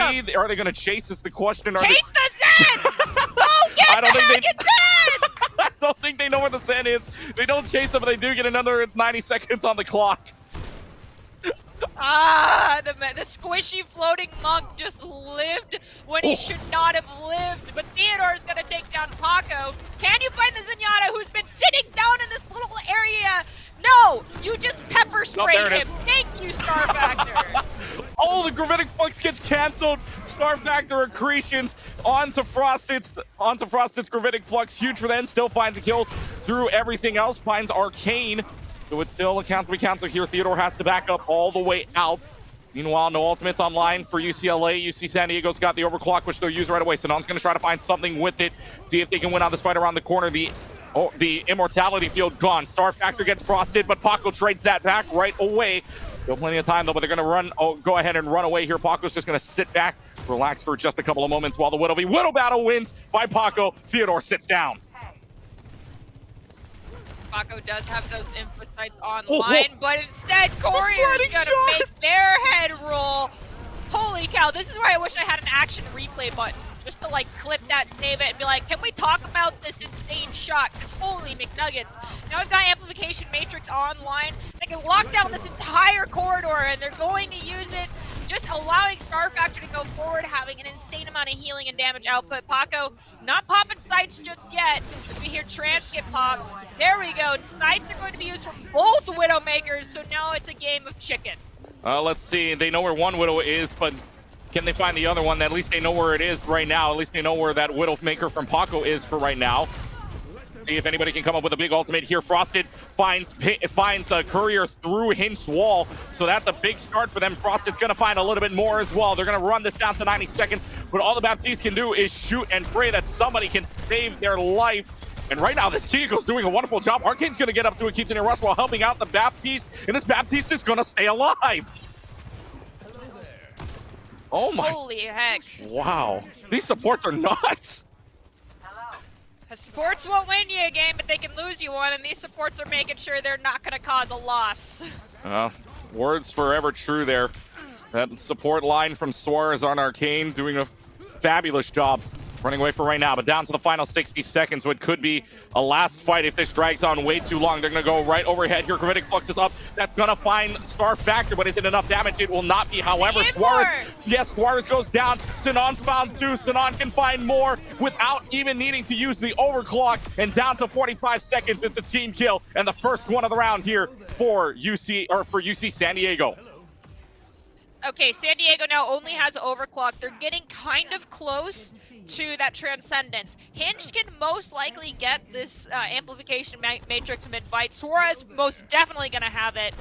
With their Kitsune Rush and overclock from the Bruins, if they can get control of the high ground, is forcing the fight to the cart here, and their poor Sigma getting so much damage and forcing out early Suzu. That could be a go button here for San Diego, but they're playing this patiently as we hear Kitsune Rush and Accretion both drop on Frosted. Overclock is also used at the same time. Sinan's found Theodore yet again. The head will start to roll as soon as the overclock is up. Gravitic, I'm sorry, I thought I heard something there, but you still got Courier without an ultimate. Everybody will start to melt away. There is nobody left for UCLA that can push this point, and UC San Diego holds the line at 2 points and 92.31 meters. So for UCSD, the Tritons basically need to complete the map in order to go up 2-0 in the series. There is still a safety net in place, though. Even if they don't win this map, it's okay. But Bruins, y'all better win it because I want a full 5-game series. Well, I mean, again, it's not out of hope just yet that we can see a 5-game series. Of course, you would have to see a close reverse sweep if UCSD loses it, but now UCLA having to try to defend this. I mean, if you're UCLA, based on what you saw on the attacking side, I mean, for Sinon and Paco, they were hitting their shots. Theodore found one at the very get-go, but it looked like UC San Diego had some momentum on their side, at least towards the end. Man, see, I was not trying to stir the pot more, but you kind of just did, which is like, even if UCLA does lose this one, they can start their reverse sweep. That's just putting a crud ton of pressure on them if they don't come out on top of this map to equalize us and turn it into, the best of 3 series versus the full best of 5. But nah, you're just like, it's okay. You can do the reverse sweep. No pressure, guys.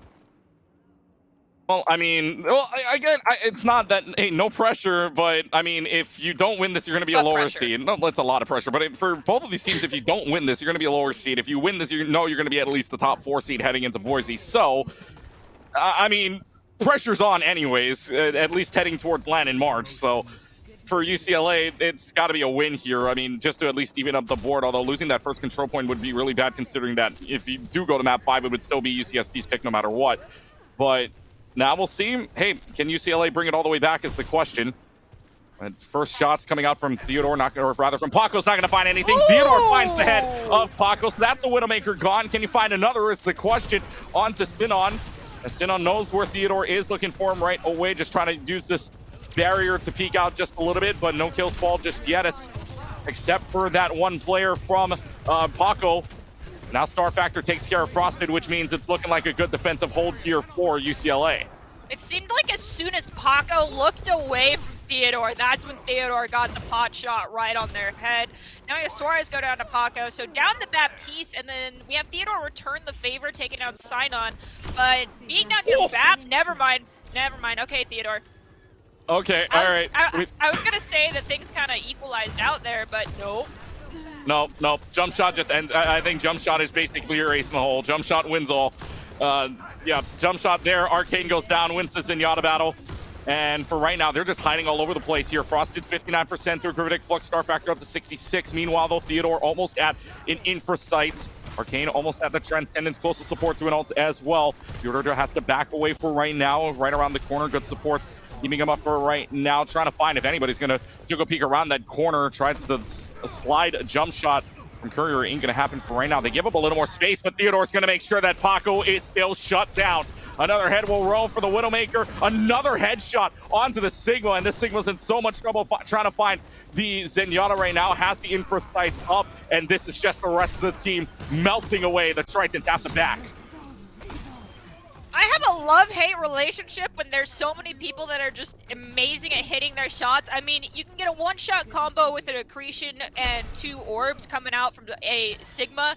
You can get a charged rail shot, one-shot kill from Courier if someone's just taking like a tickle of damage. And then Widowmaker's full charge shot, you're dead. Zenyatta full volley, you're dead. The only one that can't quite do that so much is the Baptiste in this situation, whereas they just start getting that hit movement in and they just dodge all the shots. But this becomes a game of who takes the smarter peek, and it gets very scary.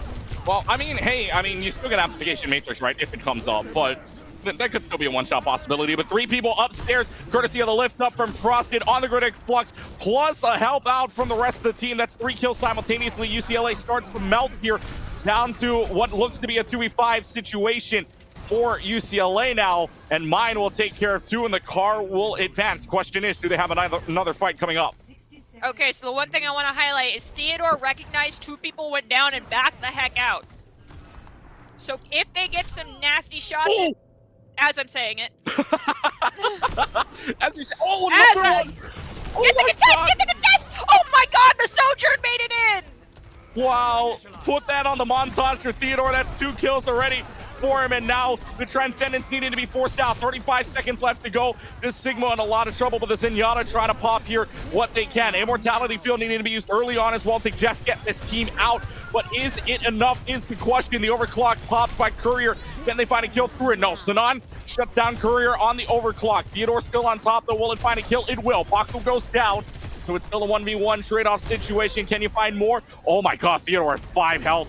Courtesy of the railgun shot. Mega pack behind you. There is, but does he have it? He might not. It's a slow heal up. Meanwhile, 3 meters left, 2 meters left. Somebody's got to touch it. They want to contest. They do. 0.17 meters. Theodore finds a shot. It's going to be too little, too late, though, as UCSD finds a way to add another 2.5.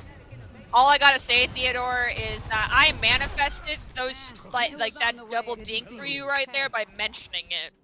You're welcome. Just manifest. Nerdy's just manifesting everything. They stir the pot, manifesting. Sunday's a really good day for you. You basically called like half of these correctly. You know what? I caster curse so much stuff, I'm gonna take it. Star Factor's got Sinan, and now the Gravitic Flux is going to be up. That's 2, including the Baptiste, which has to use the Immortality Field very early on, although it keeps the team alive. Star Factor in a lot of trouble, though, has the Orb of Discord from Hinged or from Mine on right now. Gravitic Flux find the Baptiste. No Immortality Field going to be available as the rest of the damage falls off. Transcendence is here to maybe see if they can force a fight here, but down to 1 support and only a Zenyatta. Transcendence up in a little while. It doesn't look like UCLA is going to have enough damage. Jump shot, not there for Theodore. Cannot find it right now. They're going to back off for right now, but for UCSD, a prime opportunity. Jade just played a little more softly for right now. This is where things get a little bit difficult. You've lost the spatial control that's necessary for spam, and that's how things kind of broke down around point 1. And this is where swinging wide and making sure you can take those off angles is really important. We do have Theodore doing that. They decide to go out a different entrance in order to force themselves into a different angle. Now we've got 2, a Zenyatta and a Widow, both at the same flat, which is a little rough. We do lose Frosted because you have to round a whole corner. It's line of sight for that Zen ult. And now it's just an opportunity for the side of UCLA to walk forward and claim space again, which is exactly what their composition requires. Well, UCLA having to back off right now. That was a huge pick earlier on, and if you can take care of this Widowmaker very early on in this fight, you're looking at a chance of winning this automatically because, you know, that Widow can't jump shot, that Widow can't get a peek on you, so Paco's going to use the infra sight to make sure that maybe they got a chance at this. Theodore also looking for the head at the same time. Frost is going to use Gravitic Flex. Paco finds Theodore from the side stairs. Danon's got a shot off. Arcane does find Paco, though. Is it going to be enough? You've only got 2 people left to go on the point. Star Factor goes down, and it's going to be UCSD yet again in the final fight of the time bank. He's going to add another 90 to try to push this for the win. A lot of these checkpoints have been gotten in no time or borderline within 10 seconds of running out. So 90 seconds left on the clock, same amount of time that the Bruins had when they rounded this corner. I don't think they're scouting right now to identify if there's 2 people above their heads. Finally, they recognize it's time to pick a location and pick a fight. Theodore looking to get an easy shot. We do lose Star Factor, though, for the UCLA Bruins, and that could be the opportunity for San Diego to capitalize as Courier also goes down. Oh, what a volley from Mine from the top rope. I mean, you can just see that Zenyatta earlier just looked down at the prey from above like a vulture. Trying to get those volleys off, but 52 seconds left to go. We'll see if they're going to take the high ground here, which they will. Only one person left on point. I believe that's going to be Paco that's still sitting near the card. Meanwhile, they left Paco alone, and that means Paco's just going to go down with the rest of the team rotating out. Gravity Flux soloed onto Paco. Doesn't really matter, though, when the rest of your team is still upstairs. Immortality Field having to be used early on, and from Suarez, and Spinon's going to take him down, so they're just going to try to rush them down right here, right now, with the Widowmaker in this other side stairs area. Can they find him? Yes, they can. Sinon finds Theodore with the secondary railgun shot. Sinon's going to stay alive thanks to the Immortality Field. Now, they may not be pushing it, but they're at least getting kills to win this fight. Widow is back on that card off respawn and is doing their due diligence. Though Zen ult just got popped. I think both Zen ults did get popped. Yeah, so Theodore, who's already 40 to pull, could get a free pulse here if they can burn out Immortality, or who's already called it. Well, that was a close call, but Hinge does go down to Courier. I would have been screaming if I were that Tracer. Overwatch just became a jump scare game. Sometimes it can be, you know, if you got the Widowmaker just jump peeking you around the corner, you know, it could very well be. But anyways, Immortality Field does go down. Overtime clock starts to bleed out. We'll see if UCSD can get a final push. This will be your final fight here and right now. Arcane takes down Spinon, and it's 3-1 on the trade, and that's everybody gone except for the Lucio. The team kill is out, and UCLA will tie up the series 1 apiece. What a defensive hold from UCLA, but my oh my, what a close game to get there. All right, we're down to a best of 3, and I wanted to go all 3 maps. Star Factor is going to be getting our play of the game with the Sigma. I'm pretty sure this was that first team kill of the entire map. Yep, has to be. Immortality Field was right there for the Zenyatta for a little while, but like and I said, got like I said, got a majority of these kills as well. I thought it was a complete ace, although I believe one of them was a Zenyatta kill. But anyway, still a great job overall from UCLA. And look, that's the comeback you want, right? That's the momentum you needed right after that 2-0 loss against UCSD, at least on Nepal. So now you got an opportunity to make the comeback here at the very least. And again, no matter what, UCSD will go to will pick game 5. But hey, at least you're tied 1-1. And if you can win the next 3, you won't have to go to or next 2. You won't have to go to control points. So we'll see if UCLA can keep this up. Meanwhile, though, UCSD's pick, and it'll be pushed. So three maps to choose from: Esperanza, you've got New Queen Street, and you've got Coliseo. Which of those 3, if you're UCSD, if you're the Tritons, which one do you want to pick against this team from UCLA? And I'm sure you don't want to pick anything that gives a Widowmaker an opening, especially against Theodore. I think Coliseo's just out because, I mean, it was a bloodbath, but it really became a game of smart peaks for our last map. And so to avoid something like that, possibly we could see New Queen Street. Esperanza's a little iffy on that one. I mean, yeah, there's some high ground availability, but it's not as easily undivable as it is on Circuit Royale. So with that being said, just no Coliseo, and watch me be completely wrong and it does end up being Coliseo. Well, let's see. I mean, Circuit Royale, you had your head down in your hands for that pick, and ultimately it landed up in UCLA's favor. So, I mean, who knows? Maybe it is Coliseo, and maybe we will see heads in hands. But if UCSD wins it, maybe it'll pop back up. You know, just like, oh, this was the right map pick. But we'll get to see what they pick here in a little while. No subs in that last one either, although for both of these teams, if you take a look at them, for at least for UCSD, they've got 7 players on their team. Meanwhile, for UCLA, they've got a total of 9 players, at least on our rosters here. So could be a swap-off situation. Yesterday, we saw Xerxes. We saw different players come in for UCLA. So could very well come down to which map they play, and then you could also have some subs in as well. So the depth of the teams really could be it. But as you said it, you called it, Esperanza going to be the next map coming up. And I'd like to point out the reason why my head was in my hands for Circuit Royale wasn't because I hate the map. It was just because I knew what type of game it was going to become, and that was just a disgusting amount of eliminations and like clutch Widow plays, and that's basically all it boiled down to, was which Widowmaker took the smarter peaks, which, don't get me wrong, I love to see it, but oh my word, can it be super anxiety inducing? And I don't thrive on anxiety unless I'm doing homework. Oh, man, yeah, we don't like anxiety unless we're doing any homework or work in general. I mean, unless anxiety really fuels the fire there. But anyways, no, looking like no subs on either side. So Esperanza going to be the next map up. And look, I mean, we saw Ramatras being pulled out on the control point. Question is, will we see that again? We probably won't be seeing any Widowmakers, which leads me to believe maybe a Tracer Retracer battle yet again, or maybe you've got Sojourns are probably going to stay up. Sojourn really didn't get any changes other than her projectile fire in the last patch notes as well. Hey, look, okay, season's only a couple of days out from it ending. We might see another patch. Who knows? At least we know the Ramontra ult will go down. We talked about this yesterday. At least we're both happy the Ramontra ult will go down from infinity to 20 seconds at the very most. Yeah, it's just I get why they don't touch Sojourn, but Sojourn really is. If a character, and I hate saying this because my other favorite, pick is always the Lucio pick. If a character has a borderline 100% pick rate in the higher echelons of gameplay, you need to change it. But then if I say that, they might change Lucio. So I have to just accept that there's always going to be this busted DPS of Sojourn if I want Lucio to remain untouched. Well, I mean, let's find out. Sojourns are going to be pulled out, so are the Ramatras.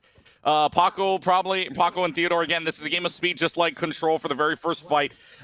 By statistically speaking, about 75% of games that you see the team win the Control map wins out in the end, or win the, not Control map, but wins the first fight on push, wins out in the end. We'll see which of these teams can do it. Both of them will change to the Tracer, so yet, again, same like Control, another mirror fight that we will see. And it's basically been a mirror fight this entire game, so really no surprise as we speak. Courier's going to go up on the side and go up on a very nice level there. Meanwhile, they're going to stick down below here for UCSD as they try to push in. Ramontra trying to go from the side, making sure that this Sojourn doesn't have any room to play, although a little bit of a push already. 0.52 meters now, a lead for UCSD at the very least.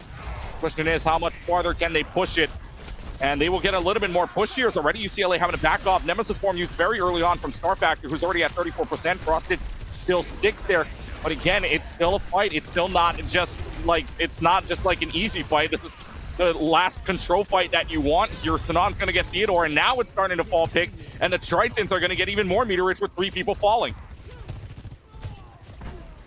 Unfortunately for the Bruins, they were forced to use Suzu very early in that fight and right in front of the enemy team. So it was very obvious that they could then just wait for their amp speed a couple more seconds and then egress onto the side of UCLA. So San Diego's knowing what cooldowns they're looking for and capitalizing on them after they've been used from the side of UCLA. Let's see if they can come up with a clutch here for the UCLA Bruins to try and take the lead before the midway point, before that checkpoint. Unfortunately, though, Frostage just going to wag the finger at them, saying, no, hold on. When my Nemesis form is up, I'm just goated. Gonna get the 2 kills, gonna get the checkpoint. UCSD's got front spawns coming up. And butt scratch mode has been activated for the push bot. It'll just be a few moments. This is an opportunity now for San Diego, just kind of play cleanup crew and maintain space. This straightaway is always a really difficult situation to handle, just because even though they're in ground, it becomes kind of awkward and you have to pick a location to take your fight. And we're equalizing as Frosted pummels down the Lucio. Hinge takes down 1. Frosted finds Theodore. And what I said was kind of a rough fight situation. The Annihilation came in clutch. Yeah, the Annihilation. Yep. Rob? Oh. Rob? Where'd it go? Turn around. There's somebody behind you. Look behind you. It's not Friday the 13th just yet. Frosted finds Arcane, and Frosted might find more. They both turn around, and so UCSD, I haven't heard of the Ramontra Assassin, but I guess it's now a thing? You know what? I have just come to expect the unexpected from Overwatch players in general. I mean, at this point, I mean, it's anything can happen at this point, right? I mean, we'll get a new hero soon, hopefully, and then we'll get to see 2 new supports. I guess expect the unexpected coming up. But anyways, Overclock is going to be used same time as Kitsune Rush, but Frost is going to make sure that Kitsune Rush is basically going to go all for nothing here. Sound barrier used by Suarez. Not an Ajax, though, was very low health before he used it. But Star Factor now falling, and so that sound barrier is just going to melt away here. Paco and Sinon both going to get kills, and though an overclock kill from Courier is just going to go all for nothing. And UCSD looking good to push this even further, maybe even into the 100. It was really important there after Suarez dropped beat that the team recognized where one of the supports for San Diego was standing and just totally blitzed onto them because they had both supports up. Yeah, they sit on, but the Ramatra's sustainability comes from the Lucio Kiriko, and both were left standing. There's an early Suzu from San Diego State. UCLA needs to be pushing forward, recognizing it, and we have the Suzu get dropped on top. But the Ramatra just waited a little bit too long. Oh boy, Annihilation's being traded out here, one for each side, but Suarez does go down, meaning little healing here coming up for UCLA. UCSD's gonna run the table. Frosted finds 4. Frosted wipes the floor with the rest of the Bruins, and the Tritons looking to complete the map. But my, oh my, Frosted chills them out again. I mean, right now, you can try to counter pick a ROM, like the ROM, like just a map, but there really isn't a map that ROM doesn't work that well on. You can force it on every map, so if you're gonna have to do this equalization here, how do you conquer someone who's just so well-rounded on the newest, most busted tank?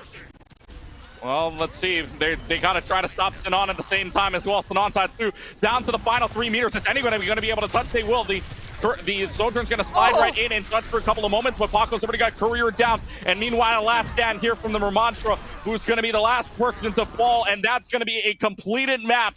UCSD picks their map, UCSD calls their shot, and UCSD completes it, and they are match point away from the semifinals. That was... just play it. Yep. Are we shocked at this point? No. Yeah. No, I don't think we can be. I don't think we can be shocked at this point. But right at the end, too, again, 4 kills. I mean, this Annihilation is insane. And mind you, again, even though Ramatra ult gets down in 20 seconds in when we get to the next season, that wasn't in 20 seconds. That was way faster than 20. I think they need to have it and, like, drop it down to, like, 10 to 15. I think it'd be better to like severely shorten the ultimate and then bring it back up feeling like it's not enough anymore than to still keep it at a grotesque length. 20 seconds is insanely long. So Ramatra gonna remain busted into the next start of the next season. I'm already calling it now. Am I accepting it? Yeah. Am I gonna like it? No. We've already accepted fate here that Ramatra is still going to be the meta pick for seasons to come, unless let's say that ult goes down to, like you said, maybe 10 seconds or maybe even 5 seconds if the player community agrees on it. We'll find out what they decide to do, but 20 seconds is still going to be pretty disgusting to deal with later on. But next map coming up is going to be not push, excuse me, we just played that. Hybrid is going to be your next map of choice here. So for UCLA, they're on the brink of losing this one and being a lower seed when we go to the LAN coming up in a month from now. So for them, this is a big pick. For the hybrid maps, I mean, what do? Kings Row is the most popular pick, but do you pick something that's popular on both ends? I think if you're wanting to go the safety route, Scrims Row is the way to go. If you want to make it a little bit more in favor of the way that their DPS have been performing, you could possibly go for Blizzard World.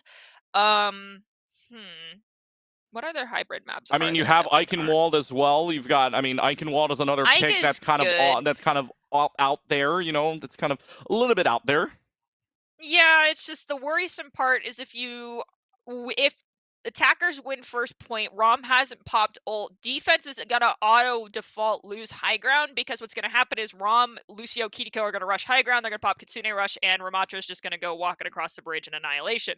So I am advising against the Eichenwald vote. I really think the openness of Blizzard World would be helpful to counterbalance the disgusting Annihilation.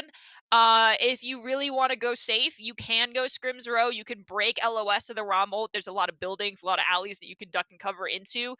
I just really don't think Ike is the way to go. Yeah, there's also the new map, by the way. Paraíso is also in this rotation as well. You also have Hollywood that could be available. Midtown as well. We saw Midtown yesterday, and that was in, I believe it was in game number 1 with Hawaii and Arizona. That one went 3-2 in the favor of the Wildcats and Arizona, but that was yesterday. So, I mean, again, there's plenty of maps, at least about 6 maps to pick from here. So we'll see. I mean, if you're UCLA, like you said, the long sight lines, maybe Blizzard World is your pick here, especially when Theodore was popping that entire time on Circuit Royale, especially on the defensive half. But again, Kings Row, well known on both sides. We'll get to know the map here in just a little while, but this has got to be a pretty tough pick, especially if you're on the brink of match point here. And also, I'd like to point out for anyone that's like, why did they just shake their head to the Paradiso mention? It's not that I hate the map. I think it's gorgeous. It's beautiful. But I have very, very bad, like, I have really intense hearing. It's not gone down since I was a kid. And when you get to third checkpoint, the way the speakers bounce off of the cart in the material that they decided to render and the way that they have the sound in there, it echoes insanely loud. And so when I'm playing, I'm just unable to identify where noise is coming from at certain points just because of the way they have sound spawning in there. So I'm praying we don't go there. And it looks like my initial suggestion of going to Blizzard World is actually going to be taken here because next map pick is Blizzard World and no team is making any swaps. I anticipate some Widow 1v1s, but they're going to be taken honorably, and it's not going to be a game of who peaks better. It's going to be a game of who's positioning better in this case because there isn't a whole lot of opportunity for anyone on high ground to hide for extended period of times. Typically, your Widow is taking a very bold position, like right on top of turret after point 1 is lost, right above what is it, the pylon in the middle pylon of the terrace, point. yes. Yeah, like there are very, very few cheeky hidey Widow spots, and that's what I love about Blizzard World. Like your Widow needs to be aware of when they've overstayed their welcome and they're getting hard focused. So it's going to be smart positioning, taking smart angles, and just working together with the team rather than just I'm going to round a corner and be a Zenyatta and volley shot and someone's going to die. Well, I mean, let's find out. I mean, Theodore's been hitting shots. You've also had a lot of good players from UCLA. Star Factor popped off on that Sigma as well. So let's see what happens. Meanwhile, we'll give you an update while we wait for the map to go in. A little bit of an update through the rest of the bracket as well here in the quarterfinals. UNLV, Rebel Crusaders, and USC took on each other in quarterfinal number 2. UNLV would sweep that 3-0. Head on over to number 3, quarterfinal number 3, Boise State, UC San Diego Navy team, and the Broncos able to sweep out UCSD 3-0 there. So Boise State in the semifinals, and between the University of Utah and UH Esports, the Utes would go ahead and take a 4-map victory 3-1 over UHE. So for Utah's Boise State, UNLV, who joins them here is the question in the semifinals, UCSD and UCLA. And I saw your breath of relief there. You were hoping and praying that I said Boise State was going to win that one, but the alma mater looking strong for you right now, Nerdy. I'm thankful because like I'm in text chats with most of the members, and I sent one to a large bagel, now goes by Bagel, and I was like, hey, did you guys win? How'd the game go? I have been sitting here and on red for like the last 15 minutes, and this man has not responded. So I'm like, it's either really good, really bad, or he just looked at it and forgot to respond. And I didn't know, so I appreciate the information. At least we gave you that information. You can breathe a little while now as we get set again for the semifinals. Remember, this is all for seeding, so these guys looking to see if they can get into the LAN Plus on March 3 through 5th, which we'll have right here on Esports U as well as at Boise as well. But you're looking at the LAN at Boise State. So right now, hey, for your seeding wise, you're looking pretty good in your home, at home at the very least when Boise gets there. So they don't have to drive very far. They don't have to walk very far if they live on campus as well. Don't got to go very far for a very important tournament, especially as we continue on the road to Arlington, going on May 5th through 7th at the Esports Stadium in Arlington as well. So it's going to be exciting to see that. I know I'm going to stop by there as well to check out what's going on, especially at Esports Stadium Arlington. Very nice place, mind you. So, and that's going to be in Dallas, Arlington. So check that out. Game, we're going to be set here in just a little while. One of the players looking like they may have disconnected. Might have been a tech issue for a little while. So we'll get to that in just a couple of moments. But for those 3 teams, I mean, other than what you saw, Boise State, Utah, and UNLV, other than your guys, is there any of the other 2 teams, UNLV and Utah, that you're kind of looking into as one of the top tier teams here in the West?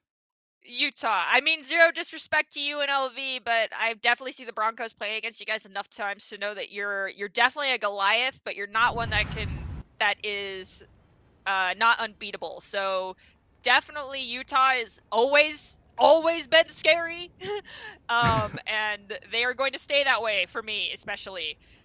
We're gonna have to wait and see how things shake out for them going forward. But right now, I mean, zero offense to you, San Diego. This is me not saying this for bias. This is me because I'm here to tell a story, and I want this story to be a full 5 maps. So Bruins, step it up, get the full 3 check marks, and I want it done quickly with time on the clock. Let's go. Nerdy wants them to go. All systems go here. Gates unlocked And we are into game number 4 here. UCLA needing to win this to take this to game 5. UCSD on the verge of sending themselves to the semifinals on a date with UNLV coming up in just a couple of moments. But 3:40 on the clock. UCLA looking to push forward here. Question remains, though, can they get through this a little bit of a Ramontra shield, if you will, and no Widowmaker either. So they're going to play the Sojourn and the Tracer, which has been theoretically good here for UCSD, at least in past games. At least in the past rounds on both East Bonanza and Nepal. Meanwhile, 3 minutes and 20, still plenty of time to push up, but now they've got this Ramontra basically soloed by themselves. Good thing the supports are around the corner helping them out, but this Lucio's going to push them out. Star Factor already down to 54 with no Nemesis form to save him. Now they do, but it's an on-spawn Courier in the back, and now this is looking pretty good. Frosted is left, but what can that do? Tracer v Tracer battle. Who's going to win the 1v1? Gets the health back, has to use the recall, and who's going to win? No, the Lucio interrupts for just a second. The Tracer has to back away. Do you have enough time? You had a health back right there. He's going to grab it on the dash, but what a 1v1 to start. Okay, so Frost and Star Factor are equal Annihilation. as far as Annihilation, but the Nano Annihilation is definitely going to be proven more fruitful. Actually, no, we didn't see Star Factor pop Annihilation. No. There we go. Now they pop it. They sustained through the last Annihilation because of the Nano and the Sleep. The Ana, we saw yesterday not be super successful because the utility that you provide is just antis, but the anti-nade you got to keep in mind, even if it's cleansed, it doesn't get cleansed off your own team, and Suarez was playing it smart. They weren't waiting out Suzus. They were using nades strictly to heal their team, and they got that nano boost incredibly fast. Well, let's see.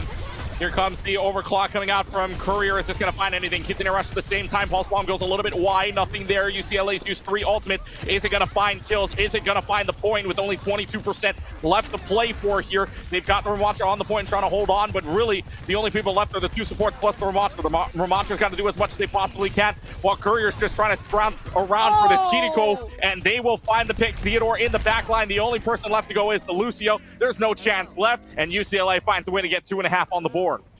Okay, so now the question comes. For UCLA, traditionally, the resident shopper, your cart pusher, is your Lucio, but Suarez is not on Lucio this game, which I'm not saying is a bad thing. But the thing that breaks my heart is that we have to force Theodore to be our resident shopper this time, so no picks are going to be coming from a Tracer. Overclock is going to be used by Sinon. Sinon's been pretty good with this overclock thus far. Not going to find anything this time around. Nano boost on from Suarez onto Spark Factor before Sinon rolls the head of Suarez. The Annihilation comes online, but they're all just going to back away. They cut off so well there, so it's only 1 kill for Star Factor, and UCSD is going to put up a fence here. Great job there from the kite off. Okay, I was about to say, Kiriko is Swift Step, right? Because taking that duel in mid would have been a little bit risky. Theodore now popping themselves back on cart. Paco, though, is going to take this Tracer 1v1 possibly. The question is, who's going to have the better aim? Oh, they take the off angle right now. Frosted Nemesis form takes down Suarez. Meanwhile, Frosted does have the available Annihilation ready to go if they want to decide to use it. But with already 1 person gone, maybe you don't need to use it, especially if you can get rid of this Sojourn of Courier. And UCLA is sent back to the spawn room. Good hope at UCSD. Ooh, okay. I thought that Kiriko didn't have a connection for Swift Step. But finds a way to get out. Rough. Yeah, that would have been rough, but finds a way to get out in the end. But still plenty of time. 2 minutes and 30 seconds on the clock here for UCLA. Trying to get their bearings together here as the Annihilation is up for Frosted. Do they want to use it? Yes, they do. Frosted's going to run over 1. Frosted runs over 2. Looking for 3, looking for 4. And Frosted again. How many times have we seen this play out? Deja vu for UCSD as Frosted leads 4 and Frosted sends them back. I'm calling it now. That's play of the game. Gotta be.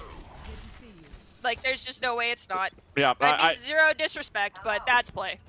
Gotta be play, no, I mean, unless Star Factor finds 5 on the Annihilation, but Frosted found 5 in total there, so Star Factor's got to find 5 on Annihilation to even get maybe close. 5 in Annihilation plus an ult cancel, I think, would be the way that Star Factor could end up getting the better of the ultimate there, but that's a hard ask. Oh, Kitsune Rush goes inside of the room there, which means Frosted and Sinon are just going to run rampant inside Star Factor. The only thing the rest of this team can do is run away as Sinon's got the railgun shots lined up, lines down, and UCLA back to the spawn room yet again, and that was a quick fight, only 15 seconds before somebody died there after that Kitsune, or rather, only really 5 seconds after that Kitsune Rush was used. Hinge chilling out, looking to get some intel from on top of the turret. Now, UCLA, yeah, they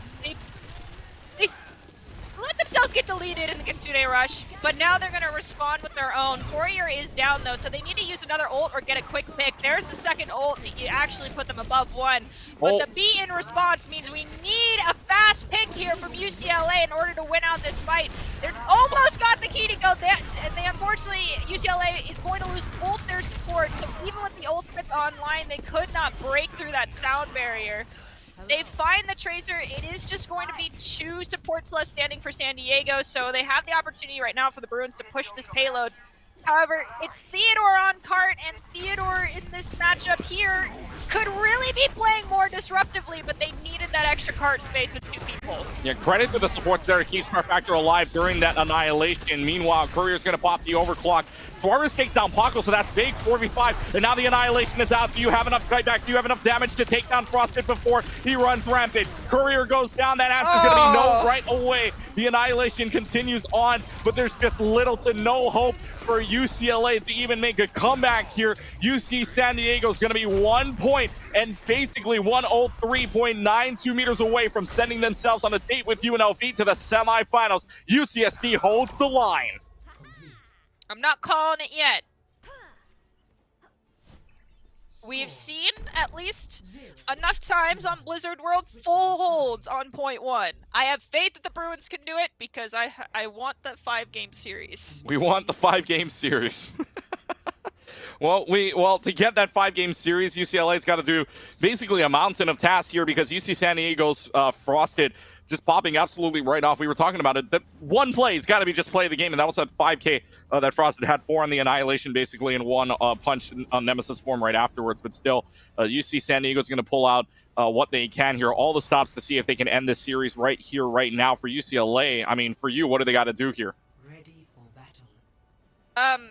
To be blunt, quick heads get value, don't die. Well, I mean, that would be the basic premises, yes. On the baseline, that's what it is. And honestly, I think just the kind of the flexing your main support around too much. And during the last map, I mean, yeah, Kiriko Ana can work. I think after point 1, swapping off Kiriko Ana should have happened faster. We got a Lucio, but it was too little too late.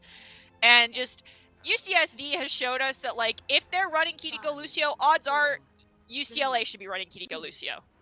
Well, they're not going to run Kiriko Lucio. They're going to run Kiriko Zen. I mean, they don't need to speed the point necessarily, but there's a Tracer.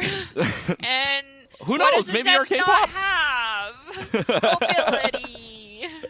Well, maybe the Zen pops. You never know. Maybe he just turns around and just flicks on him, you know? I mean, we saw Valorant flicks earlier today. I mean, you never know, right?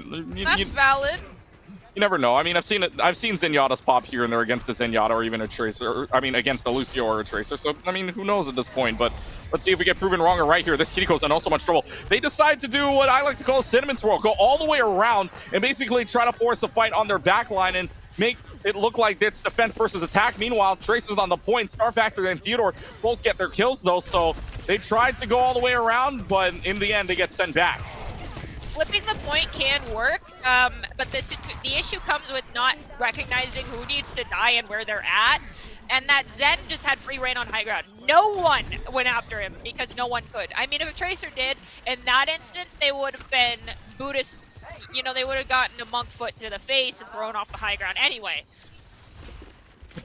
Monk foot to the face. Well, I mean, that's true nonetheless. But anyways, the way it was funny. But 2 minutes and 40 on the clock. Still Pulse Bomb available here for Paco. See if they want to use it. Has to use the recall right away as against a Theodore who has an Orb of Harmony on them.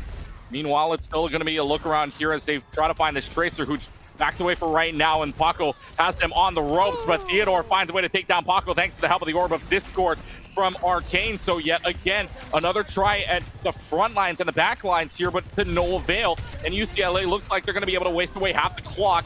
Theodore comes back up on the recall. Star Factor has Annihilation available. Do they even need to use it, though, is the question. That answer's probably going to be no here. Nope, Frosted's down. Star Factor, you can hold on to that ult. There's no need. Yeah, there's no need at all. I mean, you don't gotta use an annihilation. You don't gotta use much of anything here. So, I mean, they're still fighting, but from the looks of it, they're really not getting any progress at all made because they don't have a Frosted in play. Now you've got Arcane coming out here with a shot onto Paco. So Arcane takes down. Hey, look, hey, look at that. Arcane's got 2. Arcane wants more. And so the Zenyatta, hey, from downtown long-range sights, Zenyatta's going to be pretty good. And UCSD can't do anything about it with 90 on the clock. I said clickheads get value, don't die, and so far they have delivered. Yep, they've delivered oh so well. So but the question is every Q in the game gonna get hit here within the next minute and 15 seconds? I pray not. There's 8 of them available. Let's see how many go down. There's number 1, Star Factor Suarez, and number 2 as well. The Kitsune Rush plus the Annihilation comes out, but to nothing. To no answers whatsoever for at least the Annihilation. Suarez is able to take down Sinon with 60 on the clock now. And so the 2 ultimates get some value. UCSD, Sinon actually uses the overclock at the same time. So UCSD down to 3 ult, UCLA down to 2. They have Trance and they have Overclock. They need to burn this Ramatra before Frosted gets to point, or it's gonna be Nemesis and that point's unlocked. 3, 2, 1, Annihilation's gonna get popped. Oh wait, they used B, not yet. There might not be one. There it is. Now it comes out. Annihilation is out. Transcendence as well, so they got him out Frosted before this Transcendence goes down and out here. It's still online. It doesn't go through the shield. Can they get out in time? Yes, they do. Frosted gets no value out of that Annihilation. So here comes UCLA. The cavalry is out. Theodore almost with a pulse bomb. Star factor of the 65% to another Annihilation, which could be the game winner. Sinon flicks Theodore. Wasn't even looking at Theodore, and it was a quick flick. Theodore just stitched down by the hands of Sinon's railgun. And so now it's down to 56%. Overtime clock will hit no matter what happens here. Come on, Courier Star finds Factor, Hinge, you though. gotta get on there. Star Factor's got an ultimate almost available here. That could be the game-winning ult for them right now. The Kitsune Rush. Yeah, Kitsune Rush is out, though, and now Frosted's just going to go ahead and go into Nemesis form, and nobody touches the point to contest it the rest of the way. The Tritons have life. Oh my goodness. Nerdy might be shocked. Oh my god. Okay, 2 minutes, this is doable. It's definitely doable. Is it gonna be easy? No. Is Paco probably the one on cart? No, because guess what? They have a heckin' Lucio! Oh man, we'll talk about this Lucio versus Zenyatta pick later. I'm sure of it, but halfway home down, and UCLA giving up a lot of room here for UCSD. They're already less than 40 meters left to go before they can get this Annihilation available for Star Factor here. Do they want to use it? Yes, they do. They want to pop that right away to see if they can get value out of it. There's the protection Suzu used early on, but is it going to be enough? No. Courier Suarez get the final blows here, but it's going to be Star Factor that pushes them all the way back, and Star Factor is the factor in that fight. As they use the Kitsune Rush, they use the Annihilation, and UCSD coming up on 3 ultimates, maybe a 4th unhinged. Okay, so I totally understand, like, it seems like they're giving up a lot of space, but this is what they have to do because they have a Zenyatta who needs high ground, and they have Courier who's on the Sojourn, and a Soj should theoretically be starting on high, so they need to have UCSD go into open space in order to gain control of the fight. And so they had to play it patiently, and they waited just long enough. However, now they're under bridge, and we do see Sinon go down to Theodore's pulse bomb. Here's the response Rommel, and if you don't see it one fight, you know it's active the next, as we hear Pete and Overclock both get popped. Down go Arcane, down goes Star Factor, down goes Suarez, Paco goes down, Hinge takes out Courier, and I do think this is going to be game, set, and match for UCSD. Theodore's got to be the hero here. 0.45 meters left, and it's not even going to matter. 1 ultimate down with the Annihilation. The damage was there, and UCSD is going to take down the Bruins. The Tritons advance on into the semifinals, winning this map 2-1, winning on Nepal, winning on Esperanza, and their ticket in to the top 4 at Boise. And of course, play the game. What else could it have been? Yep. What else could it have been as UCSD books their way into the semifinals. But I mean, what a game overall. UCLA, I mean, like we saw back on Circuit Royale, the very last fight that they had, they were able to shut the door on UC San Diego and give themselves a map point, but they weren't able to do it this time on Blizzard World. They had a good chance, though, coming towards the end. Unfortunately, they just weren't able to keep touching the point, and they had kills fall for UCLA or for UCSD as well. So unfortunately for them, UCLA out, going to be the bottom, one of the lower forward seeds here going into Boise next month. But for UCSD, you got to feel pretty good, at least momentum wise. You're up, you're going to go 3-1 into the next match, and especially against a team that they may know before, but against UNLV coming up here in the next match. So UNLV, Boise State are set as well, or rather UNLV and UCSD will go in semifinal number 1, semifinal number 2. Boise State and Utah. We'll see which one of those matches we get. But I mean, what a game overall for both sides. And yes, in fact, we will be staying on this side of the bracket. It will be UCSD taking on UNLV in our next matchup coming up. We're going to take a short break here, though. We'll take a short one real quick. And when we come back, we'll see if we can either get an interview or if we're moving on into the next side of the bracket. We'll be right back. You're watching the CECC West Online Qualifiers.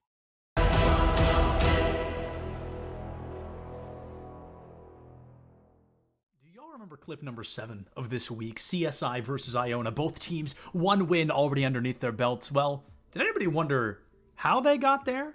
We're going to jump back into game number 1 and watch as CSI clutches out an incredible victory to start this series off. 2-2, a great demonstration of what both sides are capable of offensively. Is anyone back right now? I don't think so. That's game 1. CSI, take it. All right, Bepik, okay, just one beat, more than enough for Mux to put that goal in. And Driftsy already ready to make sure it goes in. CSI off the game 1 comeback. I hope you folks are ready for clip number 3, our bronze medal, because it is a heartbreaker. Things looking great for Concord. They have the numbers, they get onto the point, but they forgot to look at the Roadhog, and Zerial teaches them the hard way just how scary that Roadhog can be. Has all the ults in the world. And they do a nice job for Mr. Business, though, to take out Cozy while they were using their... Oh my goodness! Zerial, you're just getting a double kill with a whole hog, pushing people off. Now, way back in clip number 8, I talked about how good Tony Pajamas from Fisher can truly be when he unlocks his full potential. But folks, you don't have to take my word for it anymore. Check out what this kid does in our silver medal clip of the week. He will find a look from the ledge. Ooh, almost another stock there from Kai Squared. They go for the side B instead. It's not enough. They'll be able to make it back to stage. There's a back throw. He's facing the wrong way to Zaire. He finds the forward air. He's going deep for him, and he got him without... And I truly cannot imagine a better clip to wrap off week number 8. Kiwi from the side of Pace found almost every member of JJC ripe for the picking. It just comes down to being one of those things where who is using utility more effective. Is Kiwi running a frenzy on Chamber? This is interesting and I love it. As the season's gonna come out, gonna find a ton of value with that frenzy. Make it, oh my God. And just Kiwi popping off there with 3, make it 4. The ace got stolen, but we just saw a Chamber with a frenzy. And with that, folks, I hate to say it, but that does bring week 8 and the main season here to an end for the time being. We've got playoffs right around the corner, and I'll be right back here to walk through those with all of you. I'm still Septilence. I hope you're still having a great time. Check your posture, drink some water. Don't forget to love each other, and I'll see you for those playoff highlights.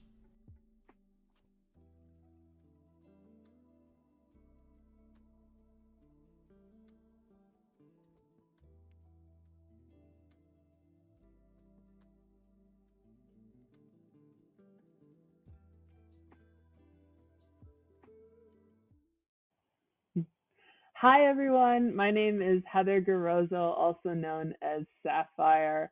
I'm so excited to join you here today. This is an initiative that means a lot to me. I've been involved in esports now for a little more than I want to admit, but about 20 years in many different facets. And when I started, I was often the only woman in the room. There were no women competitions. There were no other women on co-ed teams or women's teams. And that obviously has changed drastically over the most recent couple of years. initiatives like this are so meaningful to getting more women involved and giving them a stepping stone to join those tier 1 leagues, to join co-ed teams, mixed teams, and hopefully become the best in the world. So I came to join today to just tell you a little bit about my journey, hopefully inspire you, whether you want to go down the path of being a professional gamer or a content creator, or you want to work in the industry. There's so many different options, and I wanted to share a little bit about my story with you. So first off, I'm actually at Valorant Champions in Istanbul right now. The match is happening like just behind the door from me, so you might even hear some of the crowd noise going hype. The crowd is obviously cheering for Fnatic. Actually, I just heard a loud cheer right now, so something epic might have just happened. But so apologies if you hear that background noise, but it's all part of the vibe. It's all part of just being in esports, living and breathing esports. My journey actually started just as a player. I was a multi-sport varsity athlete in high school, tore my MCL, was out on an injury, and then I found esports. My brother would have his friends over, and I didn't want my brother to be better than me than anything, and I just started playing. And this was actually Counter-Strike. Valorant wasn't out at the time, of course. And turns out that I was pretty decent at it, and so started playing more and more and more. Found some teammates, traveled down to the CPL, which is like the top tournament at the time. Thought after winning a bunch of tournaments in the Milwaukee area that we would come in and do really well. Turns out we were terrible, and we finished dead last. Lost to a Finnish team that was one of the best in the world. But it only motivated me to be a better player. So I kept competing. Eventually, I made it on to some of the top teams. Both I was in co-ed teams, played in ESEA Invite, which is now the equivalent of ESL Pro League, and also played on some co-ed teams. Played with teammates like Miss Harvey, Potter, who is now the coach of Evil Geniuses, Alice Liu, that played with Complexity's Valorant team. Some of the things that I learned in my competing journey, it's not just about my physical skill about in the game, not just how quick you could react to something, but communication, teamwork. These things are so important. At Valorant Champions right now, I get the opportunity to listen into the teams and listen to their communication. It's amazing how they refine their craft and refine how they communicate with their teammates. It's something so fascinating. So I encourage you, one of the things I like to tell up and coming players is record your team's comms and listen back. Did you give the right calls? Could you have done better calls? Could those calls have been shorter and more precise? Those are some of the things I learned as a player. Throughout that playing journey, one of the highlights was in 2012 when I traveled to Paris and competed in the Esports World Cup, which was the top tournament for women at the time. And we came in and we won the World Championship, which was so exciting. It's so amazing to play in front of crowds of thousands of people. They were cheering against us because we were playing against a European team and we were an American team. But that feeling is just like unlike anything else when you can raise that trophy and they play the national anthem of your country. I hope many of you playing in this competition will get to experience some of that one day. It's truly an honor. Some of the other things besides competing and winning trophies, I played in 250 tournaments over the years. I believe that's the most for any woman. It's hard to keep track in the early days, but beyond competing, I work in the industry. So I'm the vice president at Dignitas. It's one of the oldest operating esports teams. We had for many years one of the top women's teams in the world. I also founded a women's initiative called Radiant and operate women's esports tournaments just like this. And I've realized how important that is. A lot of people will ask, why do the women need their own tournament? Why can't they just play with the guys? And my response back is, if you look at a game like Valorant, there's a reason why there are so many women competing in this game compared to other esports titles. It's because these women's initiatives exist, and they give women something to work towards, something to get started. It gives them a more safe environment, a harassment-free environment to kick off their careers. And I hope one day we don't need women's tournaments. That's the end goal, is because more women are competing and more women are going to start to shine in those tier 1 teams. My last point is, as I said, working in the industry, there's so many different job opportunities.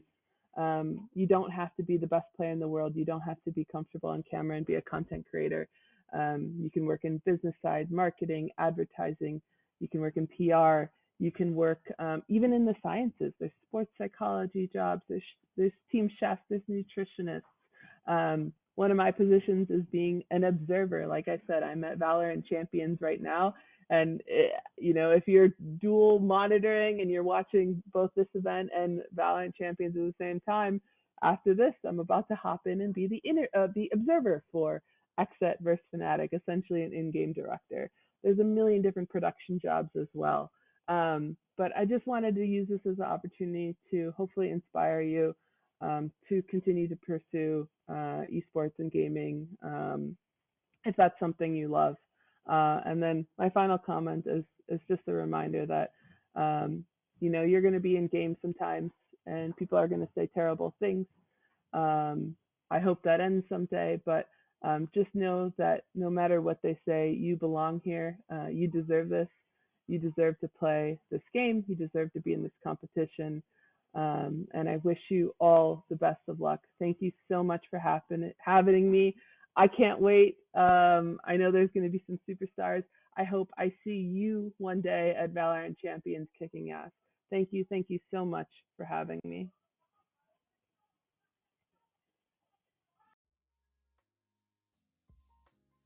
Hello, everybody, and welcome back to ECAC Plays of the Week. And it's not just any week this time, it is the playoffs. We've got 8 incredible clips, and I'm super excited to jump into them. My name's Septilence. I hope you're ready to hop into the ride, because it's going to be a great one. When I found out this was clip number 8 of the playoffs highlight reel, I was flabbergasted because this is an incredible moment from Swift on the side of RPI. It's not just 1 or 2 elims to win the round and put RPI in a better position. It's all 5 coming from a single player. Take a look. They hit him with the judge, operator in hand. Swift is trying to be able to find some value to it. The headhunter does a number on him. They're able to get a 4K. They're going to be able to get this plan down. Dakota's going to try and find him. Do they go into the tank? Yes, they do. Oh, they come out. That's the ace for Swift. They're able to make it happen all themselves, and they will get this one for free for RPI. Clip number 7 tells a pretty amazing story as well. Ball State already up 2 games in a best-of-7 series, and they find themselves tied 2-2, less than a minute left on the clock. Perhaps a little bit more pressure than they'd want there in game number 3, but it's Daffy from Ball State that takes all the pressure and immediately relieves it from the team. Find it back, pass to Daffy, bar down and in. Ball State will not be denied a game. Crossbar has been doing a heck of a job here for Hartford, keeping the ball out of the net, but it only lasts for so long as Daffy's able to get... Playoffs call for one thing: unconventional plays and crazy moments. And I knew this was going to be a crazy moment when the clip started with me looking at the casters. This stock comes through so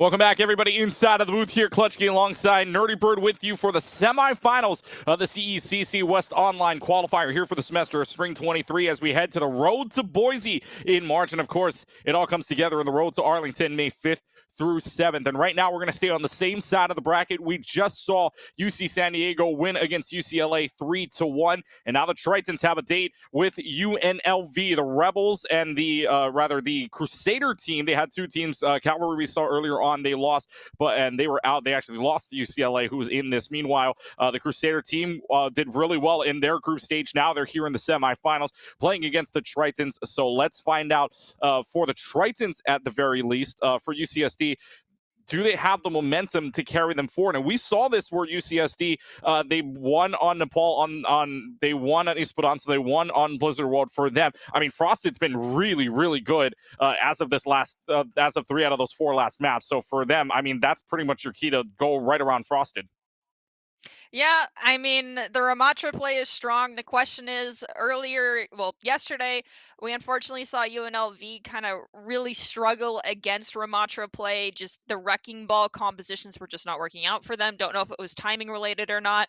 But at the end of the day, one of their squads did have to go down and will not be joining them going forward. So now this is the opportunity for UNLV to prove that they deserve the opportunity to make it to the LAN in Boise and then make it to the LAN in Arlington. And I wish them best of luck, and I hope they're prepared to go against one of the best Ramatras we've seen at least live on broadcast thus far, and are able to go toe-to-toe with said Ramatra, whether it be using a Ramatra or using a different tank. All right, well, let's see if that Ramatra pays off, or if UNLV can come on and basically wipe the floor and take them themselves into the finals for that number 2 and number 1 seed. But meanwhile, let's take a look at our rosters real quickly. We'll start off with the UC San Diego Tritons. We saw them in the game just now for this team. It's pretty much going to look basically similar here with Frosted, the tank, like we said, from the Okra side, as well as our friend Dividing. Frosted, one of the tanks in contenders, but you also have Zinnia, Paco, Hinged, and Mine as well. I believe for UC San Diego, Sinon is also in here as well. So Sinon, also a player here for UC San Diego that we've seen. But again, players that popped off in that last match. Yeah, I mean, we've seen these guys a lot, and so I don't want to sit here and talk about them too much. UCSD, I mean, no offense, of course, but I want to talk and see more about the UNLV roster because they are the squad that we have yet to see on broadcast, and so I'm curious as to who they brought in. I mean, we were able, based off numbers alone, is all we get to know about, that they were very successful yesterday and so far have been doing good. So I'm interested to see who is on this starting roster, at least for UNLV. All right, so Zinnia, Sinon, same person, by the way. We move on now. Let's take a look at that UNLV squad, mind you. Let's go on to the Crusaders now. And for UNLV side, their team is looking like this. Cordy Toomer, Wild Wing Bat, Hertz, Kernmaster, and Hato Go is your 5 lineup here. You've also got Sesvi on the bench as well. And so you've got a good amount of players here. 6 players on the side of UNLV, 7 on the side, or rather 7 players for UNLV, 7 for UCSD at the same time as well. But for UNLV, their lineups look like that. Any player of note for you? Unfortunately, the only one I recognize is Courtly Toomer. Beyond that, the rest I've not seen that much of. I do foresee this being a much more balanced game than we saw previously yesterday when it came to the UNLV squads. Yes, of course, there is always going to be one squad that's slightly higher, but just based off the tank lineup alone, I think we're going to see more diversity and an equal matchup here. Let's see if we do get that diversity. First map up here is going to be Nepal. So for Nepal, at the very least, I mean, when we saw the Tritons play against UCLA, they won their map in 2-0 fashion, but it was close, though. Sanctum 100-99 for San Diego and 100-72 on the Village for the Tritons as well. So this map, it starts off on, yet again, we see the Sanctum, and so we might see players fall into the Abyss one more time. I mean, Hinged got a double boop off of start. Well, right out the spawn gates, basically, as soon as they met on the bridge on left. If that happens again, it's going to be a little bit rough for UNLV, but they do have a Doomfist rolling out, as opposed to going with the Ramatra pick. Doom himself can also provide a lot of utility. It's just a question of will he get Charged Punch or not, as we do see the just the damage orb come out from Sojourn immediately. However, Courtly Toomer not taking a whole lot of damage, just kind of chilling out and waiting for an opportunity, playing it slow and patiently, recognizing there's a Tracer, so they got to start pushing forward quickly. Oh, that's 5 inside of the anti-air circle. That's so good for them. For right now, Hertz is able to take down Paco in the backline, but you lose a Lucio. Now the Doomfist has to back away for just a couple of moments. Frosted forces him back. And there's your sound wave. There's your poop from Hinge to take down Halo Go. And that is all systems go here for UCSD. Triton starting off on the right foot with the first cap.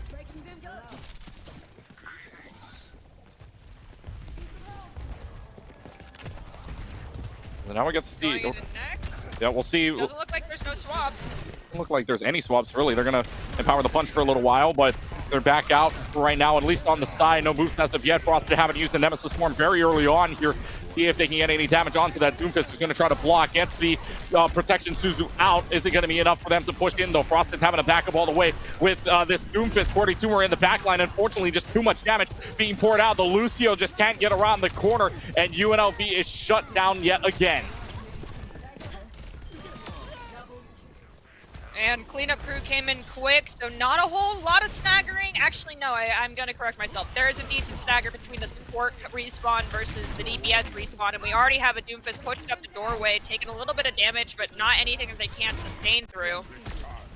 Let's see. I mean, if they can sustain, the question will be, Courtney Tumor getting that Meteor Strike isn't going to find anything, and Frosted has that Annihilation ready. If they can get that before the sound barrier comes up, that might be a great way for them to push in, and maybe even final fight territory, because they're pushing this a little bit slowly here, 60% and counting here. UNLV is going to try to go all the way around, try to force them back into this higher level, which they will. Pulse Bomb goes a little bit wide, won't find anything. Hinge takes Courtney Tumor off, and now again a Kitsune Rush out for mine. They don't even need to use anything else except for this Kitsune Rush. UCSD sitting on 4 ults, UNLV sitting on 4 coming up as well, but one fight territory not looking great.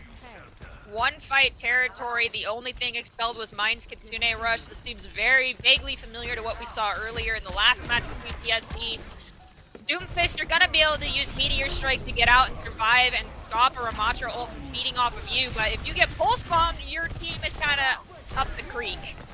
Well, let's find out. Annihilation from Frosted is out. That finds Hanogo in the back, but what he doesn't realize is that the rest of his team is, well, some of the team is falling, but that's already 2 down. Overtime clock starts to bleed. No one else is going to touch, and this is a clean point from UCSD. Not a speck of dust on it. Hertz is able to get that overclock, but it's a little too late. UNLV cannot touch, and UCSD up 1-0 on the board. UNLV, historically speaking, has been a squad that tends to run a slightly different composition than what is meta. It's worked out for them in the past, but that was an Overwatch 1 where that extra tank and just that 6th player allowed for a little bit more creativity to go unpunished. The issue now is if you don't play the meta tank and you don't play the rock, paper, scissors of meta tank, you are going to be in trouble. So now the side of UNLV needs to make a decision. They're probably going to stick with the Doomfist all the way through. I totally get it. Doomfist allows you to get away with a lot of stuff and go unpunished, but the question is, you may go unpunished, but how much trouble are you putting your team in? Well, let's see if UNLV can dig themselves out of the hole of that trouble we're speaking of here, but they got to win this map in order to force game 3, or map 3, I should say, take this down to the village. But here on Shrine, already a quick insert for UCSD onto the point. Same thing for UNLV with this Doomfist. Courtney Tumors going to try to find a way to help them out here for the support line at the very least. Protection Suzu used very early on in this fight. 1 second left until the point unlocks, but that's still not enough time for UCSD to get 2 kills. And UNLV already having to back up, so they're playing the off meta, but right now UCSD playing that meta to perfection. Nevada has decided to swap over to the Ramatra. Frost is going to be leading in the ult charge by 20% roughly, give or take 1%. The rest of the team is able to stay the same because that mirror matchup is really what strengthens around this Ramatra composition, as we have Paco going deep into the back line, not having to use much utility beyond a couple of blinks, not even forcing out recall, and that Tracer is already getting out scot-free. Well, Frosted, though, is going to go right in. Protection Suzu having to be used onto Courtney Tumor to start, though. Difference down to about 13% on the Annihilations. Wild Wing has that Pulse Bomb's going to go a little bit wide. Frosted stuck in a little bit of a corner right around the wall here, but UNLV almost flipping the point. Somebody is contesting that for a little while. UNLV does have flip of the point. That's their first touch here and their first percentages of this round thus far. But the Annihilation from Frosted, if he's kept alive, is going to do damage. It's going to be big and takes down Courtney Tumor. Paco's there to follow up, and it's going to be UCSD to Triton's right back to flipping it there to their side. Triton's definitely played that one patiently. I mean, yeah, they let point flip. That was intentional because Ramatra waited outside to stabilize while Lucio was doing a little bit of damage control and existing. That's just what you have to do as a Lucio player to get some heals up. And allowing that to get the Ramatra ultimate to retake was absolutely huge, and that showed a lot of patience. Well, patience does pay off for them, so they only give up 18%. They may be the first percentages that UNLV sees. Will they see any more? Kitsune Rush as well as the Annihilation also invested here, but the Sound Barrier trying to cancel that out. Unfortunately, Quarter Tumor's damage just too much to handle here, along with the Kitsune Rush, along with that Sound Barrier from Kernmaster as well. This is going to be a push-up. Quarter Tumor hunting for the Kiriko of Mine. 70, about going to be 75% unless they can stall out for a while here. Paco find Halo go in the back line. This Lucio is going to go down as well. Good find, but UNLV flips it with 23% remaining for UCSD. Nevada is going to have the overclock online as well as Pulse Bomb. If Wildcat can get a good pulse onto Hinged, that could be an automatic fight win and prevent UCSD from gaining any ground here, because Lucio is so quintessential to allowing the speed of the Ramatra to move around as freely as possible and get them out of bad situations. So we have Ziena pop that overclock, not really finding anyone, but getting a lot of damage out. There goes Pulse, and they don't stick it on anyone. So right now, San Diego is undeterred, maintaining space control over by Elephant. Return overclock from Hertz.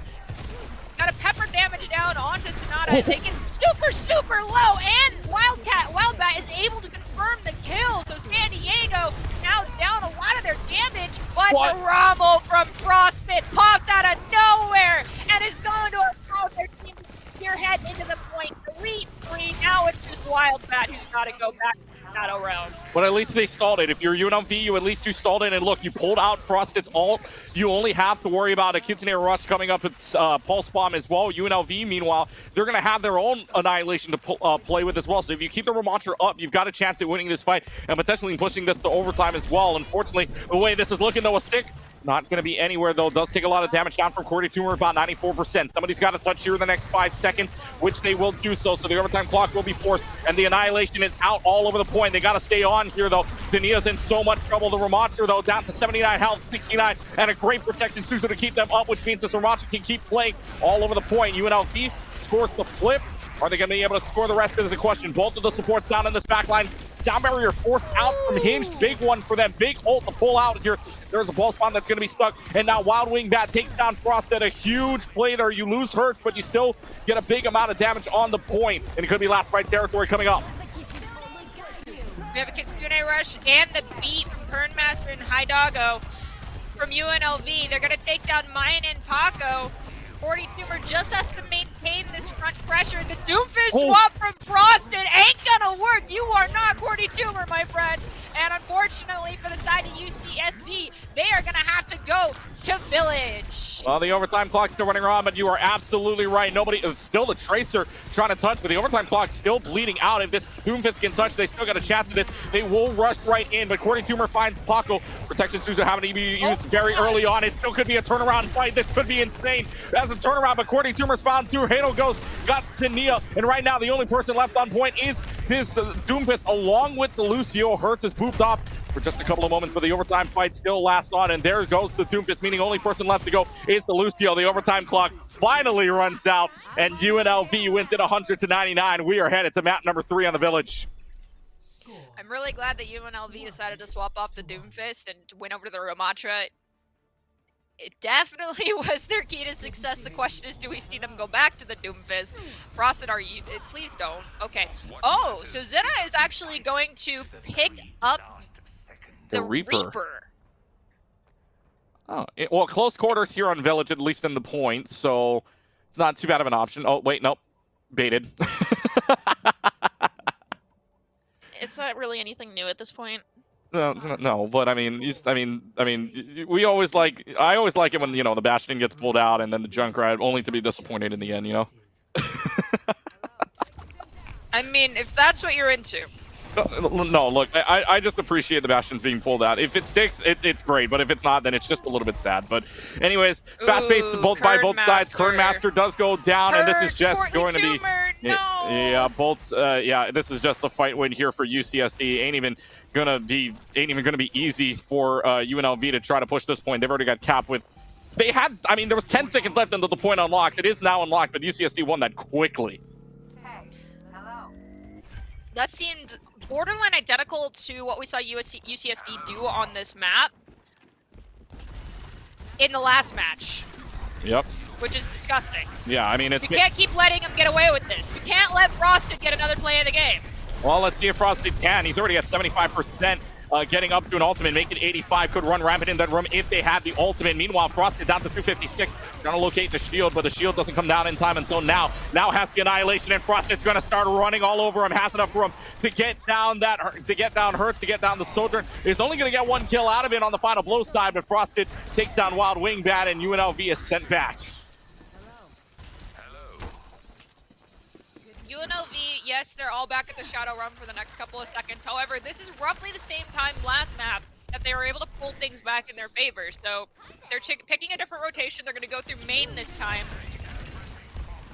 Let's see if and they automatically pull Frosted down to point. Oh. Pulse Bomb lands, doesn't get the elimination, but does get Frosted really low. Gets him really low at the same time. UNLV able to flip, but this one is what we saw back on Shrine. They let it go for a little while. Now, can they get the win is the question. The Annihilation is out. Keeps in a rush at the same time. Is it going to find enough damage on Cordy Tumor to stop this Annihilation from happening? Did Kiriko escape? Sound barrier is used from Hinge. The Cordy Tumor's down to only 100 health left to go, and that Annihilation goes for absolutely nothing. 16% though. UNLV still holds on to point. It's not going to be for much longer. Triton's back in command. Honestly, I am shocked that Cordy Tumor did not get that Kiriko. Kiriko escaped by like the skin of their teeth to that high ground. That was insane. But now, we've got B and Kitsune Rush for the side of UNLV and no ults on the side of UCSD. UCSD needs to take an incredibly smart fight here, or UNLV is just going to run them over. Oh, the UCSD's got to do, or UNLV's got to do something now or never. Looking like final fight territory here. Kitsune Rush is out. They're keeping Frosted right here in this anti-air circle.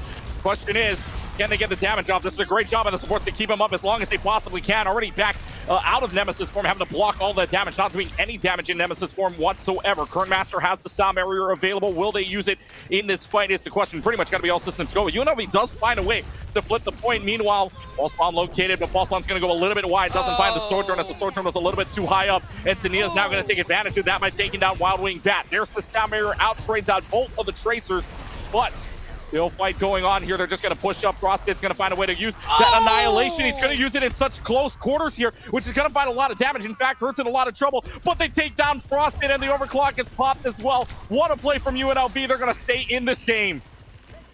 Cordy Tumor now 70% on that Annihilation himself. This is an opportunity for UNLV to clutch out another fight and then force us into last fight territory. But the longer it takes UCSD to regroup here, this could become last fight territory. It's just, there's been a lot of back and forth ult usage. Entering with overclock, can Paco find someone with this pulse bomb and allow a Kitsune Rush for cleanup? But they need to get Cordy Tumor before that Ramatra gets Annihilation online, or this is going to be a fight lost. Well, it is already a fight lost. Both of the sports go down by 1 each on the ultimates of the DPSs. So now Frosted, I mean, they're going to flip the point. The question is, can they get back in time? Kern Master doesn't, or they really don't have anything except the Annihilation. Hurts switches on over to the Somber to make sure that they can get back.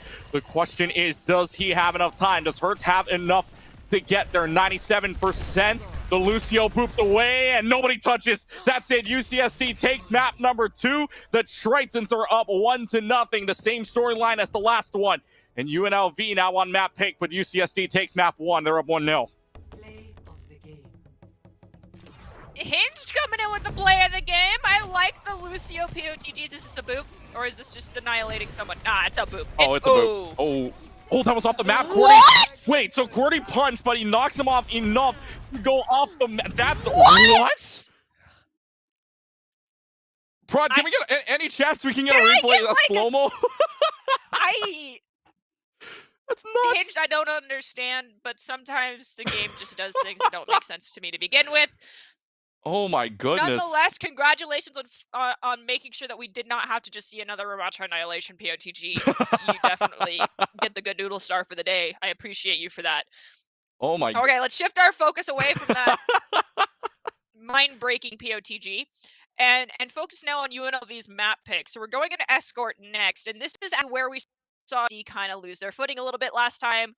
And so, do we see another Circuit Royale? Possibly? What are your thoughts? I think we do. I mean, Circuit Royale worked out for them, and you got to figure, right? They won 1-3-2, despite, I mean, basically tying up in payload. However, UCSD wasn't able to push it. But I mean, it's not against UCLA, right? We don't know if they have a Widowmaker player. We don't know if they have that sniper that can take down UCSD. Although if the UNLV was watching their game, maybe Circuit Royale is the pick should they have that sniper available to them. But again, we don't know. We haven't seen this roster for the Cavalry just yet, or rather for the Crusaders just yet. We're about to find out here in just a couple of moments as our observers and our producers are going to tell us here. But again, I mean, maybe you see Circuit Royale. Maybe you see, I think Dorado is another good pick here just because you like the Doomfist, right? If you're going to play Doomfist a little bit more off meta, you could see Dorado into play, maybe even Route 66 to try and fast pace yourself on top of the gas station. I mean, who knows at this point what they're going to pick. But hey, I think if you're going to play Doomfist, Dorado ain't a bad pick. I think Route 66 would be a better option, personally. Just the high ground accessibility for Route is nice. With Dorado, that as well. Dorado, you either get high ground or you lose. That's just there is no ifs, ands, or buts in that situation. Whereas Route 66 is a little bit more forgiving, and it looks like we're completely wrong. One of the maps I love but never bring up, Rialto, is actually going to be the play, and no swaps are being made. So we kind of already know what we can anticipate here. I'm excited to see what happens. Are we going to see a Widow duel? Maybe. We might see a Widow auto on defense, but an attacking Widow probably just going to have a Tracer instead. But we'll have to wait and see. Yeah, it's looking like closer quarters. So, I mean, we had that Sojourn, we had that Tracer out from UNLV. They basically went to meta in the latter parts of that game that we just saw on Nepal. So, I mean, it's still going to seem like that both sides are, I mean, just going to play exactly the way they have been. But for UNLV, it's just finding those correct picks, right? You got to target focus correctly, and you got to make sure that if your Ramontra can get those same ults that Frosted has been having earlier, right? Those 2 to 3 picks that you can get on that Annihilation, you're going to win a lot of games. So, and if you keep that Ramontra up, you're probably going to win a lot more. So we'll see if UNLV can pull it off. But like you said, same sides, no subs. So it'll be UNLV on the attacking side to start. It is their map pick after all. So for them, I mean, the question is, again, with no subs, you got to go right at Frosted for them, and just an insane way to have to try to take down this team of UCSD who is looking hot so far. And on top of that, the one thing I will say is just be careful crossing bridge. And normally I don't say this in a tournament setting, but Hinged has been unhinged lately and going for a lot of environmental kills. And there are Lucios that will go for a rollout from left side from our perspective here that goes across the bridge, and they can get 1 or 2 boops. We do see Wild Wingback going for the Widowmaker play. Hurts possibly going for the Bastion, or this is just a fake out. Either way, I do foresee the Widow probably sticking around at least to see if they can get a first initial pick. Well, let's see if they can get that initial pick to start off, though. But for UCSD, they're going to bring out basically what they had on Control Point, right? I guess Stone Fix is not broken. They had still the 2 DPSs on the Tracer and the Sojourn. Frosted stays on the Ramontra. Meanwhile, UNLV, like you were saying, you were talking about a Widowmaker. Does it find a pick? No, not to start at the very least. It would have been great to see that first headshot pop up, but unfortunately does not happen for UNLV at this time. UCSD backing up just a little bit more to give them a little bit more charge with the Nia, at least on the Sojourn for right now. But around the corner already, Frosted and Cordy, pretty much similar ultimates, almost to an info, or rather 15% to an info sight for Wild Wing Bat. And Lucio peeking around the corner, very risky. No, it's not risky. It's called asserting dominance. No, you're completely right. It's risky. Completely. Well, I mean, if they got the kill, maybe it would have been asserting dominance. Maybe I would have changed my tone there, but a little risky here. But still, Frosted up the halfway. Cordy Tumor doing the same thing. Nemesis form still out. Protection. Suzu's already thrown out on either side. So 3 minutes and 10 seconds left to go on the clock here. Really no progress around this corner. This is a tough corner to get around if you're stuck here. At least if you're UNLV right now. Frosted's going to try and make that difference over Cordy Tumor now. Again, these Ramontras staying at basically very, very similar ult percentages. So Annihilations might be traded out here. 254, though. They are able to get around the corner. But the anti-air keeps Wild Wing Bat on the ground. They can't get rid of him, though. Wild Wing Bat's still alive. UNLV still has hope with the Widowmaker. No kills falling just yet, but the Annihilation is up for Frosted if they want to go ahead and use that. That'll be ahead of Cordy Tumor. Annihilation is out. Frosted finds 1. This team is going to find a lot more here. Cordy Tumor's going to hold on to it, but Frosted finds a way to win the Annihilation battle, and they are going to send UNLV back. I mean, if you were a Cordy Tumor, would you have used Annihilation there staring down a 5-man firing squad? Probably not. It was a smart move to hang on to it because now Cordy Tumor can use Annihilation and Hertz can just pop Overclock or they can pop Kitsune Rush at the same time. Pick the combination you want to go with and say goodbye to your health bars, UCSD. Well, Triton's having to play on the back or front, or playing on the front foot here. UNLV playing on that back foot. We'll see if this Annihilation can go. Kitsune Rush is going to be out. They try to cut away, but the Kitsune Rush only went so far there, so that Annihilation isn't going to really go for anything against at least the healers on their side. But now they try to slide away. Both of the healers within their range, and now Cordy Tumor is going to try to get the kills. Grandmaster takes down Frosty and still sped up. That Lucio almost falls off the map, but the Lucio still in play here, and the Annihilation doesn't go. Oh my god, the 40 Tumor I thought was going to fall off the map there, but instead gets the Nemesis form kill onto Hinged, and from the looks of it right now, if they get this Tracer, they're going to be able to get the point. Looks like Paco's just trying to get a touch, get a little distraction going to make sure they have the opportunity to get one more engage here. Do they have that one more engage though is the question right now, because They do. There's the beat. Yep, there's the beat that's going to lead them right in here for UCSD. It does melt away though, so UNLV back to even squared up health bars for right now, although for Frost in a little bit of trouble all over the place, staying inside of this room, but Hinge able to take down Hertz is a big pick for them with only 60 seconds left to go. It's not looking good for UNLV as they are all backed up right now. This Kitty alone someone in this corner right now, but they are backing up the payload. And UNLV just with no answer here with one more engage left. UNLV is very close to both their support ult as well as another Rommel. They get sustained through this Rommel or completely reset. You have 30 seconds left. Spawn is very close for your team. If Rommel has officially timed out, they can come back and Cordy Tumor pops that the Ramatra Annihilation. Hey Doggo pops that Kitsune Rush, and they clean up and get this checkpoint. It's definitely in the cards right now for UNLV. It just comes down to making sure they use these ults wisely. Nem comes out, and there's the Kitsune Rush response. We need one more as Cordy Tumor's going to take too much damage. Instead, the beat's going to get dropped first. Grandmaster does drop the beat, but Cordy Tumor's got them all backed up. Is it enough space to give them the point right over the bridge? Nobody's going to be able to touch, and yes, UNLV gets life right as the clock ends. Senior's just going to emote here, and I think that's just a signal that he's going to reset with the rest of the team. But in any case, UNLV is able to get 2.5 on their board, and that's a big win for them to get this point past 1. Wild Wingbat forced to use recall early. Is very close to this pulse bomb though. We've seen a lot of whiffs from both the Tracers in this matchup so far. Not normally, but a lot. Will Wild Wingbat get our first big pulse bomb kill of the game right here? It hits the door frame. Yeah, it hits the door frame. Goes a little bit wide. It may be a little bit more to the left, has that Lucio, but maybe not. We'll see. But Cordy Tumor does get the mirror win on the Nemesis form onto Frosted, so Frosted does go down. Meanwhile, a minute 40 left. You're looking to push. It's all systems go. When you don't have a Ramatra in front of you, you can just run rampant here, especially a Nemesis form. So that's what they will do. Paco does have the pulse bomb.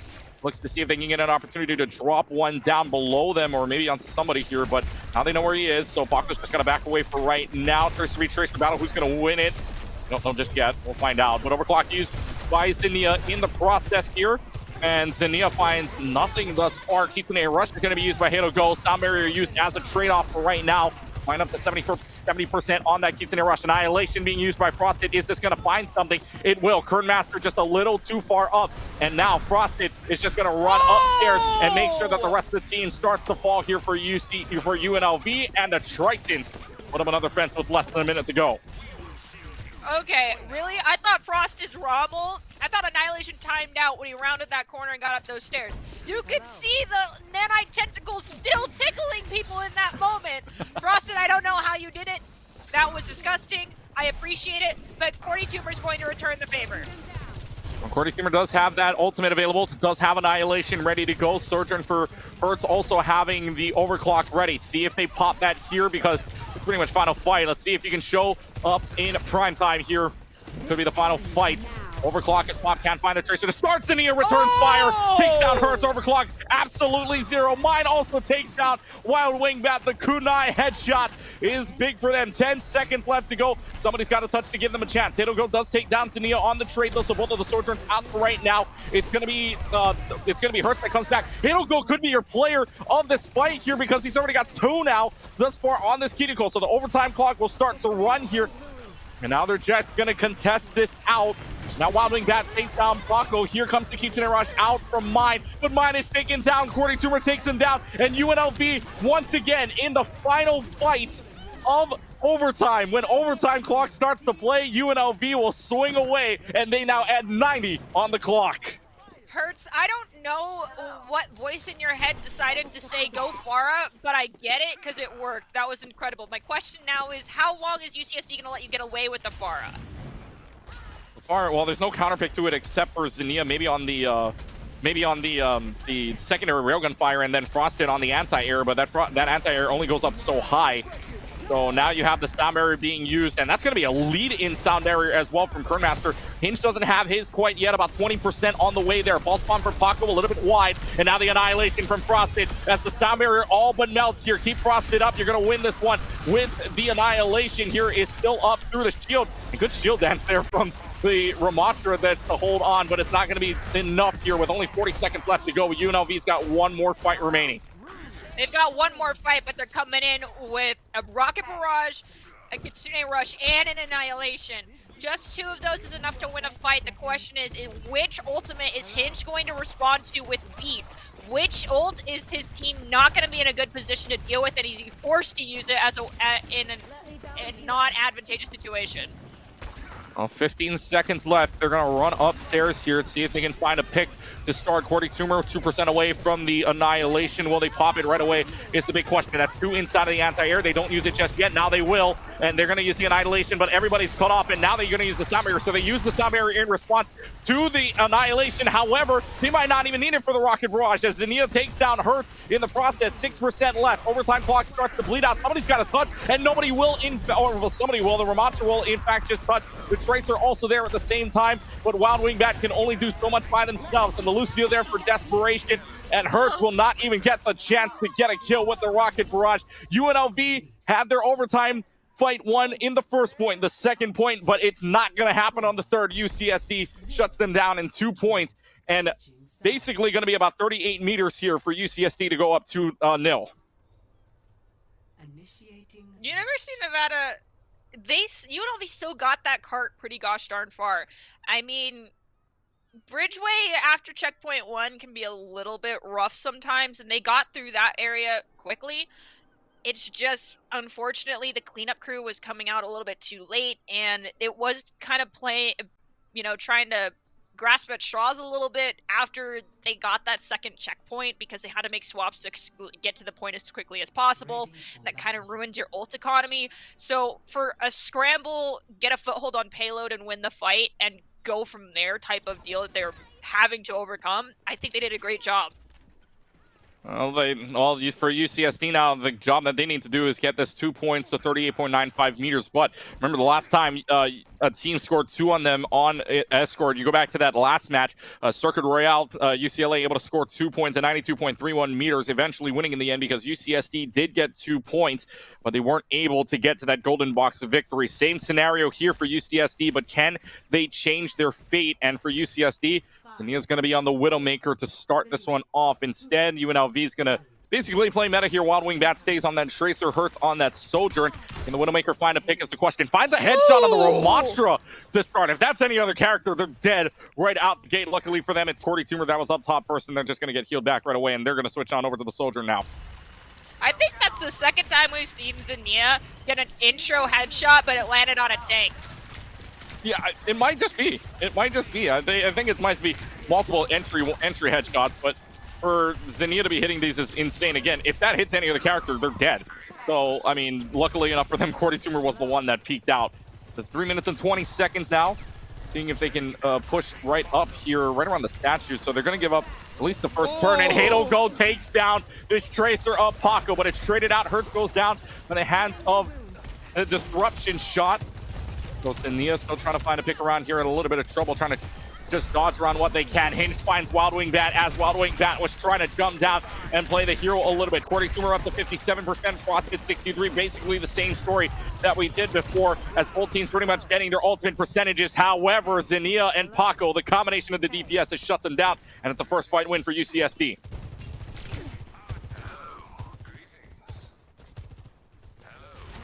Looks like all the spawns are back from Nevada.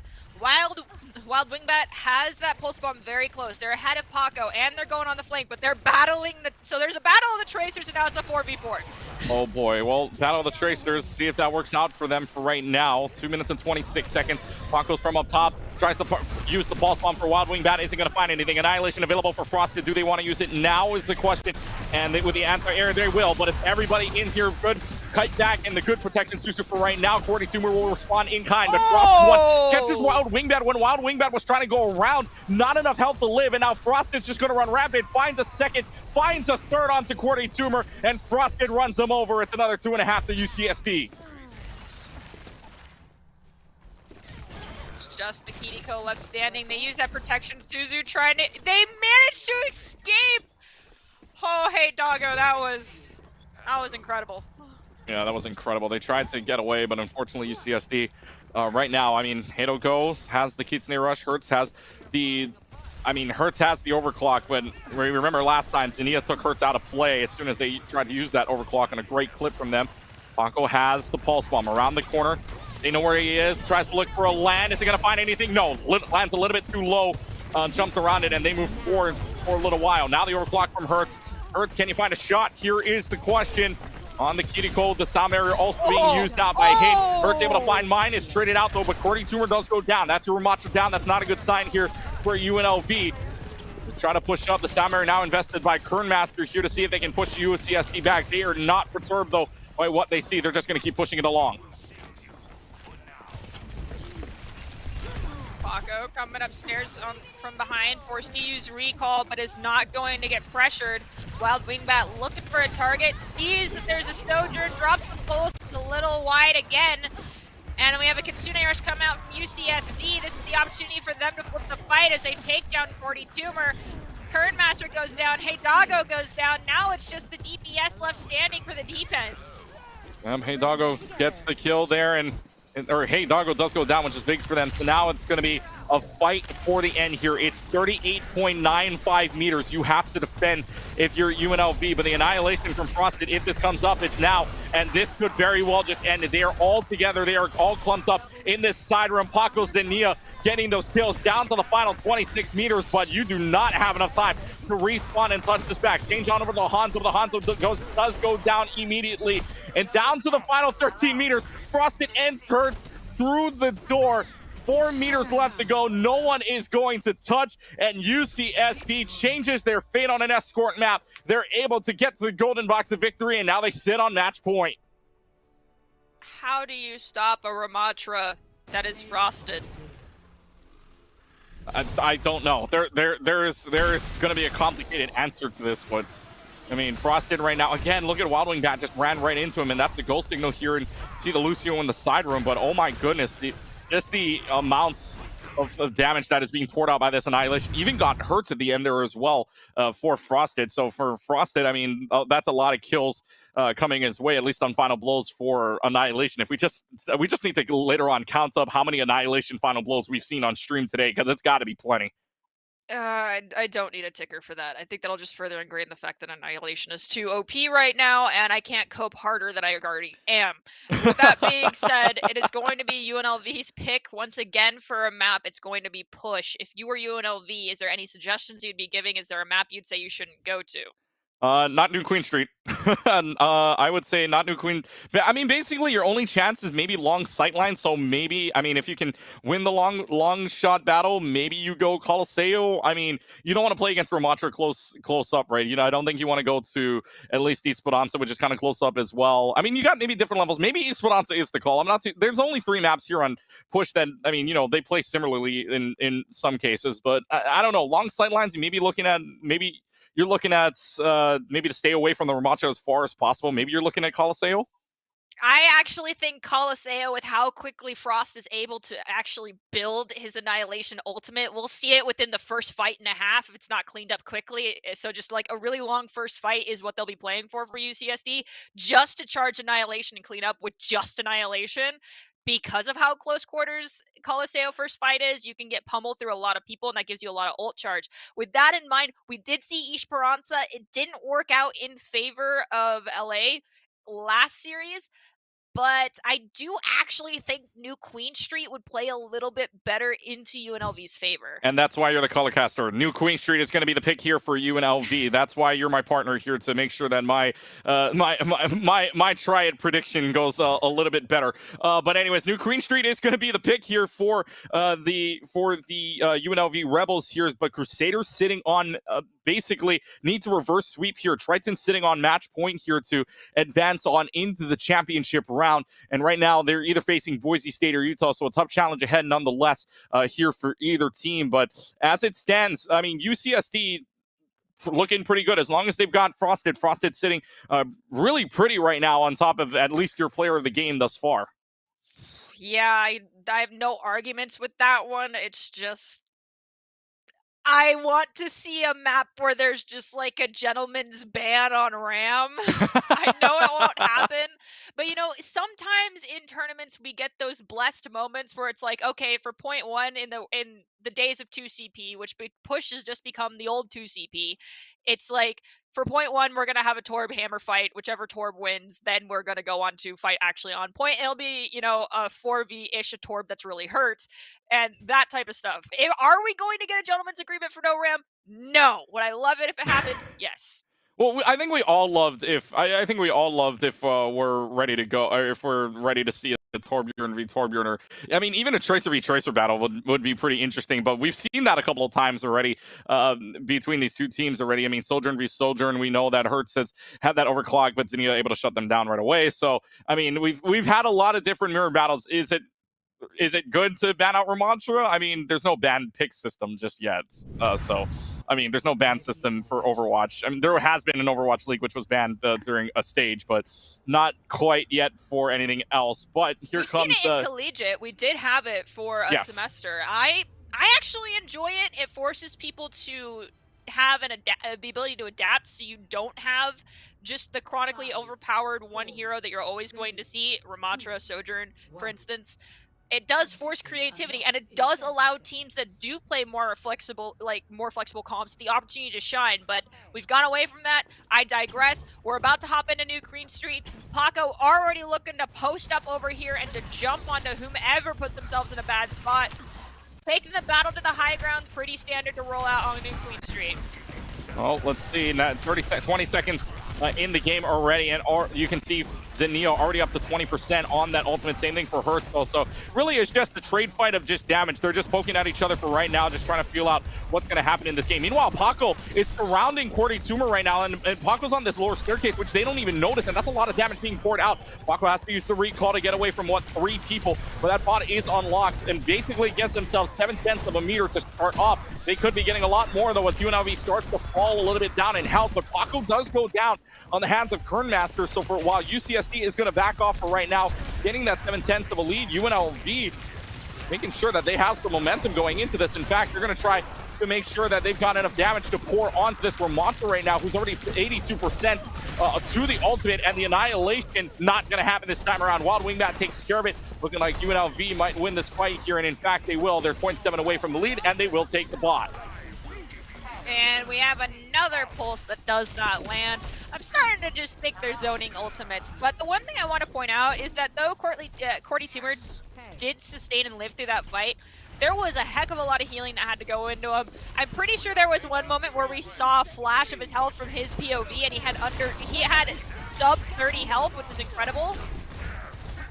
Oh, and let's see. Well, Hurst hasn't kept up this time around. Annihilation going to be used by Cordy Tumor, and now all Frosted can do is wait, but Frosted will use the Annihilation as well. Does he have enough healing to sustain? Oh! No, they trade. Frosted does get one of the Kernmaster. Cordy Tumor does get Frosted. It's still going to go all for nothing here as Paco and Mine both get killed, and it's going to be UCSD that takes the bot and potentially the lead. It does seem like Frosted is a lot more, how do I put this? basically, Frosted enters Nemesis form with the anticipation of just walking through Cordy Tumor and going towards the supports, which makes Cordy Tumor's life a little bit rough. But that is exactly what everyone is looking to do. It's just the opportunity is being granted more frequently to Frosted, as we have Kitsune Rush and Pete being traded out. Hinge finds one, Cordy does find mine, Zinna finds one, Paco finds one, Frosted another. Wild Wingbat, though, gets Zinna. Fortunately, Wild Wingbat picking up Paco as well. I don't think that's going to be enough. You can play the annoying Nat game here and sustain and live. I think that's what your team's going to have you do, and maybe get a last-second touch. But that Ravenous Pit is going to make life a little rough. 150 health, you can sustain, and you get the point flip. You get the bot back, and that was good picks by Wild Wingbat. That's 2 out, which means they can only push with only 2 people, and the only healer you've got there is the Lucio. So for right now, I mean, UCSD happy that they can give away with about a 20-meter lead here. The bot is going to push up just a little bit, though, and now they have the Ramattra behind. Frosted playing the assassin Ramattra here, and now they're going to drop the sound barrier, which is going to work out immensely well for them. Frosted and Zania both getting kills. And this is big for the side of UCSD. The Tritons are just going to run rampant. In fact, they're not even going to give up another 2 meters. They only give up 1, but they're back in command of the bot. The disengage from UCSD there was, of course, calculated and strong. It's just, I think UNLV didn't recognize the disengage was a bait.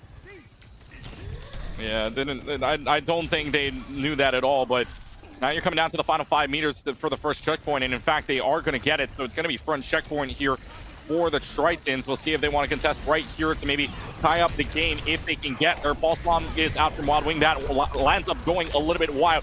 Cordy Tumor almost has the annihilation. Frosted will use that annihilation, but Turnmaster and Hurt finds 2 in the back line. But can Frosted, who's been good with these all day long, can he find more of the Frosted? But Frosted coming down to his final life points here, but is healed right back up from mine and Hinge. Meanwhile, it's a 3v3. Lucio, Kiriko, and Ramattra versus a mirror here. The annihilation still online from Frosted.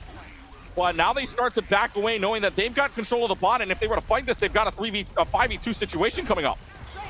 Current Master gets the headshot onto Zinna. Unfortunately, it goes down to the pummel from Ramattra with the Kitsune Rush. If Frosted does get insanely low, goes down. We hear the overclock from Hertz get popped. Bodies are just dropping, recall forced. Hinged goes down, and that is probably going to be UNLV getting the victory here on this fight. I spoke too soon. Zinna did find Cordy Tumor. So... Yeah, but I'm sorry not to cut you off, but in the process, UCSD got more meterage out of that. Yep. There was a Kiriko from mine that was just in the back line playing basically back cap, and they get more meterage out of that. So despite that, yes, now they have now for UNLV, they have to force the checkpoint, and they got to go a little bit further now thanks to what mine just did. Mine was playing mind games a little bit, and Frosted's there to make the contest to ensure that they keep this forward spawn. And it's just going to be Tracer who's there. They don't even have to push forward too far. We have Zinna popping overclock in response to the Kitsune Rush and Beat. Current Master does not live through Beat. Hertz finds Zinna. We have a Beat in response from UCSD. Equal on manpower, but now Cordy Tumor popping that annihilation could be the playmaker here for UNLV. Is it the playmaker is the question, though. Paco and Frosted both getting kills, and Cordy Tumor can't get up the stairs here, so he's stuck. And no more ultimate, no more healers means that they're just going to fall off the map here, and this is going to be another fight win for UCSD. So they turn it all around with that one annihilation being used by Cordy Tumor, and now UNLV's got nothing on the board coming up. We do have Frosted very close to another annihilation. Paco with another pulse bomb. Cordy, those switches on over to the Orisa. Battle Cattle coming in. Let's go, Cordy! Battle Cattle is out, and Battle Cattle finds Frosted immediately. Didn't see the Orisa coming, and the Battle Cattle charges right on in and takes care of Frosted. Meanwhile, though, Zania takes the head off of Wild Wingbat with a secondary railgun shot. You don't have a Tracer right now. Spear goes just a little bit wide for that Lucio right now. This Lucio causing all kinds of trouble up here for this Orisa. Same thing with the Tracer. They're just surrounding the Orisa right now to get any damage off. Bot not just back in the middle quite yet, so forward spawn still in for UCSD as UCSD takes control of it back. Now Frosted will use the annihilation to try to move right on in. Down to about 2 seconds left to go. It'll run out of time. Does not even matter though when Cordy Tumor is out of play. They will get rid of the rest of the team here as UCLA starts to fall and UCSD makes more progress. Coming up for UCSD, we're gonna have beat late by Mine has a Kitsune Rush, which can be able to respond to Hidalgo, but now it looks like 40 Tumor is just kind of trying to find a tank that'll give him a little more foothold. They're already off the horse and gone over towards Winston. Be interested to see how this works for 40 Tumor. Dropping in, dropping bubble instantly. That's a lot of cooldowns he spelled for the side of UNLV. Hertz does overclock, Wild Wingbat drops Pulse. Kitsune Rush is used as well from both sides. Hinged with the beat, though, could be the decider for UCSD. It's got to give them that extra little bit of push and power in order to win out this fight. As bot has been stolen for a moment, and we hear overclock, just ult after ult getting traded here. UNLV struggling to get any kills on the board as they go down 3. They go down 3, they go down a little bit more, though, down to the final couple of meters left to go to complete the map. And look, again, this was UNLV's one, and now Frosted up to 92% on an ultimate. Here comes Cordy Tumor. Cordy Tumor knocked away, though, by the boop of Hinge. Now, Cordy Tumor's in a lot of trouble, down to about the last 10 meters left to go. And now Frosted's going to use the Annihilation as they pull all the way back. They're going to go backwards to get the kills. Cordy Tumor with the primary range, though, able to find Mine, and UNLV starting to find picks going their way. They have a lot to make up, though, if they want to try to win this game, and it's a lot to play for. 96 meters the difference, but it is going to be UNLV that takes control back of the bot. Doesn't matter, though. UCSD is going to have one right down the middle. The Sombra swap from Hertz. Depending on who you talk to, this is a great hero. To others, she's the most annoying hero in existence. Frosted's going on the JQ! Okay, my day has been made. My day has been officially made. I get Junker Queen, I have seen Orisa, and I got to see Winston. Thank you. Oh, we got a plethora. Now all we're missing is, what, the Wrecking Ball and the Roadhog, but... D.Va, Wrecking Ball, Roadhog, Zarya. Roadhog we don't talk about. He got his time in the light. I would love to see some Zarya and D.Va, but JQ is enough for me. I am satisfied. Well, Frosted able to make sure that JQ does work out. 30 seconds left to go. UNLV in a pinch, though. They need to, again, make up 96 meters. They would need to play perfect through at least 3 fights, maybe even 4, if they're quick enough about it. But because you still got to get through the checkpoint. So looking good for UCSD to bring the broom out of the closet. 10 seconds left to go. Nobody on the bot just for right now. UNLV flipping it back their way. Cordy Tumor now on the Doomfist, though. A little bit of tank roulette here, gets through on the empowered punch, on the rocket punch, but can't find a kill out of it. Overtime clock starts to run, though, as UNLV does take control of it for right now. EMP available. Yep, Hertz has EMP. The Sombra does have it. Question is it going to be effective when they use it? Hey, Doggo, that's a huge pick for them to get down Paco, and now the Kitsune Rush being used by Mine. So this is the trade out for right now. EMP not used just yet. They know they can get a fight win here. If you see San Diego, they could probably back out for right now because they know they still got to go through a checkpoint here. But Frosted in a lot of trouble. Takes down Wild Wingbat on a flick. And now they invest the sound barrier. They invest the EMP at the same time. The fight continues on here. But now Zania popping the overclock, finds 2, looking for a lot more. The Kiriko in a lot of trouble, finds a 3rd. Zania's gonna wipe the floor with the rest of the team here. It's just the Doomfist left to go, and the Doomfist will say goodnight. UNLV, the Rebels have been run over. UCSD brings out the broom out of the closet, and UCSD is headed to the ship of the West Online qualifiers. All right, I know we've seen some huge ROM ultimates, but I am glad we got to see some creativity from both of these teams. That was an incredible last-ditch effort from UNLV, pulling out the Sombra, making it work, allowing 40 Tumor to go out on the Doomfist. It was so great to see. I'm glad we also didn't see a Rampage come out, because that would have been fight ending too quickly from UCSD. Yeah, and so no Rampage from them, but at least for UCSD, they can say they don't need to have the Rampage because they went on a Rampage just now. 3-0 the scoreline here too. So the sweep here against UNLV, a 3-1 against UCLA, and now they've got momentum going into the championship game, and rather a championship game that determines who is the #1 seed headed into Boise State. And in fact, an update for you all, we're about to see if the home team can get the #1 seed inside of the championship round, as Boise State would go ahead and sweep their series against Utah 3-0. So it'll be Boise State and UCSD key. And according to the Okra rankings, by the way, this is going to get interesting. Number 17 taking on number 6 here to end all for the West Regional Qualifiers, or rather West Online Regional Qualifiers. And when we head to Boise, these two will be your top 2 seeds. Question is who's going to be number 1? And so you get to see Boise State coming up next, Nerdy. Finally, I get to see them. I'll be very excited to be able to watch that game, but I do believe we might be taking a quick break here because everyone, of course, myself included, is human beings, and that's a lot of energy. I might be sitting on my butt right now, but casting takes a lot of brain power, and I'm already down to my last 2 brain cells. So with that being said, I do think we are going to go to a break. You can correct me if I'm wrong, though. Yep, no, you're exactly right. We're going to take a short break, and when we come back, we will get the championship round. Who will go to Boise with the number 1 seed overall? UC San Diego, Boise State on the other side. It's the West Online Regional Qualifiers here for CECC.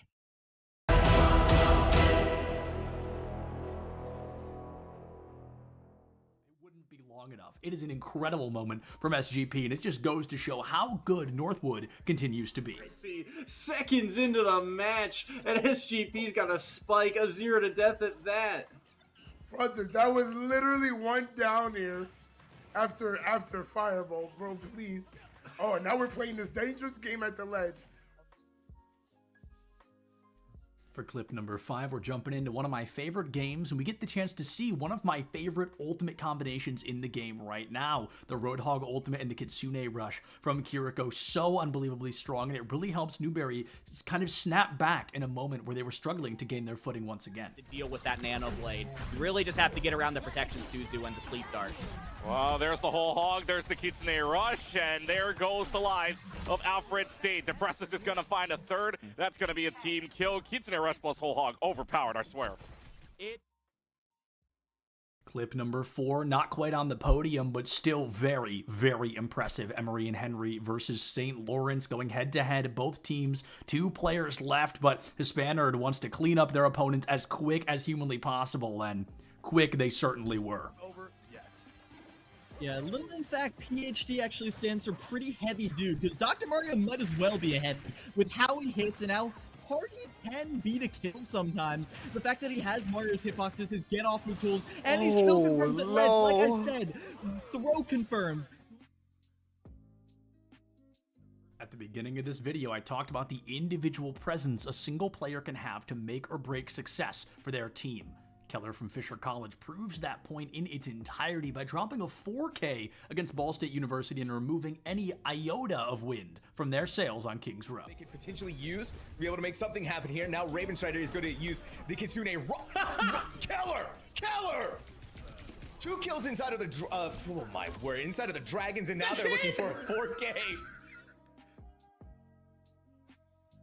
For our silver medal spot, our second clip here in the highlights of the playoffs is going to go to none other than Lackawanna. They have peppered themselves in these highlight reels week after week, and when they entered this upper bracket round 1, they immediately wanted to send the message they were there to win. That's a big reason why Barton shouldn't be feeling too hard done by if they lose this series. That's a beautiful play.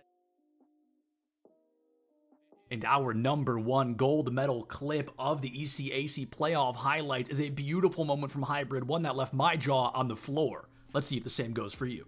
For the team, it means a lot, right? Hybrid lurking in front, annihilate for giving, yeah! Blows up that entire push. And as much as I hate to say it, folks, this is the final ECAC top plays of the week here for the fall split. It's a sad moment, and I'm really glad that I've had the opportunity to sit through this with you week after week and really highlight these individual players, because as great as the team play can be, it's awesome to see these moments where one person can make or break such an incredible moment for their team. I have been Septilence, you have been wonderful, and rocking through all of these weeks with me, getting to see all these wonderful moments, and I'm looking forward to seeing you in the spring. But until then, check your posture, drink some water, don't forget to love each other, and I'll see you on the other side.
https://twitter.com/septilence. Don't put that in. I'll get in trouble. So that's worth it. Did I get too close to the camera on that one? A little bit too close? Should I back up a little bit? Okay, sorry about that. My bad. I've been awake for probably close to 32 hours. Like, I have to like hold my keyboard like the normal way, because if I do it, I feel like I have arthritis if I hold my keyboard like that. It blows my mind. I can never do that. This guy right here, he's got his keyboard like off at an angle. His isn't that extreme. There's a kid all the way down to the far end who has his keyboard all the way at like a horizontal. That's really cool. They're going to be at that table right over there. Public information? Oh, I don't know. But this isn't live, so it doesn't matter. It's not live, but like you and I know. Yeah, we know. I'm not going to tweet it. Awesome. What game do you play? Smash Bros. Who do you play? Is it embarrassing? Is it like Villager? Yeah. Is it Villager? Am I spot on? Oh my god. Is it the Ice Climbers? No. Is it Game & Watch? No. Is it Pichu? No. Is it Wario? No. I can keep going. I think I can name every character in the game. I believe in you. Is it, did I say the Ice Climbers already? Yeah, you said them. Is it them? Not them. Is it them a second time? No. Okay, all right. Oh, is it one of the Links? Yes, it is. Is it Toon Link? It is. Oh, that is pretty embarrassing. That is rough. Who do you play? I'll give you $20 if you guess correctly right now. First try? Give me a single hint. It's an obscure character. Obscure character. Not played very often. Is it Wii Fit Trainer? Oh my god! Oh my. I'm the interviewer for a reason, baby. I do what I do. I don't need the money. I appreciate it, though. I appreciate it. So Bowser Jr., Wii Fit, and I forgot already. Are you all lying to me? Am I being gaslit? No. Bowser Jr., Wii Fit, and you told me already. Oh, Toon Link. Yep. Where's my main support at? Who are we playing this weekend? A lot of Brig. A lot of Brig, really? Brig Lucio, probably. Brig Lucio, really? I shouldn't say that too loud. I don't want to give away your strategies. It's over under. What do you mean over under? Like, do we think we're gonna podium? Do we think we're gonna come in last place? Not last place. Not last place. Certainly not last. What about like 5th place? That's doable. That's doable? That's winnable? 3rd place? Third place. That's where things get dicey? That's very doable. Okay. First place? That's very doable. First place, very doable. Love it. That's the mindset. That's what he loves to hear. Yeah. Oh my god. Hold on, cut the cameras. Well, who are you? Hello. Oh my god, I saw you earlier. I saw the back of your shirt. And I was like, I know that name. I know him. It's a quick play game. They Q-sniped each other at land. I thought it was a scrim. It's just unlucky. Are you actually a Villager player? Yeah. How do you feel about Villager being notably worse in Smash Ultimate than they were in Smash 4? I wouldn't know. You wouldn't know? You never played Smash 4? No. Oh, that's all right. Nobody's gonna hold that against you. Now, who do you play? I play Robin. Okay, wow. Did you know Robin has the lowest pick rate in the game? Yeah. Isn't that crazy? Come on, the LEDs, it looks just like Samus. Huh? Do you disagree? I guess I can see The it. Samus vibe. Show the controller to the camera. We're interviewing. This is recording, by the way. Surprise. Not my controller. Who do you play? I play Peach. Oh, wow. I like that. Who do you play? I play the Shotos, mostly Kazuya. No, you lose against Kirby. That's just like a statistics thing. Yeah. It's maybe. This is a death match, and I think they're all in the same one. They're all on Icebox. Are they all in the same death match? Maybe. Who knows? I feel like none of them can hear me. I want to like approach somebody, but no one can hear. They all have both their headphones on. What's up? How do we think we're doing? I think we're doing pretty good. Yeah. What's your kitty? We're looking at 10 and 6 right now. Oh, hey, that's 3rd, dude. That's better than I expected. Who's bottom frag right now? I want to go talk to them. Ian? Hey, how do you think we're doing so far? It could be better. Could be better? You're one of those rough days? Well, you know. Let's go find more people to harass. Yeah. Where's Boise State? Who's your favorite to play? Oh, right now it's got to be either Chamber or Breach. What country is Cypher from? Oh, dude. It's Moroccan, right? It is Morocco. Oh my God, I don't think anyone is gonna get that. Oh, you're good. You're good. All right, see you later. Let's go harass Boise State more. Who is this? What school is this? Boise? This is Boise. Oh man, that's okay. Boise's still got really good odds. A Large Bagel, one of their tank players, Nerdy Bird, they're off tank. Both of them not here. A little bit scary, if we're being honest. Getting warmed up, getting ready to cast some players. No, okay, not cast, interview. Change your mindset, change your mindset. Words. No, but last words until we come back. Oh, okay. Because we're leaving. Enjoy. Oh, that was good, that was good. Anything from you? How are you doing, Polly? Awesome, thank you so much for your time.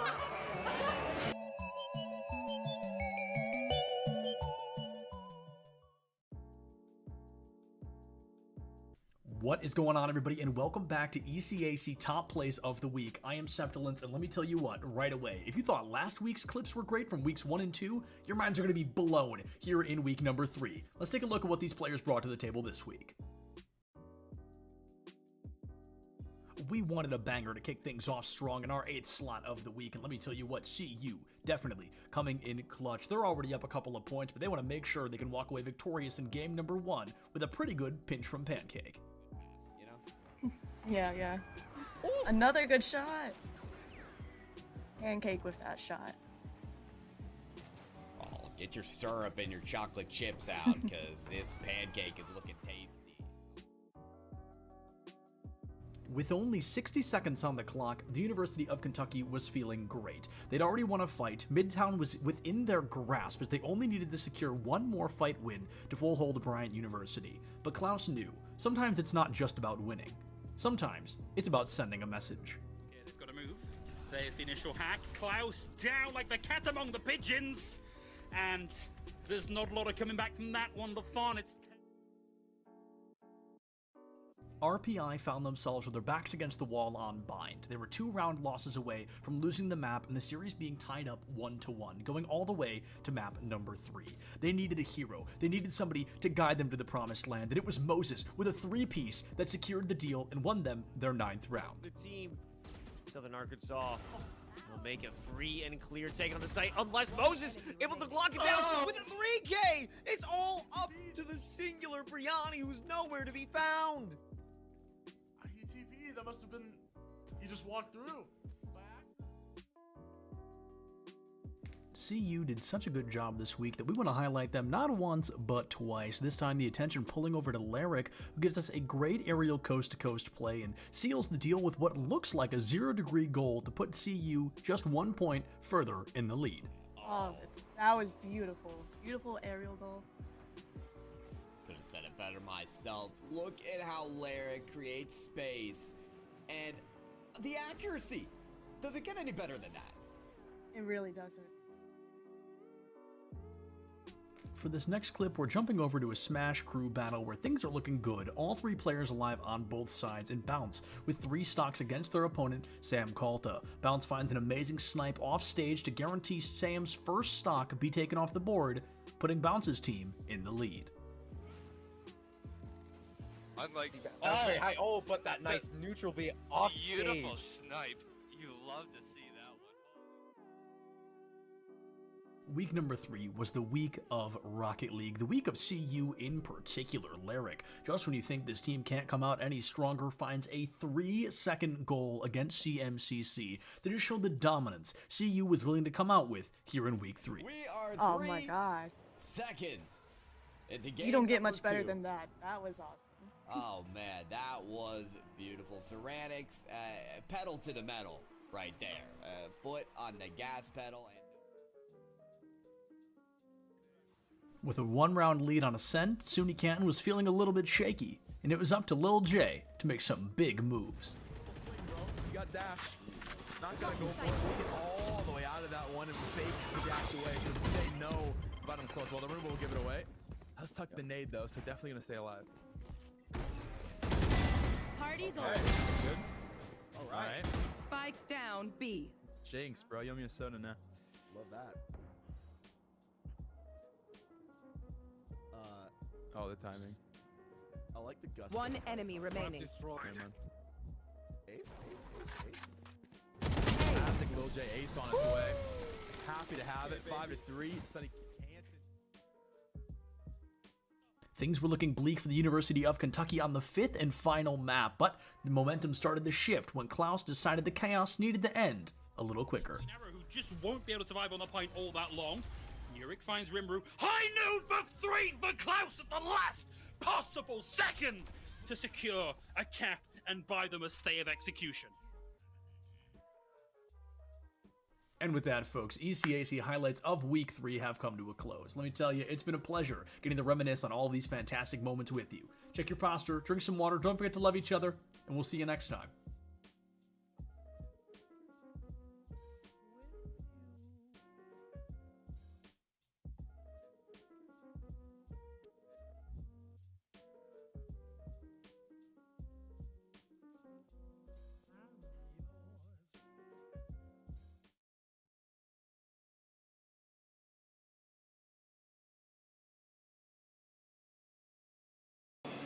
Hello, everybody, and welcome back to the Collegiate Esports Commission.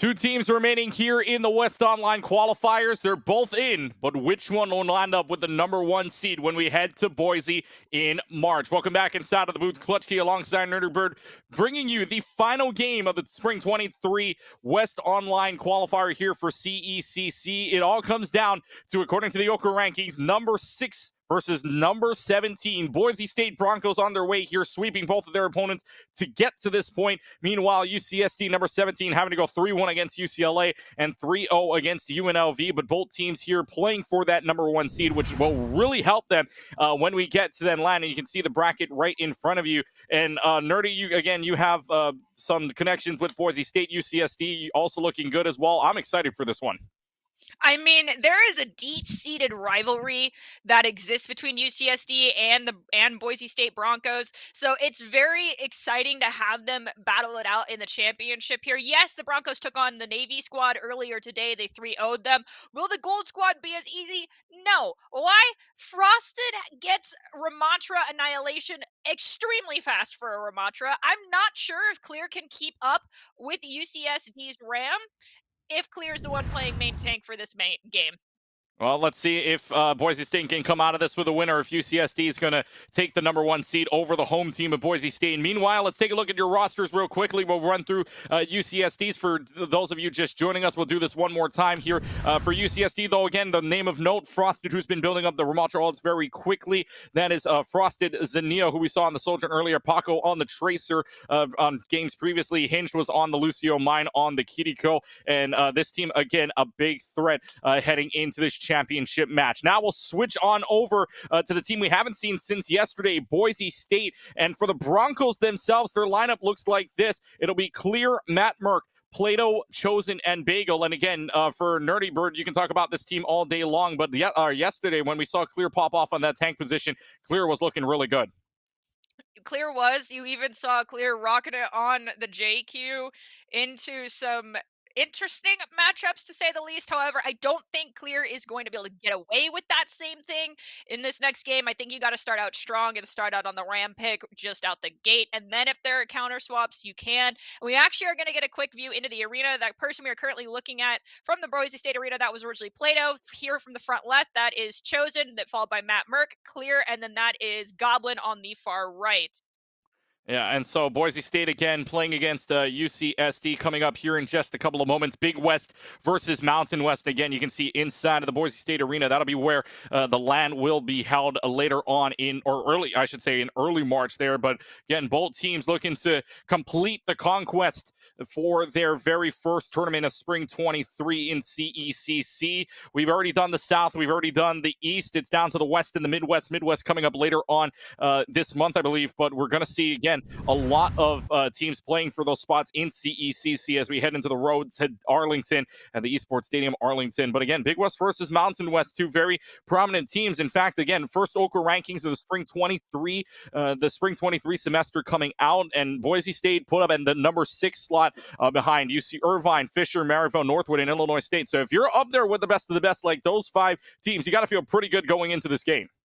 I mean, they did manage to win out NACE Star League in the fall when they were flown all the way to Philadelphia to compete. I know they had a blast, but I mean, that's kind of where they get that ranking from. And just to echo a little bit of what Oka was saying previously with our intel from Divided, it was really the reason why UCSD ended up where they were was because of the momentum they managed to carry out through homecoming. So these rankings could be a little bit skewed just because they're based off an older meta. However, I do think these two teams are closer in match quality than what those two numbers are reflecting.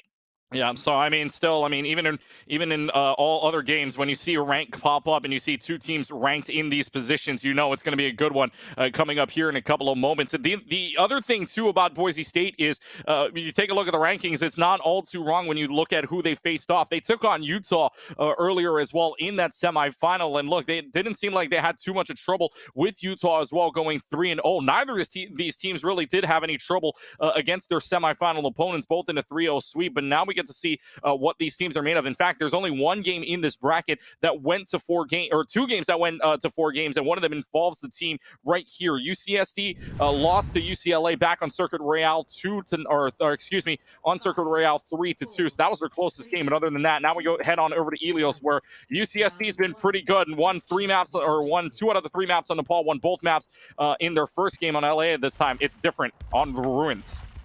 And if you are joining us for the first time and did not see the Broncos, yesterday we had Chosen still on the flex support, whereas the main support role was actually Lyric, and the Broncos have taken out Lyric to put in Bagel. Bagel actually this season ranked 32 on Lucio, so a powerhouse to reckon with. Let's see if the powerhouse of Boise State or the Tritons, number 17 versus number 6, fights down the middle. Point unlocked. Matt Merck takes care of Frosted right away. Frosted not a problem in the very first fight. Will not be able to build up that ult past 50 in the very first shot of the Broncos off galloping and running. And we do have to point out they're pretty equal as far as Ramatra Annihilation Charge goes. And Clear started out on Rom. That is a sign of respect. There is no JQ pick, no Wrecking Ball pick coming out from Boise State. They are here running the meta, being meta slaves, because they know the only way they can overcome the Tridents is by beating them at their own game. Oh, they gotta find a way to get through this push for UCSD. They haven't really been on the back foot before in their last 2 games, except on Circuit Royale and maybe 1 map of Nepal back on the Shrine. This time around, though, they're having to play from behind. Here comes Bagel going around, and that number 32 Lucio showing off why they are there, and they've got 2 already. Clear's gonna make it a 3rd, and UCSD, we haven't seen this one all day long. They just don't have an answer right now.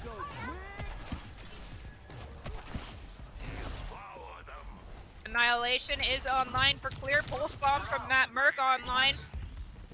As far as support ults, very close. I mean, 79 to 79 for his Hinge and Bagel. Bagel just a smidgen behind on the beat charge. Mine and Chosen both very equal. This comes down to who's going to pop theirs first and where, as we hear the overclock get popped by Plato. Plato's already popped the overclock, which is going to take down Frosted. Frosted still can't play this game yet, as he has the Annihilation, but it's not even going to be popped anywhere close just yet. Clear's got another one on them, and Boise State sitting on 4 ultimates. UCSD sitting on 4 of their own, maybe even a 5th with Zinnia, but this fight coming up is going to be the last one. Let's see if the Broncos get overzealous and try to touch spawn doors like we saw some teams do yesterday. No, they're going to stay back, recognizing the ult economy. Zinna goes down. Annihilation pop from Frosted. Pulse Bomb. Kitsune Rush from Chosen. Mine and Frosted go down to Clear's Annihilation ultimate. And now it is just Tracer dropping Pulse, using Recall, taking a headshot from the pummel. Does not really. And then we hear the overclock from Zinna just trying to break through this Ramatra, and they cannot get a touch on the objective in time. What a clean point from Boise State. Not even a sweat off their brow there for Boise State. 100-0, super clear on the Ruins, but that's just one map. Go back to the last one on Nepal with UCSD. They took Sanctuary, they lost on Shrine, they won on Village, 100-0 to Sanctuary, 186 on Village. This could all change right here, and Ruins is a different kind of map, a little more open, but now you have the Lighthouse where it's a little more enclosed, and maybe for UCSD, Frosted can actually try and play the game, but the Broncos showing why they're number 6 right now. We have Paco going with the Symmetra, most likely not going to stay on just to instantly, yeah, Matt Merck doing the same thing, going to TP people forward and then swap over to the Tracer. If we see someone stay on the Symmetra, they're going to lock down point. Nope. Going to probably fight for center field control here around the mini pack, try to gain space. It looks like the Broncos are going with that standard lockdown cage, whereas the side of UCSD is going to go towards the middle area. The issue now is Frosted's caught out a little bit with everyone else on high ground. Well, Frosted is trying to get back to the rest of his team, though the Tracer does drop. They're still fighting for the middle staircase. Meanwhile, Frosted down to about half health, has to back away, and the rest of the team starts to swarm him, knowing he runs out of Nemesis form. Frosted can't do anything but lift up a shield and pray that his healers are there. Unfortunately, the healers won't be able to make it in time. Boise State flips the point yet again, very quickly, might I add, and UCSD just got to find some answers here in the next 95%. There are 2 people from UCSD still on high ground here. Lucio is going to get out. I believe Mine will get out as well. Broncos took a little bit too long to recognize that, and they've reconvened. But the boop from Bagel is going to send Ramatra onto the low ground. Oh, and the Broncos not going to engage on it, though. Yeah, the anti-air circle also there as well, but no engagement coming from VSU. So 25% in rolling comes the Broncos. Orange and blue not looking too bad. The team out of the Mountain West showing why. Their top team thus far, but it's only control point, only game number one. Clear's going to run on over to Hinge. Zinnia finds a shot on Tobago. Both of the Lucios down. So for UCSD, your best chance right here, right now. Clear almost has the Annihilation ready to go. Will they need it is the question. Maybe now would be the go button here. See if they use it. Back away for right now. UCSD knows that they got to back off, knowing that they don't have a Lucio for right now. They are going to use the Annihilation. Clears out with the Annihilation. Matt Merck tries to use Pulse Bomb. Not going to happen. There's a lot of damage being used on Clear. Keeps an air rush. Also to counter as well. Frosted finds a way to counter out Clear. And there goes the Ramonster. There goes the Tracer. It's looking good for USDSD for them to get themselves their first point, as the Tritons will get some percentage on the board. Chosen, what was that? Man pops Kitsune Rush as a Hail Mary when he's alone on point. Oh my gosh, what a huge misplay from the Broncos. Yeah, Chosen pops. That is tragic. Yeah, that is tragic. Chosen popped it, but Bagel's still going to have a sound barrier, so they're at least going to have one support ultimate online. UCSD with a overclock as well, maybe just to counter that sound barrier out at the same token. Bagel looks like he almost fell off the map, but still alive. 65% as Boise State will make their way onto the point very quickly, might I add. Sound barrier is still available for Bagel. Bagel will use that right away.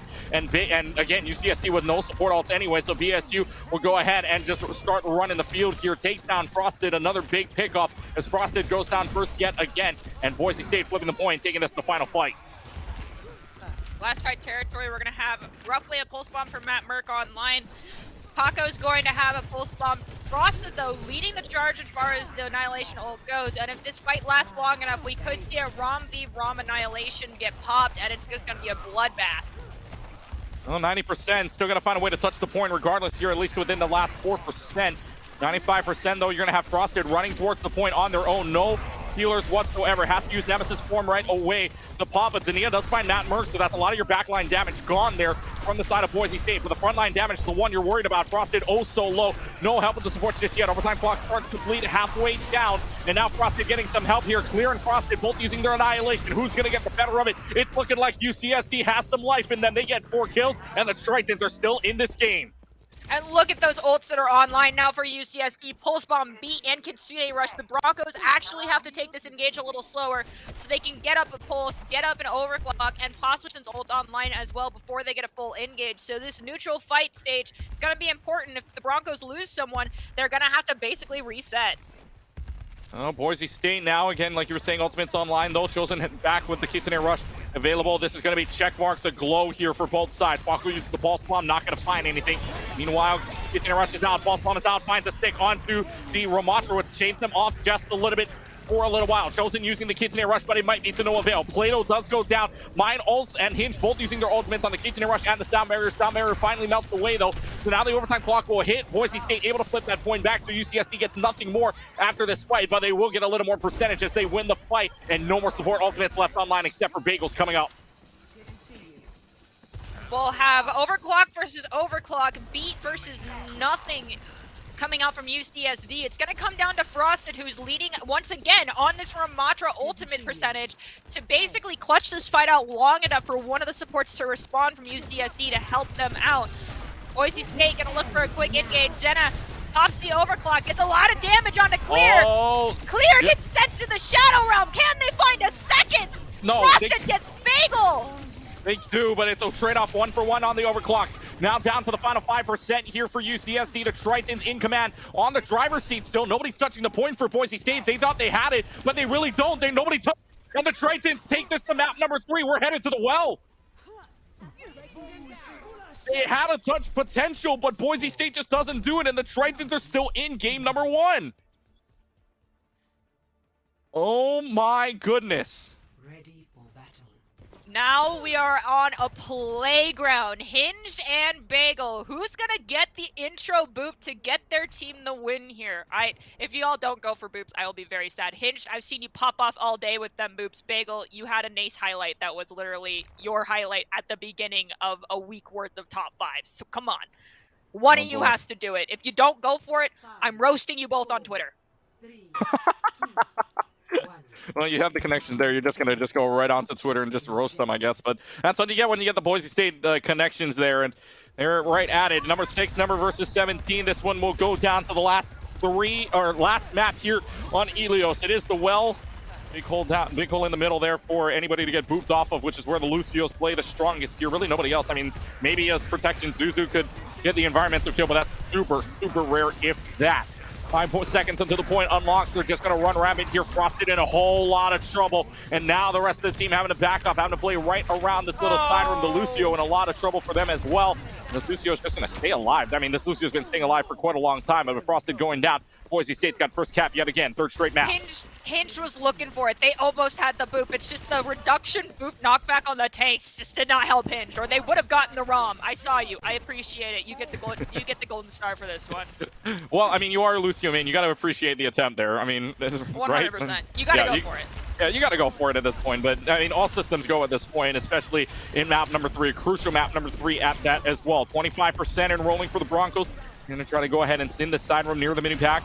But still, I mean, looking like UCSD really has no entry points to what Boise State is providing right now, especially the space that Boise State is making with this Ramoncha. Clear to 90% on the ultimate. Same thing with Frosted at 55%. Not a lot of ultimate percentage here. Clear is also stuck in the backline, so Paku gets clear, and that's a big pulse bomb for them. The Ramoncha also stuck in the backline for Matt Merck. Not going to be enough damage there. Good healing side from UCSD, and the Tritons are back in business. Matt Merck just trying to keep a foothold on this point a little bit longer. Does eventually go down, but that's 51% towards the Broncos. That's 2 fights if they can win out this next engage and then sustain through one more. Hinge, though, leading on that beat charge between the two Lucios can create an opportunity here for Frosted to get very aggressive and go unpunished unless they're waiting for that Ramoncha ultimate, which is what's most likely going to happen. Mine with the Kitsune Rush, possibly looking to wait for the Broncos to come into point, and then Kitsune Rush in response as we hear Overclock get dropped. Vortex, there's Overclock. Fawcett finds Plato, who just dropped down right in front of him, served himself up on a silver platter. Frosted, Paco, Frosted, clean up the Broncos, and they are sent back to the spawn. Frosted bringing up the Annihilation as well. Doesn't even need to pop it, so it's going to be Annihilation for Annihilation coming up. UCSD is going to take a lead here, in fact, as well, so they can even take this to one-fight territory if they win out this fight. Boise State, you got to be thinking you got to go fast here to even get a fight. Look where Matt Merck is. Matt Merck is in a lot of trouble. 3 people surrounding this Tracer right now. If that Tracer's out, it's all over. But Chosen gets a kunai headshot onto Zania. That's huge for them, and that means that Overclock goes absolutely nowhere. And so, yet again, for UCSD, playing on the back foot to start this fight. They do take the lead on percentages. Annihilation is going to be popped out from Frosted, but Frosted's going to make a lot of plays here. It's only the Ramoncha versus the Ramoncha right now. Frosted pops, and Clear is also going to pop the Annihilation as well. Both will use the block. There's another pulse bomb. Big one from Paco. Gets rid of it, and that's free reign for the Annihilation to keep on running here. Frosted clears out. Bagel, Boise State in the meantime does get the flip, but it's probably going to go little for all for nothing here as Frosted continues on in Nemesis form, and it'll be the Tritons back in command. Okay, so I know it looked like Matt Merck was in a sticky situation, but the intent was to pull a lot of attention to the back of the point so the Broncos could then push in and surround them, knowing that Tracer was pulling A, attention, and B, resource, and it did work out. The Broncos got a point flip for a little bit. It equalized this out. The back and forth play without full control in one fight is something we don't see a whole lot of, but it is very useful, understanding how that mechanic can play into staggering out the charge on that percentage meter for point control. Well, one more fight left to go here for UCSD. If they can win this one out, they've got map number 1, but he runs right into the headshot of Chosen yet again. Clear and Chosen are going to pop for 3 total kills here, and UCSD will get at least 99%. Good hold here for Zania. That's going to force it off the 99%. Falls into the well, but Boise State now in one fight territory. This fight is the last one to determine game 1 winner. Mine and Hinge, though, once again, they're above on that ult charge. Zina very close to Overclock. Clear within that 20% mark. This could be a rough fight for the Broncos if Clear does not manage to get this Ramoncha ultimate online. Needs to happen now or never here with the Ramoncha ult. Clear's got that one at 95%, 75%, 20% differential here. Clear's probably going to pop this one right away as soon as he gets it. 99%, it is overtime. Win, take all here for game number 1. Clear falls also low. That Annihilation goes for nothing, and UC San Diego's Frosted is going to pop one of their own. It's a 5v3 situation. UCSD may have just brought this one all the way back down 100-0 from map number 1, and the Tritons are looking in business to take away map number 2. Map number 3, They will look to win on Ilios here. One more person left is CECC. The team kill is there. Only the Doomfist now back on point left to go, but the Doomfist won't make any impact when Paco's been landing pulse bombs all over the place. And the Tritons down 100-0 on the Ruins, win on the Lighthouse, win on the Well, both on 100 to 99s, and they're up 1-0 here in the championship. Paco, was all of those pulse bombs that landed on like doorways, the ground, in the last map and the last game, all just like a bait? Cause like, you haven't missed in this game. What happened? I don't know. Something must have turned on. Something must have the switch must have flipped there for Paco right at the end there. Because yeah, I mean, like you were saying, a lot of pulse bombs landed. I counted 3 for 3 within the last couple of percentages there, and landing it all on the Ramattra, mind you. So again, Ramattra doesn't get any value for the annihilation for clear. Frosted's able to play freely there, and with the pulse bombs that they were landing, I mean, Paco's just impressive right now, and could be, I mean, your player of that map, because obviously those pulse bombs landing every single which way you got made sure that Ramattra was having no fun whatsoever. Yeah, that's just the Overwatch experience. If you're not getting CC'd to death like Overwatch 1, then you are just getting every damage utility thrown at you as a tank in Overwatch 2. Welcome to Overwatch. Well, welcome to Overwatch 2, but a big map now for UCSD, but a very close one, might I add. Boise State, it looked like they were running the table there again. Ruins 100 to nothing, not a speck of dust for UCSD. Tritons couldn't even get that point, but in the meanwhile, they take Lighthouse 199, they take Well 199. That's got to be a dagger for Boise State in their game modes, just to go that close and toe-to-toe with the Tritons. But now, with San Diego taking on Boise State, it's Boise State's map pick. Coming up next is going to be Hybrid. And again, you know your team best. I mean, what map are you picking here against UCSD? Honestly, I don't really want to make a prediction on this one, just because I'm going to be honest. Clear Jonathan works in mysterious ways. And the end all be all is where Clear feels like he's going to be able to get the most advantage here. And I'm just trying to think through my head, like, because we're Escort next, correct? Yeah. Yes. Yes, we're going to Escort up next. So Escort's going to be your second map here. Plenty of options. UCSD, we've seen back on on Circuit Royale, they would lose that one. Back on the other one as well, UNLV picked on Rialto. So that's 2 maps that we've seen so far from UCSD today, but still got plenty more to choose from here. So, I mean, what do you do if you're Boise State? If we don't see Goblin swapped in, we're not going to see Circuit Royale. If we do see Goblin swapped in, we might see Circuit. However, regardless, I think a safe pick for the Broncos is Route 66. And well, I am completely wrong. They want to go to the Lucio Heaven. So Hinge, have fun. And they're going to go to Rialto. Yes, they are. Rialto, and no swaps in, so we won't see Goblin. Goblin yesterday, really well done on that Widowmaker. I believe we saw it back, I mean, throughout the entire series. Mainly that Lijiang Tower Widowmaker was absolutely nuts that we saw yesterday. But in any case, Rialto is going to be the next map. No swap, same sides. So it will be Boise State that will be on the, or actually, I'm sorry, it'll be UCSD that attacks first. Boise State will get the chance to defend first and foremost. And we saw Rialto for UCSD. In fact, we were able to see them defend first against UNLV. Oh, excuse me. UCSD defends first. Boise State will attack. Thank you very much for that, Colton. My fault. I forgot the UCSD was on the blue side. Thank you very much to our producer there for correcting me. But again, we saw UCSD defend first against UNLV. They allowed 2 points on Rialto, 38.95 meters on the same token, but UCSD able to win in very convincing fashion, might I add. Still plenty of time left on that clock before they cap that golden box of victory as well. So the question is for UCSD, can they produce the same results to go up 2-0 for them? Because, I mean, right now, Boise State, it's close, but Boise State's finding answers. It's just not enough. Yeah, I mean, after they got 0-100, UCSD changed up how they were playing, and it worked.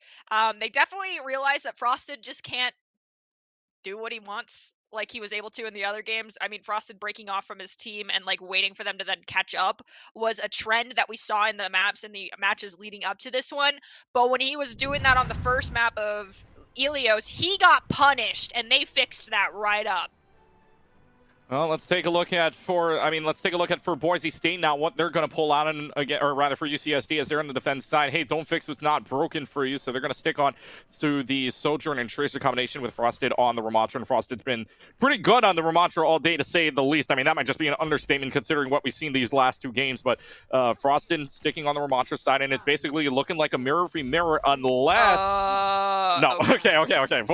Boise figured it out. Boise just wanted to show off there with the Mercy for a little while, maybe to trick Prod or trick us in the booth over here, but to say the least, not happening. But still giving up a little bit of space. No Widowmaker to start though. Yeah, I think the Mercy flash was just to make my eye twitch. I see you, Chosen. Chosen wants to make sure that you know what's going on back there, or maybe you don't know what's going on in the comms. It's like, hey, Nerdy's watching, or Nerdy's casting. Here, flash the Mercy. 330. Oh, Rob! Frosted got so low! Oh, Hinge just in the back though. Hinge finds Plato, and so that's big for them. UCSD has the goal signal to go right against them. Clears down, Clear basically a lot of health. Frosted, not much, but still 3 minutes and 10 seconds left. You get rid of a big player in Plato, and now this Ramatra stuck inside of that room. So are they going to take advantage of it? Is the question, and answer is no. They got to back off for right now, but 3 minutes left to go. Fight still happening in the street space. Plato with the secondary railgun fires onto Frosted and lands a hit. Bagel as well will trade that off, and that's a good looking fight here for Boise State as they advance the payload. I'm gonna be completely honest. Hinged needs to change their name from Hinged to Unhinged. That Lucio is confirming kills left and right when they are with Frosted, and it's disgusting. Like, those two are a package deal dynamic duo. They have the opportunity to put this fight, but it's a matter of can they avoid the rail shot coming out from Plato, and Paco getting enough distraction in this backline to pull the attention away to cause the death of Broncos. But Clear's gonna pop first ult. Mine is going to drop the Kitsune Rush in response. Frosted now dropping the Annihilation. Beat from Bagel. Beat from Hinged. Chosen has Kitsune Rush. Are we going to see it to confirm it? Frosted goes down off that pulse. We don't need Kitsune Rush for the Broncos if they can clean things up, but Zinna is right inside of them. Plato does recognize it and cleans that one up. It doesn't even matter though, because they were able to cap the point before anybody was able to touch anyway. So UCSD lets it go, and VSU will be able to get another 2.5 to the bank. But credit there for Boise State supports. Now you still have a Kitsune Rush available to you coming up in this next fight. And all San Diego's going to have to do is hope that Zania can hit shots, especially with that overclock. So now becomes, can they force up, and for Boise State, can they make enough space for them maybe to make this one fight, because they have already let go one lane and one turn. The second turn now is the question. Overclock is going to be used by Zinnia. Zinnia's going to pop it, but can you find anything is the question. They kite off right now, so no peaks, meaning this overclock is probably going to go for nothing, and absolutely does go for nothing for right now. Chosen has the Kitsune Rush available, decides not to use it just yet. They were going to regroup. They're thinking about using it maybe in the next 3 seconds here. Ramatra's on top. This corner. Yeah, probably when you're around the corner. Yeah. You probably want that full straightaway. Yeah, you probably want that full straightaway indeed. So see if they decide to use it, not turning around the corner just yet, but Chosen now having the Kitsune Rush. Bagel finds the goal signal. Green lights are on. Frosted's gone. Here comes the cavalry. Here comes the team that is Boise State. The Broncos will gallop on in and charge in, and they will give themselves point number 2 quickly, might I add, and they're going to have at least 4:45 on the clock. Do we see any swaps coming out from UCSD? I don't think so. I mean, swaps have not really been a thing for the meta comps. New Queen Street last series was a different story, but UCSD has found a lot of success on their current composition.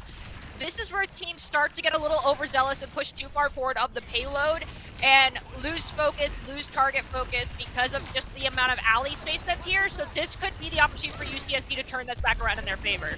Well, Pulse Bomb is out. Paco misses off the mark, slides away a little bit wide on that Pulse Bomb for right now. But 4 minutes on the clock. Matt Merck has Pulse Bomb of their own, down to 66 health. Doesn't use the recall just yet. Knows that he's right near the supports anyways. Now Frosted having a backup. Clear has it. There's a Pulse Bomb. It's out, and it doesn't block any damage from that Pulse Bomb either. So green lights here for Boise State. It's all systems go. Clear goes in with the Annihilation. Will walk right into 3 or 4 people. Doesn't even matter what the sound barrier comes out from Hinge. Lido finds the overclock kill onto Zinnia as well. Down to the final home stretch here. Haven't seen a team go all 3 points just yet, but now it's in desperation mode. Frosted uses the Annihilation as well, but Frosted oh so low. Clear right behind him.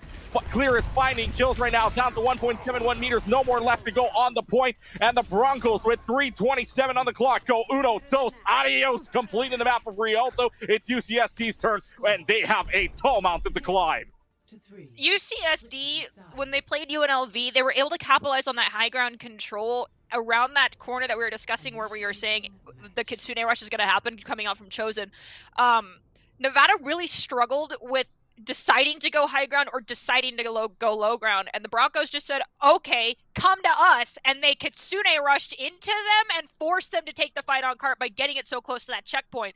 That is a risky strategy that paid out for them in dividends, but I did not anticipate them capping with 3 minutes and almost 30 seconds left on that clock. Yeah, no, it's an insane push. Only 37 seconds underneath the standard time bank, which again is impressive, meaning they completed that map in about 5 minutes and 33 seconds, mind you, because it's 8 minutes of total time. No overtime needed in any case scenario for Boise State. So the Broncos looking strong here in their attacking side. Now the question is defensive side, where UCSD again going to match up the meta. Nothing different here from the Tritons. So 20 seconds left to go, but Boise State now again looking strong, at least in the mirror compositions.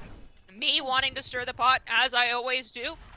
UCSD is going to get it all the way to 3 points and have time left above 1 minute, so this goes to a second round of Rialto. Oh, you've got, well, no matter what, if they complete the map, it'll go to a second round on both sides anyways. Yeah, but they want the over a minute so that they get the additional. Right, absolutely. Have that extra time bank. Absolutely, but I'm very surprised you're picking on you're picking this to finish against Boise State here, especially against the alma mater at the same time.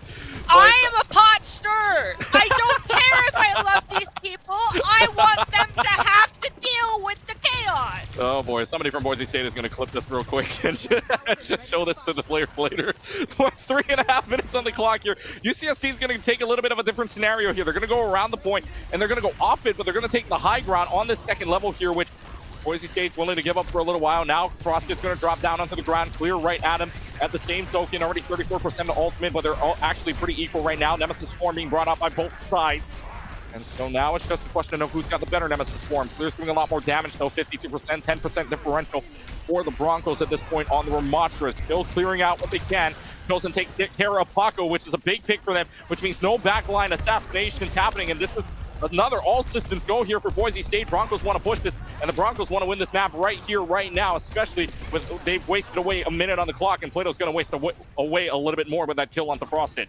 You were completely right with Chosen getting that elimination onto Paco, who's been not only the assassinator, but pulls so much of the attention of the Broncos away, just like Matt Merck has done for UCSD. That was a quick and decisive assassination coming out from Chosen, recognizing the type of value that Tracer provides. Let's see if they can take care of that Tracer yet again. False bomb from Paco, almost available. Frosted and Clear. Clear has the ultimate advantage with the Annihilation ready to go, but do they want to use it is the question. Doesn't pop it just yet. But Plato now popping away the overclock. Matt Merck does go down. Sania finds the head. So now Matt Merck gone. No pulse bomb available. Sound barriers out. Clear does not use the Annihilation either. This is a backup scenario here for Boise State, and UCSD's got themselves a fight win, and they may even get the point. They had to expel both support ults, as did UCSD. I think you're right. Point is going to go flip to them. Question is now, this front alleyway, if the Broncos can't get a touch, nope. No, they might be able to. No way. No yeah, they heckin' did. way. Matt Merck is able to get the touch right now. Boss bomb is out. Matt Merck lands it onto the Ramatra. We'll see Annihilations if they are pop. Both of them will pop at the exact same time. Nobody's dead just yet. No Clear and Frosted going toe-to-toe with each other right now with their Annihilations. Question is who's going to find the damage Clear's to clear taking out a lot the more other Ramatra. damage. Clear's taking a lot more damage. Frosted's still there though. Still again, my back and gosh. forth we Oh go. This my cam gosh. flipping is just going back and forth. Clear, Frosted, Clear, Frosted. It's a tug of war that will never end unless somebody gives way. Somebody has to. They give up 1.73 meters left to go. It is still a fight that is lasting on and on here. Both of the Ramonsters lining up they're so still low, going! but it is still going. Oh my goodness. Sania gets rid of Chosen though. The door is open here for UCSD. The Tritons have an advantage. They have the healer advantage as well. 0.67 meters, and the Tritons get the point. And that, guys, gals, and non-binary pals, is why they are nerfing Ramatra Ultimate. Holy McNuggets! What? I think that lasted over 20 seconds. That nerf would have come in handy right about there because that fight was going back and forth. Our observer was thinking, Frosted clear, Frosted clear, Frosted clear. Who the heck is going to win this one? That was just fight, disgusting. Oh my goodness, though. My head's light after that. Holy cow. But anyways, cleared into Nemesis form now, able to take care of Zinnia. And the meanwhile, Lidico's out there just all by themselves. The anti-air circle just absolutely dominating onto mine. And it'll be Boise State that fights them off for the very first point of this, or very first fight of the second point. All right, we got Paco versus Matt Merck. Matt Merck forced recall out first. Paco uses recall second. Looks like Paco's gonna be the victor in that one. And Zinna does get chosen. I thought Zinna got Matt Merck there, but Paco definitely won that 1v1. Yeah, well, Paco won the 1v1 for right now, so that's UCSD being able to go right on in, but 2 minutes and 13 seconds left to go. As it stands right now, Boise State will, or rather UCSD will not be able to make the time bank, but not to say they still can't complete the map. Here comes the Samurai out from Bago. Bago's going to be able to help their team out. Zinnia falls oh so low, but Zinnia able to get back up thanks to the support and thanks to Mine. Mine now pops out the Kitsune Rush at the same time. At Merc with the pulse bomb available. We'll see if they want to land it here. No annihilations just yet. We might get another big fight here coming up with both of the annihilations coming up. No Matt Merc, though. So that's the pulse bomb gone. That is the annihilations coming out from both Clear and Frosted. Yet again, this might be a long fight. 3.34 meters out to go. But it is Clear that is taking out so much damage. And now Frosted's just going to run right in. And it's going to be another 90 seconds back to the Tritons. Okay, so the Tritons down less than 3 minutes now, so they're not going to finish with as much time as the Broncos. But I do still, my prediction still stands. I foresee them getting this with time. Reason being, the Frosted on the Ramatra has been clutch, and Hinge just being a couple percent ahead of Bagel almost every time on these beats has been very essential. However, Bagel's choosing to beat in response to different ultimates, which is a little bit strange.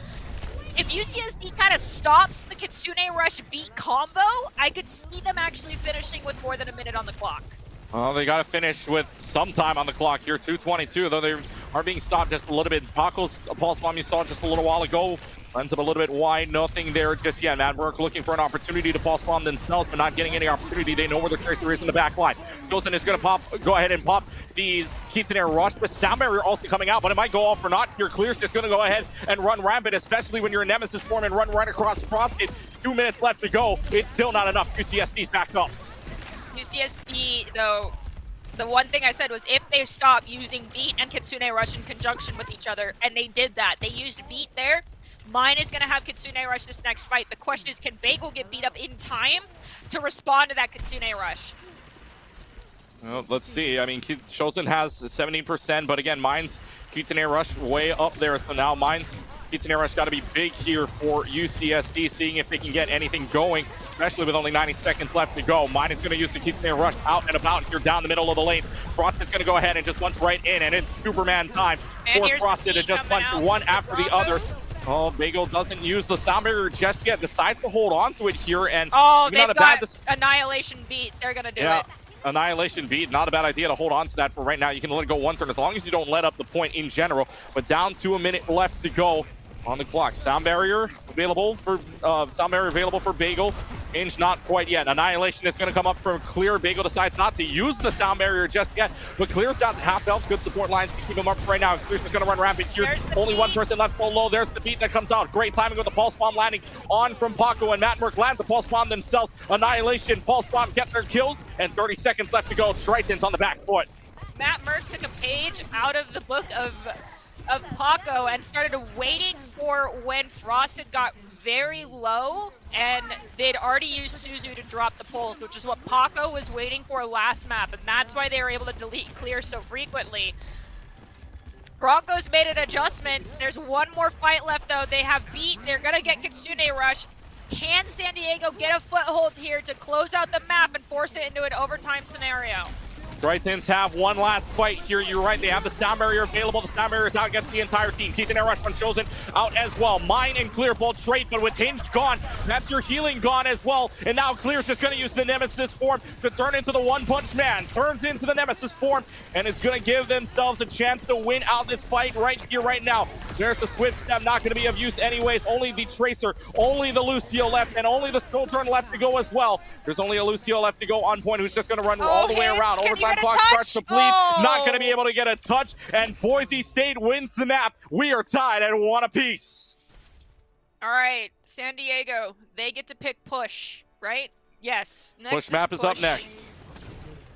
If we're going to be playing into San Diego, I would be shocked if they pick Coliseo. They did not get to pick the last two, which was New Queen Street, and they ended up going on Esperanza, which, yes, they did fabulously on both. No arguments whatsoever, but if they want to confirm a victory and a first fight win, which is very important on push, just like it was on 2CP, Coliseo. I mean, Frosted's a goated Ramatra, just go Coliseo. Yeah, Coliseo again, or push coming up next. We haven't seen Coliseo just yet. In fact, the only two we've seen the other two today from UCSD. It is UCSD's pick, however, and UCSD had a pick back on earlier today, back on the game against UCLA, because UCLA won Circuit Royale the night before. So it would be Esperanza that got the eye of UCSD to pick that earlier on. But meanwhile, UCSD also that one, and actually UCSD picking that, they completed the map back on Esperanza. If you will remember that great map that they had. Meanwhile, against UNLV with that last pick, of course, it was a sweep, so UNLV picked that map. They went to New Queen Street. So we've seen everything except for Coliseo, but for UCSD, is Coliseo the pick here? I mean, you were talking about it against the player like Clear, who's been popping off on this Ramatra. Hey, I mean, Coliseo, anything goes. The thing with Coliseo is the last time they were looking to avoid it because of the hit scan play that was coming out from the other team. They had a very, very strong Widowmaker. They had a Zenyatta that could land the volleys as well. And so that long corridor for first fight, unless, like I said, you're going for a long flank, is a very hard task when you don't have a consistent type of duck and cover situation. And if you really are playing around pillars, it's going to be a long, drawn-out fight. However, going on that, recognizing thus far that the Broncos haven't pulled out any Widowmaker long-range hit scan, except for, Soldier's railgun, yes, technically speaking.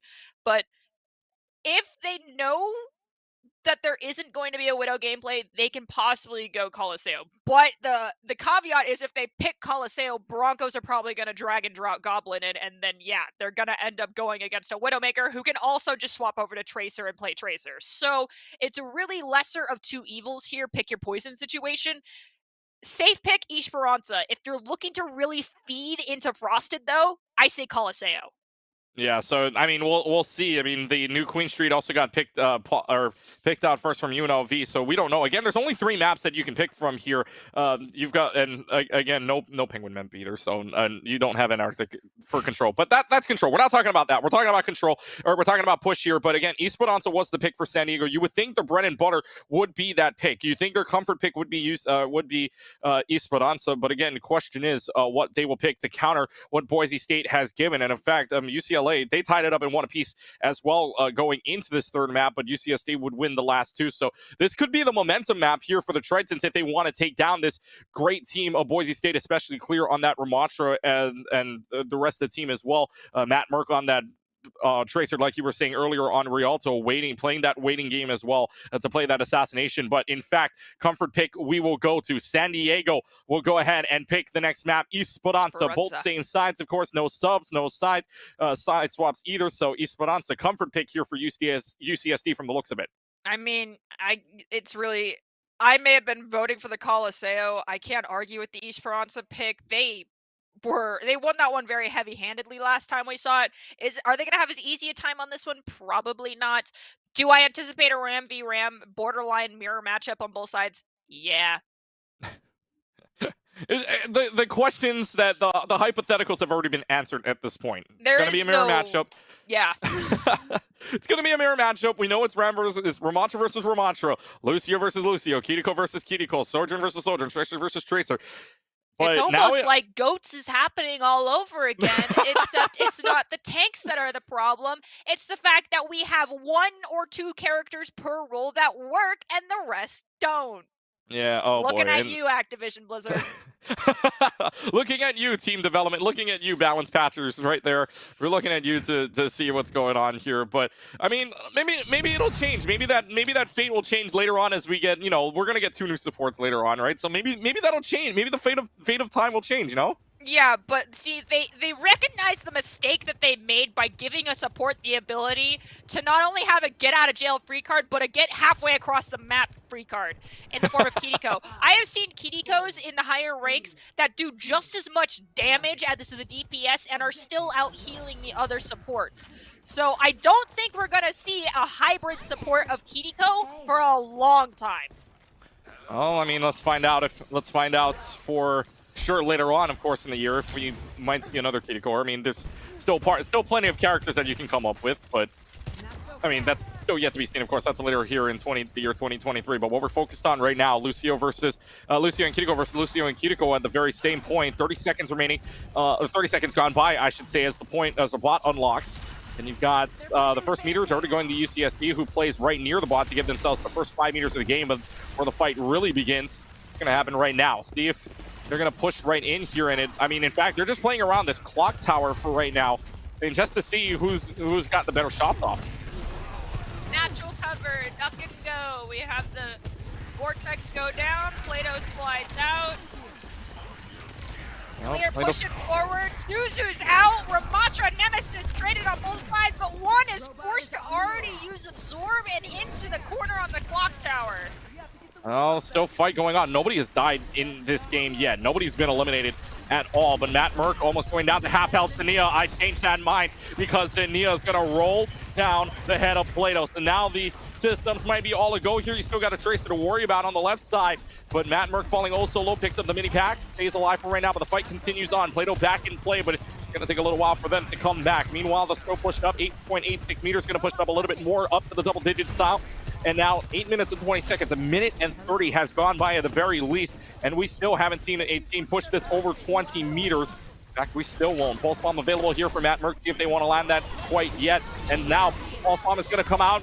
Here comes Chosen and Mine, both with the Kitsune Rush, because somebody has to fall. Somebody's got to be losing the spike here. Pulse Bomb goes a little bit wide, still nothing yet, and now Frosted goes down. All systems go here for Boise State. They want to try to run right in. Frost and Clear might not even need to use the Annihilation. Sound Barrier is out. They want to win this. UCSD does not want to give up anything else, and in fact, they might not need to give up anything else. Clear does use the Annihilation as well, and Tania's going to go down. You're going to have Clear go down as well. This isn't clear as to who's going to win this. Clear has to back off, and it's UCSD that wins the fight. Honestly, I thought when you were kind of saying it's been 1.5 minutes, we haven't seen anyone get a decisive win or push it very far. I thought the Broncos were, biding time until Clear got that Ramatra ult online. But instead, Rom ult went up. We dropped Pulse instead, cleaned up their Ramatra, and instead of hitting the Ramatra ult, recognizing the fight had gone on too long, they didn't hit Q and win. They hit Q and got sent to the Shadow Realm. They hit Q, and unfortunately, it didn't land up where they wanted it to. But now Boise State, UCSD's got the lead, but Boise State gives up 2 meters. Not all too much, but it's still a push away a little bit. Zania, again, is finding shots left and right with this railgun. Takes out Bagel, and now Plato going down as well. Not a good sign. And if you're not looking at Zania, you're not looking for life. Zania finds the head, Zania finds 3, and UCSD back in command, looking for the first checkpoint. Question is, are the Broncos just going to roll over and let them take this point, or are they going to put up a fight here? They have 3 ults to 2 ults, but one of them 2 ults is the Ramatra Annihilation again, and Paco is just going to sit here and butt scratch mode has activated. Broncos allowing UCSD to get the forward spawn. Fourth spawn is good, and now it's going to be Frosted bringing it in. Here comes the Sound Barrier out, and they're playing all over this point. They're not even going to cut away from this Ramatra ult for right now. Pulse Bomb from Paco, though, is out. Takes down Plato. That's a big one down, and that's a Sojourn gone as well. The kids, oh my god, Kiriko runs in to the rest of the team, runs in to the Annihilation, which means that time extends. Frosted's got 2, and UCSD is going to push past the first checkpoint. My, oh my, Frosted is feeling it right now. Bagel got away by the skin of his teeth while riding like every Reddit Lucio out there while his heart was pounding to make him back inside. Now we've got Mine with the Kitsune Rush, Zina with the overclock. Matt Merck goes down to Mine, a return favor from what we saw in Rialto. Mine pops a Kitsune Rush in response to Plato's overclock. Clear does have Annihilation, but is dangerously low to pop it. And there it is after getting healed up. Chosen now online with the Kitsune Rush. This opportunity for the Broncos to just spearhead into the backline. Clear, though, taking so much damage in the process. Will he find a kill before the ult runs out? He gets one, and now Rom peeks around the corner, and Clear goes down. Clear clears him out, or Frosted clears out Clear, and that's a big one there for UC San Diego. Oh my god. The prediction. Oh my goodness, Mine, what are you doing to this Tracer? Someone clip that, please. Someone clip that and give it to Mine. That is a prediction highlight reel moment. That was beautiful. That was so big brain. That's unbelievable. The prediction with the kunai onto the headshot. They cut away for right now, knowing that they don't have enough. They want to regroup here, knowing that they've got at least front checkpoint, and they have a 100-meter lead on the Broncos. Talk about a comfort pick halfway through here on this map, but they're going to back away for right now. We're in neutral fight territory, pretty equal as far as ultimates go. Yes, the Lucios aren't balanced, but the supports overall are balanced. However, Frosted, once again, leading in that ultimate charge by a long shot. 100% to 40 is what we're going to end up with here. Clear is going to have to figure something out because the Rom mirror is just not working out. However, that the boop, it ends it! That was huge! That was huge for them, but it's still not going to be enough, though. Frosted able to find 2 in the Nemesis form. Frosted saying, if I don't have my Q, I'm going to do this with my Nemesis form instead. I'm going to press shift and run away with it. There's going to be 2 more kills. It's only the Kiriko and the Tracer left to go, but the Tracer's got to back off. Chosen does go down, and UCSD back in command. Forward spawn still with them, and they're going to get at least, it looks like they could get a lot more meterage with this as well. Next fight looks like Kitsune Rush, Pulse, Overclock for UCSD, Pulse Bomb, maybe Nemesis, and Annihilation coming out from Clear. Late Overclock, but they do have the Kitsune Rushes. Matt Merck is looking for a flying in assassination Pulse Bomb attempt. The question is, will he find it? Well, Zania's out with the headshot already. Plato now, and that was even before the Overclock happens. Matt Merck finds the Pulse Bomb, but Zania's finding more. Zania's found 2 thus far. 2 is better than 1. You can check the map on that, but Zania is still good for kills. Zania finds a 3rd, looking for more, and UC San Diego looking to complete the map one more time. Sub 3 minutes on the clock. Broncos have a lot of space to make up in that time. Yep. Broncos are going to have to do what they can here. I mean, this is basically...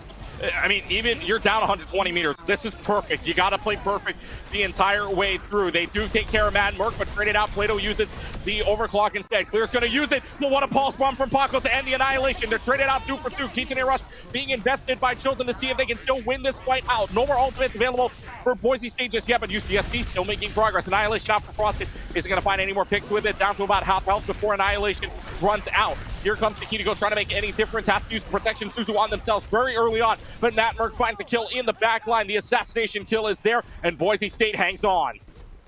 Mine is going to have Kitsune Rush by the time this fight fully engages, with Ramatra being so late back to the party. The response is most likely going to be a beat from the Broncos, but that's their only thing they're going to have, so that means they have to have great positioning on this Kitsune Rush, use it early before Rom catches up, and pick a target wisely. If their target focus is not on lock, someone else from the Broncos will be deleted. Frosted has made it back, and Mine is getting ever so dangerously close to that Kitsune Rush. There's beat to Egress. Kitsune Rush 3% off. If they can there it is. There's Kitsune Rush that's going to come out. They're going to use that right away to try to counter what they've got on each state, and it's going to work out so far so good. Frosted takes out Clear, and it's looking good here for UCSD to take it back with less than a minute left to go. They get rid of the Lucio, you get rid of Plato, 1 of each roll gone, and this is looking really good for the Tritons to take it right back. 60 on the clock. Broncos have gotten 5.21 meters, and they have a minute to make up almost the entire half of the map. This looks like the coffin door is shut on Esperanza in favor of UCSD, and the Broncos are going to be forced to come up with a plan B, because this Rom v Rom, it is Frosted all day long.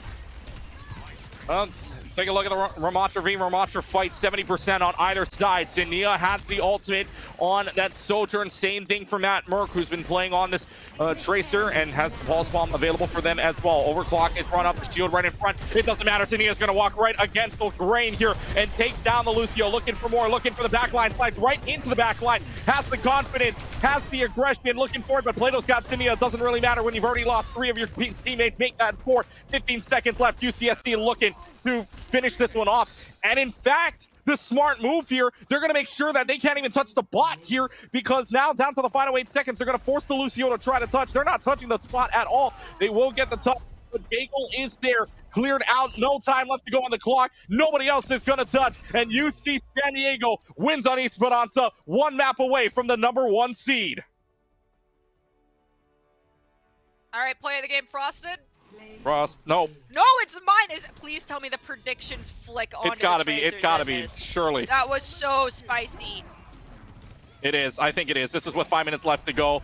Gets rid of Plato. Watch the flick. And Recall. Dink. there it is. Yep, that was. Oh my absolutely goodness, beautiful. that is nuts.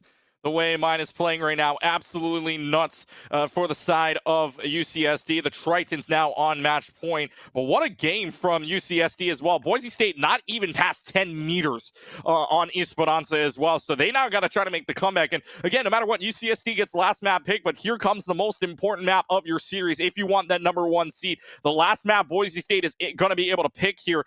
It is going to go to hybrid. And again, I mean, you've got a couple of hybrid maps. The only one not available right now, Numbani, but you still have Blizzard World. You still have Eichenwald. I mean, I think Hollywood's still in rotation. Scrimsrow, obviously, Midtown, and Paraíso still in rotation. So, I mean, hey, if you're a Boise State, I mean, what do you do?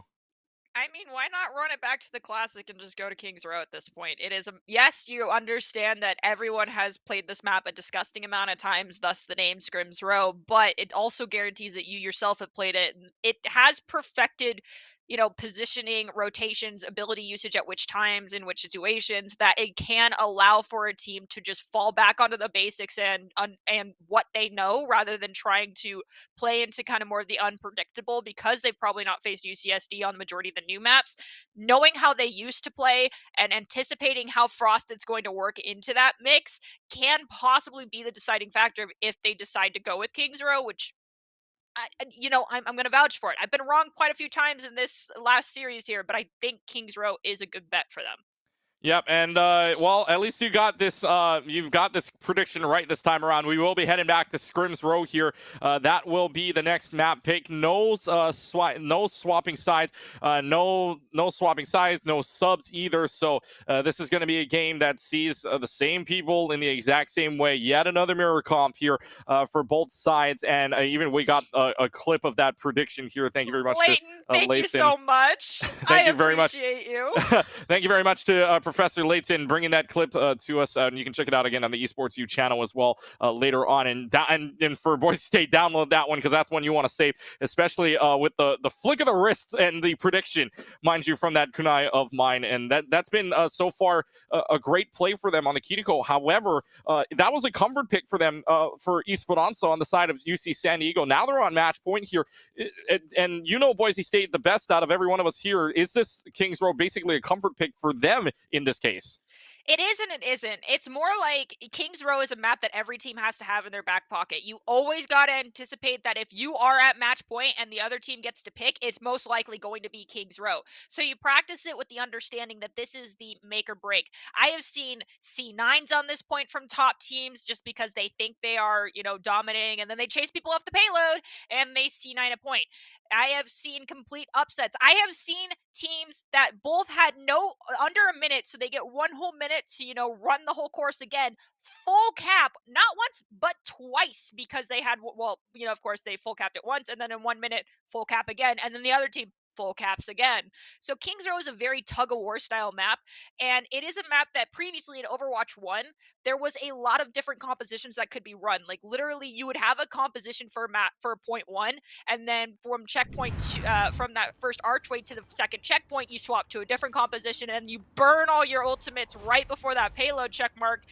even if they get it, you're making another comp swap. And it does look like Frosted's squad, so UCSD is in need of a pause, having some technical difficulties. It happens. Technology is not always our best friend. Yeah, and so I mean, we'll get to back to the game here in a little while with the with both of the teams lined up here. Technical pause, like you just saw here going on. Meanwhile, again, teams looking for their way into Boise right now pretty much have been set, at least in the semifinal side. At least we know we're going to have 1 through 4 UCSD and Boise State right now. You're watching the championship match on the lower side. UNLV and Utah, I believe they're going to play a third place match here to determine their 3-4 seeding. Other than that, if you hear your school, I mean, you're looking good here for at least the top 8 wise. UCLA, USC, UCSD, Navy, and Esports all lining up losing in the very first map of quarterfinals. So now it comes down to these two teams. Where UCSD beat the Rebels 3-0. Beat the Rebels if UNLV. Boise State sweeps Utah. There will be no sweep this time around for at least this matchup. We know that we're going to at least 4 maps. We're going to see the 4th map here in just a couple of moments. Again, a little bit of a technical pause, but we go into Kings Row here, and again, you were talking about both sides. I mean, both of these teams lining up here at the beginning of it could be close. Hey, I mean, we've got a very close one, and from what you've seen so far, I mean, at least for Boise State, they're sitting on the back foot right now. They're down 1 map. This is their map pick. What do they have to do for you? What do they have to do on this map in order to secure that last point and make sure that they can take this to map number 5? I'm not like. Truthfully, I do mean 100% when I say fall back onto your fundamentals. Like, yeah, okay, you're taking a tracer duel, understanding that there's a tracer in the back line. Stop trying to confirm the kill. Instead, just go harass the tracer enough that they back off and come back to your team. Stop trying to do, by trying to outdo that tracer and confirm the kill, you are not only taking resources away from your own team, but you're putting your own life resource at risk in that moment. You're putting your cooldowns at risk. And so utilizing the least amount of cooldowns in situations as possible before the other team has used theirs is very important. I mean, we've seen these tracer 1v1s, and more often than not, we're seeing Matt Merck forced to use recall sooner. And that means if Matt Merck is being chased into these off angles, into these situations where his team can't see him, calling that out and having Chosen flick over really fast, which we saw inside Ilios, but we haven't seen since. Instead, it's been Mind who's been doing it. Turn around and just give a couple of seconds of attention to their own tracer to help them out, or to even just get 1 hit onto the tracer is huge.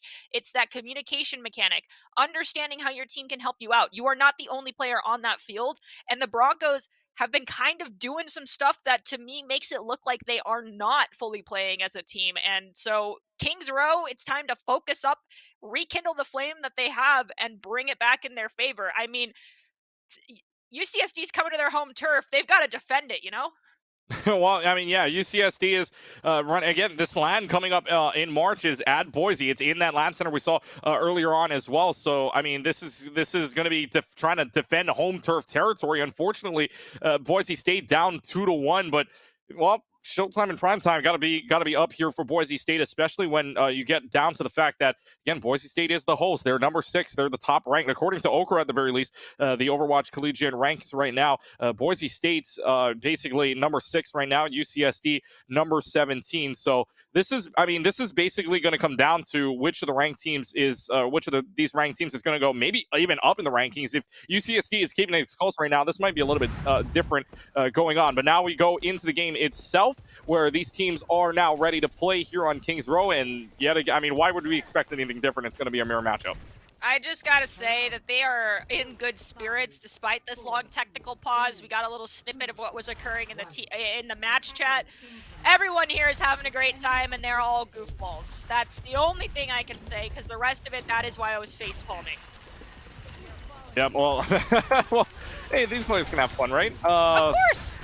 Of course they have fun. Just sometimes in different ways. But 3 minutes and 45 seconds on the clock. Here comes Clear. They're going to push right in here. And Tanier already takes down Plato, which is big for them. They might even give up a free first pick here. But, I mean, they're stepping off. I mean, they had a little bit of the first pick already. And now Tanier's just got to back up for their life. Unfortunately, Clear in Nemesis form will not let them get away. Mine has to TP back down and back away for the rest of the team. Clear is trying to hold on. 151 health left to go, but Clear in a state of basically almost dying, but Frosted gets the Nemesis still while Chosen is trying to keep them up alive here. Now Frosted and Nemesis form finds 2, and this is looking pretty good if you're UC San Diego. Although for Frosted right now in a whole lot of trouble. Plato's going to turn What? this one right around here, and Boise State's going to get at least the first 2 picks for free, maybe even a third.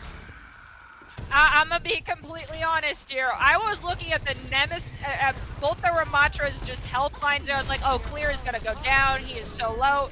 Plato out of nowhere from the high roads with the steel chair gets the heckin' rail shot into Frosted to send him back to spawn. Wow, that was clutch, Plato. Wow, Plato, Plato absolutely clutched there. Frosted and Clear both going to have their ultimates coming up here with 5 minutes on the clock. Are they going to play around this corner? I mean, the toughest part would be if they can play underneath this archway, and you could get an annihilation off on either side, really, if you were to hold on to this, but we'll see where they decide to use the annihilations. Matt Merck almost at a pulse bomb. Same thing with Paco, about 5% away. Paco 20% away, excuse me. Matt Merck 5% away now. And this Russian shot's out on either side just to hold on underneath the archway. In fact, we might have a fight right past this archway here. Oh, Frosted falls also low. Good job by the healers to keep him up for right now. Clear's trying to get around the corner, maybe to use this annihilation. They will use the Kitchener rush. There is the pulse bomb that lands, but it's not going to do anything. Soundbarrier comes up just in time, but it doesn't really matter anyways. The annihilation is out from Frosted, and Tania is going to find a pick for them as well. Clear's in a state of trouble here, even though he's at half health, with the annihilation pushed away for right now. Down to a 3v5-man situation as UC San Diego looking to push them all the way back. It's looking good for them right now. Protection suits are having to be used, though. Sound barrier also invested at the same time. Hinge taking on that sound barrier. Meanwhile, Boise State backs off. Shows it's going to engage with Kitsune Rush here. They backed off to get that sine wave back in their favor, but Bagel frontlining accidentally goes down. We have Kitsune Rush, Clear pummels through 1, Clear pummels through 2. Even down there, Lucio, it's just the dynamic duo. The Lucio, Ramatra, never mind, Tracer recalls right in front of a ramp. That is a jump scare moment. Yeah, but still finds Clear's able to find Frosted into Nemesis form. Paku can't live much longer. No recall for them either. And so a great fight there for Boise State. 3 minutes and 30, plenty of time. This is starting to look a little bit more reminiscent of Rialto here. It stalled out a little bit, but really winning fights in the end. In fact, they're going to win one more, but this is a long second point to get to. UCSD with one more opportunity. The issue there, though, is that UCSD really hard staggered. It was Tracer to go, like, we lost Mine, we lost Zinna, then Tracer went down. Then, 2-3 beats later, Frosted goes down, and then a full, 5 seconds pass, and they finally lost Hinge, so that did lose them a lot of time. However, Zinna's making up for that time off the clock by deleting Bagel. Can they find a second? No, Plato's going to return the favor and said this one's for my Lucio. Recall forced out from Tracer. Gonna take a couple pot shots, tries to chase, and they go down to Matt Merck. And it took 3 attention members for the Broncos to get rid of Paco. Yeah, Annihilation online here for Clear. Doesn't decide to use it just yet, but still man advantage here for the Broncos. Frosted takes care of Plato, though, and now Clear has to use the Annihilation, and has to might not be the key word there, because Clear's just going to clear out the rest of them here. They were a man down, but it doesn't really matter when Clear is in your back line. 2 meters left, 1 meter left, and Boise State adds another 90. It's about 4 minutes to get to checkpoint number 3. I agree with you for sure on that one, Clutchkey. The had to, when you said that, I was like, did he really? It was more like guaranteeing and solidifying the fact that the Broncos were going to make sure they got that checkpoint without losing any extra time. But now the issue falls to, we're going to have Frosted with a free ram ult. However, last time Frosted popped the ult, he almost instantaneously lost it because the Broncos disengaged. They maintained distance when they recognized that this ult's online. It's going to pay off dividends here if they're going to use it. They're right around this corner. They know where they are right away. Here have to pop up the shield right away. Meanwhile, anti-air circle is up.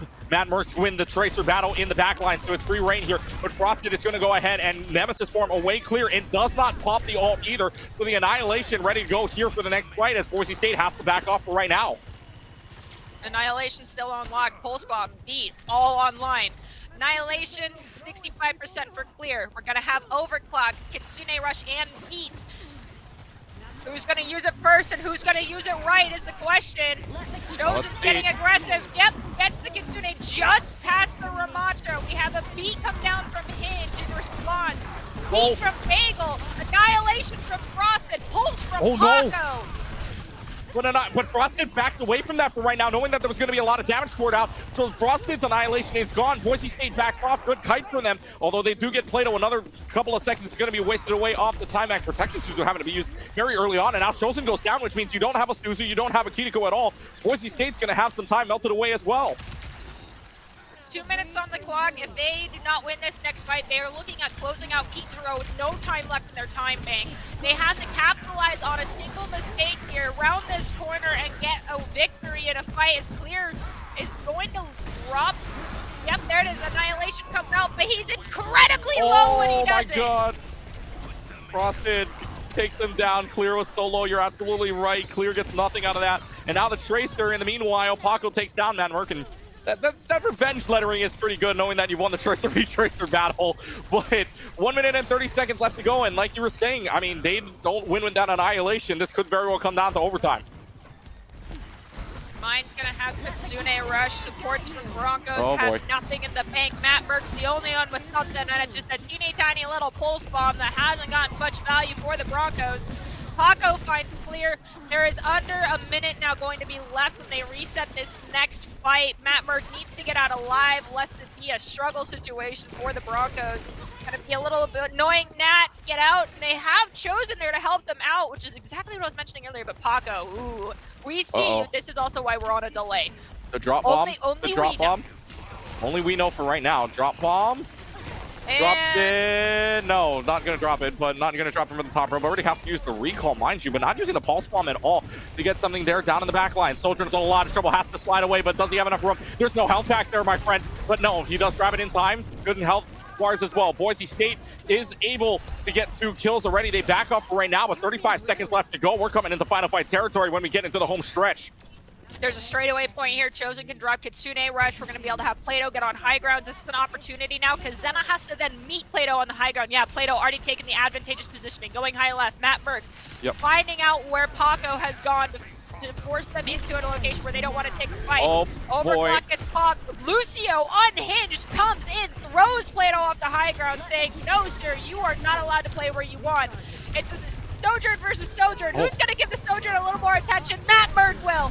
And with that, Broncos are leading by 1 as far as the manpower goes, but the spawn is right there. Clear has to pop this ultimate if his team wants to capitalize, but the supports need to be feeding into Clear right now. Somebody. Oh my god. I thought somebody didn't touch there for a second, but there's Clear's wall. There's Clear's Annihilation, the pulse bomb as well. Nobody else is going to touch. I thought it was going to be a clear point for a second for Boise to just walk this run right in. Instead, with no time on the clock, Boise goes uno, dos, adios, completing the entire map. UCSD's turn to try to get there, and if they can get over a minute, they're looking good at either the draw at the very least, or even taking the win. This is a great game here from both sides. This is close. This is all we could have asked for. This is what I wanted this morning, UCSD, but, well, this afternoon, earlier. But, of course, my wish goes ungranted, which I totally understand. You have to make sure you save all of your energy, so quick 3-0 is the way to go. I get it. I don't fault it. Of course, like I said, I'm here to tell the story, so I wanted 5 maps. Now, am I going to get 5 maps this time? I really hope so. Yeah, because, well, I mean, right now, UCSD needing to attack this one again, needing to complete the map, and if they want to have at least the draw, great job by UCSD to run down that time bank. That was huge for them to get it down to 0. Now, if you get it over a minute to finish the map, I mean, here we go. That's basically, if you get it over a minute, you're going to have another attack. Boise State will not, and that's your chance to end the game right there. If it lands in a draw, we might see map 6 potentially, but again, Boise State needing to defend this one all the way through, especially if they let them complete the map. They got to let them complete the map with no time on the clock at all. Well, only these 10 people on this virtual field can make that decision. We can only make the request. Vortex dropped in the front. Not going to really get a lot of value there for Clear. Should have guessed that it wouldn't get, but it does delay them an extra 5 seconds, I guess. Well, delays them for just a little while, but not going to delay them for much longer, if anything. But here comes Clear on the left side. They're going to run all the way around the statue for a little while. Meanwhile, you've got Ramonsters basically staying on opposite sides of the point from each other right now, not really going at each other with the Nemesis form just yet. Meanwhile, it's still a fight around the point right now. Plato's got Zenio. Zenio had Plato in the very first fight of this game. Plato returns favor, this time on the other half of the map. 3 minutes and 20 left. Oh, Mine again takes down Matt Merck. This Tracer has not had fun when running right into the Kiriko. And now 3:10 left to go on the clock. UC San Diego says let's back off for right now. Matt, maybe stop pulling the aggro of the Kiriko. Just a suggestion. Well, let's see if he takes that suggestion. And going to be Hinged and Frosted that both get kills right now. Kiriko does go down. You're going to have the Tracer just waiting there for a little while. Paco is super, super low, down to half health, but is able to run into the outer roof hotel and gets it. And Frosted takes down Mad Merc, and Nemesis form. Frosted's going to keep running them over. Already halfway up the street. It doesn't even matter. UCSD is going to get the point in an additional 2.5 to play. 5 minutes and 10 seconds to escort this payload. That is a grotesque amount of time in that time bank. See what happens. Frosted, Nemesis form on lock. Clear, trailing by 10%. Not a huge gap, but can be a make or break moment if Clear cannot manage to catch up here. We've got Paco looking to be a little bit of an annoyance here, just poking damage from the high ground in a situation where only Plato can really come up there and challenge him. Are we going to see a pulse bomb? I think we're going to see a pulse bomb. Will we, though, is the question. Keystone Rush gets pulled out first. Paco might not even need to use it, but there it is. Pulse bomb is out. Does it clear? Clear? Yes, it does. Clear is gone. And here comes UC San Diego. The Tritons are going to run away with this fight here. Only going to lose one person, and that might be Paco in the back line. Does not matter. Both Tracers down, and it's UCSD that's going to advance the payload even further, and they're getting closer and closer to capping checkpoint 2. Got Frosted with another Annihilation on lock. Matt Merc has Pulse chosen. Basically, it has Kitsune Rush. We're close on beat. Hinged is catching up to Bagel as far as beat charge goes. Zinna and Plato, 6% difference for Overclock. Are we going to see a pick before an ult gets dropped? Depending on which team loses one first, most likely going to lose the fight. Yeah, well, let's see here. No Annihilation just used yet. Kitsune Rush is going to be used by Chosen right away. They back off of that for right now. Clear doesn't have an Annihilation either. Now it's a plus bomb on the Frosted, down to 5 health, down to nothing. Matt Merc is there to clean up shop, clean up the rest of the house here. Plato will help out, and Boise State puts up the fence with 3.5 remaining. Oh, almost got back cap too, though, but luckily they noticed it. Oh, that would have been tragic. A C9 on this map? Nah. Never has it happened before. Never has happened, especially at this level. Never has happened before. I'm for sure, right? Totally. It's just, it's gonna be in the back of my mind now since Boise State almost got C9. Well, luckily they didn't. Boise State still in with plenty of time on the clock to defend this. 2 minutes 57 remaining. They're going to go all the way around, though. And meanwhile, they're going to pop the overclock here, see if Zania's got this angle to get any shots off. Meanwhile, the Ravenous Vortex out. There to try to keep this team out and playing. Sound Barrier, Kitsune Rush used simultaneously here for Boise, or rather for UC San Diego. Clear's in a lot of trouble. Pulse bomb lands. Paco's got it. Paco's got another kill onto Clear. Meanwhile, the Lucio goes down, and now the Tracer and the Sojourn in a whole bunch of trouble. It's a 5-for-0 scenario. It's a team wipe, and Boise State sent back to UCSD adds 90. 2 minutes, oh wait, no, 3 minutes, 52 seconds. Broncos managed to burn roughly 2 minutes off that timer. Now they're looking at an uphill battle. This is roughly 4 fight wins for the Broncos. If UCSD caps this, they have to get them under a minute. They need to win 3 out of the 4 fights that are about to happen. Your timer right now, if you're looking at Boise State, 2 minutes and 30 seconds left to go. Your UCSD, you've got 3.5. Boise State's going to make advantage of this, though, and they might not even need to use an ult at all. Clear finds a kill on the Hinged and the Paco, which is back away signal, and when you've got Frosted, that's more time off the bank. They stagger out the Ramontra, and so Boise State puts up the fence, and there's only 3 minutes left. Kitsune Rush, ooh, Matt in the high area. We boys. see you. Saw this from Paco. Well, Paco didn't come down and drop the pulse, though. That's my hope is we see that happen. I don't think Matt Merc is going to drop it either, especially on a 1v1. Oh, there's Tracer battle going on. And on Pulse Bomb goes wide. Oh, no, the Pulse Bomb goes wide, and Matt Merc goes down. Matt Merc goes down. Paco, with the help of Hinge, is there, but Plato returns fire there onto Zania. So the mirror battles one on each side. Annihilation will come out from Frosted. It's got to find something bigger, though. But Plato finds the head of Paco. This could be a defensive hold for Boise State. Frosted's got nothing left except for Akitiko helping him out. But Frosted taking so much damage, and Frosted will go down. Boise State sends him back again. They managed to actually not allow Frosted's Annihilation to continue. They just ran away. Plato on the high ground's not inside the balloon. I think that's one, maybe two times that we have seen the Broncos successfully force Frosted's Annihilation to just insta timeout. Oh, here we go. See if they can get a push now. Now or never here if they want to get that over a minute time back. Got to win the rest of the way. If you're UCSD, you get a little more push.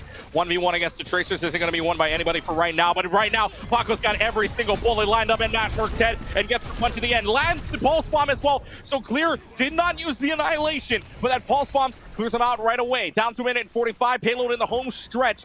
Is anybody going to be able to touch?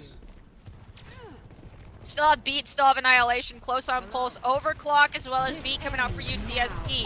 Early Overclock coming out from Zeta, instantaneously blocked off. Bagel's gonna drop the Beat, allow his team to gain space. Response Beat from Hinge has the higher option probability of winning typically. Clear taking a lot of unnecessary damage from this high ground. No one giving attention towards Zeta on that high right area. Bagel. Clear and Bagel both go down to Zena. Yeah, Clear and Bagel both go down. 13 seconds left for the time bank here for UCSD. It's going to be close. Pearl's bomb comes out, takes down Mine. No healing left to go except for Lucio for UCSD. Tritons want to complete this map. Got to do it now. 2 seconds left to go. The Wrecking Ball comes in. They are not going to get it. It's underneath a minute left to go. Boise State, if they were to complete the map, what a boop from Hinge. Hinge knocks Clear off the map during the rollout there from the Wrecking Ball. So now down to a minute point, or 1.88 meters. Here comes the Annihilation out onto the point. And if they want to touch this, they got to touch this while looking at Frosted having the Annihilation. 0.7 meters left to go. 39 seconds on the clock. It's looking like the time bank is going to go in favor of the Tritons. Only person left to go is Clear on the Wrecking Ball, who gets taken down. And a minute and 32 on the clock. You see San Diego themselves go uno dos adios. And it's a 32-second differential for map number 4. Whew, my anxiety cannot handle this. All right. Now we run it back and do it again. Now, this time, with higher stakes, you get a minute to get all 3 points. Yep, higher stakes. 1 minute on the board for Boise State. They will have it. They got lucky enough to take this down below a minute. But now the question remains for these two teams. 32 seconds makes a difference. This could be one quick fight. Boise State wins this, they're still alive. UCSD wins this, they go to Boise, and they take the seed over Boise as the home team at the #1 seed. But this is going to be a very, very close ending. I can already feel it. Too close for comfort, but it makes for great commentating. Sorry to everyone involved, all 10 people currently playing. I know you've been playing for a lot of hours today. Yep. They've been playing for a long time here. I think first check they started playing about 3 o'clock p.m. Pacific Standard Time. We're approaching the top of the 8 o'clock hour here, about 17 minutes away from that 8 o'clock hour Pacific Standard Time. But right now, I mean, this is prime time, folks. If you're in the West Coast and even on the East Coast, rather, if you're on the mainland in general, you're liking this prime time coverage right now between these two teams. Door unlocks, 1 minute to play. Boise State's chance to try to prove themselves and take this to game number 4. To game number 5. UCSD holding the line for right now. They are all split with each other right now. The Lucio in the back line on the staircase and looking to see if they can go around. Ravenous Vortex is up. Frost is used. Has to use the Nemesis form, so will Clear right away. But Frost gets down to about half health, down to very low health, down to below 100. But the supports keep him alive for right now. Still plenty of health bars left. They might even give up the first kick, which they do not. First kick still not gotten just yet, although it's super close. Might even be 1% away from it at that. When the Ravenous Vortex comes out, this is going to be final fight no matter what happens at this point in given time. Still trying to find a pick in the back line, and it's still going to be Nemesis forms being pulled out here. Clear is super low, and Clear is down. It's going to be a fight back here, but only 5 seconds left. Somebody has to touch. This is now or never. It's all systems go here from Boise State to make a difference. Overtime clock will start to play out, but Paco takes down that Merc. Can we get a touch? Touching the point quickly. Not going to happen here. Overtime clock halfway down. Wrecking Ball switched on from Clear from the Romatra, and now Wrecking Ball's going to have to touch here, and it will. But it's only one person left to go. Now that Sojourn's gone, only the Wrecking Ball left to go. Keep the near rush being used by Mine. Mine is out here. The difference in trying to clear them out. Wrecking Ball cannot get all the way around the hotel in time. He is already dead, and Boise State on the verge of losing. UCSD needs one tick in 92 seconds to take the #1 seed. And the thing, that 32 seconds can be one extra fight that UCSD needs. Like 1 minute on attack here for Kings Row. You get like one good engage, that's about it. But 32 seconds, you roughly can snag in 2, and that could be absolutely huge. However, with the early picks that they've been managing to get on the Broncos, they could easily get the 33% necessary here to come out on top. My, oh my. What a game so far. But again, like you were saying, that 32 seconds could be basically the difference there. I mean, mine already, I think, had a Kitsune rush. Yeah, mine had a Kitsune rush at the end of that overtime fight. That was a minute in. If they can build up that ultimate that quickly, and what would a minute 32 do for the rest of this team? Oh, I thought they were going to go for the Winston for the start. That would have thrown them off entirely. But Boise State now, again, UCSD for the win here needs to get a tick, needs to get 33.3%. Boise State, the best they can hope for right now is a draw, and that is a tall task even at that. Well, it's what they have to hope for. You didn't get a single tick. Well, yeah, you didn't get a single tick here on the first point. Oh, and we got Paco pulling on out the the Widow. Widowmaker. Yes, stays on the Widow. Looking for the top rope, maybe? Yes, Paco's going to go for it. Paco, jump shot, anything? Quick shot, quick shot. No. Oh, we have headshot. Our overlay was a little, not our overlay, the in-game animation was a little bugged there. They were scoped in. Wait, but that's huge because that's 2 headshots, and now Paco's already 30% to a tracer to a ball spawn. I mean, those 2 headshots could be huge coming down into the final seconds here. Already a couple of percentages being given up here for UCC or for Boise State. They cannot let anything further go. Clear falls also low. Mad Merc in the back line goes down. UCSD looking for gold. UCSD looking for the win. They could give up the entire tick right now. Zinnia finds 2, and that's it. UCSD takes down the Broncos. The Tritons are your #1 seed, headed to Boise for the LAN. Told you it was going to be a close game. That was pretty heckin' close. But I think mine and Zinna are 2 people that cannot be left underrated here for sure, because they constantly were getting intro picks, mid-fight picks that just sweat the Broncos under the rug. Yeah, I mean, what a game from both sides. If you're going at the Okra rankings right now, the #17 team upsets the #6 San Diego off. I mean, after homecoming, this was based off their homecoming. They have that momentum in that Overwatch homecoming, but now that momentum shifts on over here. They win 3-1. They win on Kings Row, and basically in the same fashion that they beat UCLA earlier today, they lost on Escort, but they would win the control point. They would win Esperanza, and they would win the last map. That was the other team's pick. They would win on hybrid as well. So in similar fashion, UCSD winning 3-1, although this time in a more important game. UCSD is the #1 seed overall, headed to Boise March 3 through 5th up there in Idaho. And I mean, what a game overall by both of these sides. We're going to take a short break, but first off, we want to remind you real quickly that the Idaho Army National Guard invites you to take your impressive critical thinking skills into real time with more than 10 jobs offering a $20,000 bonus and at your choice degree of choice paid for. The Idaho Army National Guard is the best team out there. You can go ahead and reach out on Twitch at iGuard Gaming. Idaho Army National Guard, your proud supporter of the CECC West Qualifier. Speaking of that West Qualifier, #1 seed, UC San Diego, the Tritons, your victors of the entire thing. We're going to take a short break, see if we can find an interview with that winning team. We'll be right back. You're watching the CECC West Online Qualifiers.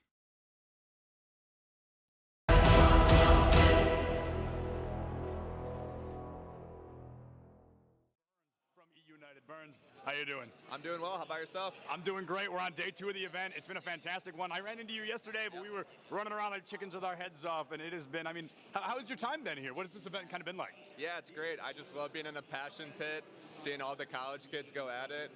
Reminds me of like an old school MLG event almost, but being like in an epicenter of the passion pit, seeing Rocket League, Valorant, Overwatch, and Smash, just it's amazing to see all of these schools compete against each other and get a shot to play on this main stage. Yeah, no doubt about it. And tell us a little bit about kind of what is E United, right? Because we know that you're here, we know you're here to represent them, but for the people that don't know, what is E United? Yeah, E United was founded in 2016. We're a professional esports organization. We've been in League of Legends, Overwatch, all the way to Battle Right, I think it was called back in the day. Right now in 2022, we are in Gears of War, Halo, Rocket League, PUBG, and announcing a new title tomorrow. I know, get the small intel here. So It's a lot of fun. I went pro in Call of Duty when I was younger. I ended up playing my last event under E United, switched in 2016, and I've been the GM ever since. So it's a true blessing to be able to stay with an organization for as long as I have, and we love giving back to the collegiate community. I actually graduated from Full Sail in 2013. I was a little confused about the jersey. I was a little... Yeah, so the Full Sail boys are out of the tournament, unfortunately, but I decided I would rep them today in their honor. Yeah, it's just great. I love working with younger individuals who are trying to find their path in esports, and these college kids are really showing what they're all about. Yeah, so to be kind of an ex-pro player, where a collegiate scene at the time didn't exist, especially not to the scale right now, what is it like to see such high levels of success, such high levels of support for something that you weren't able to kind of get as much support in at the time, something that was looked down on a lot more? Yeah, I'm extremely jealous. That's all I can say. Full Sail started their program in 2017. When I was there in 2011 and 12, it was just a bunch of nerds running around, just creating their own clubs. I was still striving to go pro, but now you have these opportunities to play on main stage, play in front of thousands of people. We just had locals back in the day. You would show up and play for like $200, $100. It was like lunch money. Right. Now these kids are playing for scholarships. They're playing for fame. They could pop off here and end up getting a sponsor for $10,000 or $20,000 from somebody. Right. So the opportunities are just endless at the moment, and I think it's just great that you know, you basically can prove yourself and make anything happen right now. It's instead of kind of what you had gone through, being in college and also trying to go pro, these kids can try to go pro while being in college. It's hand in hand instead of those two kind of battling kind of matchups. So if somebody's trying to go pro, right, they're like, Burns, I want to be you one day. I want to be the GM of E United one day. What is that first step to really take it from a hobby to a passion, to a job? Yeah, I think I've told this story a lot, but it's really, I thought about going pro every night before I went to bed. Right. Like, I lived and breathed Call of Duty for years. It was my life. I had to skip dinner sometimes. I had to skip family functions, and my family didn't really understand, but it was what I wanted to do, and it all worked out. But at the end of the day, you always need to kind of be organized. You have to have the ability to not put all of your eggs in one basket. So even though it worked out for me, there are so many opportunities in esports. There's being a caster or interviewing people. There's working in production. There's helping people get waters. Like, literally, there are so many opportunities. So, oh, this crowd's awesome. They're going crazy, dude. They stayed on their last life right now. Off subject, Smash, regardless if it's middle school, high school, college, it pops off all the time. I love it. Well, Burns, thank you so much, man. I really appreciate it. Yeah, no worries. Thank you, guys.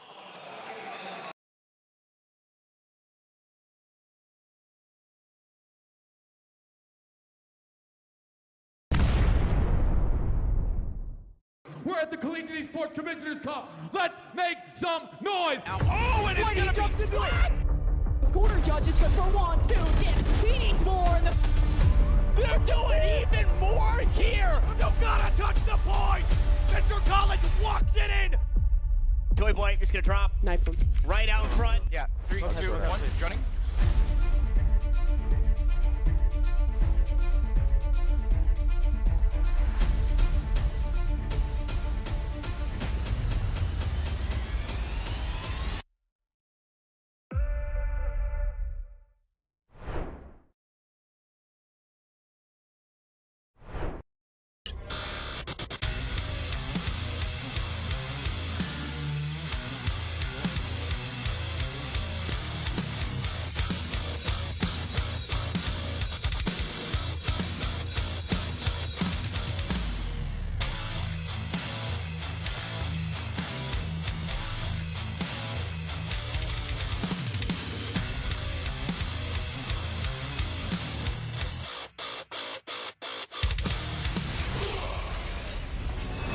Visit NationalGuard.com to begin your guard adventure.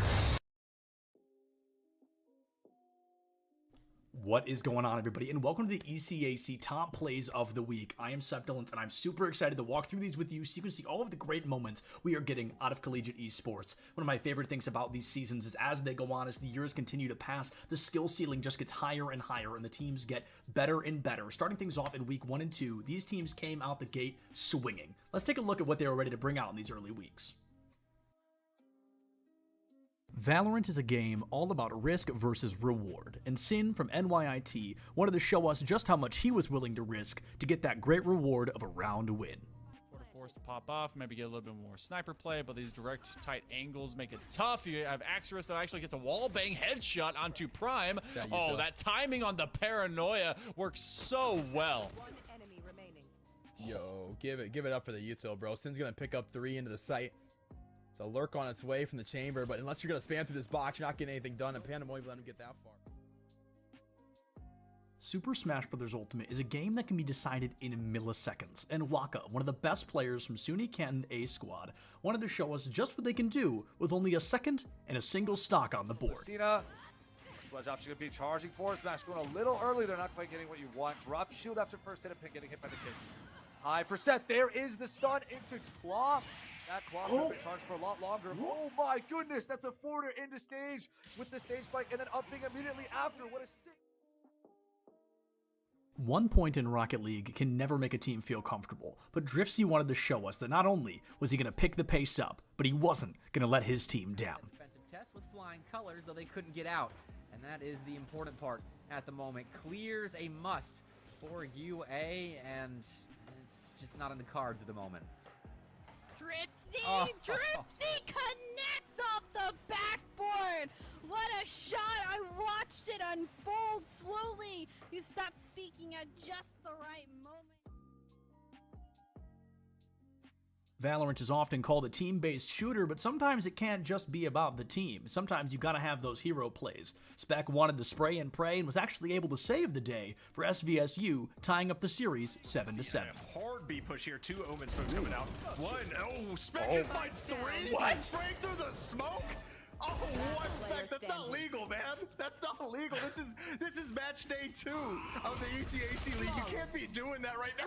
Spec just goes with the call.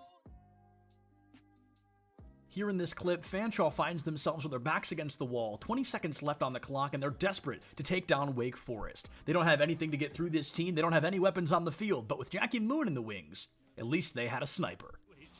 Apparently. Guys gonna believe all the shots. Oh, a sniper! Jackie Moon from about midway through. What a shot right here from Jackie. Wow, good eye sniper. Yes, sir. Jackie Moon puts us on the right side. A little bit more to the left. This one would have been... Here in this clip, we're going to get a great moment from a Pac-Man, and as a Pac-Man player, I was super excited to see it. We're going to hear a lot of praise from our commentators giving Mosey those compliments of choosing Snake against Pac-Man, a great counter pick. They were super excited to see a Snake on the field, but even without their blessing, Trollery does not yield. Approach, but like you said, he's trying to play this safe because losing a stock right now for Concord would be really bad. And, well, a little bit of commentator's curse there. We kind of willed that one into existence. Oh, man. Oh my goodness! What? Now I know what you're thinking. Oh, Septilence, how could that be all we got from weeks number 1 and 2? Please tell me there's more. If you like what you saw, you've got to go check out ECAC Esports on all social media platforms. Please see what they're bringing to the table. It is great collegiate esports week after week. On the bright side, folks, this is just the beginning. We've got the whole rest of what is guaranteed to be a great season ahead of us. Thank you so much for joining me for this recap, and I'll see you on the next one.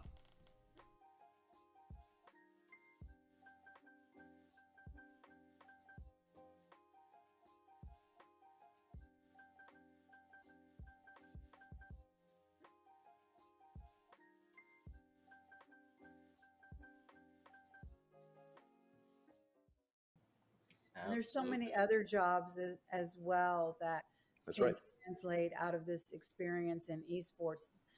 The only path is not just as a player. I think all of us are representative of jobs in esports, but it mirrors traditional sports in pretty much the same way. You've got, you know, broadcasters, you've got production people, you've got marketing and sales, and now NIL and things like that. But really, esports is kind of a great accelerator for a lot of new businesses that are coming up in the metaverse and Web3, and there's a lot of new technology that is going to be needed. And so these STEM students that are also esports athletes are really the the future workforce and leaders of tomorrow. And, you know, us as well as all of our brand partners that we work with really recognize this. And I think that's really, you know, a key driver of why brands are in this space. They want to be part of building that future workforce and leadership and shaping it and supporting it. So, yeah, it's been a very interesting space to watch. And we offer such a big, we offer such a big counterpart to traditional sports also, because it's a counterpart, but it's also the same, is what I'm trying to say. Because when you're traditional sports and they're done after their 2-a-day workout and they're done after their practice scrim, they're coming home to play Call of Duty and relax and put their feet up and get a drink and play video games. It grows their brain, problem-solving skills, and their hand-eye coordination while they're home. Hand-eye coordination, if you're a football player, massive skill. So it helps build those things while they're off the field. And then for us, vice versa, if you're an esports athlete, one of the errors I had growing up when I was competing in esports is that I was not active enough. I played sports, I competed a little bit, but I wasn't active enough truly when I look at it. So that's one area that esports players can learn from in terms of activity and physical and the marrying of both. People say, oh, sports and esports, video games. Not really. We're just kind of the tech industry's competitive form of competition, as to where traditional sports are more physical, hands-on. So I believe in the marrying of these two sectors and that they actually live together while also being counterparts. I think then to speak to something about marrying, right, from traditional to esports, that to me speaks to this whole new thing, at least again from you guys, right? You guys have more traditional sports background, right? Paul, Mike, and all of that. But I think let's talk NIL then, because I think that's something that I think is really interesting, that at least when I heard about it, right, of what we're trying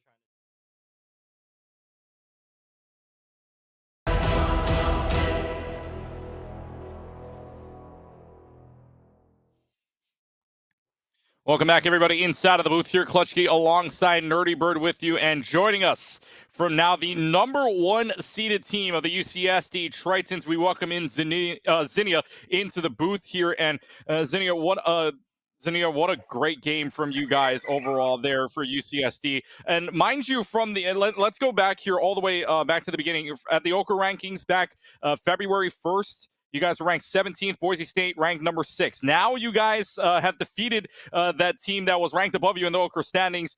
How does that feel to have beaten them not only here, but also get the number 1 seed headed up to Boise next month? It actually feels super surreal that we won the qualifiers, or at least got the first seed, because the tournament previous to Boise, UCEI, we lost very badly. And going into this, I'm like, I never want to feel like this again. I had vengeance going into this. Beat UCLA, and then UNLV and Boise, so free.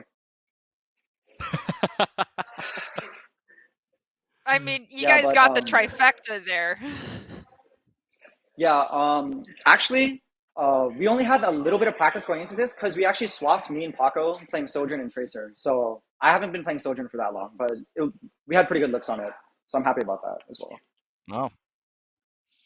Okay, so my next question was going to be, how do you feel about being in Sojourn jail, but you willingly walked into Sojourn jail is what I'm hearing? Okay, so here's the thing. Since Sojourn is like super good, she's like basically an admin character. And I feel like the way me and Paco play, Sojourn just complements me a bit better. Even though she's like a hit scan, which is kind of outside my hero pool, it just like clicked for some reason. So yeah, for me, I don't really mind playing a certain character as long as it's for the success of the team. Then I'll do anything possible for that. All right, I really hope that the one player I have stuck in Sojourn jail right now heard that, because that is what I'm trying to drill into some people's heads. So I appreciate that. But my next question kind of isn't so much orientated around your character, but we're about to drop into Season 3, and we don't get the luxury of being contenders players, so we have to play on the current patch. With that being said, Ramatra is going to get a slight ult decrease. Do you foresee that being anything of a problem for your team? To be honest, I'm not a contenders player, so I'm in the same boat as you. But Ramatra getting an ult decrease, I don't think that will make much of a difference for like maybe 80% of the team fights, because a lot of the gameplay is outside of when he doesn't have ult, and it obviously, if you win more team fights, you're gonna get more ults. So I think it will affect teams that rely on his ult a lot. But for us, we don't really rely on using his ult too much. We play around everyone, not just Ramatra. And Zania, all right, Zania joining us inside of the booth here. And one last question for you. I mean, you guys have played 10 maps today, or excuse me, 11 maps today all together, starting from the quarterfinals on 11 total maps for you guys. And now going into Boise as the #1 seed, even if it's going to switch to a different season, even if it's going to be different patch notes that we're going to see up in March 3 through 5th up in Boise, how confident is this team right now in your mind to take this the entire way through in the CECC West LAN and maybe even take this all the way up to CECC in Arlington? Honestly, I think we're redlining right now, so we're gonna continue to ride that. Ideally, we make playoffs in homecoming, and we win CECC on LAN. That's what I'm hoping for. Hoping for the best. You got to hope for the best, and you guys played like the best this weekend, especially here for the West. So, Zania, congratulations to you and your team. We'll see you up in Boise. Good luck the rest of the way. Yeah, thank you. Thank you very much, Zania. Yeah, thank you very much, Zania, joining us inside of the booth. And look, I mean, what a game from UCSD in general. Again, they had to go through 11 maps total, would lose only 2 of them, but in the end, a 9-2 final scoreline for go through it all. UCLA game #1, 3-1, UNLV 3-0, and Boise State in the end 3-1 as well. Got to feel pretty confident going up there as the #1 seed overall. I definitely appreciate Zinnia being honest and saying I came in with vengeance, and it definitely showed. Zinnia was bloodthirsty. Anytime there was like 3 pixels of someone on that screen, Zinnia was looking at them and making sure they either A, weren't getting any sort of value and were stuck, or were sent back to the respawn screen. However, is he going to get that return to him at the LAN coming up in March? Yeah, maybe. Yeah, maybe. I mean, if the patch still allows him to play the Sojourn, if the Sojourn, like you said, if the Sojourn clicks, the Sojourn will do wonders for them. So again, we'll see up UCSD coming in as the #1 seed, going into the LAN in March 3 through 5. Going into as the #2 seed, it will be Boise State, and we actually have an update for you. The 3rd place match, or rather, we should say the 3-4 seeded match, that has now ended. That went all 5 maps, and it will be the University of Utah that gets the #3 seed as they win 3-2 over the UNLV Rebel Crusader team. So Utah takes the distance, but Utah able to win in the end. So your top 4 is set. UCSD #1, Boise State #2, Utah #3, and Rebels of UNLV at #4. We will see them all up at the LAN coming up at March 3 through 5. Special shout out again to the Idaho Army National Guard for their support, and a proud supporter of CECC West online qualifiers and the qualifier in general. Big shout out to them. Special thanks to everybody back inside of the studios for Esports U, and a big thanks to our observer all throughout the day. Busy day, mind you, for these two, Cool Scoots and Colton. 2000, a great job, observer and producer, to Colton and to Cool Scoots, and to thanks to Catnator and Septilence as well for their great work, and to Paulie Hype as well for his great job hosting this as well, and Nerdy, of course. We've been here all weekend long. Great job to you. Hope to see you again soon. Same to you, and we both need some food. Yes, I am super hungry. It is now 6 o'clock p.m. where I am, 8 o'clock on the West Coast. So we're going to wrap things up here for everybody to go get some food. Thank you so much for watching, everybody. CECC West Online qualifiers are done. Thanks for watching, and until next time, take care, everybody.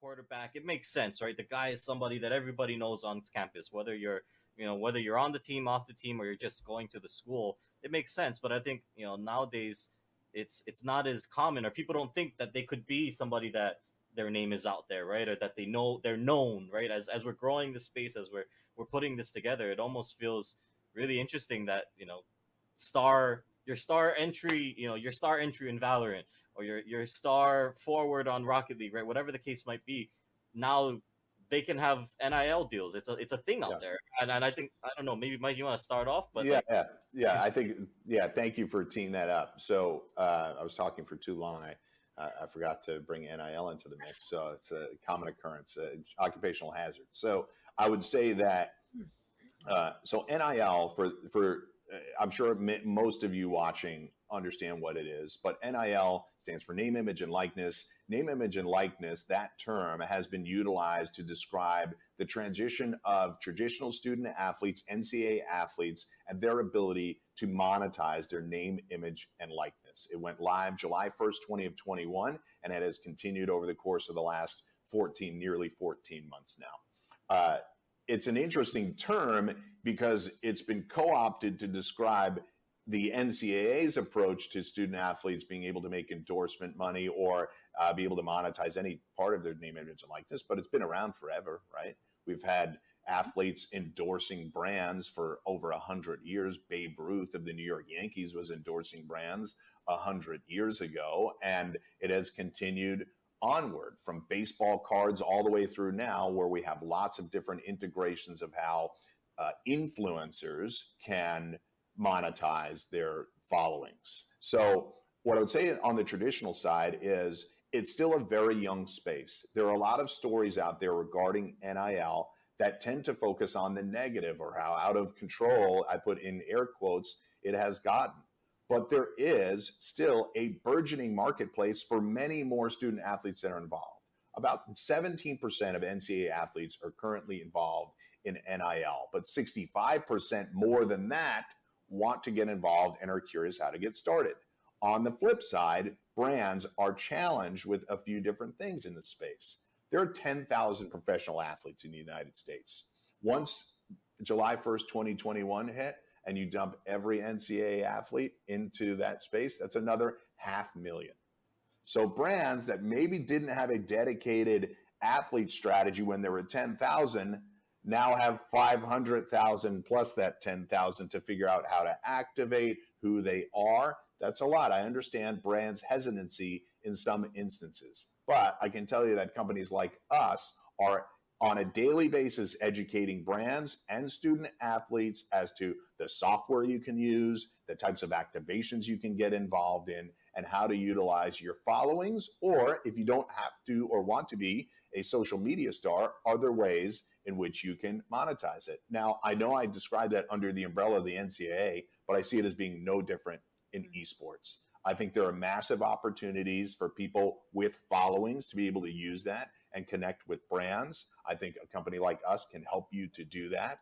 And then beyond that, we can make sure that those transactions are safe for you. I think there are opportunities, not just at the individual competitor level, but at the program level to have a sponsorship go to that. I'm sure some of you out there listening and watching already have deals like that in place, but I think we can continue to enhance, augment those deals and make them more comprehensive and make them, first of all, I think product deals are perfectly fine, but I think we can get beyond that and grow some of these deals to a greater extent. Paulie, thoughts on that?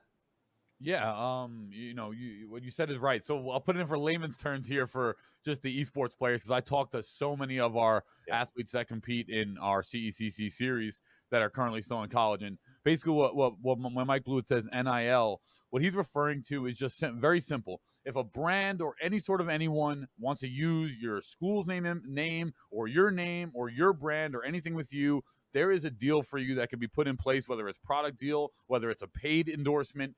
You can, whether you're a macro influencer or whether you're a micro influencer, you can be paid for your services. So most of the people, when I talk to them, most of the, I won't say people, college athletes, they are, intimidated by the word. They don't really know what it means. They've never done anything with it before. And that's what it means. Any single time a brand or anyone at all wants to use your name or do a deal with you or do some sort of activation with you or your school, that's basically what the layman's terms, the NIL meaning comes from. And it's evolving in this space. There are so many brands that want to associate with micro and macro influencers and just get people involved with their products or their services. So all of you, collegiate athletes out there